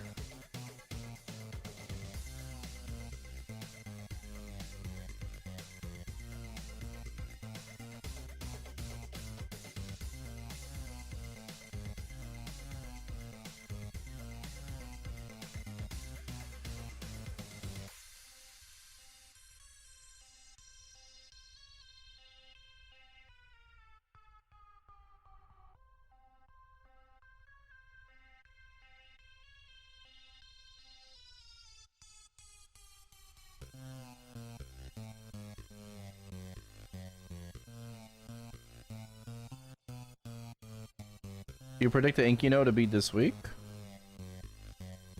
Yeah. I'd say Thursday or Friday this week. I mean, at worst, it's next week. Right, like the complete latest, it's next week. Right. But I expected just to be immediately following the closed beta 2. But unlike last Inkino, no one's complaining about lack of comms yet. So maybe they're not going to release it immediately because people aren't like yelling yet.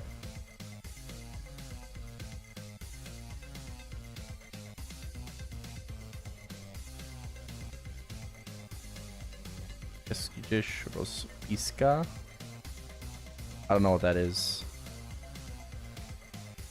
Yeah, I got insider information. No, I don't have any insider information.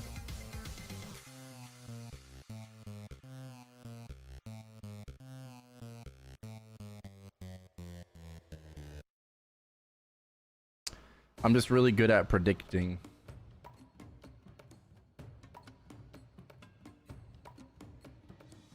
I'm very good at pattern recognition.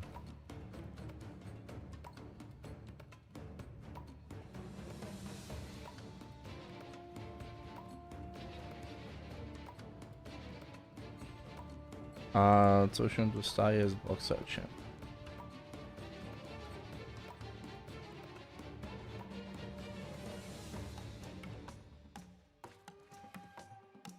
Okay. Like, are you asking about your reward?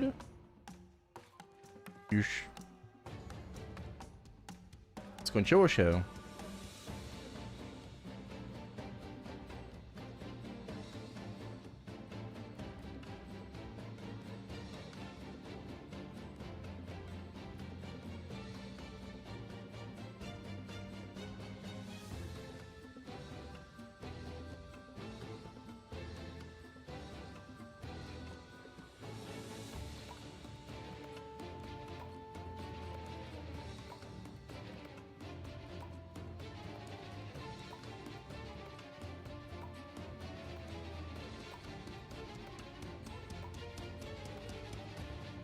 Czy pyta się o przeszłym tygodniu?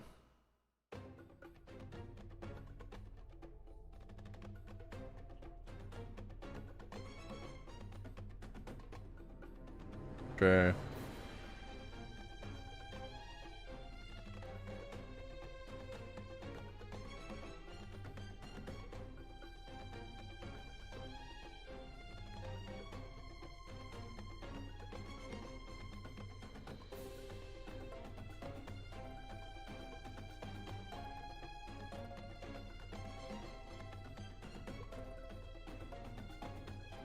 I am also good at pattern recognition. Every time you are hungry, you go for chicken instead of vegetables. I mean, I always talk about chicken, but you know, I could be having vegetables with that chicken. I'm just not telling you about it.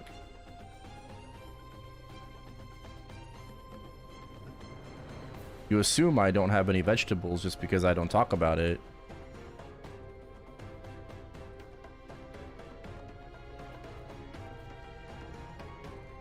Gonna make healing fams. Everything stacks.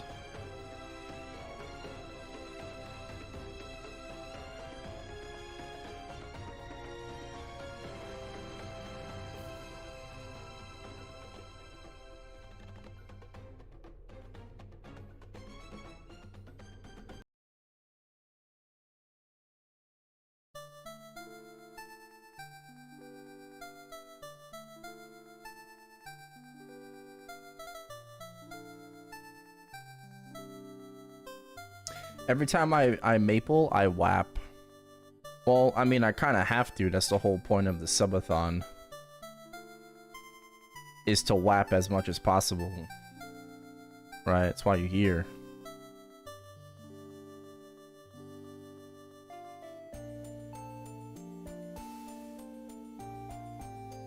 Oh.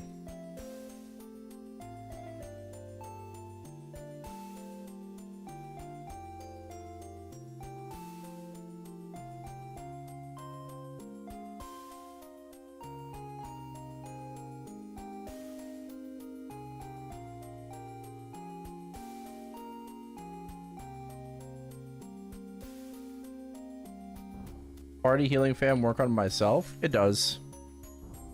Yes, because you are a member of your own party. Even if it's a solo party.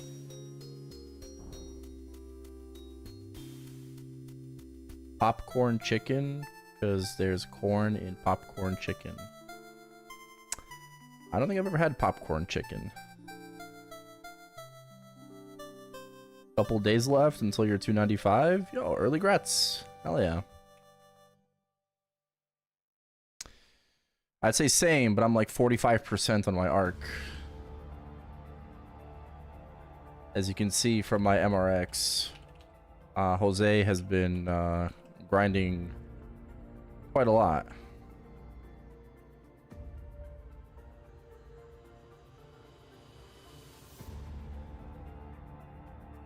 Okay, maybe not a lot, but...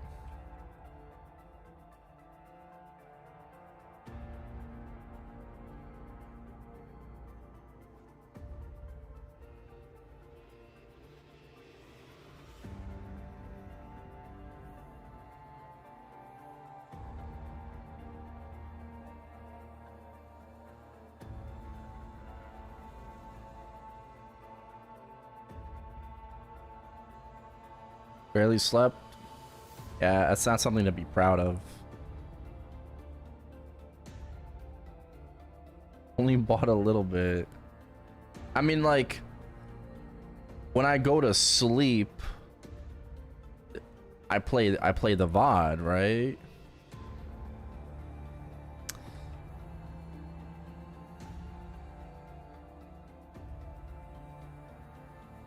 You never see me AFK while I'm sleeping, do you?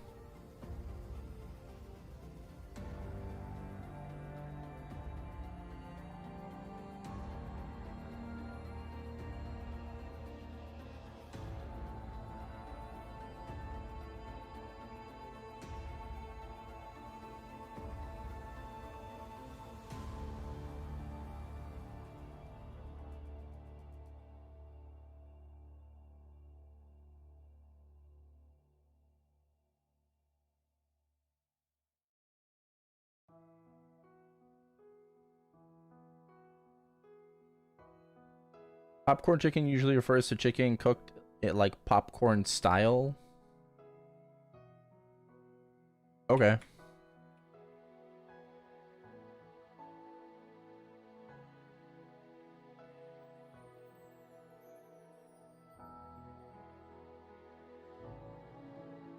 How new?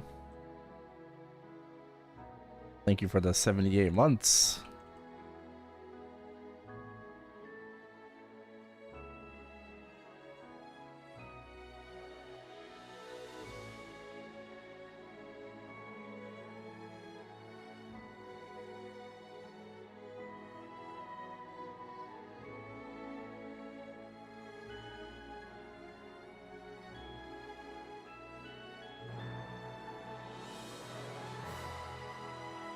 Thank you for the 78 months. Welcome back. I appreciate you.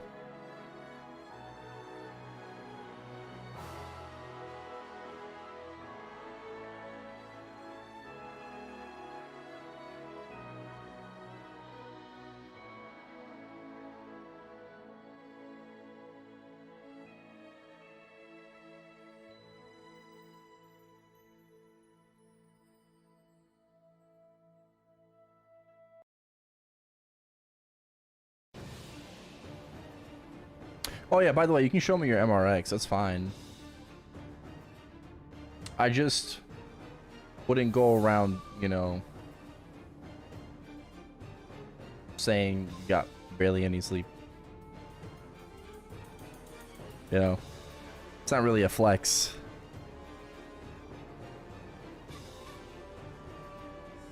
But yeah, bruh. I'm almost 295. Yeah, I've been sleeping 30 minutes a day. I'm okay. Are you okay?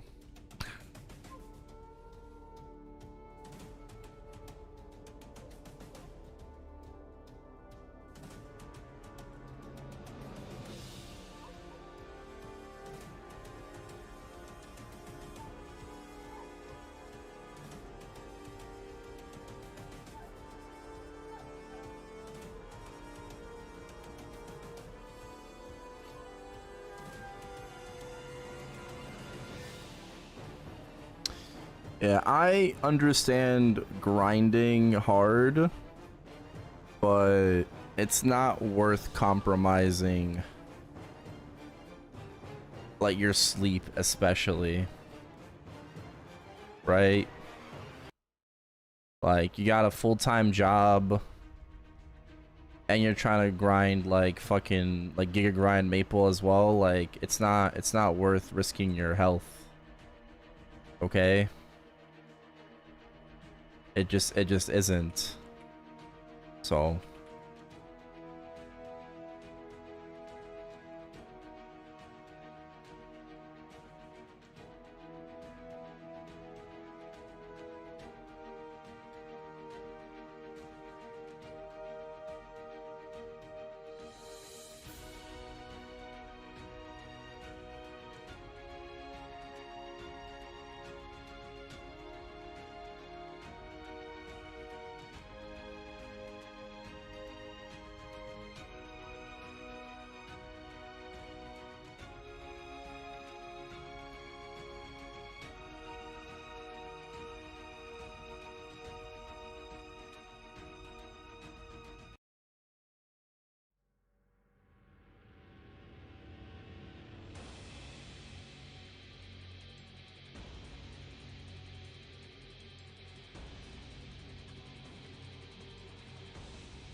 God bless Momentum Pass, bro.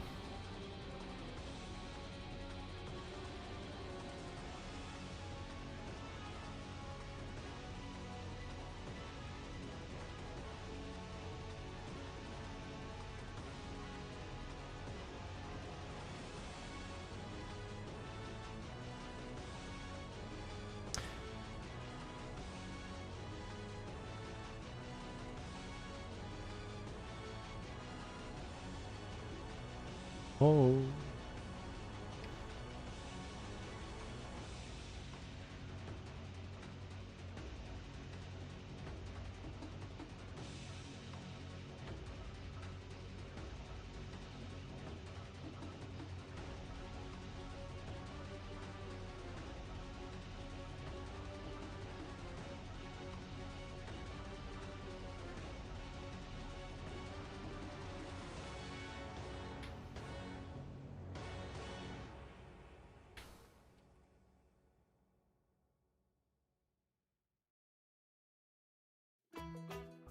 Need it every update?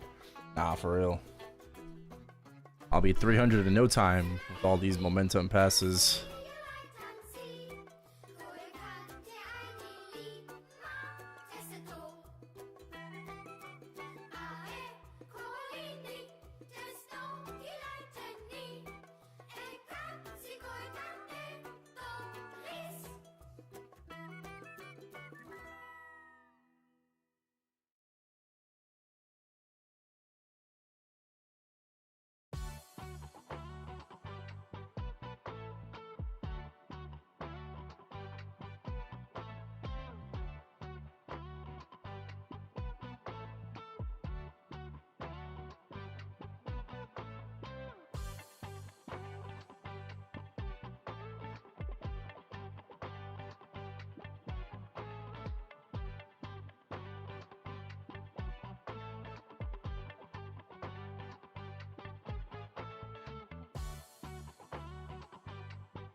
0 finished Limbo Eternals. Oh, you're not safeguarding?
Ah, rip.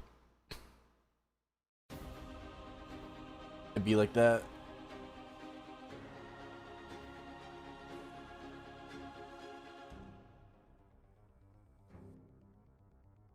Hmm. 85% today. I feel like I haven't really gained a lot. I don't know. I feel like my EXP hasn't really moved that much today. Am I wrong? I mean, I've only been using 2x. 5%. That's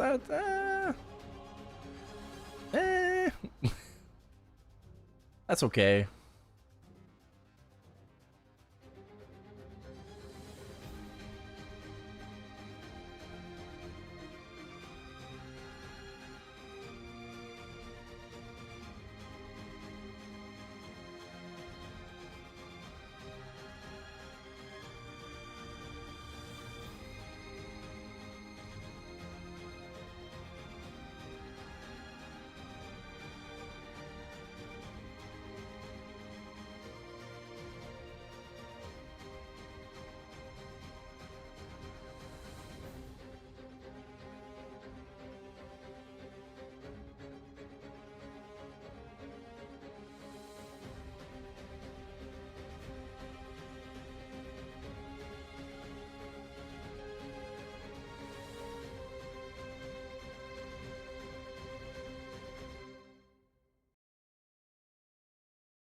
Oh shit, what was that 7% drop rate?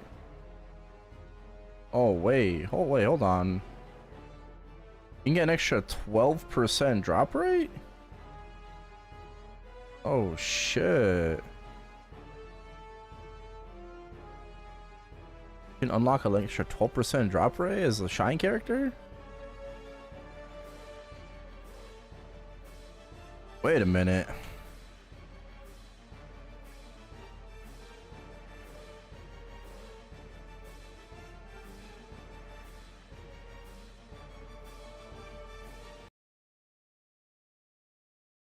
Yeah, 18 to 20 is just too expensive. You can't safeguard it.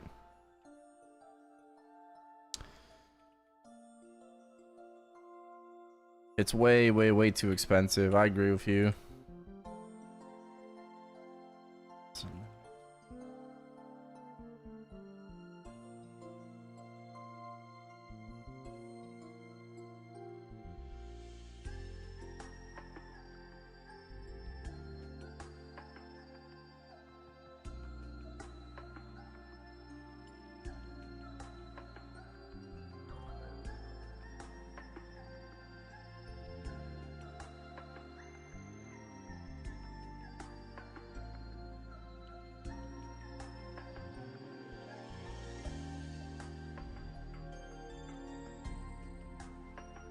There's a limit.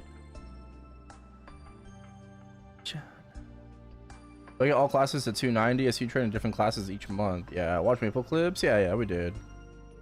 Going bankrupt on reg? Why? Doing what? Yeah, do I get all classes to 290? No.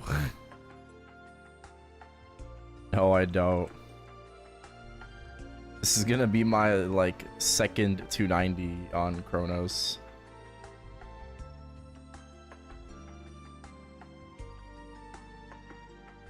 John.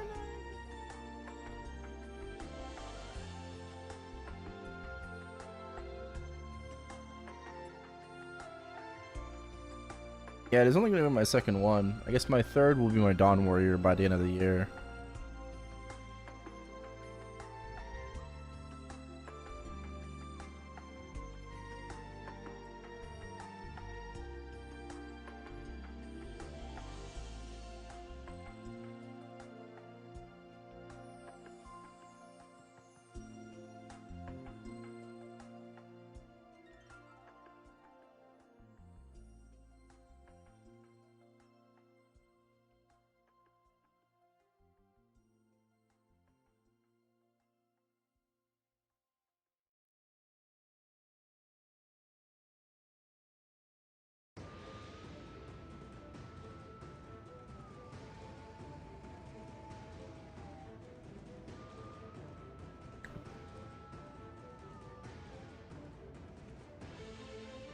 Smile.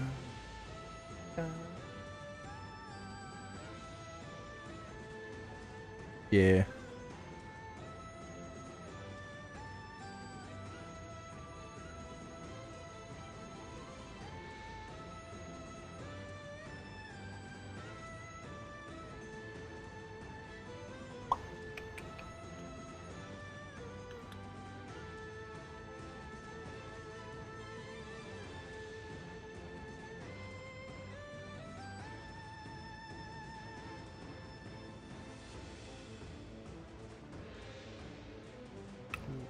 Yeah, not bad.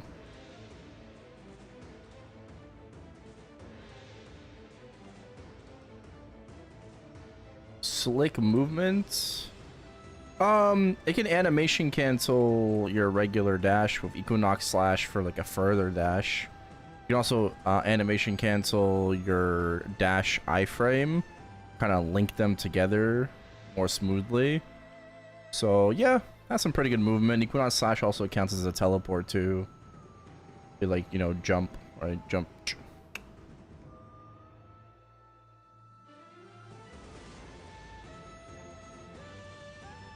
Shivers.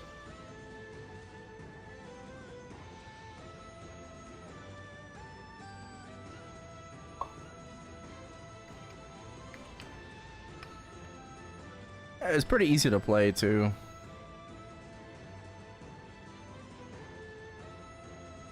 Oh yeah, tapping with safeguard on interactive. Yeah, hell expensive.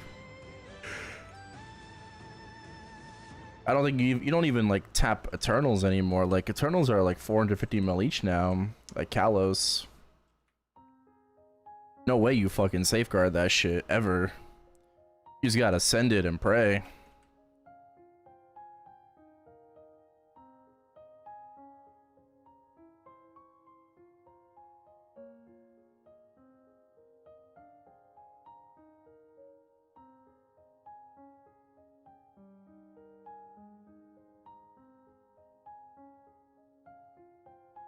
Well, tomorrow's gonna be very fun.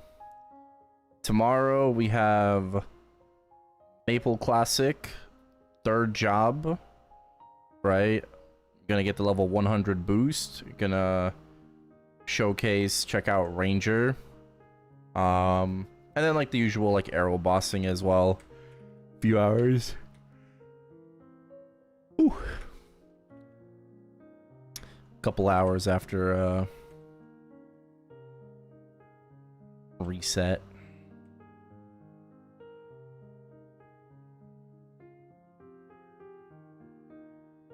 Not most of the time. Oh yeah, that's like your burst skill. Changes your main attack skill into like that purple slash. It's a stack skill, very similar to Demon Slayer. Like Demon Awakening has stacks, very similar to that, where you like exhaust the stacks and then you go back to your regular attacks.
Hi, hello. What's up, Meg? Not much. Not much, just grinding. Trying to get to 290, you know. Just trying to get to 290.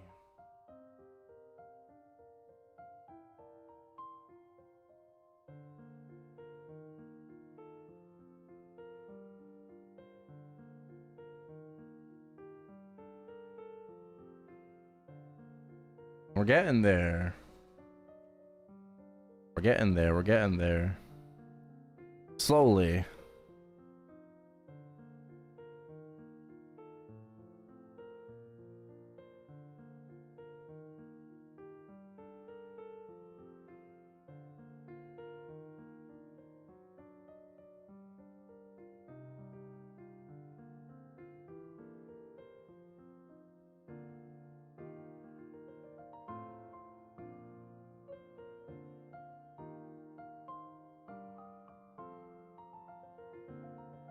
Level 2 burning.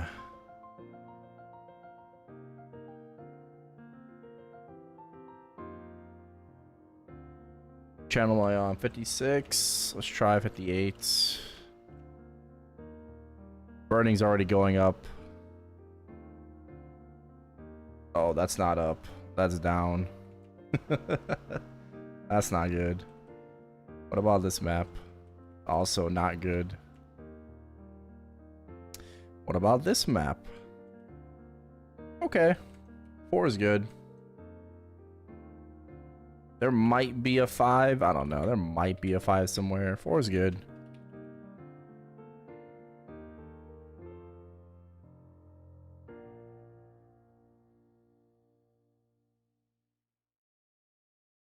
I'm missing something. MVP.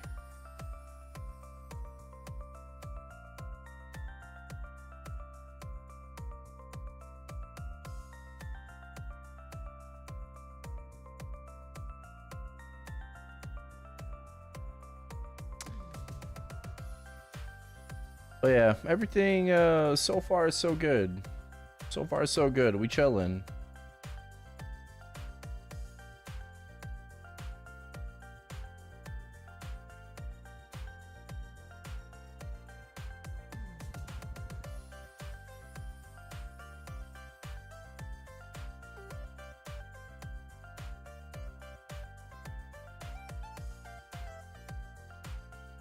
Hard adversary after shining. Are we gonna have the damage for that? What? Hard adversary. Bro, I'm like fucking min clearing X-Lot.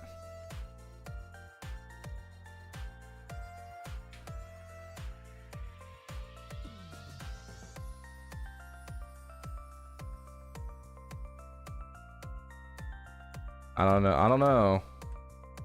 I don't really know how strong you need to be for a hard adversary.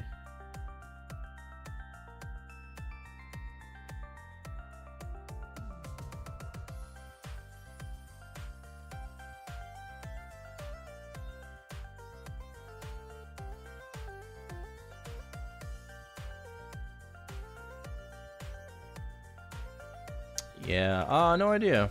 Hey Zeke, good morning. I'm 271 mil CP without rentals at the moment. I'm not gonna have a lot of meso, but right now I'm at 14 bill. I got a spare Zerk. You know, I got my Eternals. I can go 3 set 18, but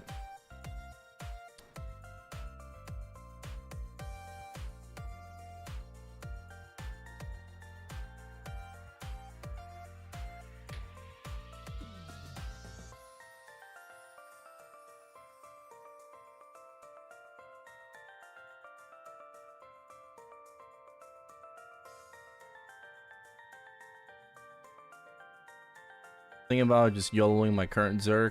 Hopefully it goes 20 and doesn't boom. If it booms, Moj. I could also just ladder it, but I don't think it's really worth it.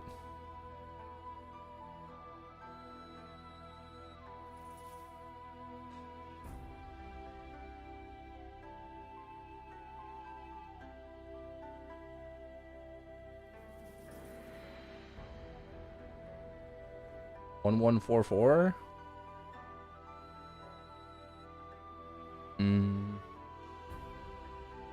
Yeah.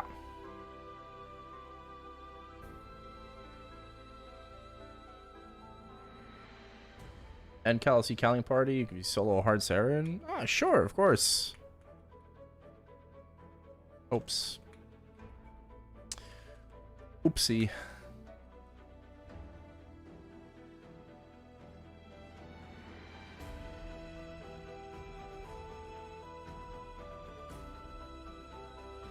Yeah, Limbos. Yeah.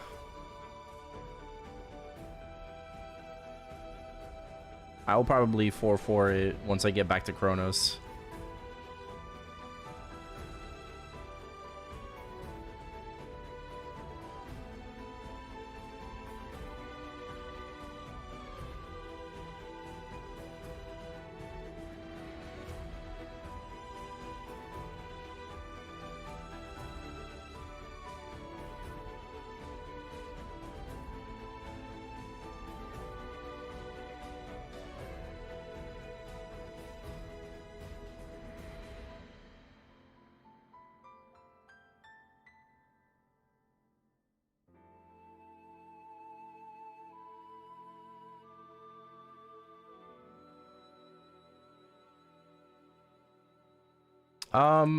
I think most people go ring first.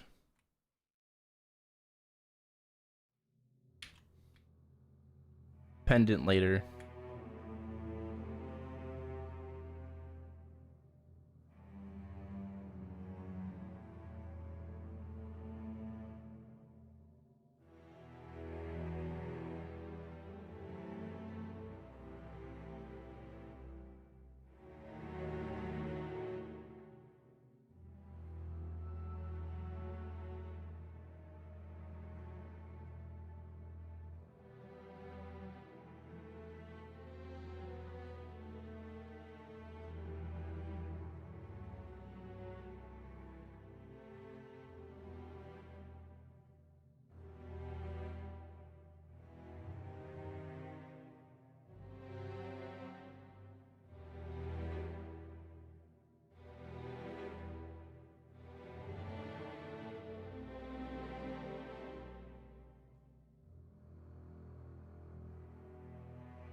Yeah, no problem.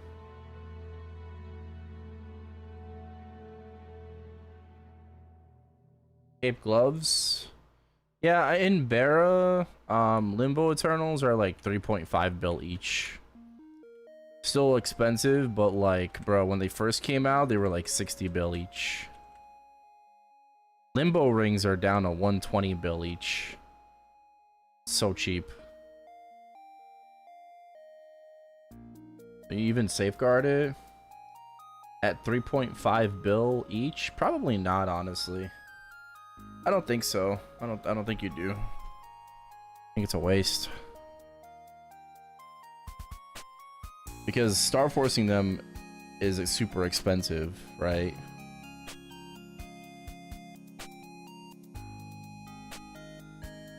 Dark days, I'm terrified.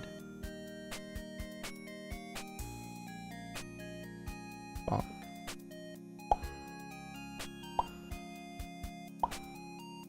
Two sides.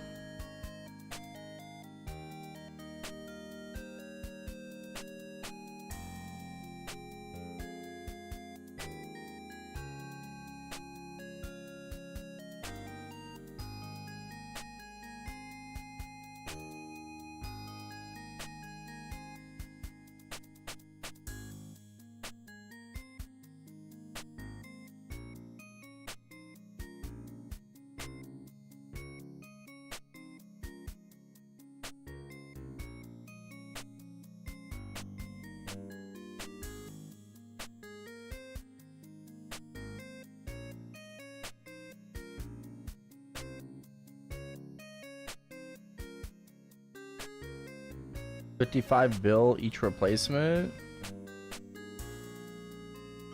This is why you wait.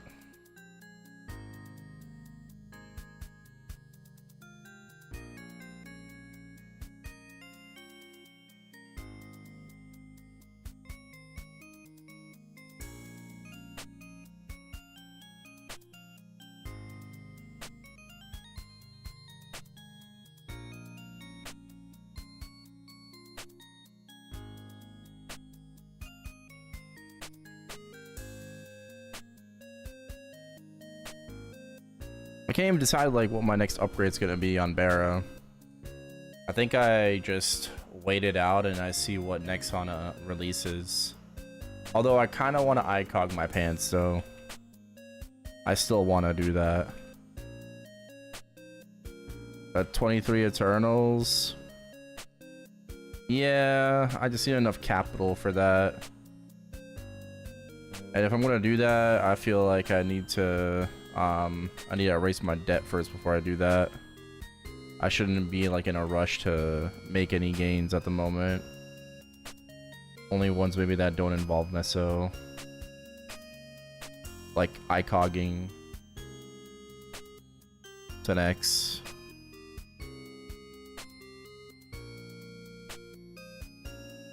Yeah, could wait for that for sure.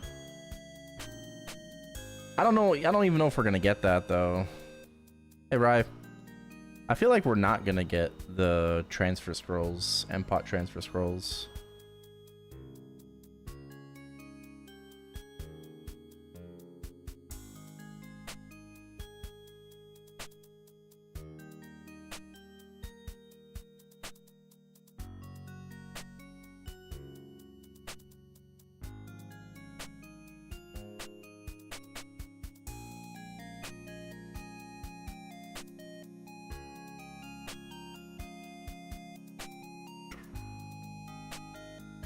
Congrats on Decalos.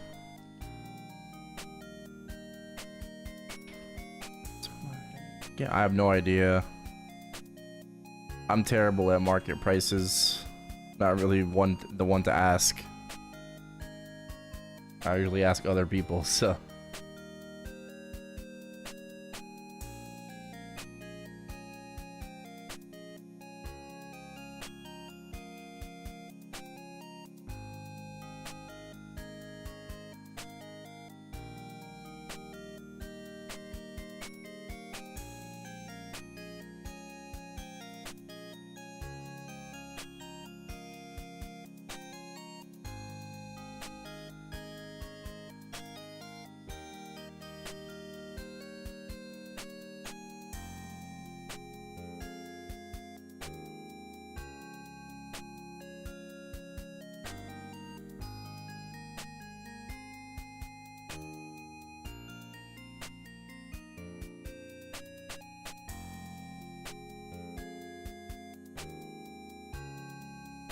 '07 MVP Black.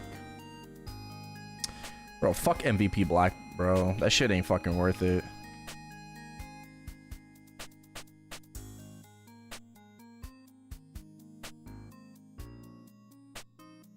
MVP Black is a fucking scam, bro.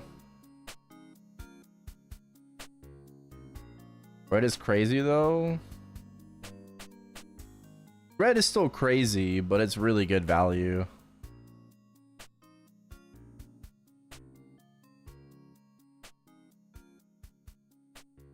Stopped Sauna. I'll be done with Sauna after this event is over. Crazy good. It is, yeah. Is Diamond worth it? Let me see.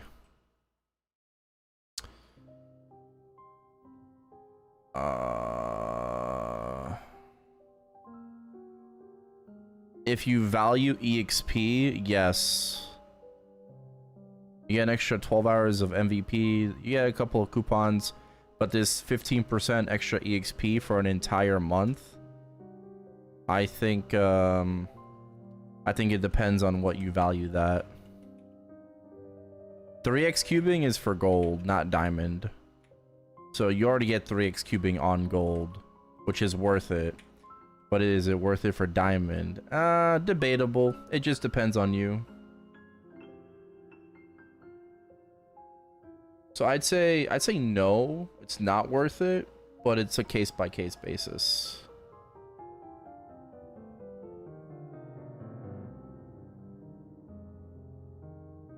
For sure. But yeah, for real though, fuck MVP Black. I wish MVP Black was better.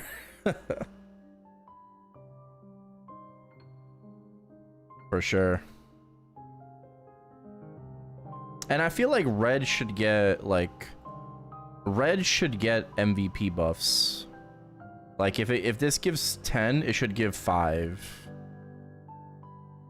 Right? The 70% atmospherics. Literally everything else is the same. Number wise, everything is the same except for the MVP buffs. Like Red should give 5, bro. They should get 5. I don't understand why not.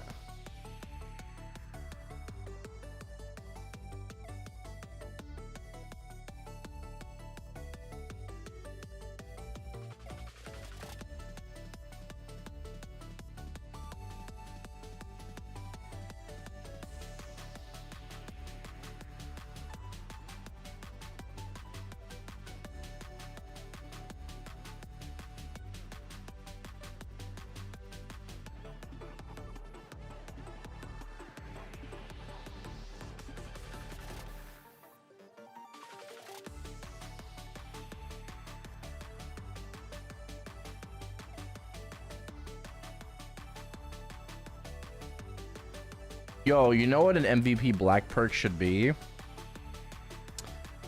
Like auto buy passes.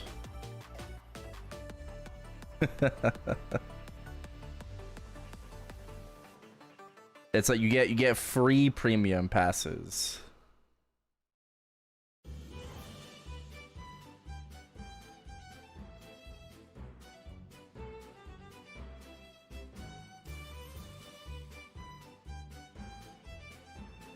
$30-day fire starter.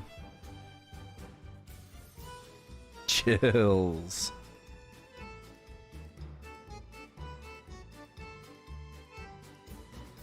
$30-day fire starter.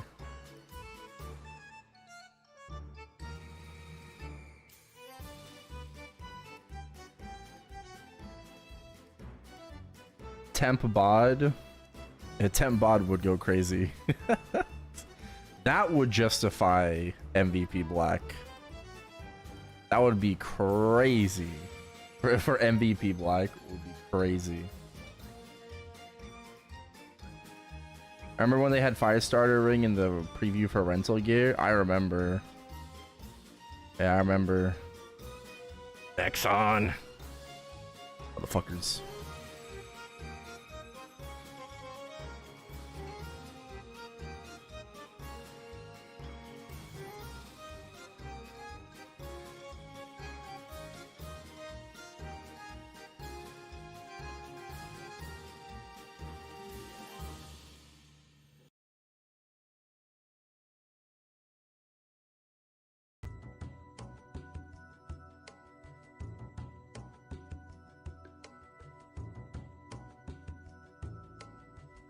Extreme Lucid.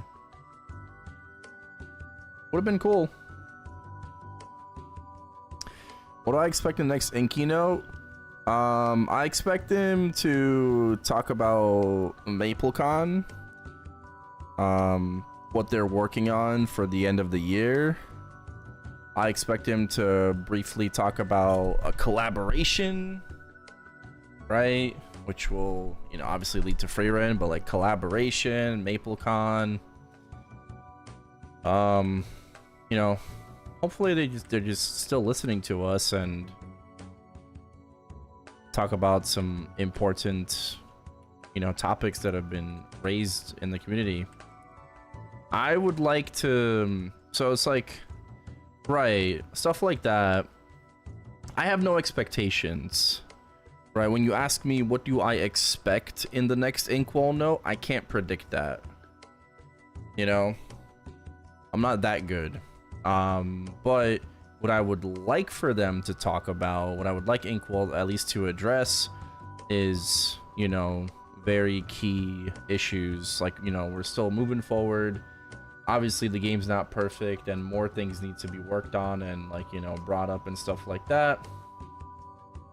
So I think some of the, I have a couple of things I wrote down. But I think some of the really glaring issues in the game at the moment are the following. Frag boxes from bosses, right? Kai is a very good architect when it comes to what we could potentially see, especially in heroic specifically, to help, you know, boost not only our mains but alts with bosses, where you can have like normal, hard mode, extreme mode variants of frag boxes, and it doesn't have to be like a set amount. It could be random, like Kai. You can give a random amount, but I think every boss above Grandis Plus should drop a fragment box, a solar to fragment box, right? Every boss should. The Roro EXP ring, I think needs to be, I think in general just needs to be more attainable. Nobody gives a fuck about the Thunder and the Hunting ring, respectfully. No one gives a shit. It's all about the EXP ring. So I feel like these Roro ring boxes need to be, like, the race need to be boosted, need to be more widely available, something to do. You just gotta, like, in general, just kind of like fix that. Right. Maybe, yeah, maybe have the box drop from like extreme mode bosses would be cool. Instance loot for reboot, yeah, everything needs to be instance, bro. Okay, I don't understand, like, we keep straying away from this game being like a multiplayer game, and I understand why, but I also think at the end of the day it's extremely unhealthy to like fuck your friends over and each other over the sake of like rare loot in this game. This game just leads more and more towards greed. Everyone and their mother, like, everyone's just greedy, right? And for rightful reasons. I'm not gonna say it's unjustified, but it's only justified because of Nexon and like the way that the game is ran and the systems in place. So instance loot, you know, everything being instanced would allow for just parties to stay together, not necessarily break up, you know, and just like all the headache that comes with that. The meso is kind of whatever from bosses, right? It's not as important as the loot itself. So I feel like people will be more inclined to like stay together, you know, boss with their friends, rather than form these 2-3 man parties for bosses, because the loot is just so fucking necessary, and you never know when you're gonna get a fucking drop, and you don't want to wait 6 years for a drop. Okay, look at how many hammers you need for brilliant items in the long run, right? Not just one hammer. You don't need one hammer anymore. You need like 8 per item, and stuff like that, right? Grindstones as well, you know, especially with a pity system coming soon. 10 normal or 10 level 5s, 20 level 6s. Who the fuck has 20 level 6 grindstones on heroic? right? Maybe one person. So instance loot needs to come into the game. I wrote down here, why do patches feel like scuffed Maple C updates? Because they do. And I'm really mad about that. And I'm kind of surprised more people don't talk about it. But I deadass feel like a second-class citizen playing Maplestory, playing global Maplestory, when the actual builds and patches aren't even for us, right? We are literally getting Maple C hand-me-down updates where they disable the Maple C stuff, not even fully. Okay, let's look at not this year's anniversary, last year's anniversary with the fucking Balrog quest, right? Where was that? Oh, that was in the Maple C patch, right? Not in any GMS update. So we're getting this fucking Maple C spaghetti code now in our game. Look no further than this NPC gather button, right? It was not called gather before, right? I don't know what the fuck gather means. Okay, that's you know, it's obviously I know what the word means, but like in the context of what I'm talking about, right? We're getting Maple C localization slipping into the game. And I really dislike these Maple C hand-me-downs because it just doesn't feel genuine. It feels like the game isn't being made for us, right?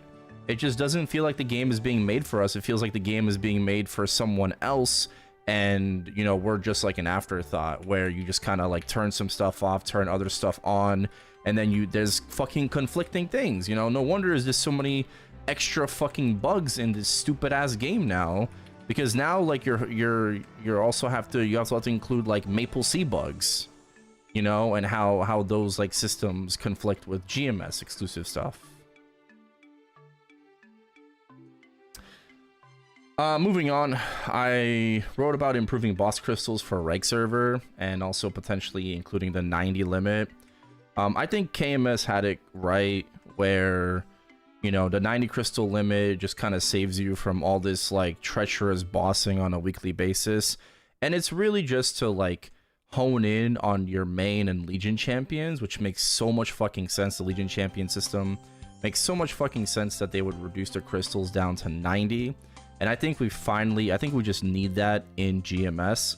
And I also think that boss crystals need to be heavily improved in reg server specifically. Reboot makes hella fucking money, but reg server makes absolute dog shit, okay? I boss all the way up to hard Jupiter. I solo on my Wild Hunter up to hard Limbo and hard Malefic Star, right? Like I solo up to that boss. And then I party for Baldrix, Excalos, and Jupiter, and I make close to about like anywhere between 4 to 5 bill, right? And you know what 4 to 5 bill gets me? Barely a pack of glowing cubes. Okay? I can barely afford, it's a little bit more than 11 glowing cubes. Tell me, what the fuck am I supposed to do with that meso, bro? Like, tell me. Because I don't know. It's an absolute joke. It's fucking laughable. An endgame character is making jack shit. Next thing is burning in heroic servers. Right. Reg server has Firestarter Ring, has Firestarter Ring service.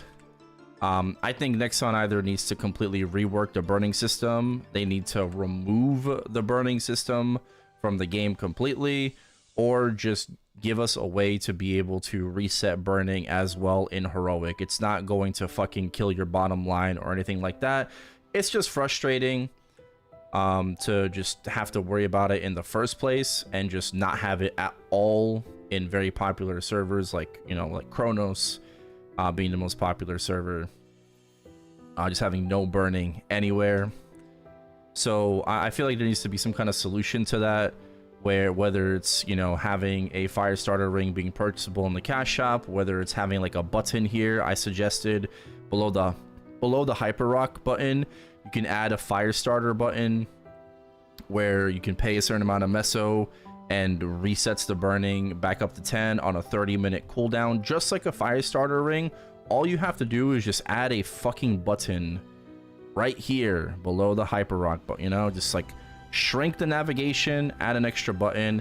That's all you have to do. Make it function like a fire starter ring, and let us pay meso to be able to reset the burning in the map every 30 minutes. Or every hour. Who fucking cares? Okay.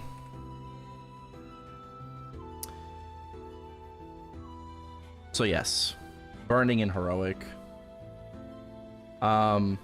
Next thing I have is in-house cash shop auction house. Bit of a mouthful, right? In-house cash shop auction house. It's exactly what it sounds like.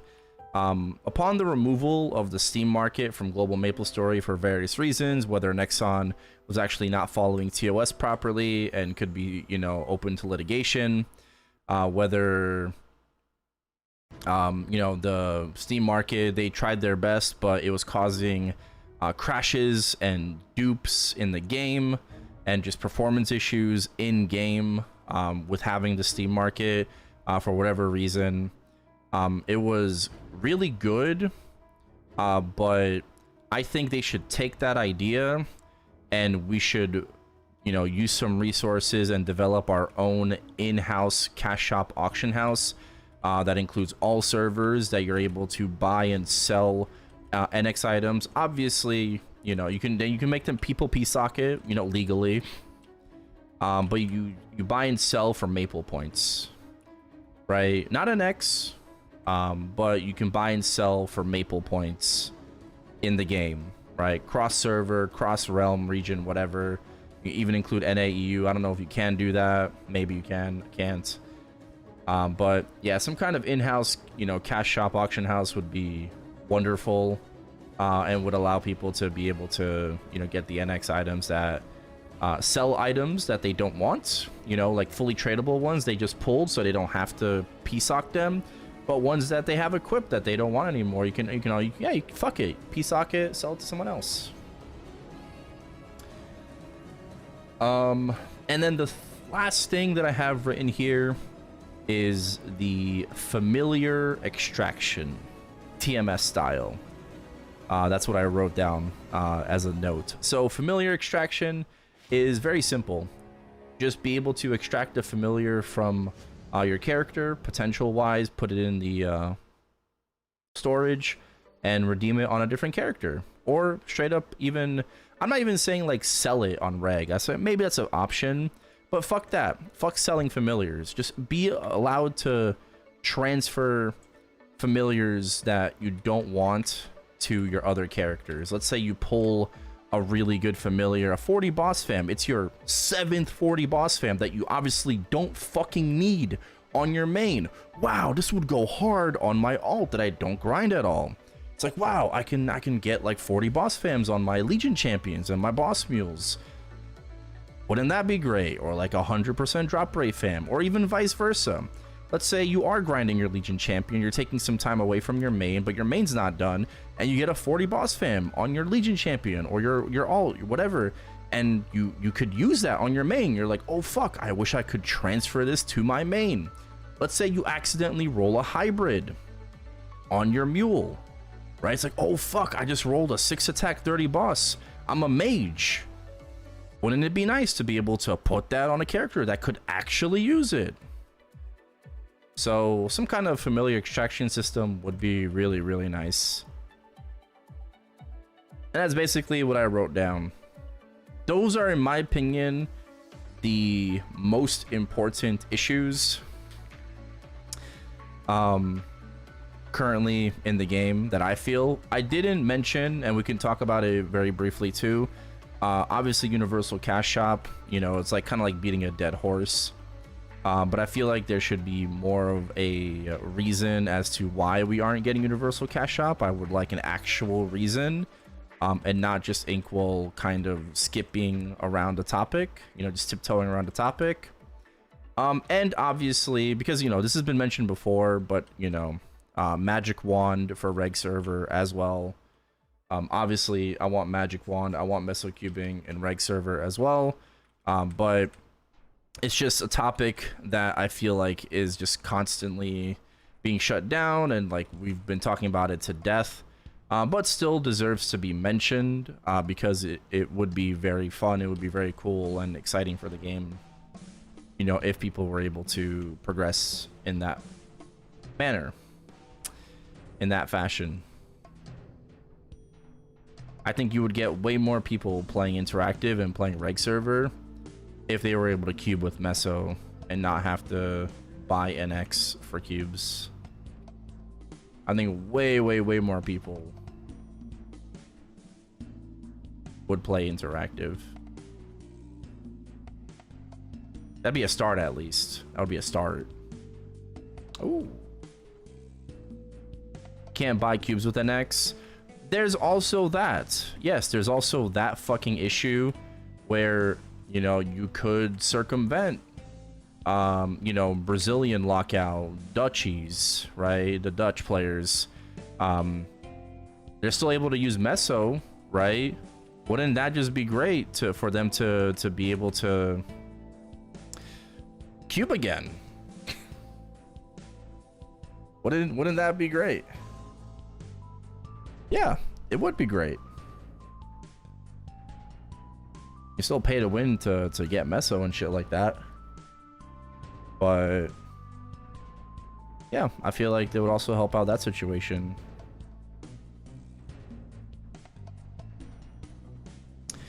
Might be using too much logical thinking for sure, but again, I might have missed some things, but those are at least the things that I've written down that I've wanted to talk about, right? That I feel like should be talked about more and we should push for, like, moving forward.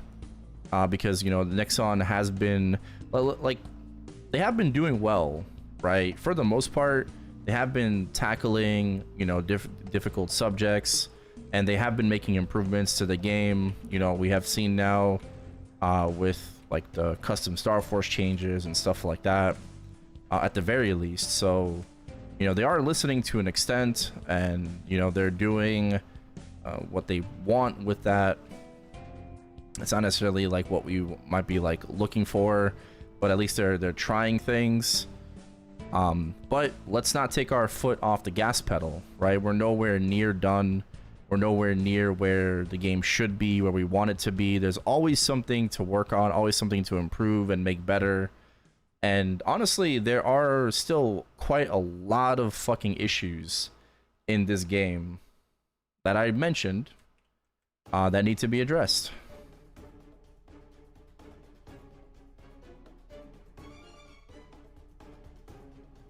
I think the Inkwell No's coming this week. I think it's Thursday or Friday. At the latest, next week, Thursday or Friday. Right, so I think it's going to be like the 13th or the 14th. If not, the 20th or the 21st.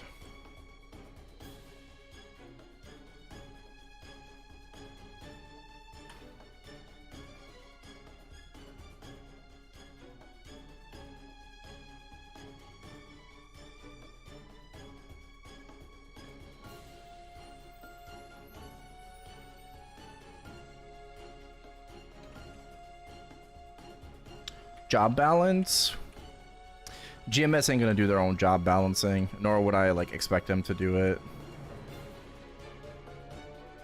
to be honest. I think job balancing is gonna have to be handled by KMS.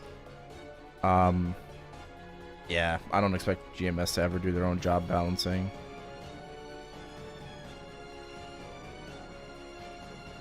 Hey Jason, hey Bassaro.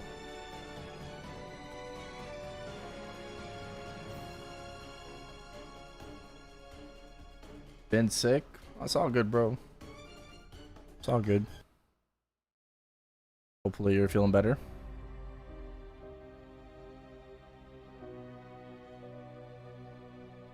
Yeah, I think you were put in the dungeon again, so you are facing elimination again.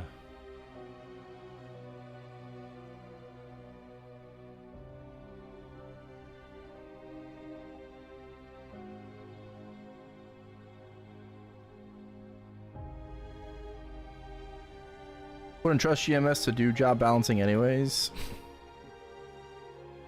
And maybe not.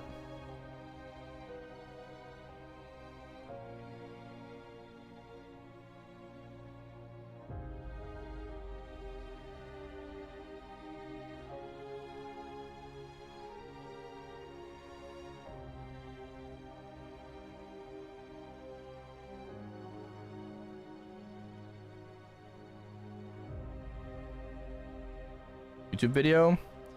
I could ask Tyler to kind of clip it up.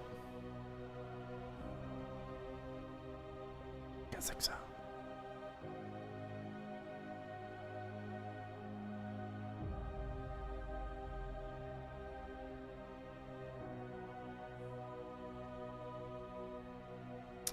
I was thinking about, you know, I mean, like right now, you know, a little bit busy with the subathon. I was eventually planning to kind of sit down, like make an offline video, right? Kind of sit down, talk about it, record. But I mean, I kind of just did that, you know, while wapping. So yeah.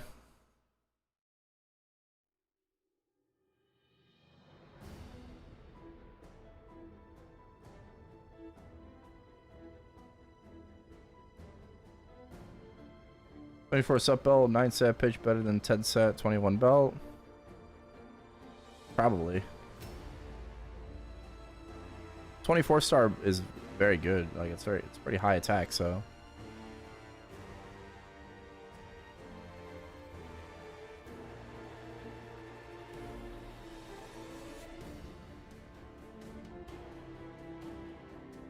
Speaking of, thank you for reminding me that I do to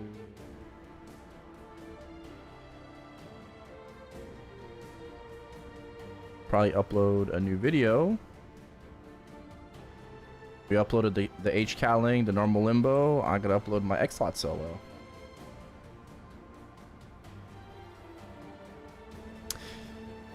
However sloppy it was, you know, still my first solo, so.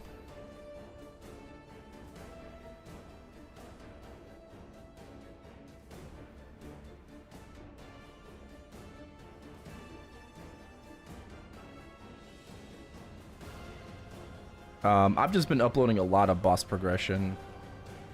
Sold X-Lot on Erel? Yeah, I did. I've been just uploading like all my boss progression. Not every single boss, but kind of like the highlight of the week. You know, if we've progressed. Like I didn't upload, for example, I didn't upload like my hard Saren clear, right? Or N Cowling solo, but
I should what? What CPU you were when you first saw those bosses? Well, I include it in the video. I include it in the videos. I mean, like if like hard Kai is around hard Saren, so you can kind of deduce, right? I was around the same CP.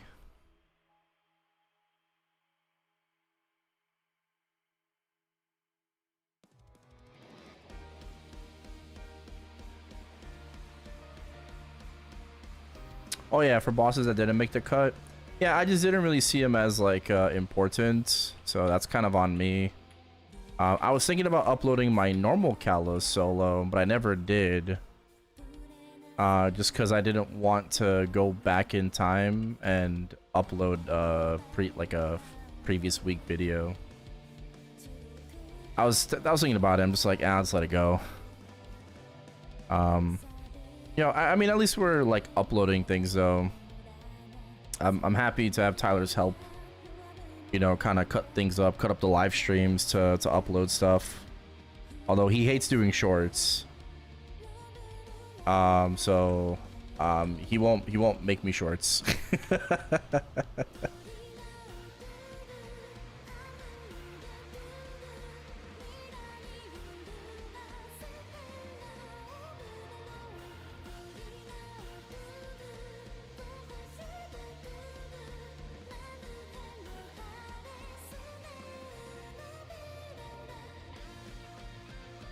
What CP is your Erel now?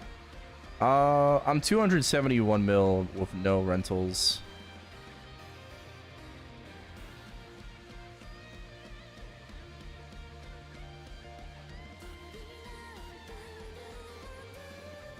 Hopefully that will go up after this weekend. Maybe. I don't know.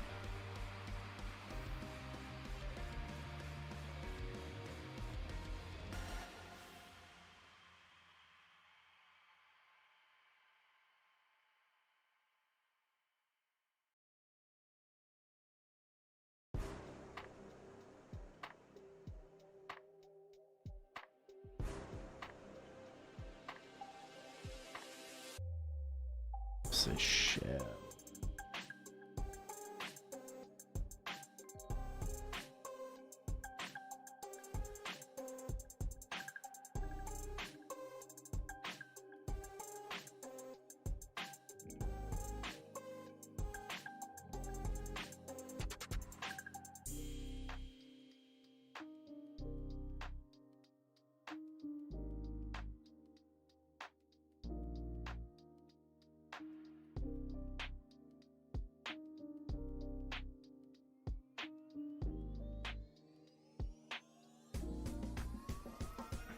Starts to shiver.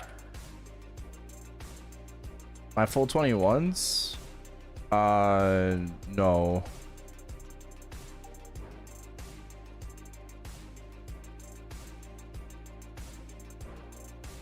No. Almost. I mean, my Zerk and eye patch are 18. My glove is 20. Plasma heart is 18. Eternal is 18. I'm going to hopefully get 3 set Eternals 18, but 18 Eternal is better than 22 CRA, so you technically can consider that to be right 22 CRA. Technically.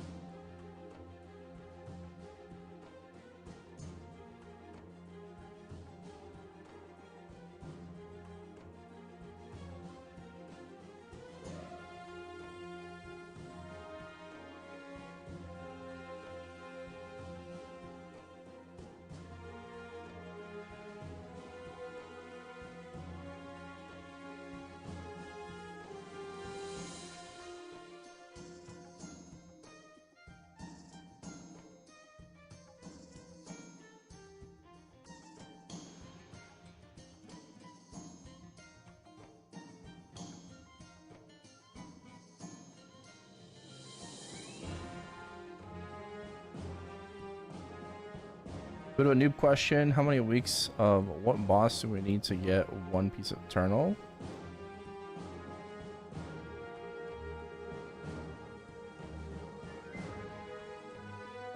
Aside from Hard Kai? Well, I mean, it depends. 10 weeks, right? If you do like normal Star, right? Normal Kaling, normal Kalos, like it'll take you just 10 weeks.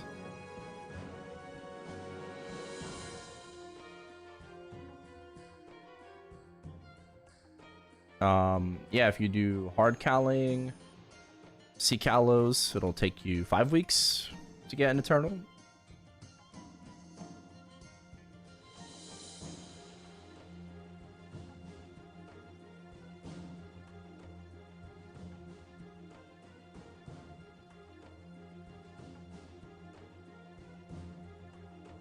And then also Adversary, right? First Adversary as well.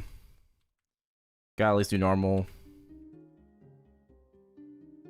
But yeah.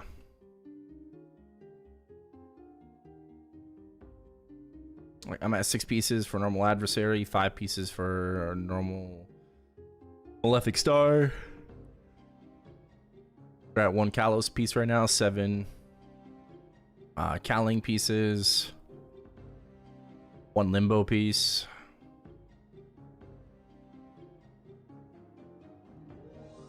Chills. 9 more weeks. I could probably gimp hard Limbo once I jump over to Chronos.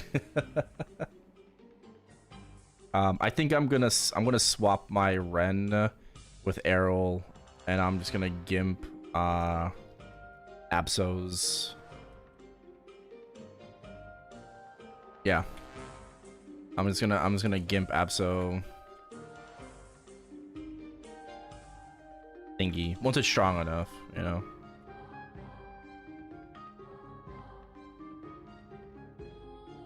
Absol's Limbo.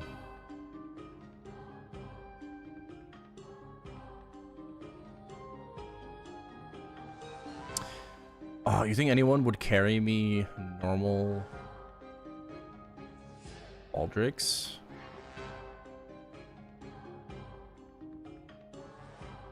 I think asking for a hard Baldrix carry is kind of monka.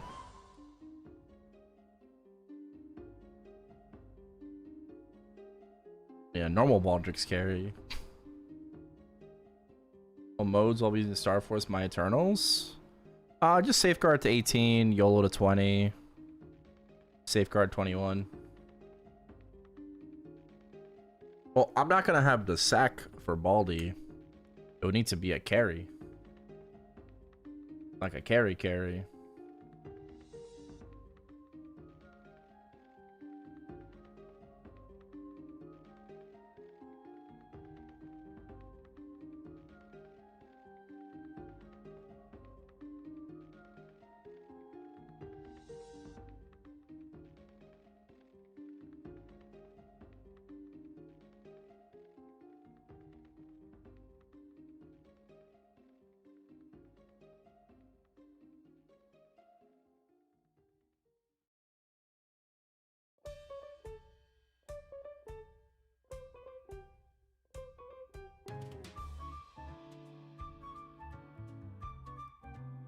Star will go crazy as well for eternal pacing. True. Ring boxes need to be tradable. That's something that I've seen people say, yeah.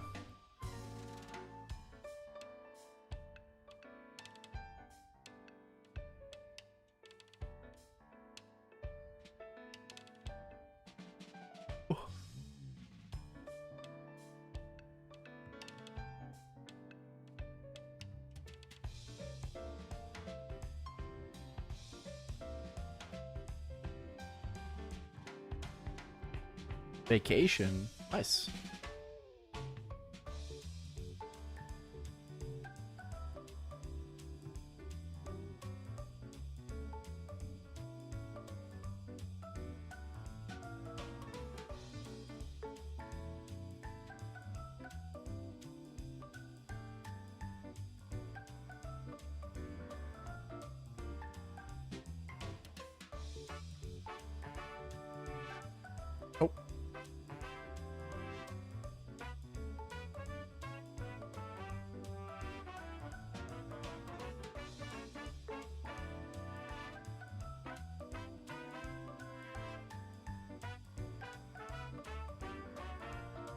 Got back from 10 days Denmark with the fam.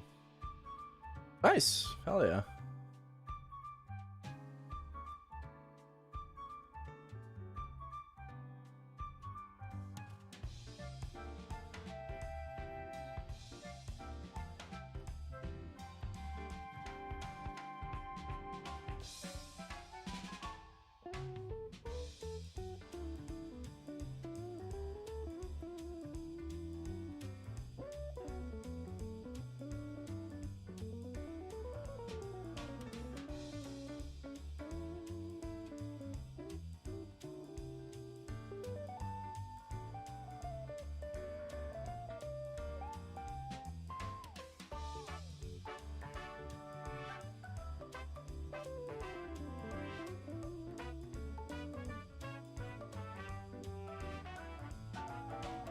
Time I see Red Baron's name, I want pizza.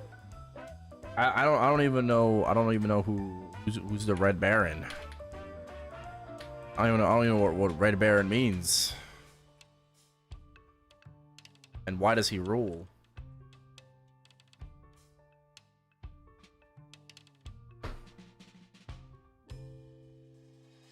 You haven't had Red Baron pizza? German fighter pilot in World War I? Oh, no, I don't know what Red Baron pizza is.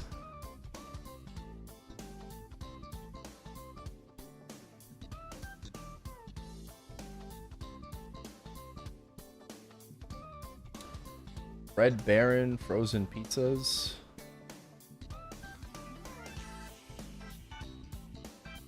No, I've never had these.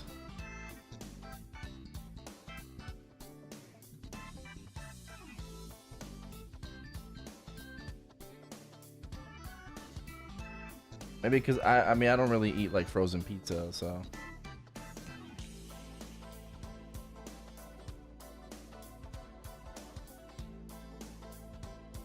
I've always disliked frozen pizza.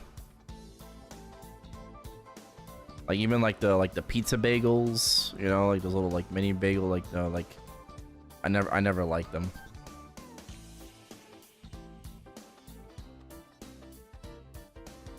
Personally.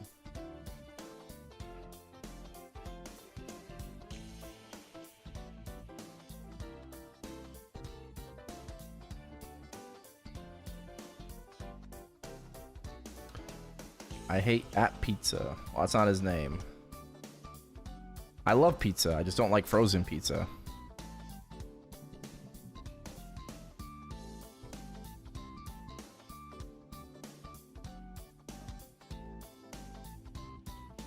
Go, go, go, go, go, go. What level are my shine stones? 13.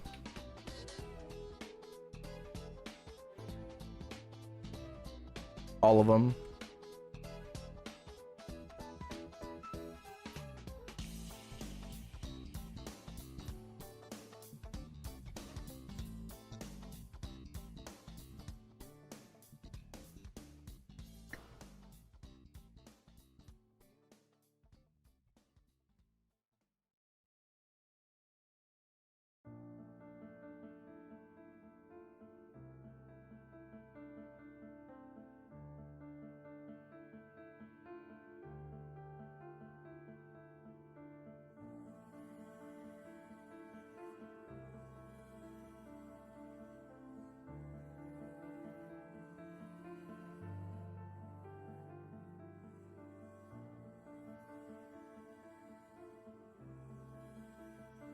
Found the will to grind again after 2 years.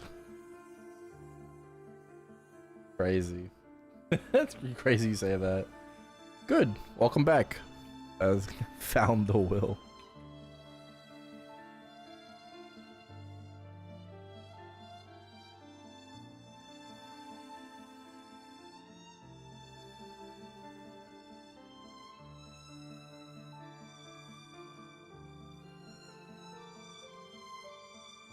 Ooh, I can feel my face when I'm with you.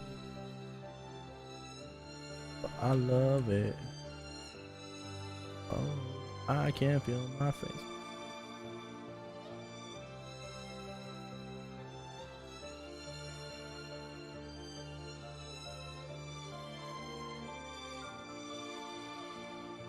%60 drop.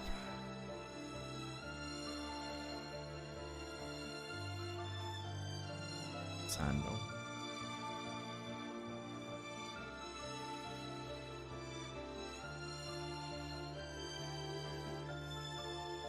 My summon gauge is gone. What the fuck? When did it disappear?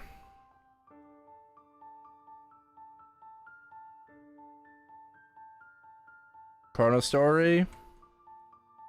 The will to grind to get at Chrono Story? I'm quick in GMS, I blew up all my Eternals. Oh. Bro, I love Chrono Story. Fuck yeah. What do you play?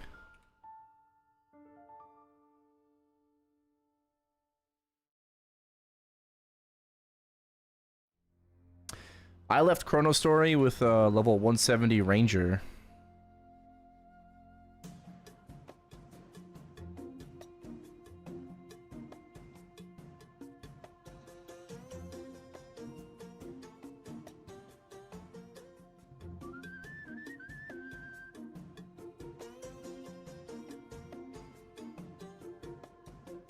$56.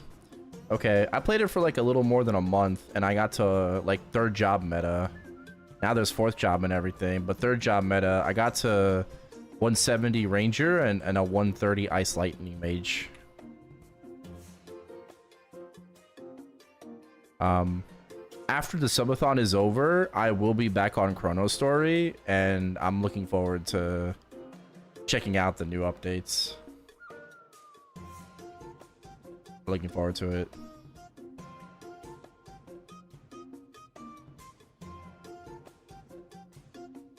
I don't want to distract myself too much, you know, from the subathon, you know, from the summer patch. We do have a little bit of classic going on, but, you know, that's like a slight distraction.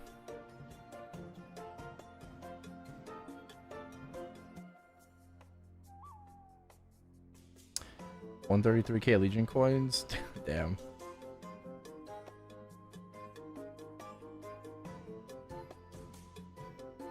There's no job change? No. Why would there be?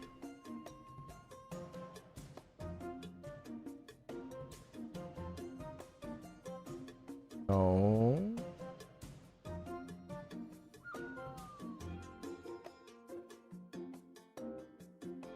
You got fired last Friday.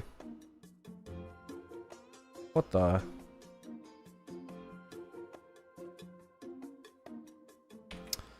Fuck, dude. I'm sorry to hear that. That sucks.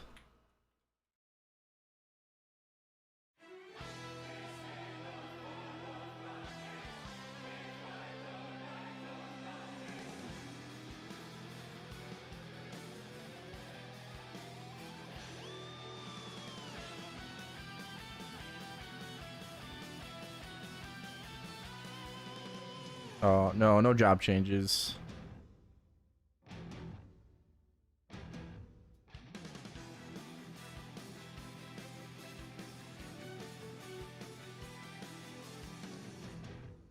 Oh, layoffs. Do you work in tech?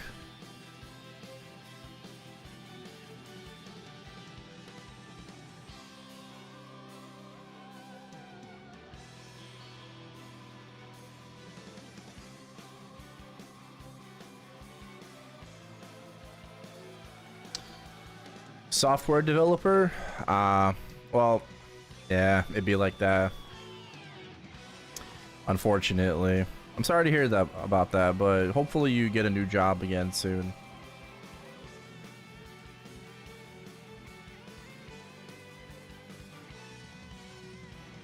I know it probably won't be easy, but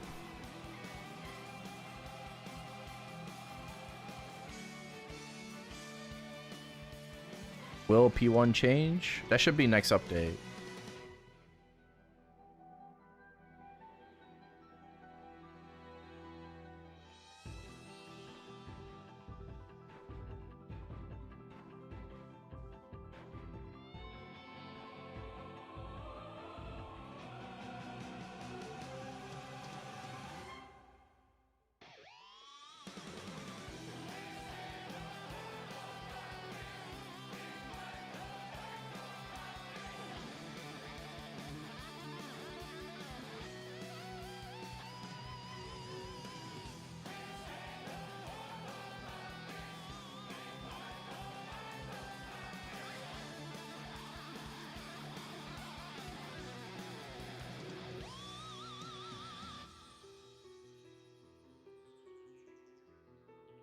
Scared of the cowling change?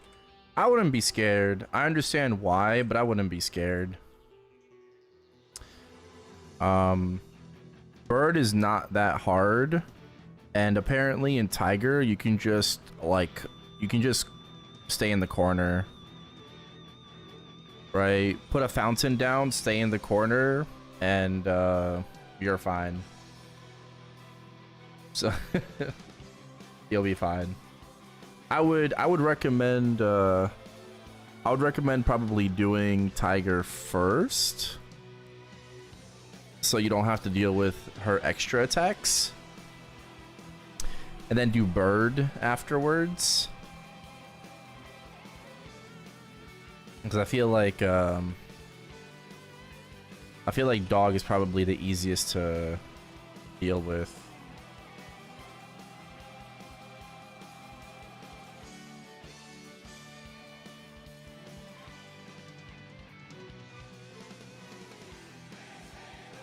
Oh. What is that? Level 3? What time is it? Oh, it's still early. I'm joking. Oh fuck. My coupons.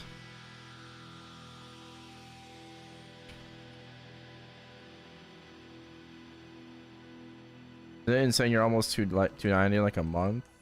More than a month, but I think it's more insane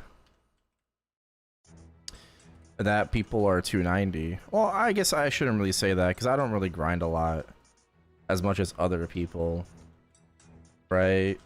So like I could say that, but yeah, I mean it's definitely still insane that people are already 290 and have been for a bit.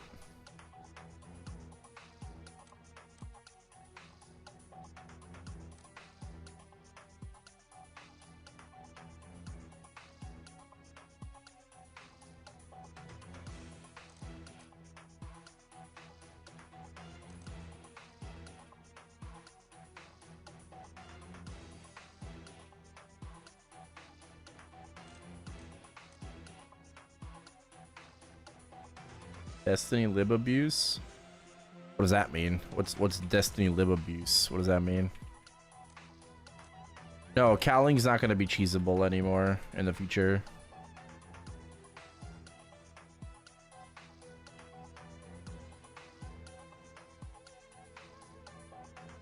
The fuck? They life count? What does that mean? How do you manipulate your life count?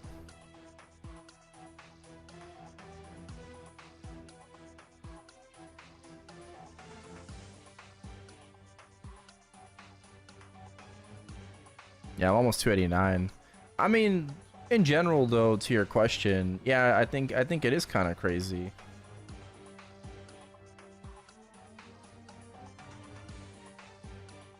I do think it is kind of crazy. That we're getting closer and closer to 290 for sure. I mean, this is very fast compared to anything else I've ever done. And I never grinded to 290 a second time. This is my second time grinding to 290. The last time I grinded to 290 was my arc. Right? So why no classic? Because we get a level 100 boost in 13 hours, and there was no point in grinding it, in my opinion. Like, you do it for the love of the game, for fun, but I already did that in beta 1, and there's no difference between beta 2 and beta 1 when it comes to grinding, right? It's the same. And I'm playing Archer, so it's literally the fucking same, right? Fucking bow whack, being frustrated. So I just don't really see the point in playing the closed beta 2 until the boost later today. I will be playing Classic today. Yes, I will be on Classic when I wake up. From a beginner, I'd rather shoot myself in Minecraft.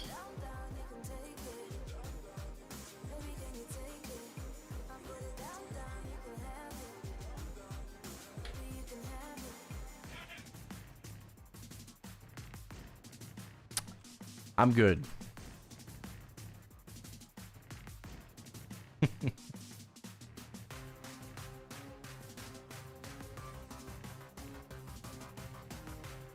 But yeah, we're gonna be on Classic later today.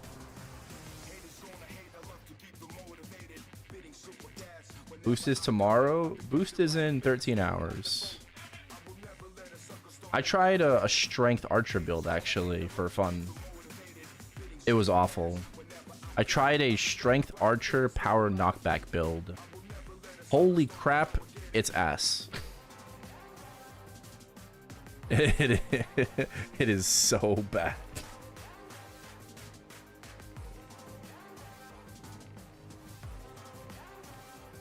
What do you think the chances are you main swapping to Erel? I don't know. I feel like there's even a higher chance of like main swapping off to IL. You know? I'll probably main swap to Erel if I want to main swap, and then I'll just re-main swap to IL. But I feel like there's a decent chance. I'll be honest with you though. I'm feeling definitely the sunk cost in Arc. And it's not like I hate Arc, you know? I don't dislike Arc. I don't hate Arc. I still like playing it. Right? I still enjoy it and I still like playing it. The problem is I don't like what it lacks, you know? So because like it's lacking some things, I just want to play an easier class, or to play a class that has like one. So about it, really. 1 PM here. Okay.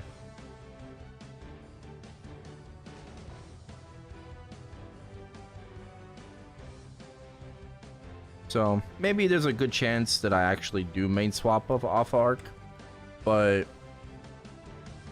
I feel like given where my Arc is at right now, progression wise, it kind of makes sense as well, right? I'm pretty end game on my Arc. All I do is like I'm just lacking meso to tap stuff to like 24, 25, right? Stuff like that. But you know, I feel like for the most part, aside from waiting for drops, I mean, like, yeah, my Arc is like pretty fucking juiced. It's pretty fucking cracked. So I feel like a new project would be better for me, you know, would allow me to enjoy the game more. And I also feel like I'll be able to probably out damage my Arc pretty quickly if I keep playing Erel. Right? I could see myself like surpassing my own damage with less gear, just because how strong Erel is.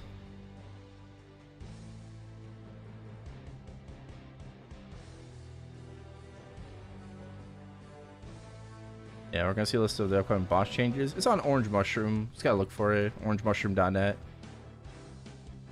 I have a Dawn Warrior, yeah. A Dawn Warrior. Love Dawn Warrior. My Dawn Warrior is 640 mil CP.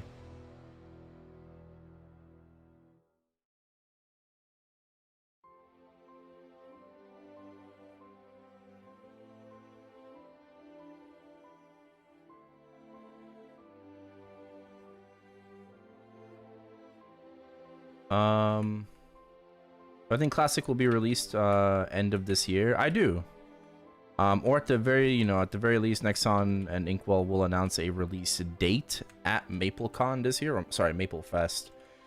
Been trying to, apparently they're going back to Maplefest, and they're not calling it MapleCon this year. Apparently, but yeah, I'll just call it Maplefest. But yeah, I think they will announce a date at Maplefest this year. And personally, I do think it's going to be end of this year, right? Like it's going to be now, but I wouldn't be surprised if it's 2027, right? I definitely would not be surprised if it's like early next year. Maybe they want to wait till like anniversary. Maybe they wait until like April or May. I don't know.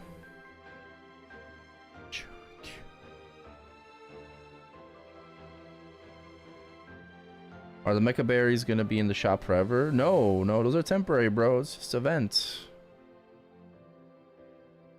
That's what need for upgrades nowadays feels insane. It does. It is insane. But I also think at the end of the day, you know, you play what you enjoy, and I think with Erel, it's definitely a lot of recency bias, you know, because I've been playing him a lot more than my arc. I love building up a character from nothing, right? I love that, like, regrind from nothing to being very strong, right? Like that process of funding your character. I enjoy it quite a lot. You know, I like going from like nothing, like 0 to like 400 mil CP, whatever. So yeah, that stuff is like fun for me, but I think this class is definitely in very heavy consideration for a pivot, and if there's any time to pivot, it would be now. Well, actually, it would be Challenger World 4, but even now, like, would be like a really good pivot. But with Classic around the corner, who cares? That's also the thing, right? If I didn't care about Classic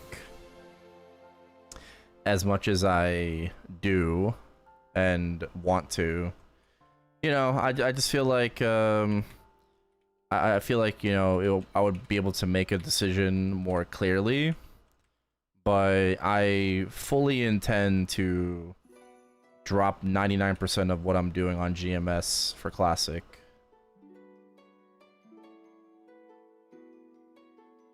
Right, when official Classic launches and when it hits MVP and Challenger World, Channel 2 XX18. Alright, Channel 2 Shrine. When official Classic drops, I'm either going to just quit GMS, which I probably won't, or I'm just only going to boss on my Arc and Wild Hunter. The second option is the most likely one, right? I don't think I'm going to completely drop it, so I will probably just drop like 99% of what I do on a weekly basis, and just only stick to my two mains, and then the rest of my time and effort will go into Classic.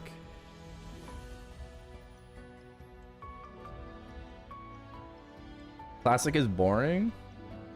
That's fair, but I find it more engaging and entertaining than GMS.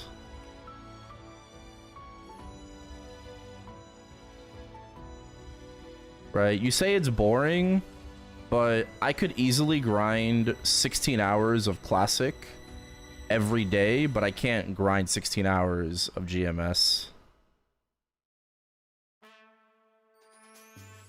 Even though the grind is somewhat similar, it's mentally vaguely, like, not vaguely, but vastly different mentally.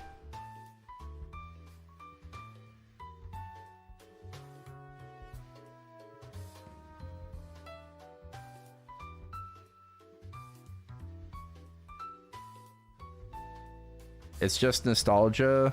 I used to think the way you thought too. It's not. Nostalgia is a very huge driving factor, but I don't think it's not just nostalgia. It's not like I'm sorry, right? But like when we compare like Classic to GMS, you have far less to worry about in Classic. You don't have to worry about optimal rates, about killing every single, you know, like monster within 7 seconds, right? You can optimize Classic for sure, but you don't have to worry about, you know, like solely being in charge of like clearing the entire fucking map, being alone, for example, as well. I love party grinding. I love it. I love party grinding.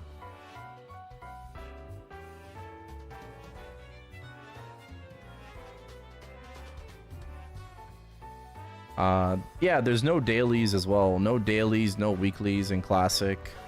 You log on, and while dailies and weeklies can be a sense of direction for people, you can just do whatever you want, which mostly just ends up you grinding. But you can log on and you have the freedom to do whatever the fuck you want.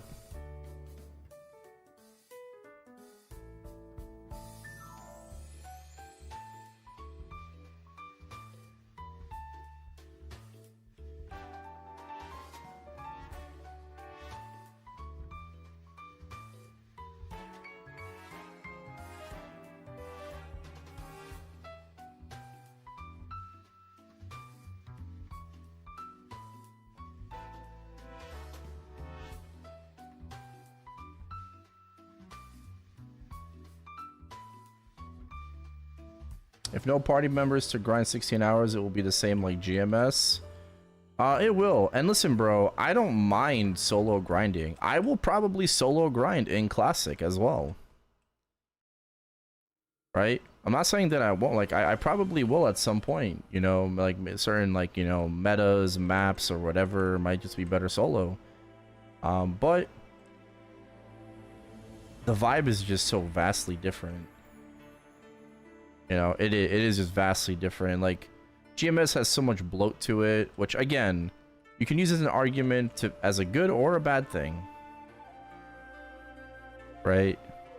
Could be both a good or a bad thing. Just depends on how you look at it. But at the end of the day, I like both versions of the game. Right? I don't necessarily think, and I'm not going to be that guy where it's like, oh, Classic is better than Modern, Modern's better than Classic. You know, I'm not going to be that guy because I just like Maplestory.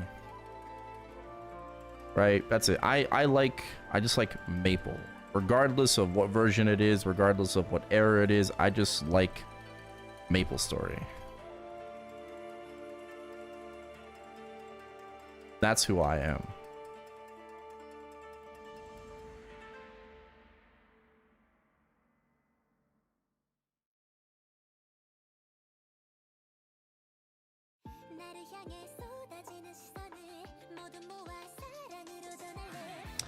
How much is Inkwell paying you to talk about Classic? Oh, I'm actually getting 1,000. No.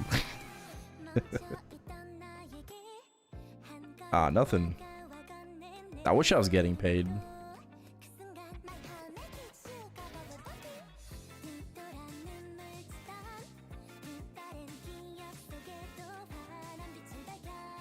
The citizenship system? I think there were dailies with it, yeah.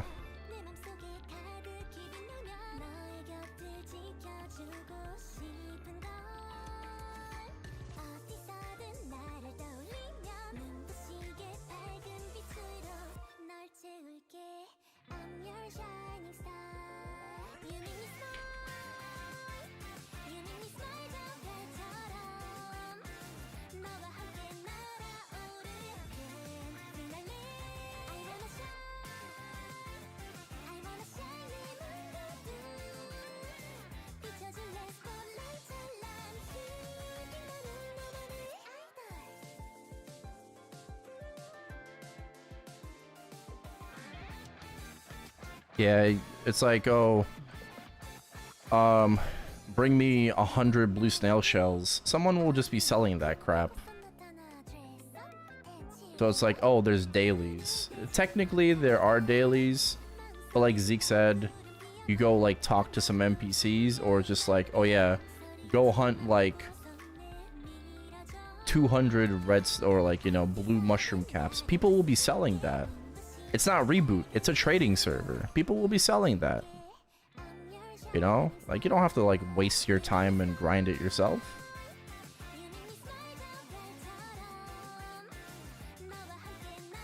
But you can buy... Well, that's a you problem.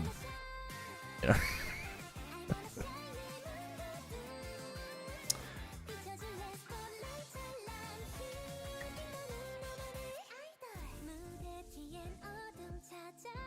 Harsh. I'm joking, of course.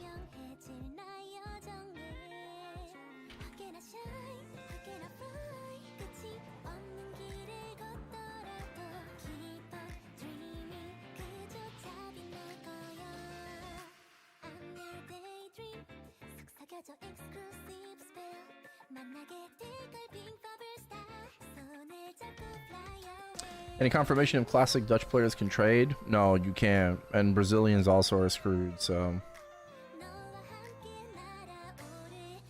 Put the clip on Reddit. Okay, it's not, I mean, it's not even that bad.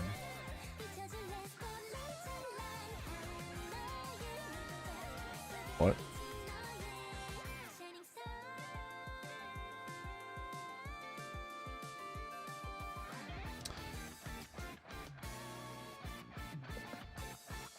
Yeah, I mean, it's kind of stupid how like other, I'm pretty sure in Mabinogi Dutch players can trade. They like lifted those restrictions, yet in Maplestory they can't find a way to do that.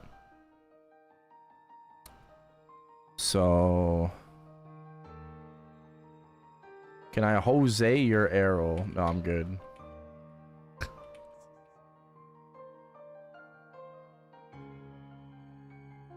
Get in line, I should say. Get in line. Everybody else asking.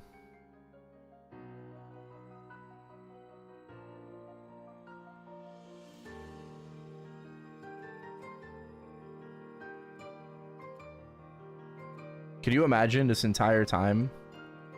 Plot twist.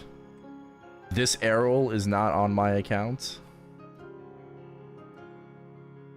Can you imagine?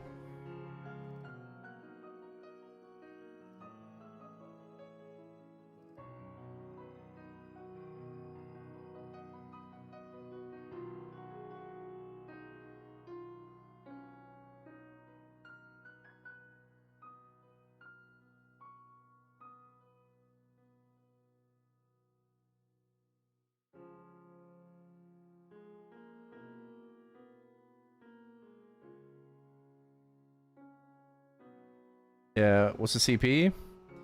271 with no rentals.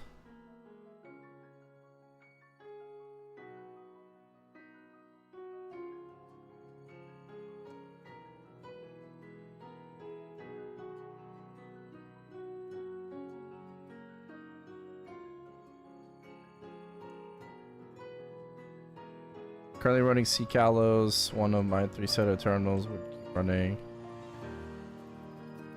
Kalos, get him 22. Yes, you run C Cal, obviously. No, don't solo and Kalos. You ain't gonna get grindstones.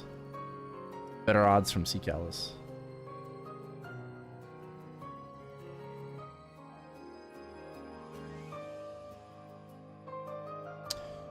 Yeah, but like, you know, yeah, rip Dutch players, rip Brazilian players. I mean, again, that's just on Nexon. I wish there was a way that, you know, everyone could trade on a trading server. They haven't found a way, they haven't figured it out. You know, I don't know if like some like age verification system would solve it. I think for Brazilians, but I don't know about Dutch players. Right? Would age verification solve the Dutch problem or no? Like is the rule for minors, right? Like under 18, or is it even for like adults too, where they just like want to limit your gambling and shit like that?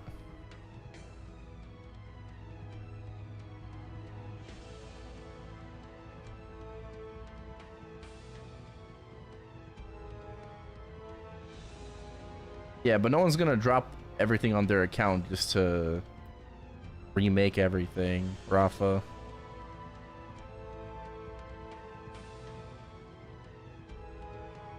Because there's no available data on rates.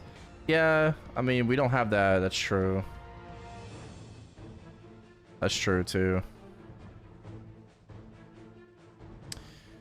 Just incompetent, they don't give a fuck about Dutch or Brazilian players. Steam, Dota 2 used to have this issue too, and they fixed it. They're able to buy loot boxes. Oh.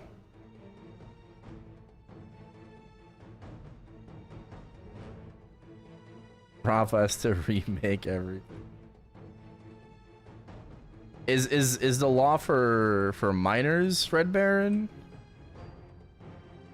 Like, because I know Nexon is, they confirmed Nexon is working on a age verification system. Right? If you guys read the patch notes, I know not everyone does. People don't read the patch notes. And I know Nexon is like super fucking slow on everything. They are. But if you read the patch notes,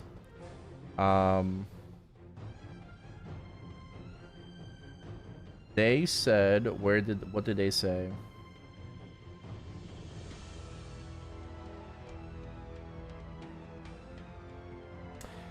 These restrictions are a temporary measure while we continue working on an age verification system, and will provide future updates as they become available. So they are working on an age verification system. It could not just be for Brazilian players, but also for Dutch players. Right?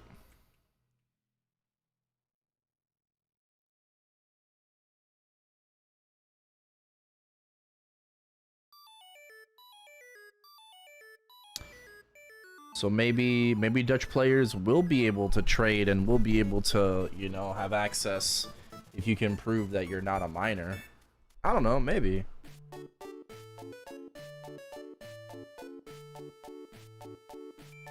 They're busy with Classic.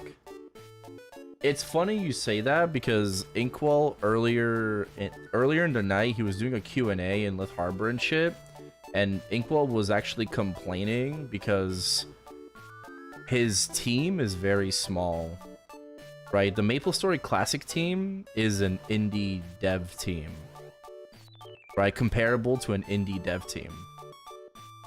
That's what, in his own words, that's what he said. Like, he said that we need to, like, complain to Nexon to fund the Classic team more. Like, he needs more funding, right? The Classic Maple team needs more funding. And it's funny because everybody else is saying that all the funding is going to Classic. Nexon doesn't care about Modern. All the funding is going to Classic, right? It's funny that we say that, yet Inkwell is saying the exact opposite, where they're not getting enough funding. So, right? Like, the Classic team is actually probably smaller than the Modern team.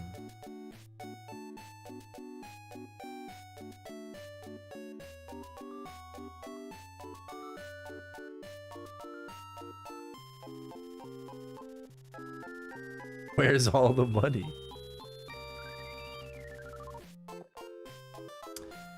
Yeah, Valve can get it fixed. What's Nexon's excuse though? I don't know. It's a great question.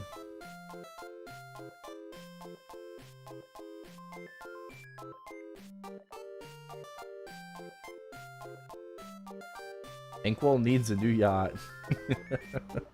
He needs a new yacht.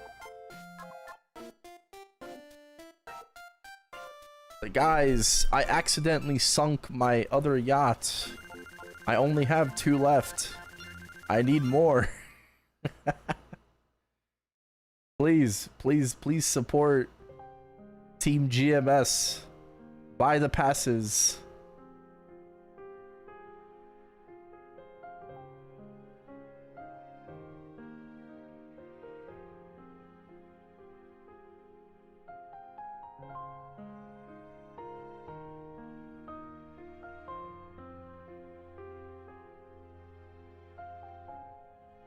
I also don't think that just hiring new people is that easy.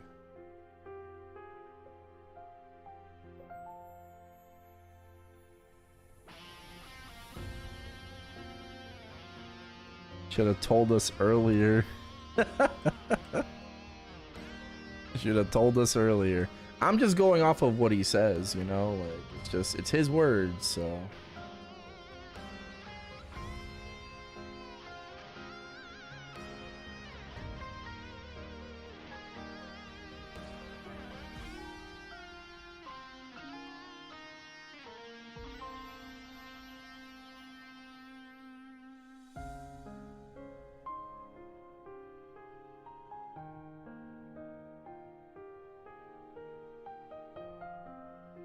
Already here.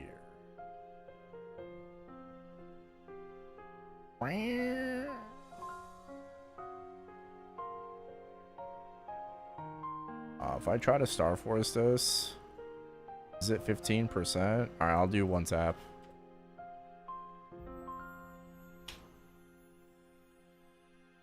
Fuck, dude. No. No. Minus 1.5 hours. I can't seem to pass that, bro. Like, my glove is stuck at 20 stars, bro. Like, I can't fucking pass it. Oh, there goes an hour and a half. Fuck, dude. Fuck. I did 4-4 from 18 to 20. No, I YOLO'd it. I YOLO'd it, no.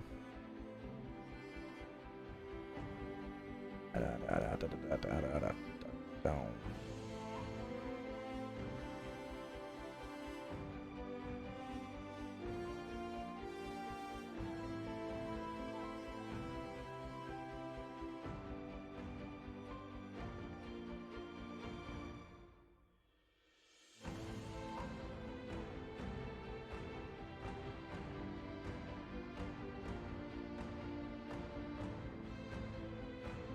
They're all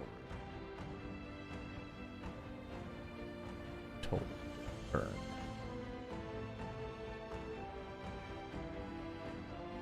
Sons of Skyrim. Spilled blood.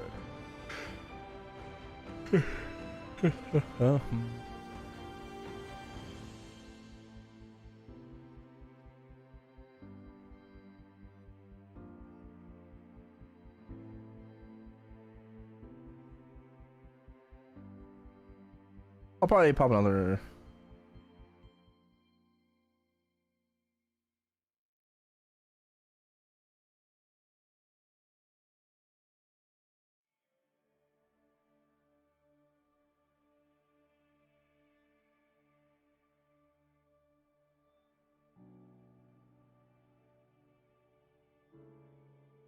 I'll probably pop another coupon.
People dying to Balrogs on the Orbis ship.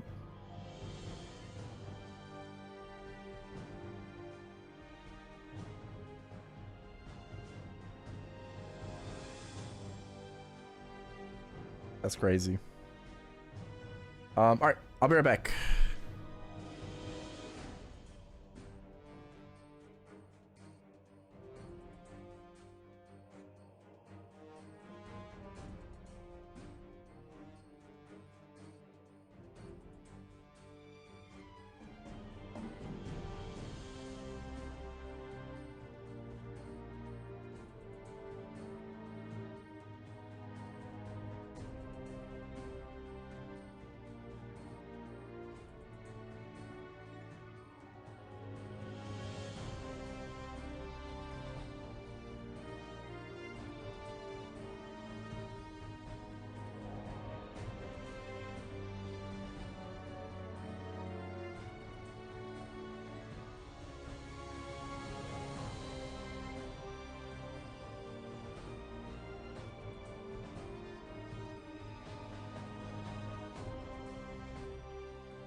Alright. Anything else I could do? Also thinking about that. Alright, 170 frags. I need 200. Yeah.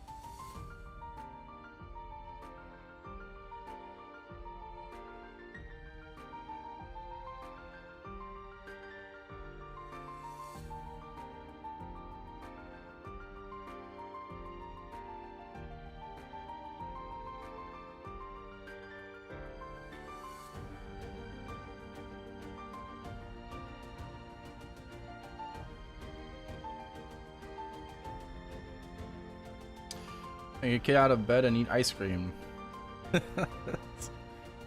sounds like a plan. Enjoy. You too. Have a good one.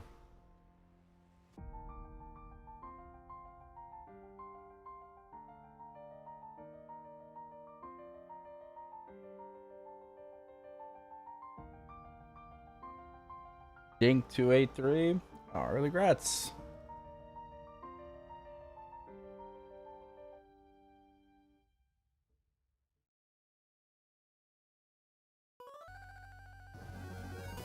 Where the fuck are all my GSE, bro?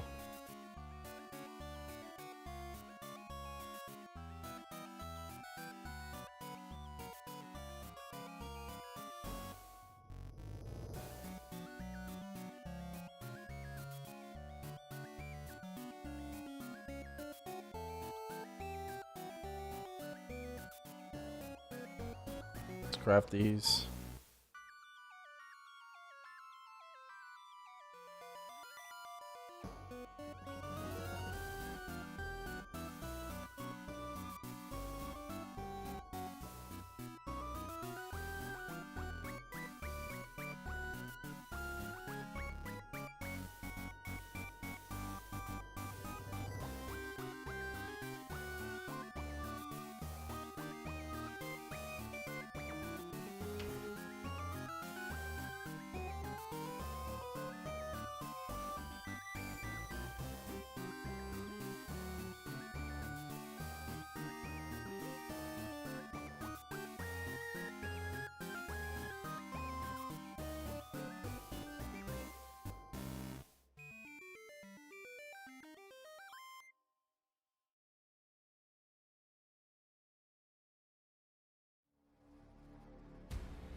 All right.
Yeah.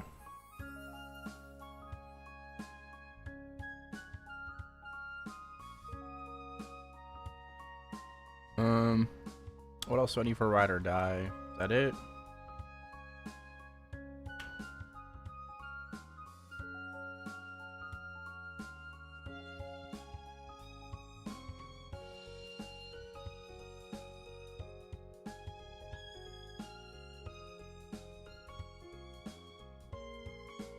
Regular Roro.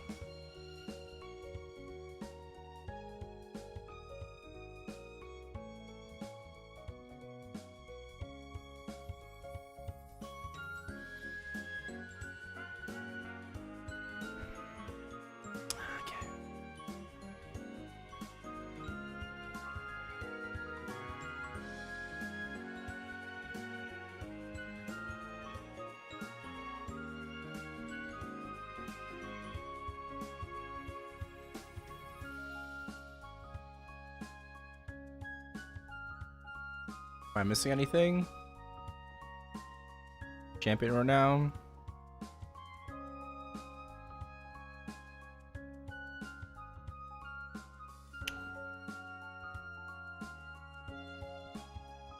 Ursus? Ursus. Anything else?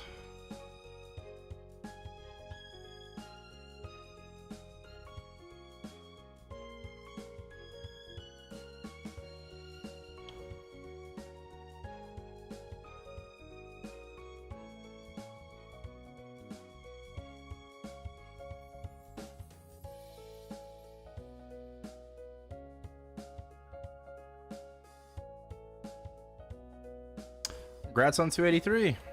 Good shit.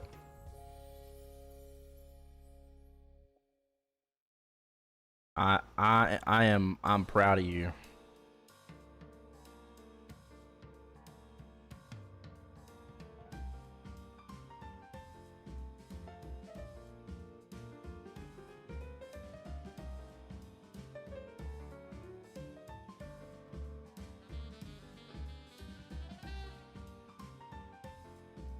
Skill cooldown minus 4%. Wait a minute, isn't that kind of crazy?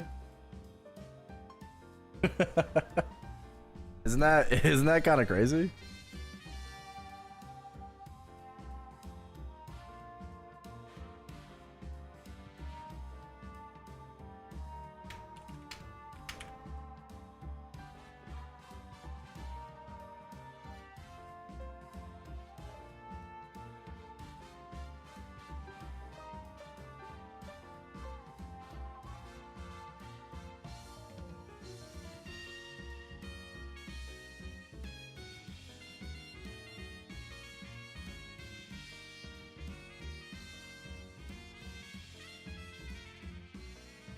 S plus.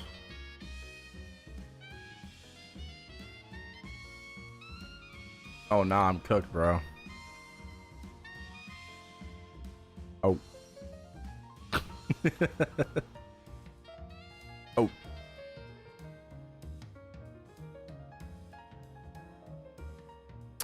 Maybe I should just go full damage.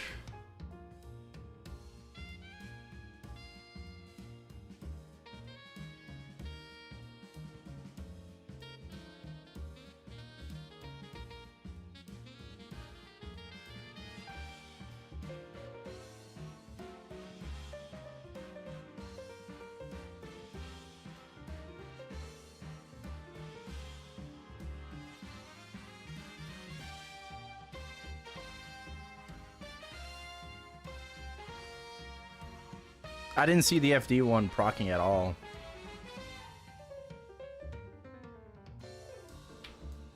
Oh wait, I messed up.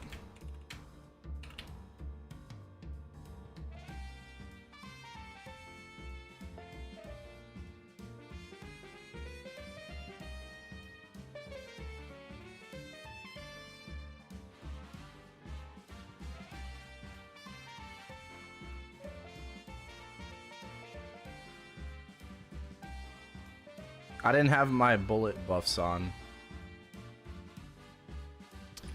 Oh, why is it so hard?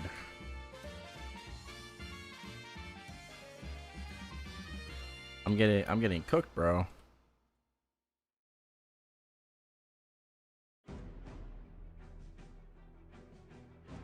Last time I checked, you know, my arc wasn't that bad. Am I missing any externals? Am I missing any buffs? Except for, like, you know, Hecate 30. Yeah, I got SS plus.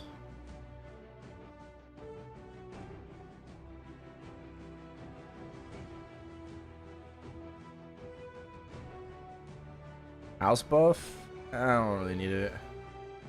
Oh, I don't have smithing on. Okay.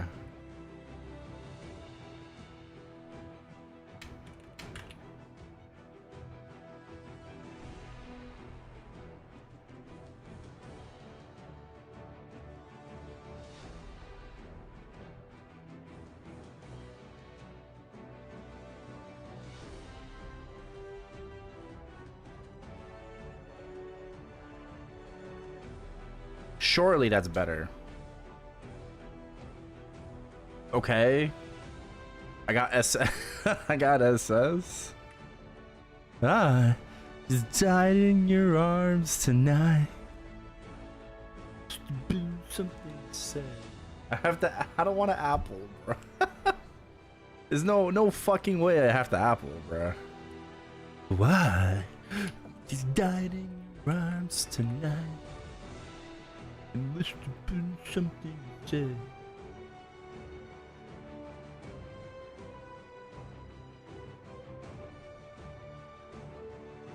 Home buff? What else, bro? Like,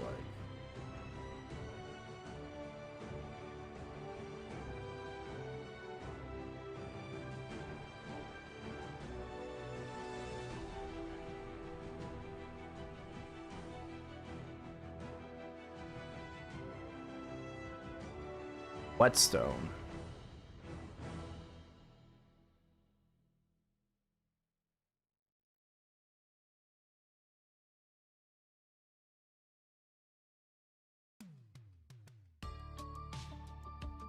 Anything else I'm missing? Bro, do I really need to pop an apple? There's no way I have to pop an apple. No way, bro. No way I have to fucking pop an apple.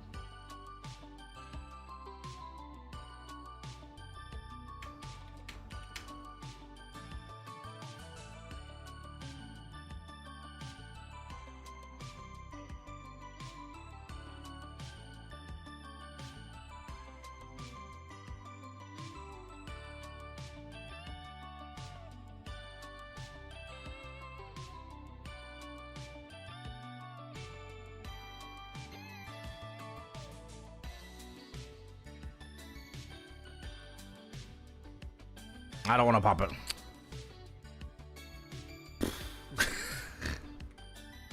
Like, there's no way I have to pop an apple for this shit. No fucking way, bro. I'm really gonna have to. Why is class so cooked? So many sweaty motherfuckers.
I feel like I need to clear like 1 second faster.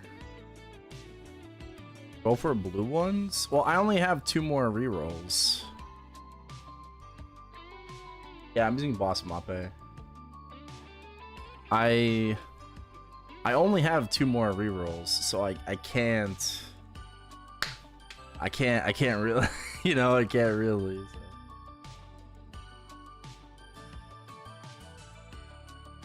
Alright, I'm popping an apple.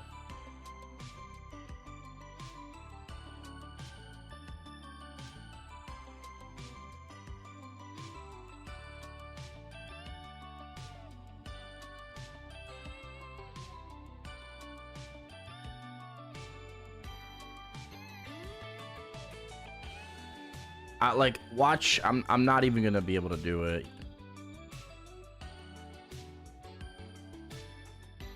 Watch me not even be able to do it. Oh, I didn't fucking... My fams.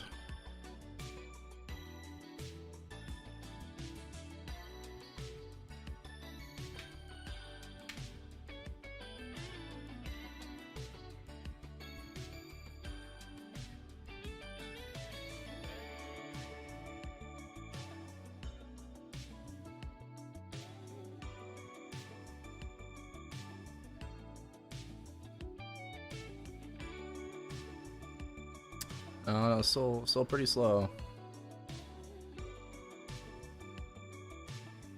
Yeah.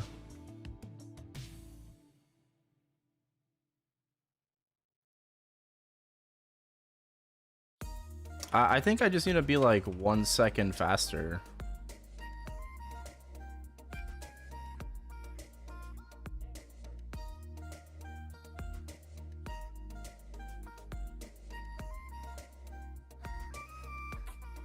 Ascent into burst? You think so?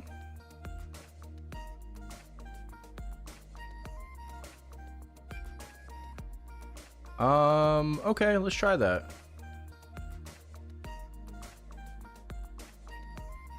I still bind though, right?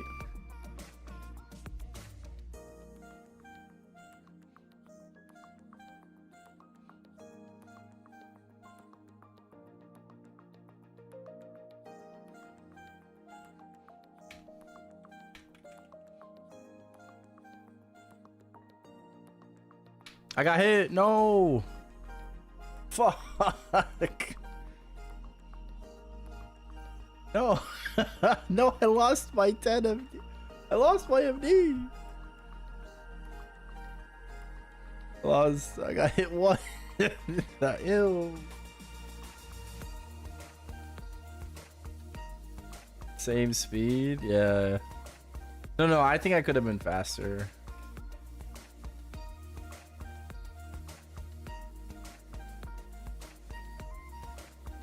I got hit like 50 times on Challenger World.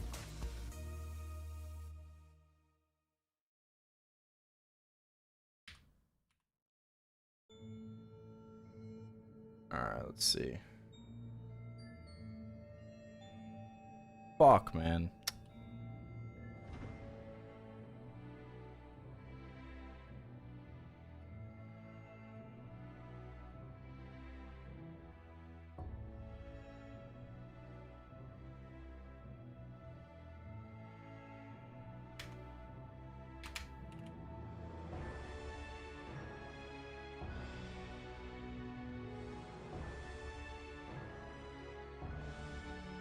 No. It's slow. That's slower.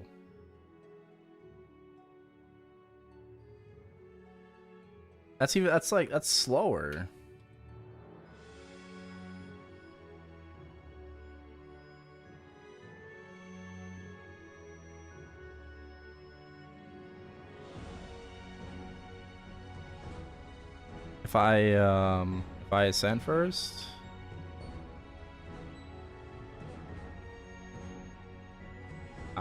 I don't know either. So.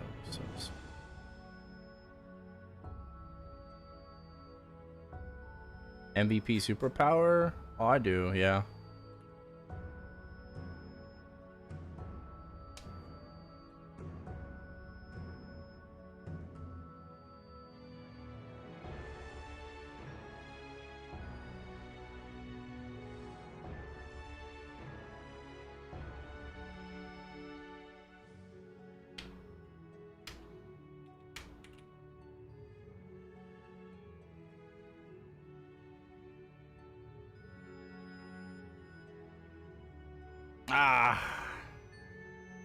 Like 5%, bro.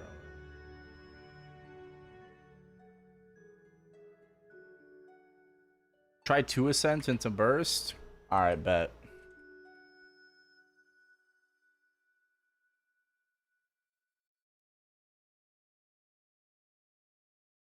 Try 2 ascents into burst.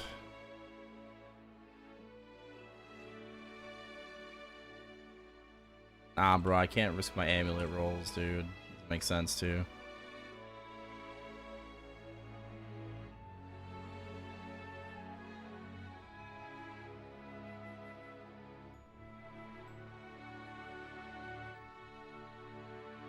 One, two.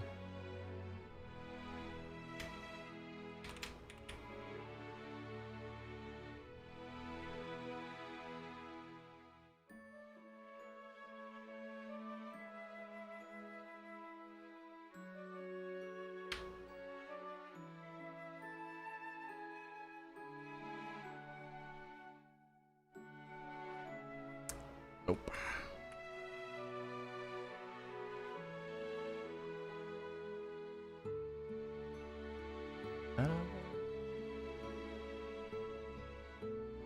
One ascent, burst ascent. Okay. Okay. all right. We're cooking. We're cooking. 3 ascents into early Ori proc.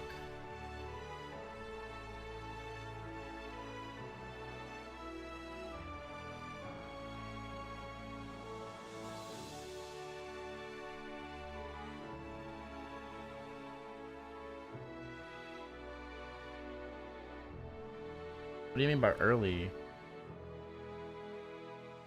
What do you mean by early origin? Like, you want me to endless agony after Ori?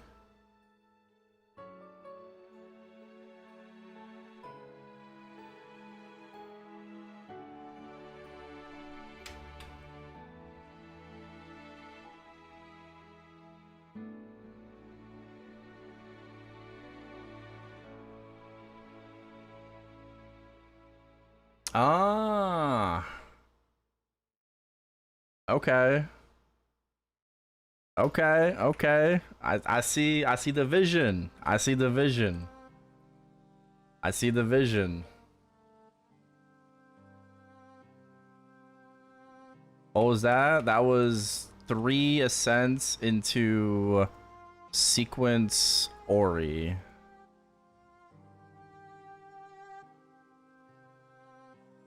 I feel like I can clean it up a little bit though.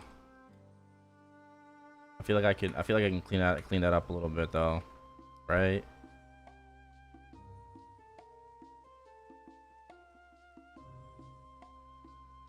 Yeah.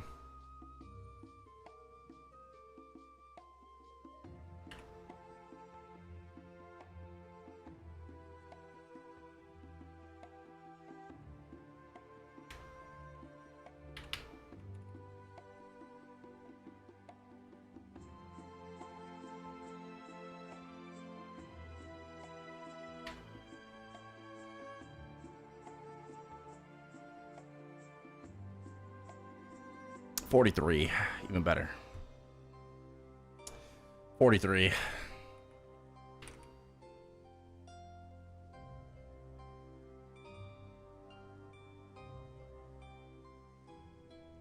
Yeah, 42 was last run.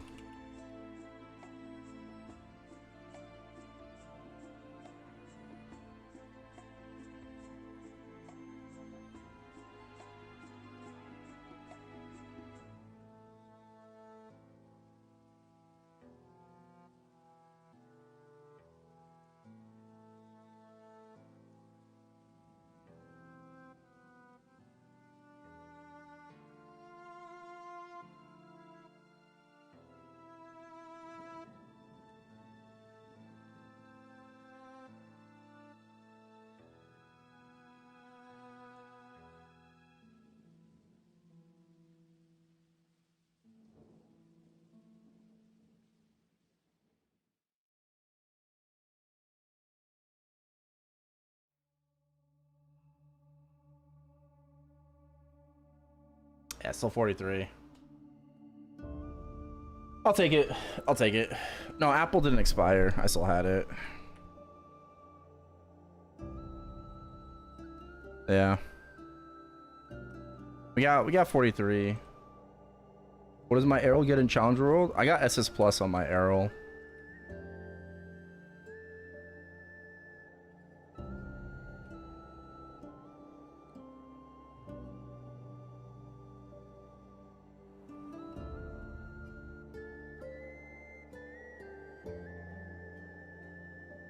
What if you Ori after your small burst?